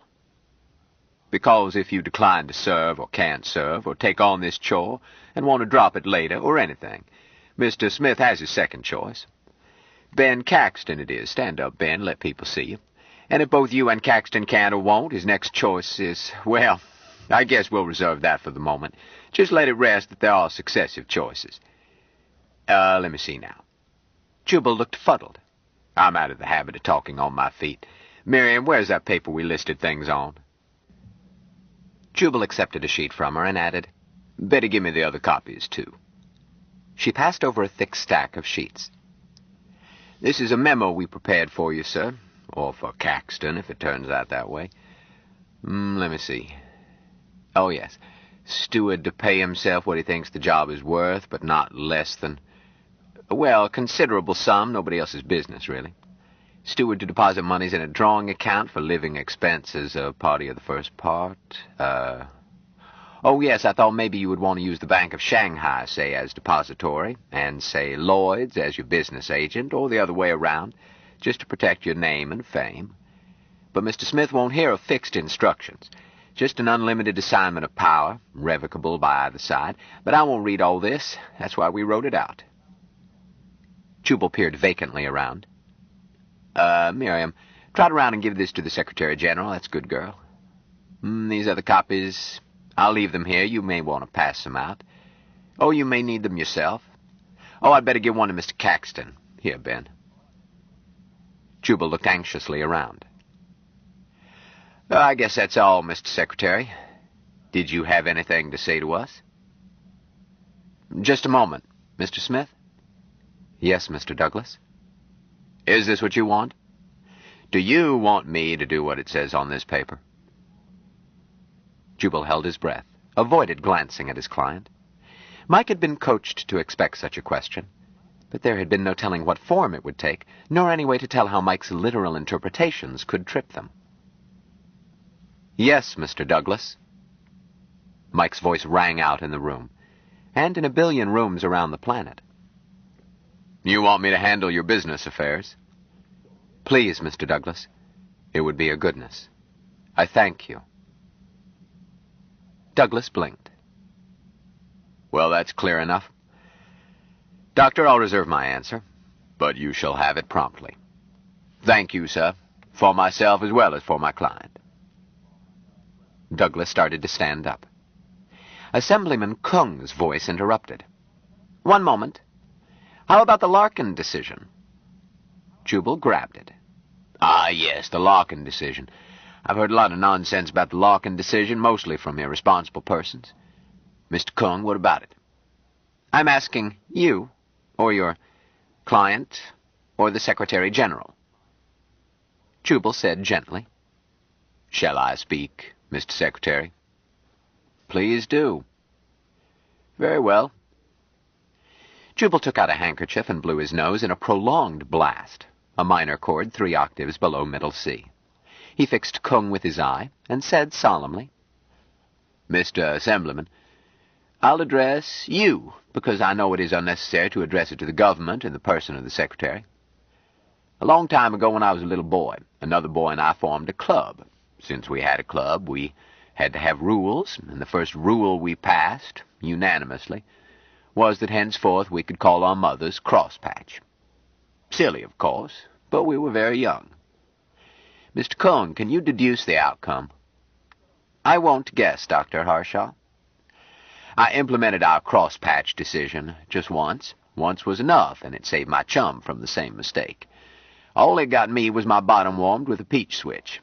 And that was the end of the Crosspatch decision. Jubal cleared his throat.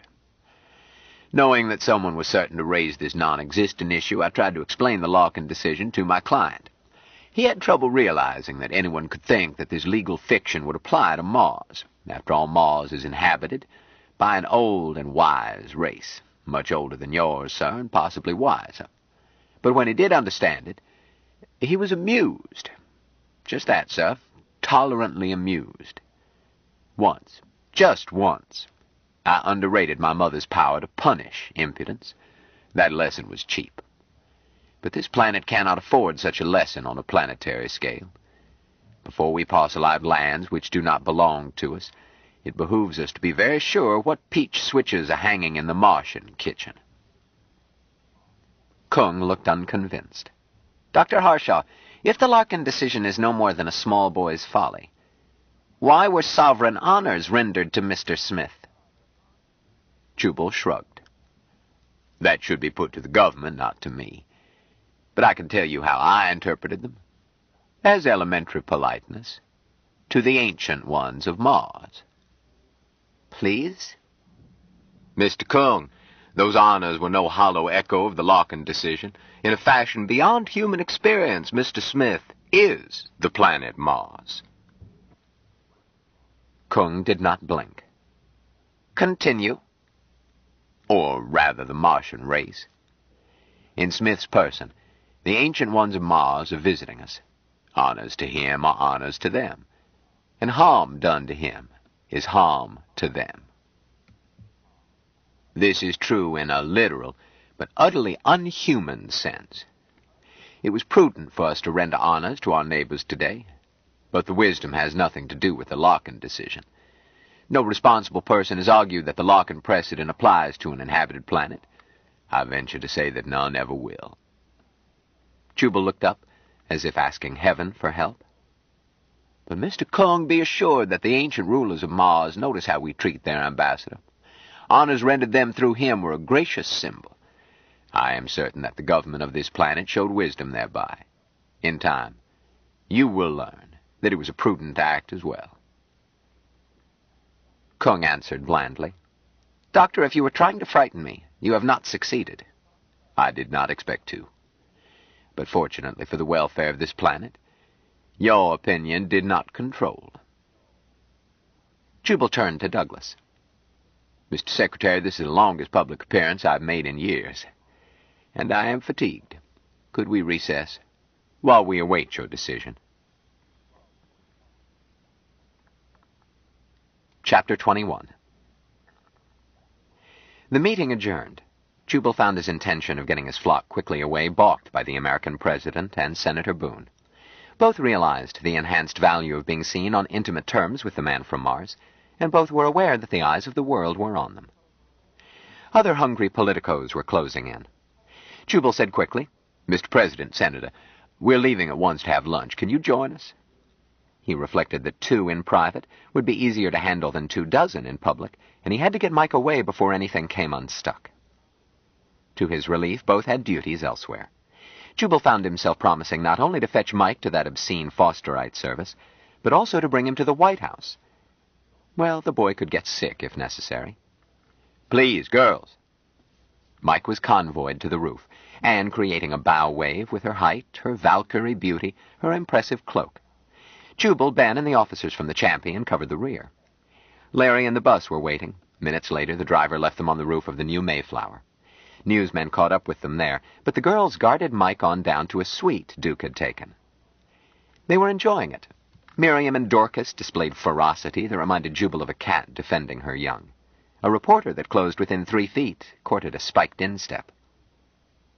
They found their corridor patrolled by SS troopers and an officer outside their suite.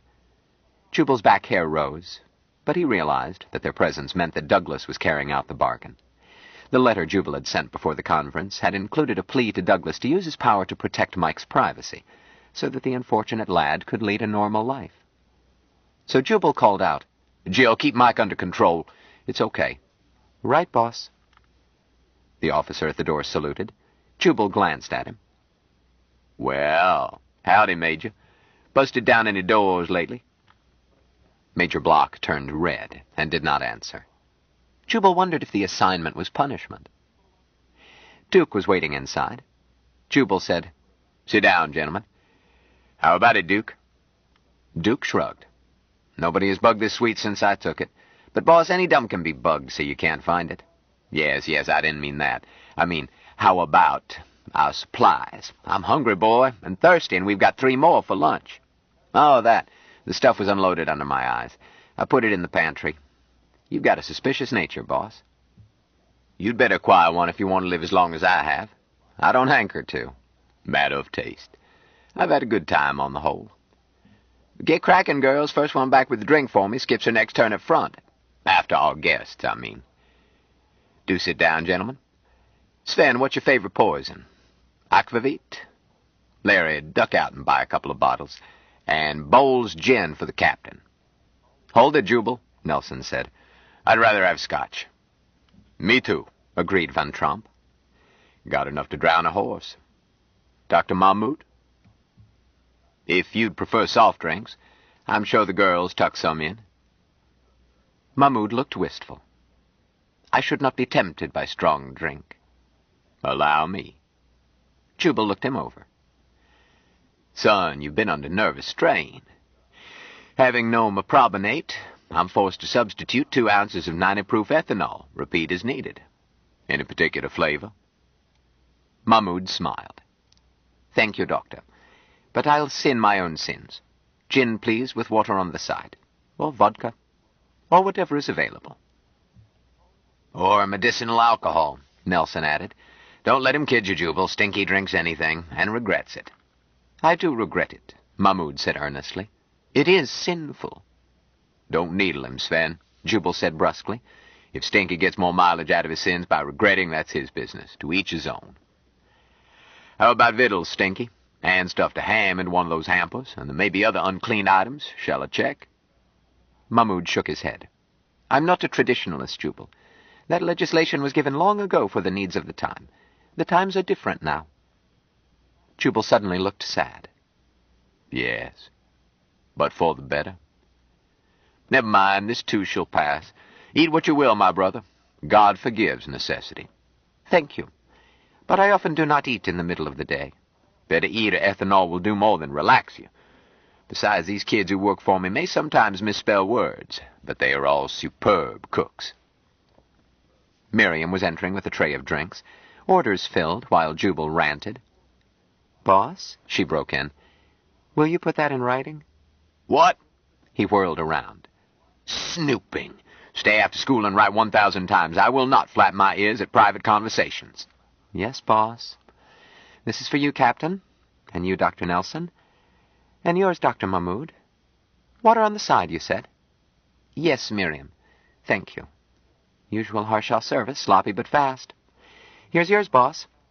"You put water in it." "Anne's orders. You're too tired to have it on the rocks." Jubal looked long-suffering. "See what I put up with, gentlemen. We should never have put shoes on 'em. Miriam, make that 1,000 times in Sanskrit." "Yes, boss." She patted him on the head. Go ahead and have your tizzy, dear. You've earned it. We're proud of you. Back to the kitchen, woman. Has everybody got a drink? Where's Ben? They have by now. Ben is phoning in his column. His drink is at his elbow. Very well. You may back out quietly. And send Mike in. Gentlemen, make a aloha paole. He drank. They joined him. Mike's helping. I think he's going to be a butler when he grows up. I thought you had left. Send him in anyhow. Dr. Nelson wants to examine him. No hurry, put in the ship's surgeon. Jubal, this is excellent scotch. But what was the toast? Sorry, Polynesian. May our friendship be everlasting. Called it a footnote to the water ceremony. By the way, gentlemen, Larry and Duke are water brothers to Mike, too, but don't let it fret you. They can't cook, but they're the sort to have at your back in a dark alley. If you vouch for them, Jubal, Van Tromp assured him, admit them and tile the door. But let's drink to the girls. Sven, what's that toast to the flickers? No one tess. No one tess. No one tess. No one tess. No one tess. No one tess. No one tess. No one tess.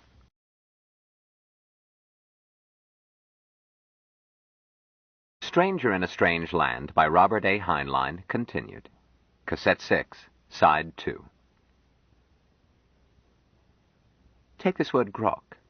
Its literal meaning, one which I suspect goes back to the origin of the Martian race as thinking creatures, and which throws light on their whole map, is easy.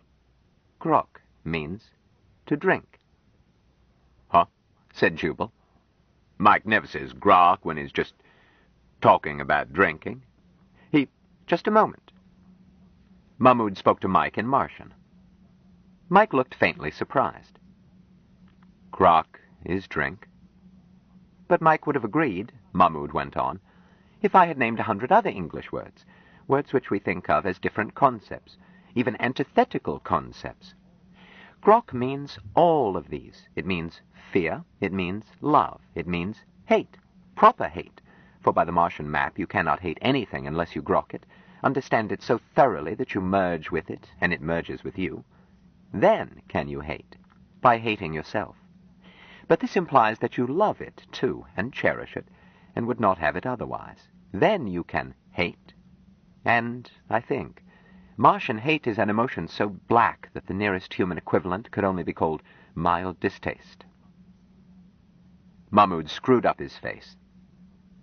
Grok means identically equal. The human cliché, this hurts me worse than it does you, has a Martian flavor. The Martians seem to know instinctively what we learned painfully from modern physics, that observer interacts with observed through the process of observation. Grok means to understand so thoroughly that the observer becomes a part of the observed. To merge, blend, intermarry, lose identity in group experience. It means almost everything that we mean by religion, philosophy, and science, and it means as little to us as color means to a blind man. Mahmoud paused. Jubal, if I chopped you up and made a stew, you and the stew, whatever was in it, would grok, and when I ate you, we would grok together, and nothing would be lost, and it would not matter which one of us did the eating. It would to me, Jubal said firmly. You aren't a Martian. Mahmoud stopped to talk to Mike in Martian. Mike nodded. You spoke rightly, my brother, Dr. Mahmoud. I am been saying so. Thou art God. Mahmoud shrugged helplessly. You see how hopeless it is? All I got was a blasphemy. We don't think in Martian. We can't. Thou art God, Mike said agreeably. God groks.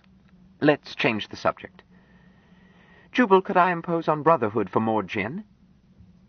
I'll get it, said Dorcas.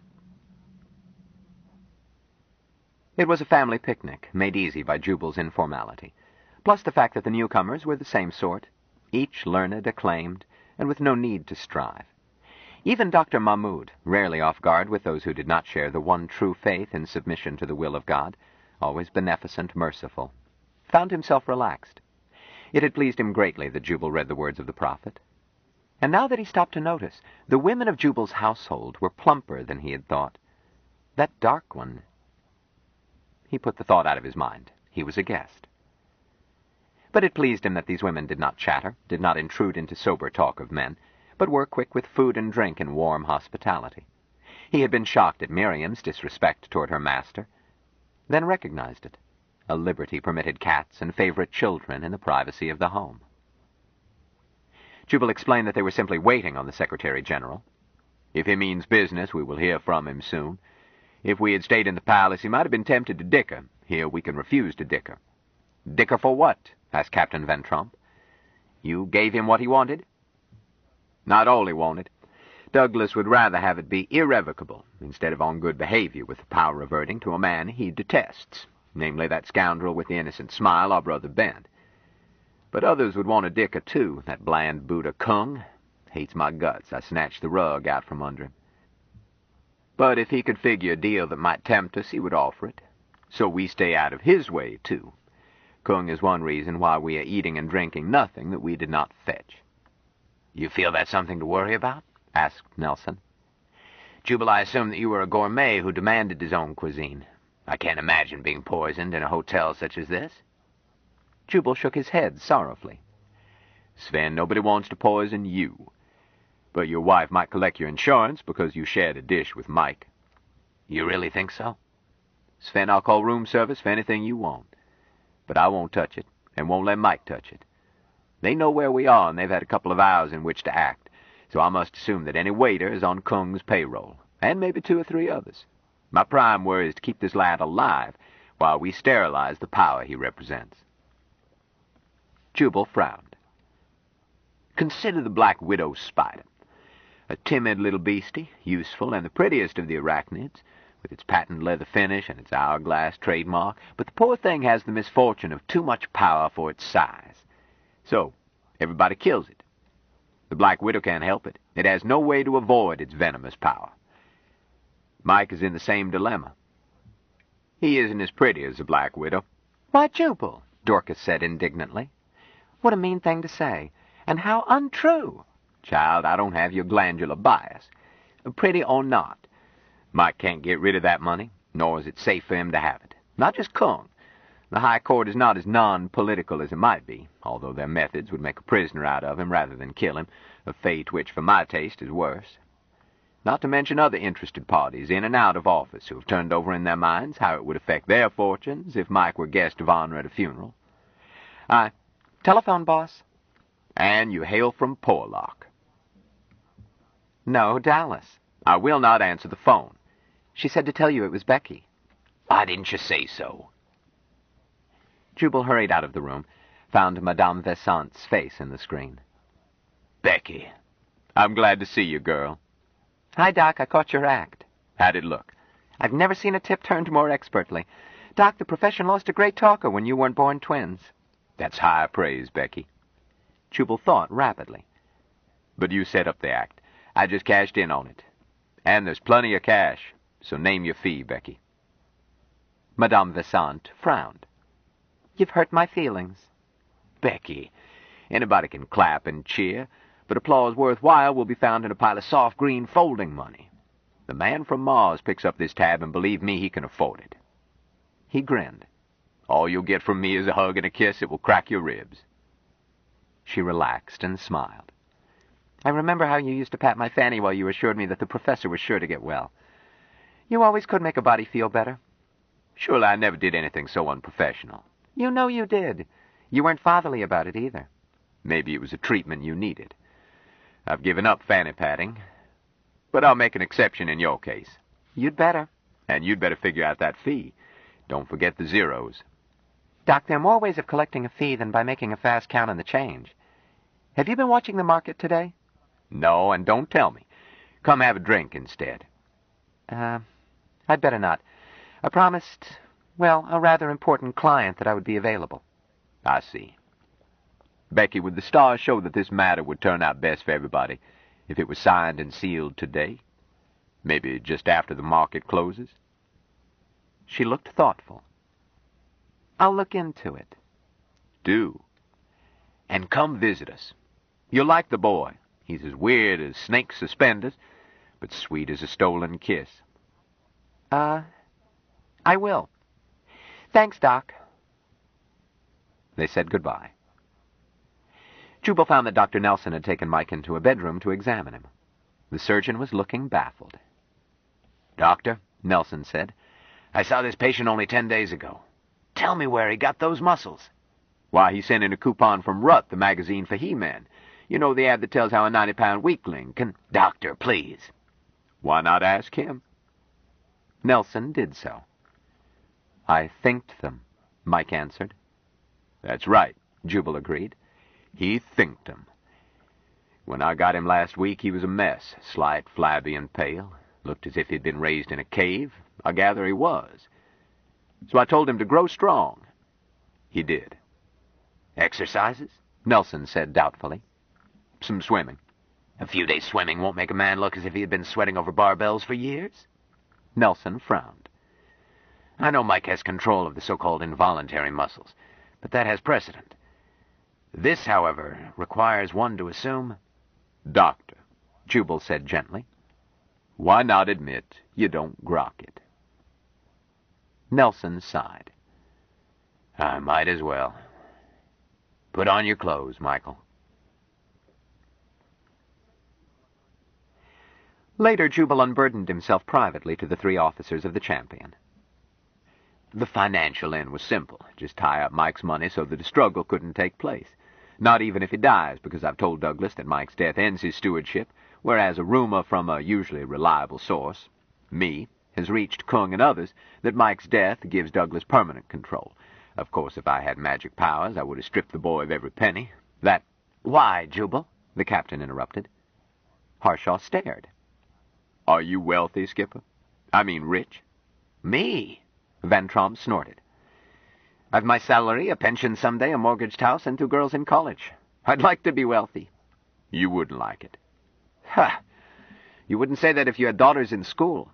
I put 4 through college, and went in debt to my armpits. One is a star in her profession, under her married name because I'm an old bum instead of a revered memory. The others remember my birthday and don't bother me. Education didn't harm them.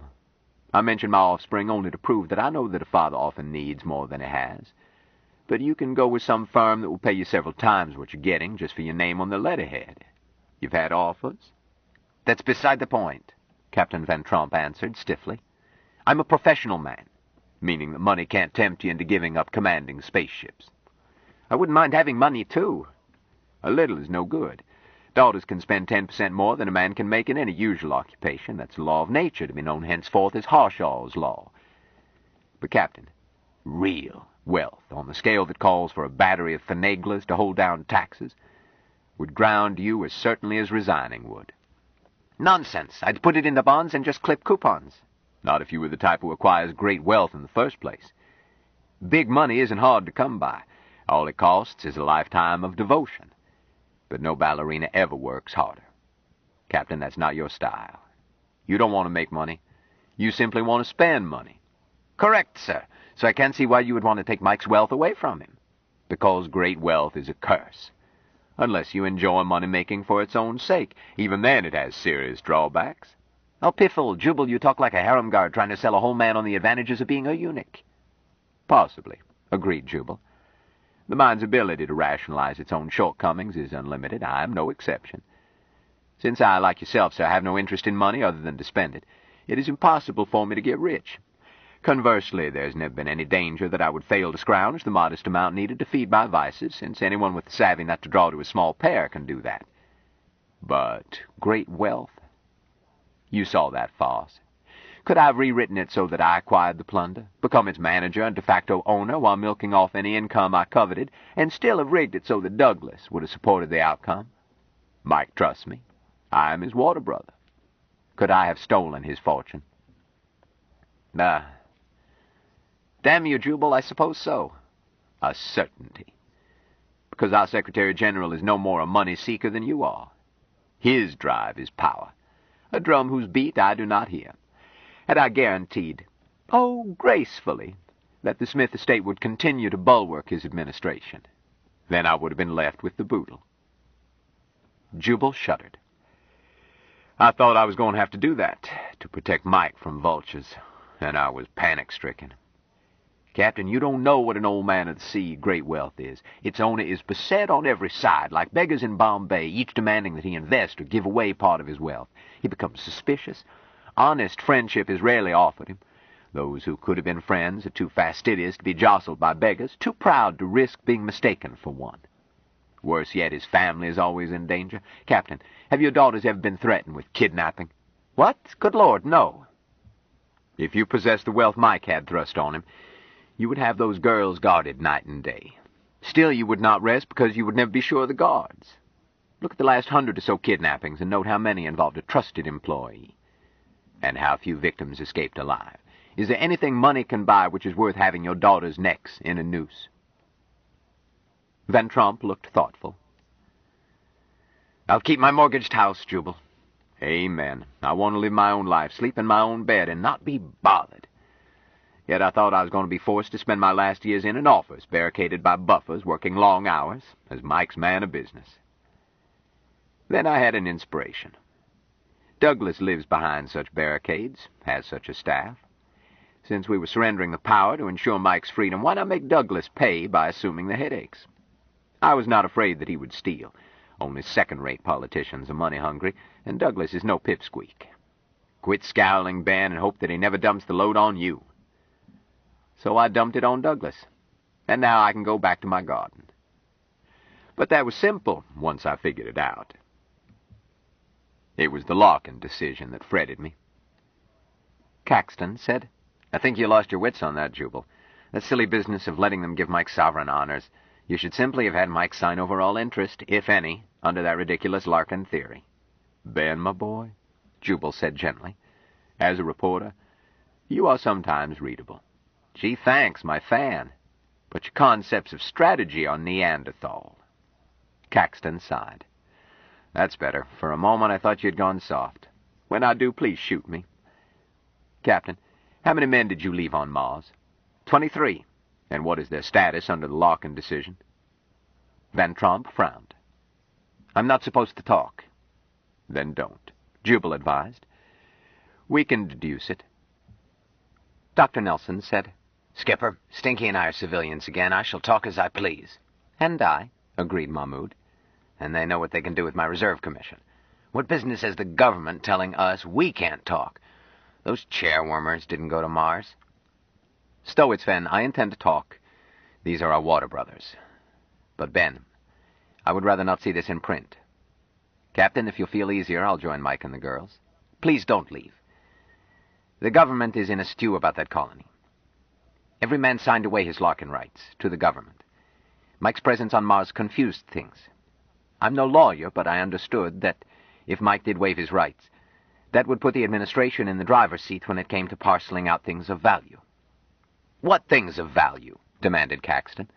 Look, Skipper, I'm not running down your achievement, but from all I've heard, Mars is invaluable real estate for human beings. Or are their assets still classified drop dead before reading? Van Tromp shook his head. No, the technical reports are all declassified. But, Ben, the moon was a worthless hunk of rock when we got it. Touché, Caxton admitted. I wish my grandpappy had bought Lunar Enterprises. He added, but Mars is inhabited. Van Tromp looked unhappy. Yes, but... Stinky, you tell him. Mahmoud said, Ben, there is plenty of room on Mars for human colonization. And so far as I was able to find out, the Martians would not interfere. We're flying our flag and claiming extraterritoriality right now. But our status may be like that of one of those ant cities under glass one sees in schoolrooms. I don't know where we stand. Jubal nodded. Nor I. I had no idea of the situation, except that the government was anxious to get those so-called rights. So I assumed that the government was equally ignorant and went ahead. Audacity, always audacity. Jubal grinned. When I was in high school, I won a debate by quoting an argument from the British Colonial Shipping Board. The opposition was unable to refute me, because there never was a British Colonial Shipping Board. I was equally shameless this morning. The administration wanted Mike's Larkin rights and was scared silly that we might make a deal with somebody else. So I used their greed and worry to force that ultimate logical absurdity of their fantastic legal theory, acknowledgement in unmistakable protocol that Mike was a sovereign, and must be treated accordingly. Jubal looked smug. Thereby, Ben said dryly, putting yourself up the well-known creek. Ben, Jubal said chidingly. By their own logic, they had crowned Mike. Need I point out that, despite the old saw about heads and crowns, it is safer to be publicly a king than a pretender in hiding? Mike's position was much improved by a few bars of music and an old sheet. But it was still not an easy one.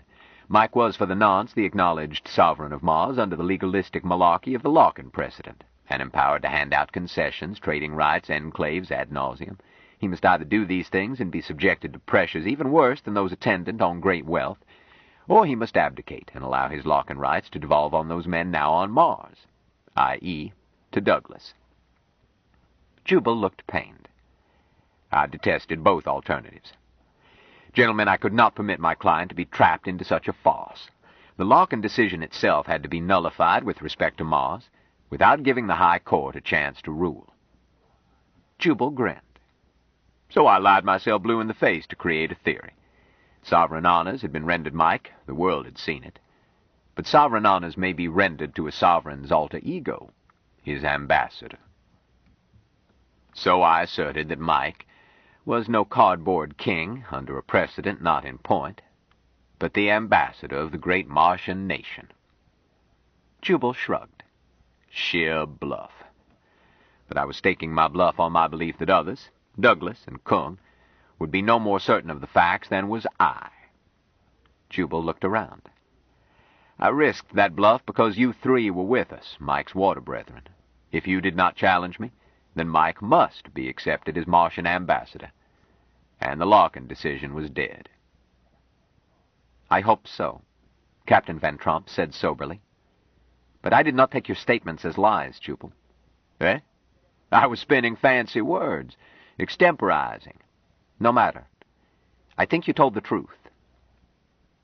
The skipper of the Champion hesitated. Except that I would not call Mike an ambassador. An invasion force is probably closer. Caxton's jaw dropped. Harshaw answered. In what way, sir? Van Tromp said. I'll amend that. I think he's a scout, reconnoitering for his Martian masters. Don't mistake me, I'm as fond of the boy as you are. But there's no reason for him to be loyal to us. To Earth, I mean. The captain frowned. Everybody assumes that a man found on Mars would jump at the chance to go home. But it wasn't that way. Eh, Sven? Mike hated the idea, agreed Nelson. We couldn't get close to him. He was afraid. Then the Martians told him to go with us. And he behaved like a soldier carrying out orders that scared him silly. Just a moment, Caxton protested. Captain, Mars invade us? Mars? Wouldn't that be like us attacking Jupiter? We have 2.5 times the surface gravity that Mars has. Jupiter has 2.5 times ours. Analogous differences on pressure, temperature, atmosphere, and so forth. We couldn't live on Jupiter, and I don't see how Martians could stand our conditions. Isn't that true? Close enough, admitted Van Tromp. Why should we attack Jupiter? Or Mars attack us? Ben, have you seen the proposals for a beachhead on Jupiter? Nothing has gone beyond the dream stage. It isn't practical. Spaceflight wasn't practical a few years ago. Engineers calculate that by using all we've learned from ocean exploration, plus equipping men with powered suits, it is possible to tackle Jupiter. Don't think that Martians are less clever than we are. You should see their cities. Said Caxton. Okay. I still don't see why they would bother. Captain. Yes, Jubal? I see another objection. You know the classification of cultures into Apollonian and Dionysian? I know in general. Well, it seems to me that even Zuni culture would be called Dionysian on Mars. You've been there. But I've been talking with Mike. That boy was raised in an Apollonian culture. Such cultures are not aggressive. I wouldn't count on it. Mahmoud said suddenly. Skipper, there's evidence to support Jubal. You can analyze a culture from its language, and there isn't any Martian word for war. At least I don't think there is. Nor for weapon, nor fighting. If a word isn't in a language, then its culture never has the referent. Oh, twaddle, Stinky. Animals fight, ants conduct wars. Do they have words for it? They would have, Mahmoud insisted. "In any verbalizing race, a verbalizing race has words for every concept and creates new ones or new definitions whenever a new concept evolves. A nervous system able to verbalize cannot avoid verbalizing. If the Martians know what war is, they have a word for it." "There's a way to settle it," Jubal suggested. "Call in Mike." "Just a moment," Van Tromp objected. "I learned years ago never to argue with a specialist, but I also learned that history is a long list of specialists who were dead wrong. Sorry, Stinky. You're right, Captain. Only I'm not wrong this time. All Mike can settle is whether he knows a certain word, which might be like asking a 2-year-old to define calculus. Let's stick to facts. Sven? About Agnew?" Nelson answered. "It's up to you, Captain." "Well, this is among Water Brothers, gentlemen. Lieutenant Agnew was our junior medical officer. Brilliant, Sven tells me. But he couldn't stand Martians. I'd given orders against going armed once it appeared that Martians were peaceful. Agnew disobeyed me. At least we were never able to find his sidearm, and the men who saw him alive say that he was wearing it. But all my log shows is missing and presumed dead. 2 crewmen saw Agnew go into a passage between 2 large rocks. Then they saw a Martian enter the same way, whereupon they hurried, as Dr. Agnew's peculiarity was well known. Both heard a shot. One says that he reached this opening in time to glimpse Agnew past the Martian, and then he didn't see Agnew. The second man says that when he got there, the Martian was just exiting, sailed on past, and went his way. With the Martian out of the way, they could see the space between the rocks. And it was a dead end. Empty. That's all, gentlemen. Agnew might have jumped that rock wall under Mars' low gravity and the impetus of fear, but I could not, and I tried. And to mention that these crewmen were wearing breathing gear, have to on Mars, and hypoxia makes a man's senses unreliable. I don't know that the first crewman was drunk through oxygen shortage. I mention it because it is easier to believe than what he reported, which is that Agnew vanished in the blink of an eye. I suggested that he had suffered hypoxia and ordered him to check his breather gear. I thought Agnew would show up, and I was looking forward to chewing him out for going armed. But we never found him. My misgivings about Martians date to that incident. They never again seemed to be just big, gentle, harmless, rather comical creatures, even though we never had trouble, and they always gave us anything we wanted. Once Stinky figured out how to ask for it. I played down the incident. Can't let men panic when you're 100 million miles from home. I couldn't play down the fact that Dr. Agnew was missing. The ship's company searched for him. But I squelched any suggestion of anything mysterious. Agnew got lost among those rocks, died when his oxygen ran out, was buried under sand drift. I used it to clamp down on always traveling in company, staying in radio contact, checking breather gear. I did not tell that crewman to keep his mouth shut. I simply hinted that his story was ridiculous, since his mate did not confirm it. I think the official version prevailed. Mahmoud said slowly, "Captain, this is the first I've heard that there was any mystery. And I prefer your official version. I'm not superstitious." Van Tromp nodded. "That's what I wanted. Only Sven and myself heard that wild tale. But just the same." The captain suddenly looked old. I wake up in the night and ask myself, what became of Agnew? Jubal listened without comment. Had Jill told Ben about Berquist and that other fellow, Johnson? Had anyone told Ben about the Battle of the Swimming Pool? It seemed unlikely. The kids knew that the official version was that the first task force had never showed up. They had all heard his phone call with Douglas. Damn it, the only course was to keep quiet and keep on trying to impress the boy that he must not make unpleasant strangers disappear. Jubal was saved from further soul-searching by Anne's arrival.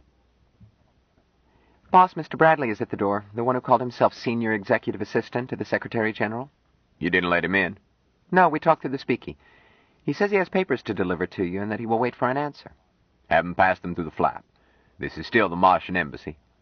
"Just let him stand outside?" "And I know you were gently reared. But this is a situation in which rudeness pays off. We don't give an inch until we get what we want." "Yes, boss."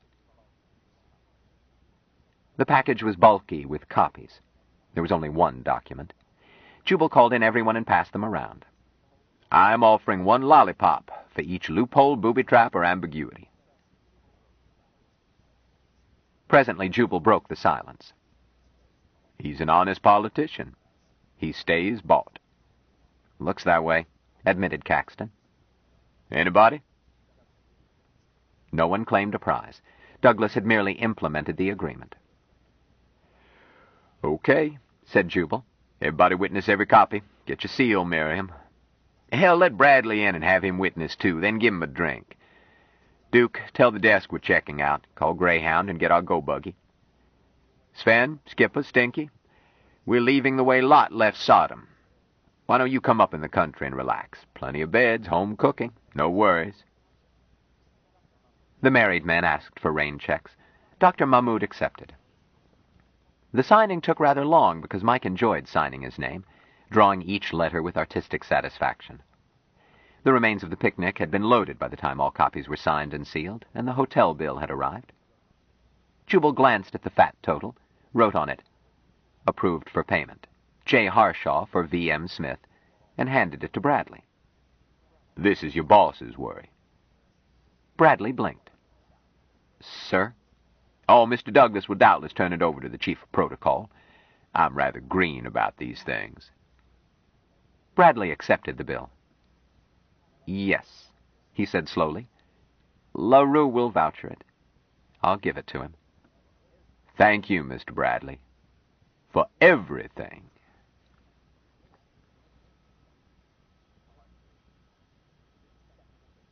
Part 3. His eccentric education. Chapter 22. In one limb of a spiral galaxy, close to a star known as Sol to some, another star became nova. Its glory would be seen on Mars in 3 replenished, 729 years, or 1,370 Terran years. The old ones noted it as useful shortly for instruction of the young, while never ceasing the exciting discussion of aesthetic problems concerning the new epic woven around the death of the 5th planet. The departure of the champion they noted without comment. A watch was kept on the strange nestlings sent back in it, but nothing more, since there would be waiting before it would be fruitful to grok the outcome. The humans left on Mars struggled with environment lethal to naked humans, but less difficult than that in the free state of Antarctica. One discorporated through an illness sometimes called homesickness. The old ones cherished the wounded spirit and sent it where it belonged for further healing. Aside from that, Martians left Terrans alone. On Earth, the exploding star was not noticed, human astronomers then being limited by speed of light. The man from Mars was briefly in the news. The Federation Senate Minority Leader called for a bold new approach to problems of population and malnutrition in Southeast Asia, starting with increasing grants and aid to families with more than 5 children. Mrs. Percy B.S. Suchek sued the Los Angeles City County Supervisors over the death of her pet poodle Piddle, which had taken place during a 5-day stationary inversion. Cynthia Duchess announced that she was going to have the perfect baby by a scientifically selected donor and an equally perfect host mother, as soon as experts completed calculating the instant for conception to ensure that the wonder child would be equally a genius in music, art, and statesmanship, and that she would, with the aid of hormonal treatments, nurse the child herself. She gave an interview on the psychological benefits of natural feeding and insisted, that the press take pictures to prove that she was endowed for this. Supreme Bishop Digby denounced her as the harlot of Babylon and forbade any fosterite to accept the commission, either as donor or host mother. Alice Douglas was quoted, "While I do not know Miss Duchess, one cannot help but admire her. Her brave example should be an inspiration to mothers everywhere." Jubal Harshaw saw one of her pictures in a magazine. He posted it in the kitchen, then noted that it did not stay up long, which made him chuckle. He did not have many chuckles that week. The world was too much with him. The press ceased bothering Mike when the story was over, but thousands of people did not forget Mike. Douglas tried to ensure Mike's privacy. SS troopers patrolled Harshaw's fence, and an SS car circled overhead and challenged any car that tried to land. Harshaw resented needing guards. The telephone Jubal routed through an answering service, to which was given a short list from whom Harshaw would accept calls, and kept the house instrument on refuse and record most of the time. But mail always comes through. Harshaw told Jill that Mike had to grow up. He could start by handling his mail. She could help him. But don't bother me.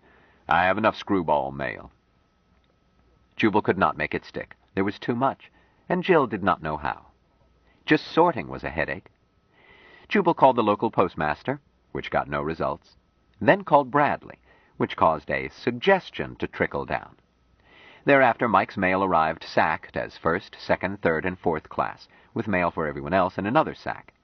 Second and third class was used to insulate a root cellar. Once the cellar was over-insulated, Jubal told Duke to use such mail to check erosion in gullies. Fourth-class mail was a problem. One package exploded in the village post office, blowing down several years of wanted announcements and one use next window sign. By luck, the postmaster was out for coffee, and his assistant, an elderly lady with weak kidneys, was in the washroom. Jubal considered having parcels processed by bomb specialists. This turned out not to be necessary. Mike could spot a wrongness about a package without opening it. Thereafter, fourth-class mail was left at the gate. Mike pried through it from a distance, caused to disappear any harmful parcel. Larry trucked the remainder to the house. Mike loved opening packages, although the plunder might not interest him. Anything nobody wanted wound up in a gully. This included gifts of food, as Jubal was not certain that Mike's nose for wrongness extended to poisons. Mike had drunk a poisonous solution used for photography, which Duke had left in the refrigerator. Mike said mildly that the iced tea had a flavor he was not sure he liked. Jubal told Jill that it was all right to keep anything, provided nothing was A, paid for, B, acknowledged, nor C, returned, no matter how marked.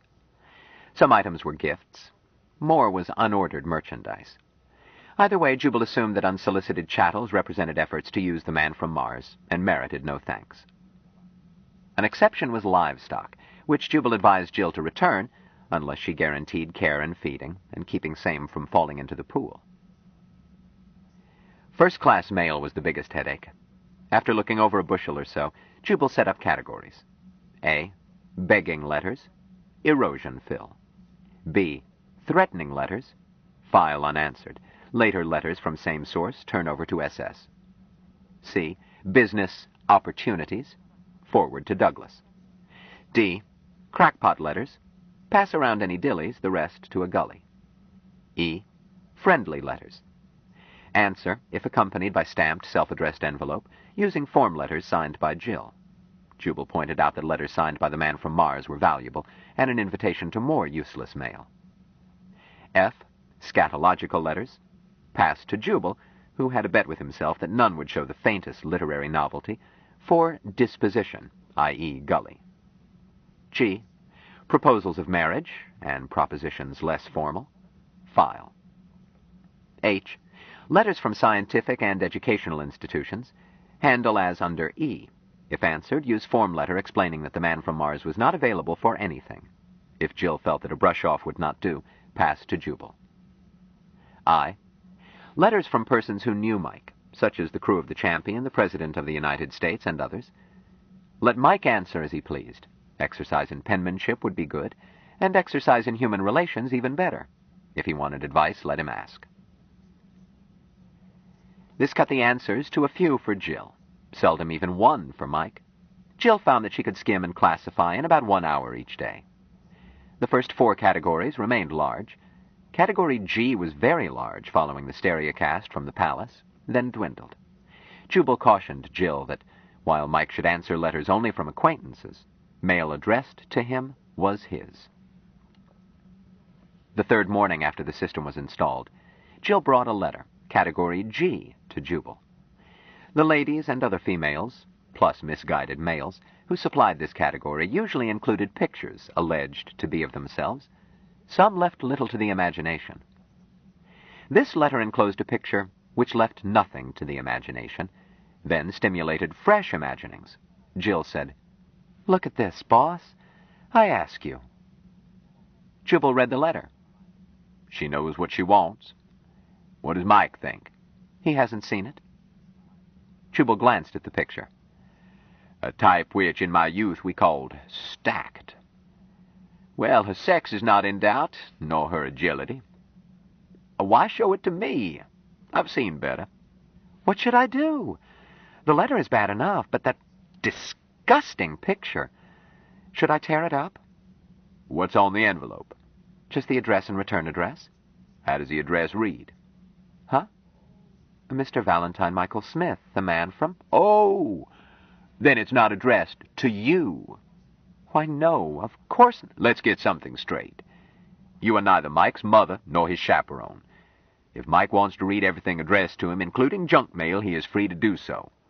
He does read most of those ads. But you don't want him to see filth. He's innocent. So, how many men has he killed? Jill looked unhappy. Jubal went on. If you want to help him, you will concentrate on teaching him that killing is frowned on in this society. Otherwise, he will be conspicuous when he goes out into the world. I don't think he wants to go out into the world. I'm going to push him out of the nest as soon as he can fly. I shan't make it possible for him to live out his life as an arrested infant. For one thing, I can't. Mike will outlive me by many years. But you are correct. Mike is innocent. Nurse, have you seen that sterile laboratory at Notre Dame? I've read about it. Healthiest animals in the world. But they can't leave the laboratory. Child, Mike has got to get acquainted with filth and get immunized. Someday he'll meet the gal who wrote this or her spiritual sisters. He'll meet her by the hundreds. Shucks, with his notoriety and looks, he could spend his life skipping from one bed to another. You can't stop it, I can't stop it. It's up to Mike. Furthermore, I wouldn't want to stop it. Although it's a silly way to spend one's life. The same exercises over and over again, I mean. What do you think? Jill blushed. Maybe you don't find them monotonous, none of my business either way. But if you don't want Mike's feet kicked out from under him by the first 500 women who get him alone, then don't interrupt his mail. Letters like that may put him on guard. Just pass it along in the stack, answer his questions, and try not to blush. Boss, you're infuriating when you're logical. A most uncouth way to argue. I'm going to tear up that picture after Mike has seen it. Oh, don't do that. What? Do you want it? Heaven forbid. But Duke collects such pictures. If Mike doesn't want to, give it to Duke. Duke collects such trash? He seems such a nice person. He is. But I don't understand. Jubal sighed.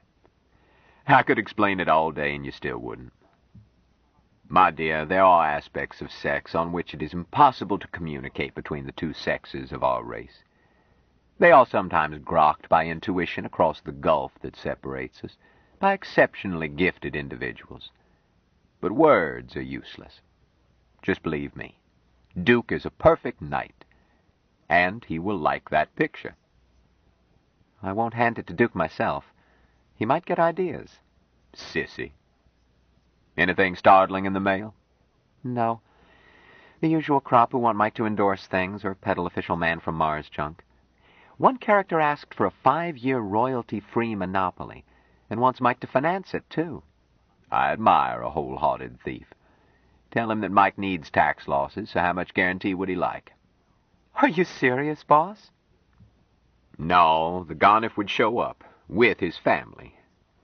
But you've given me an idea for a story. Front. Mike was interested in the disgusting picture.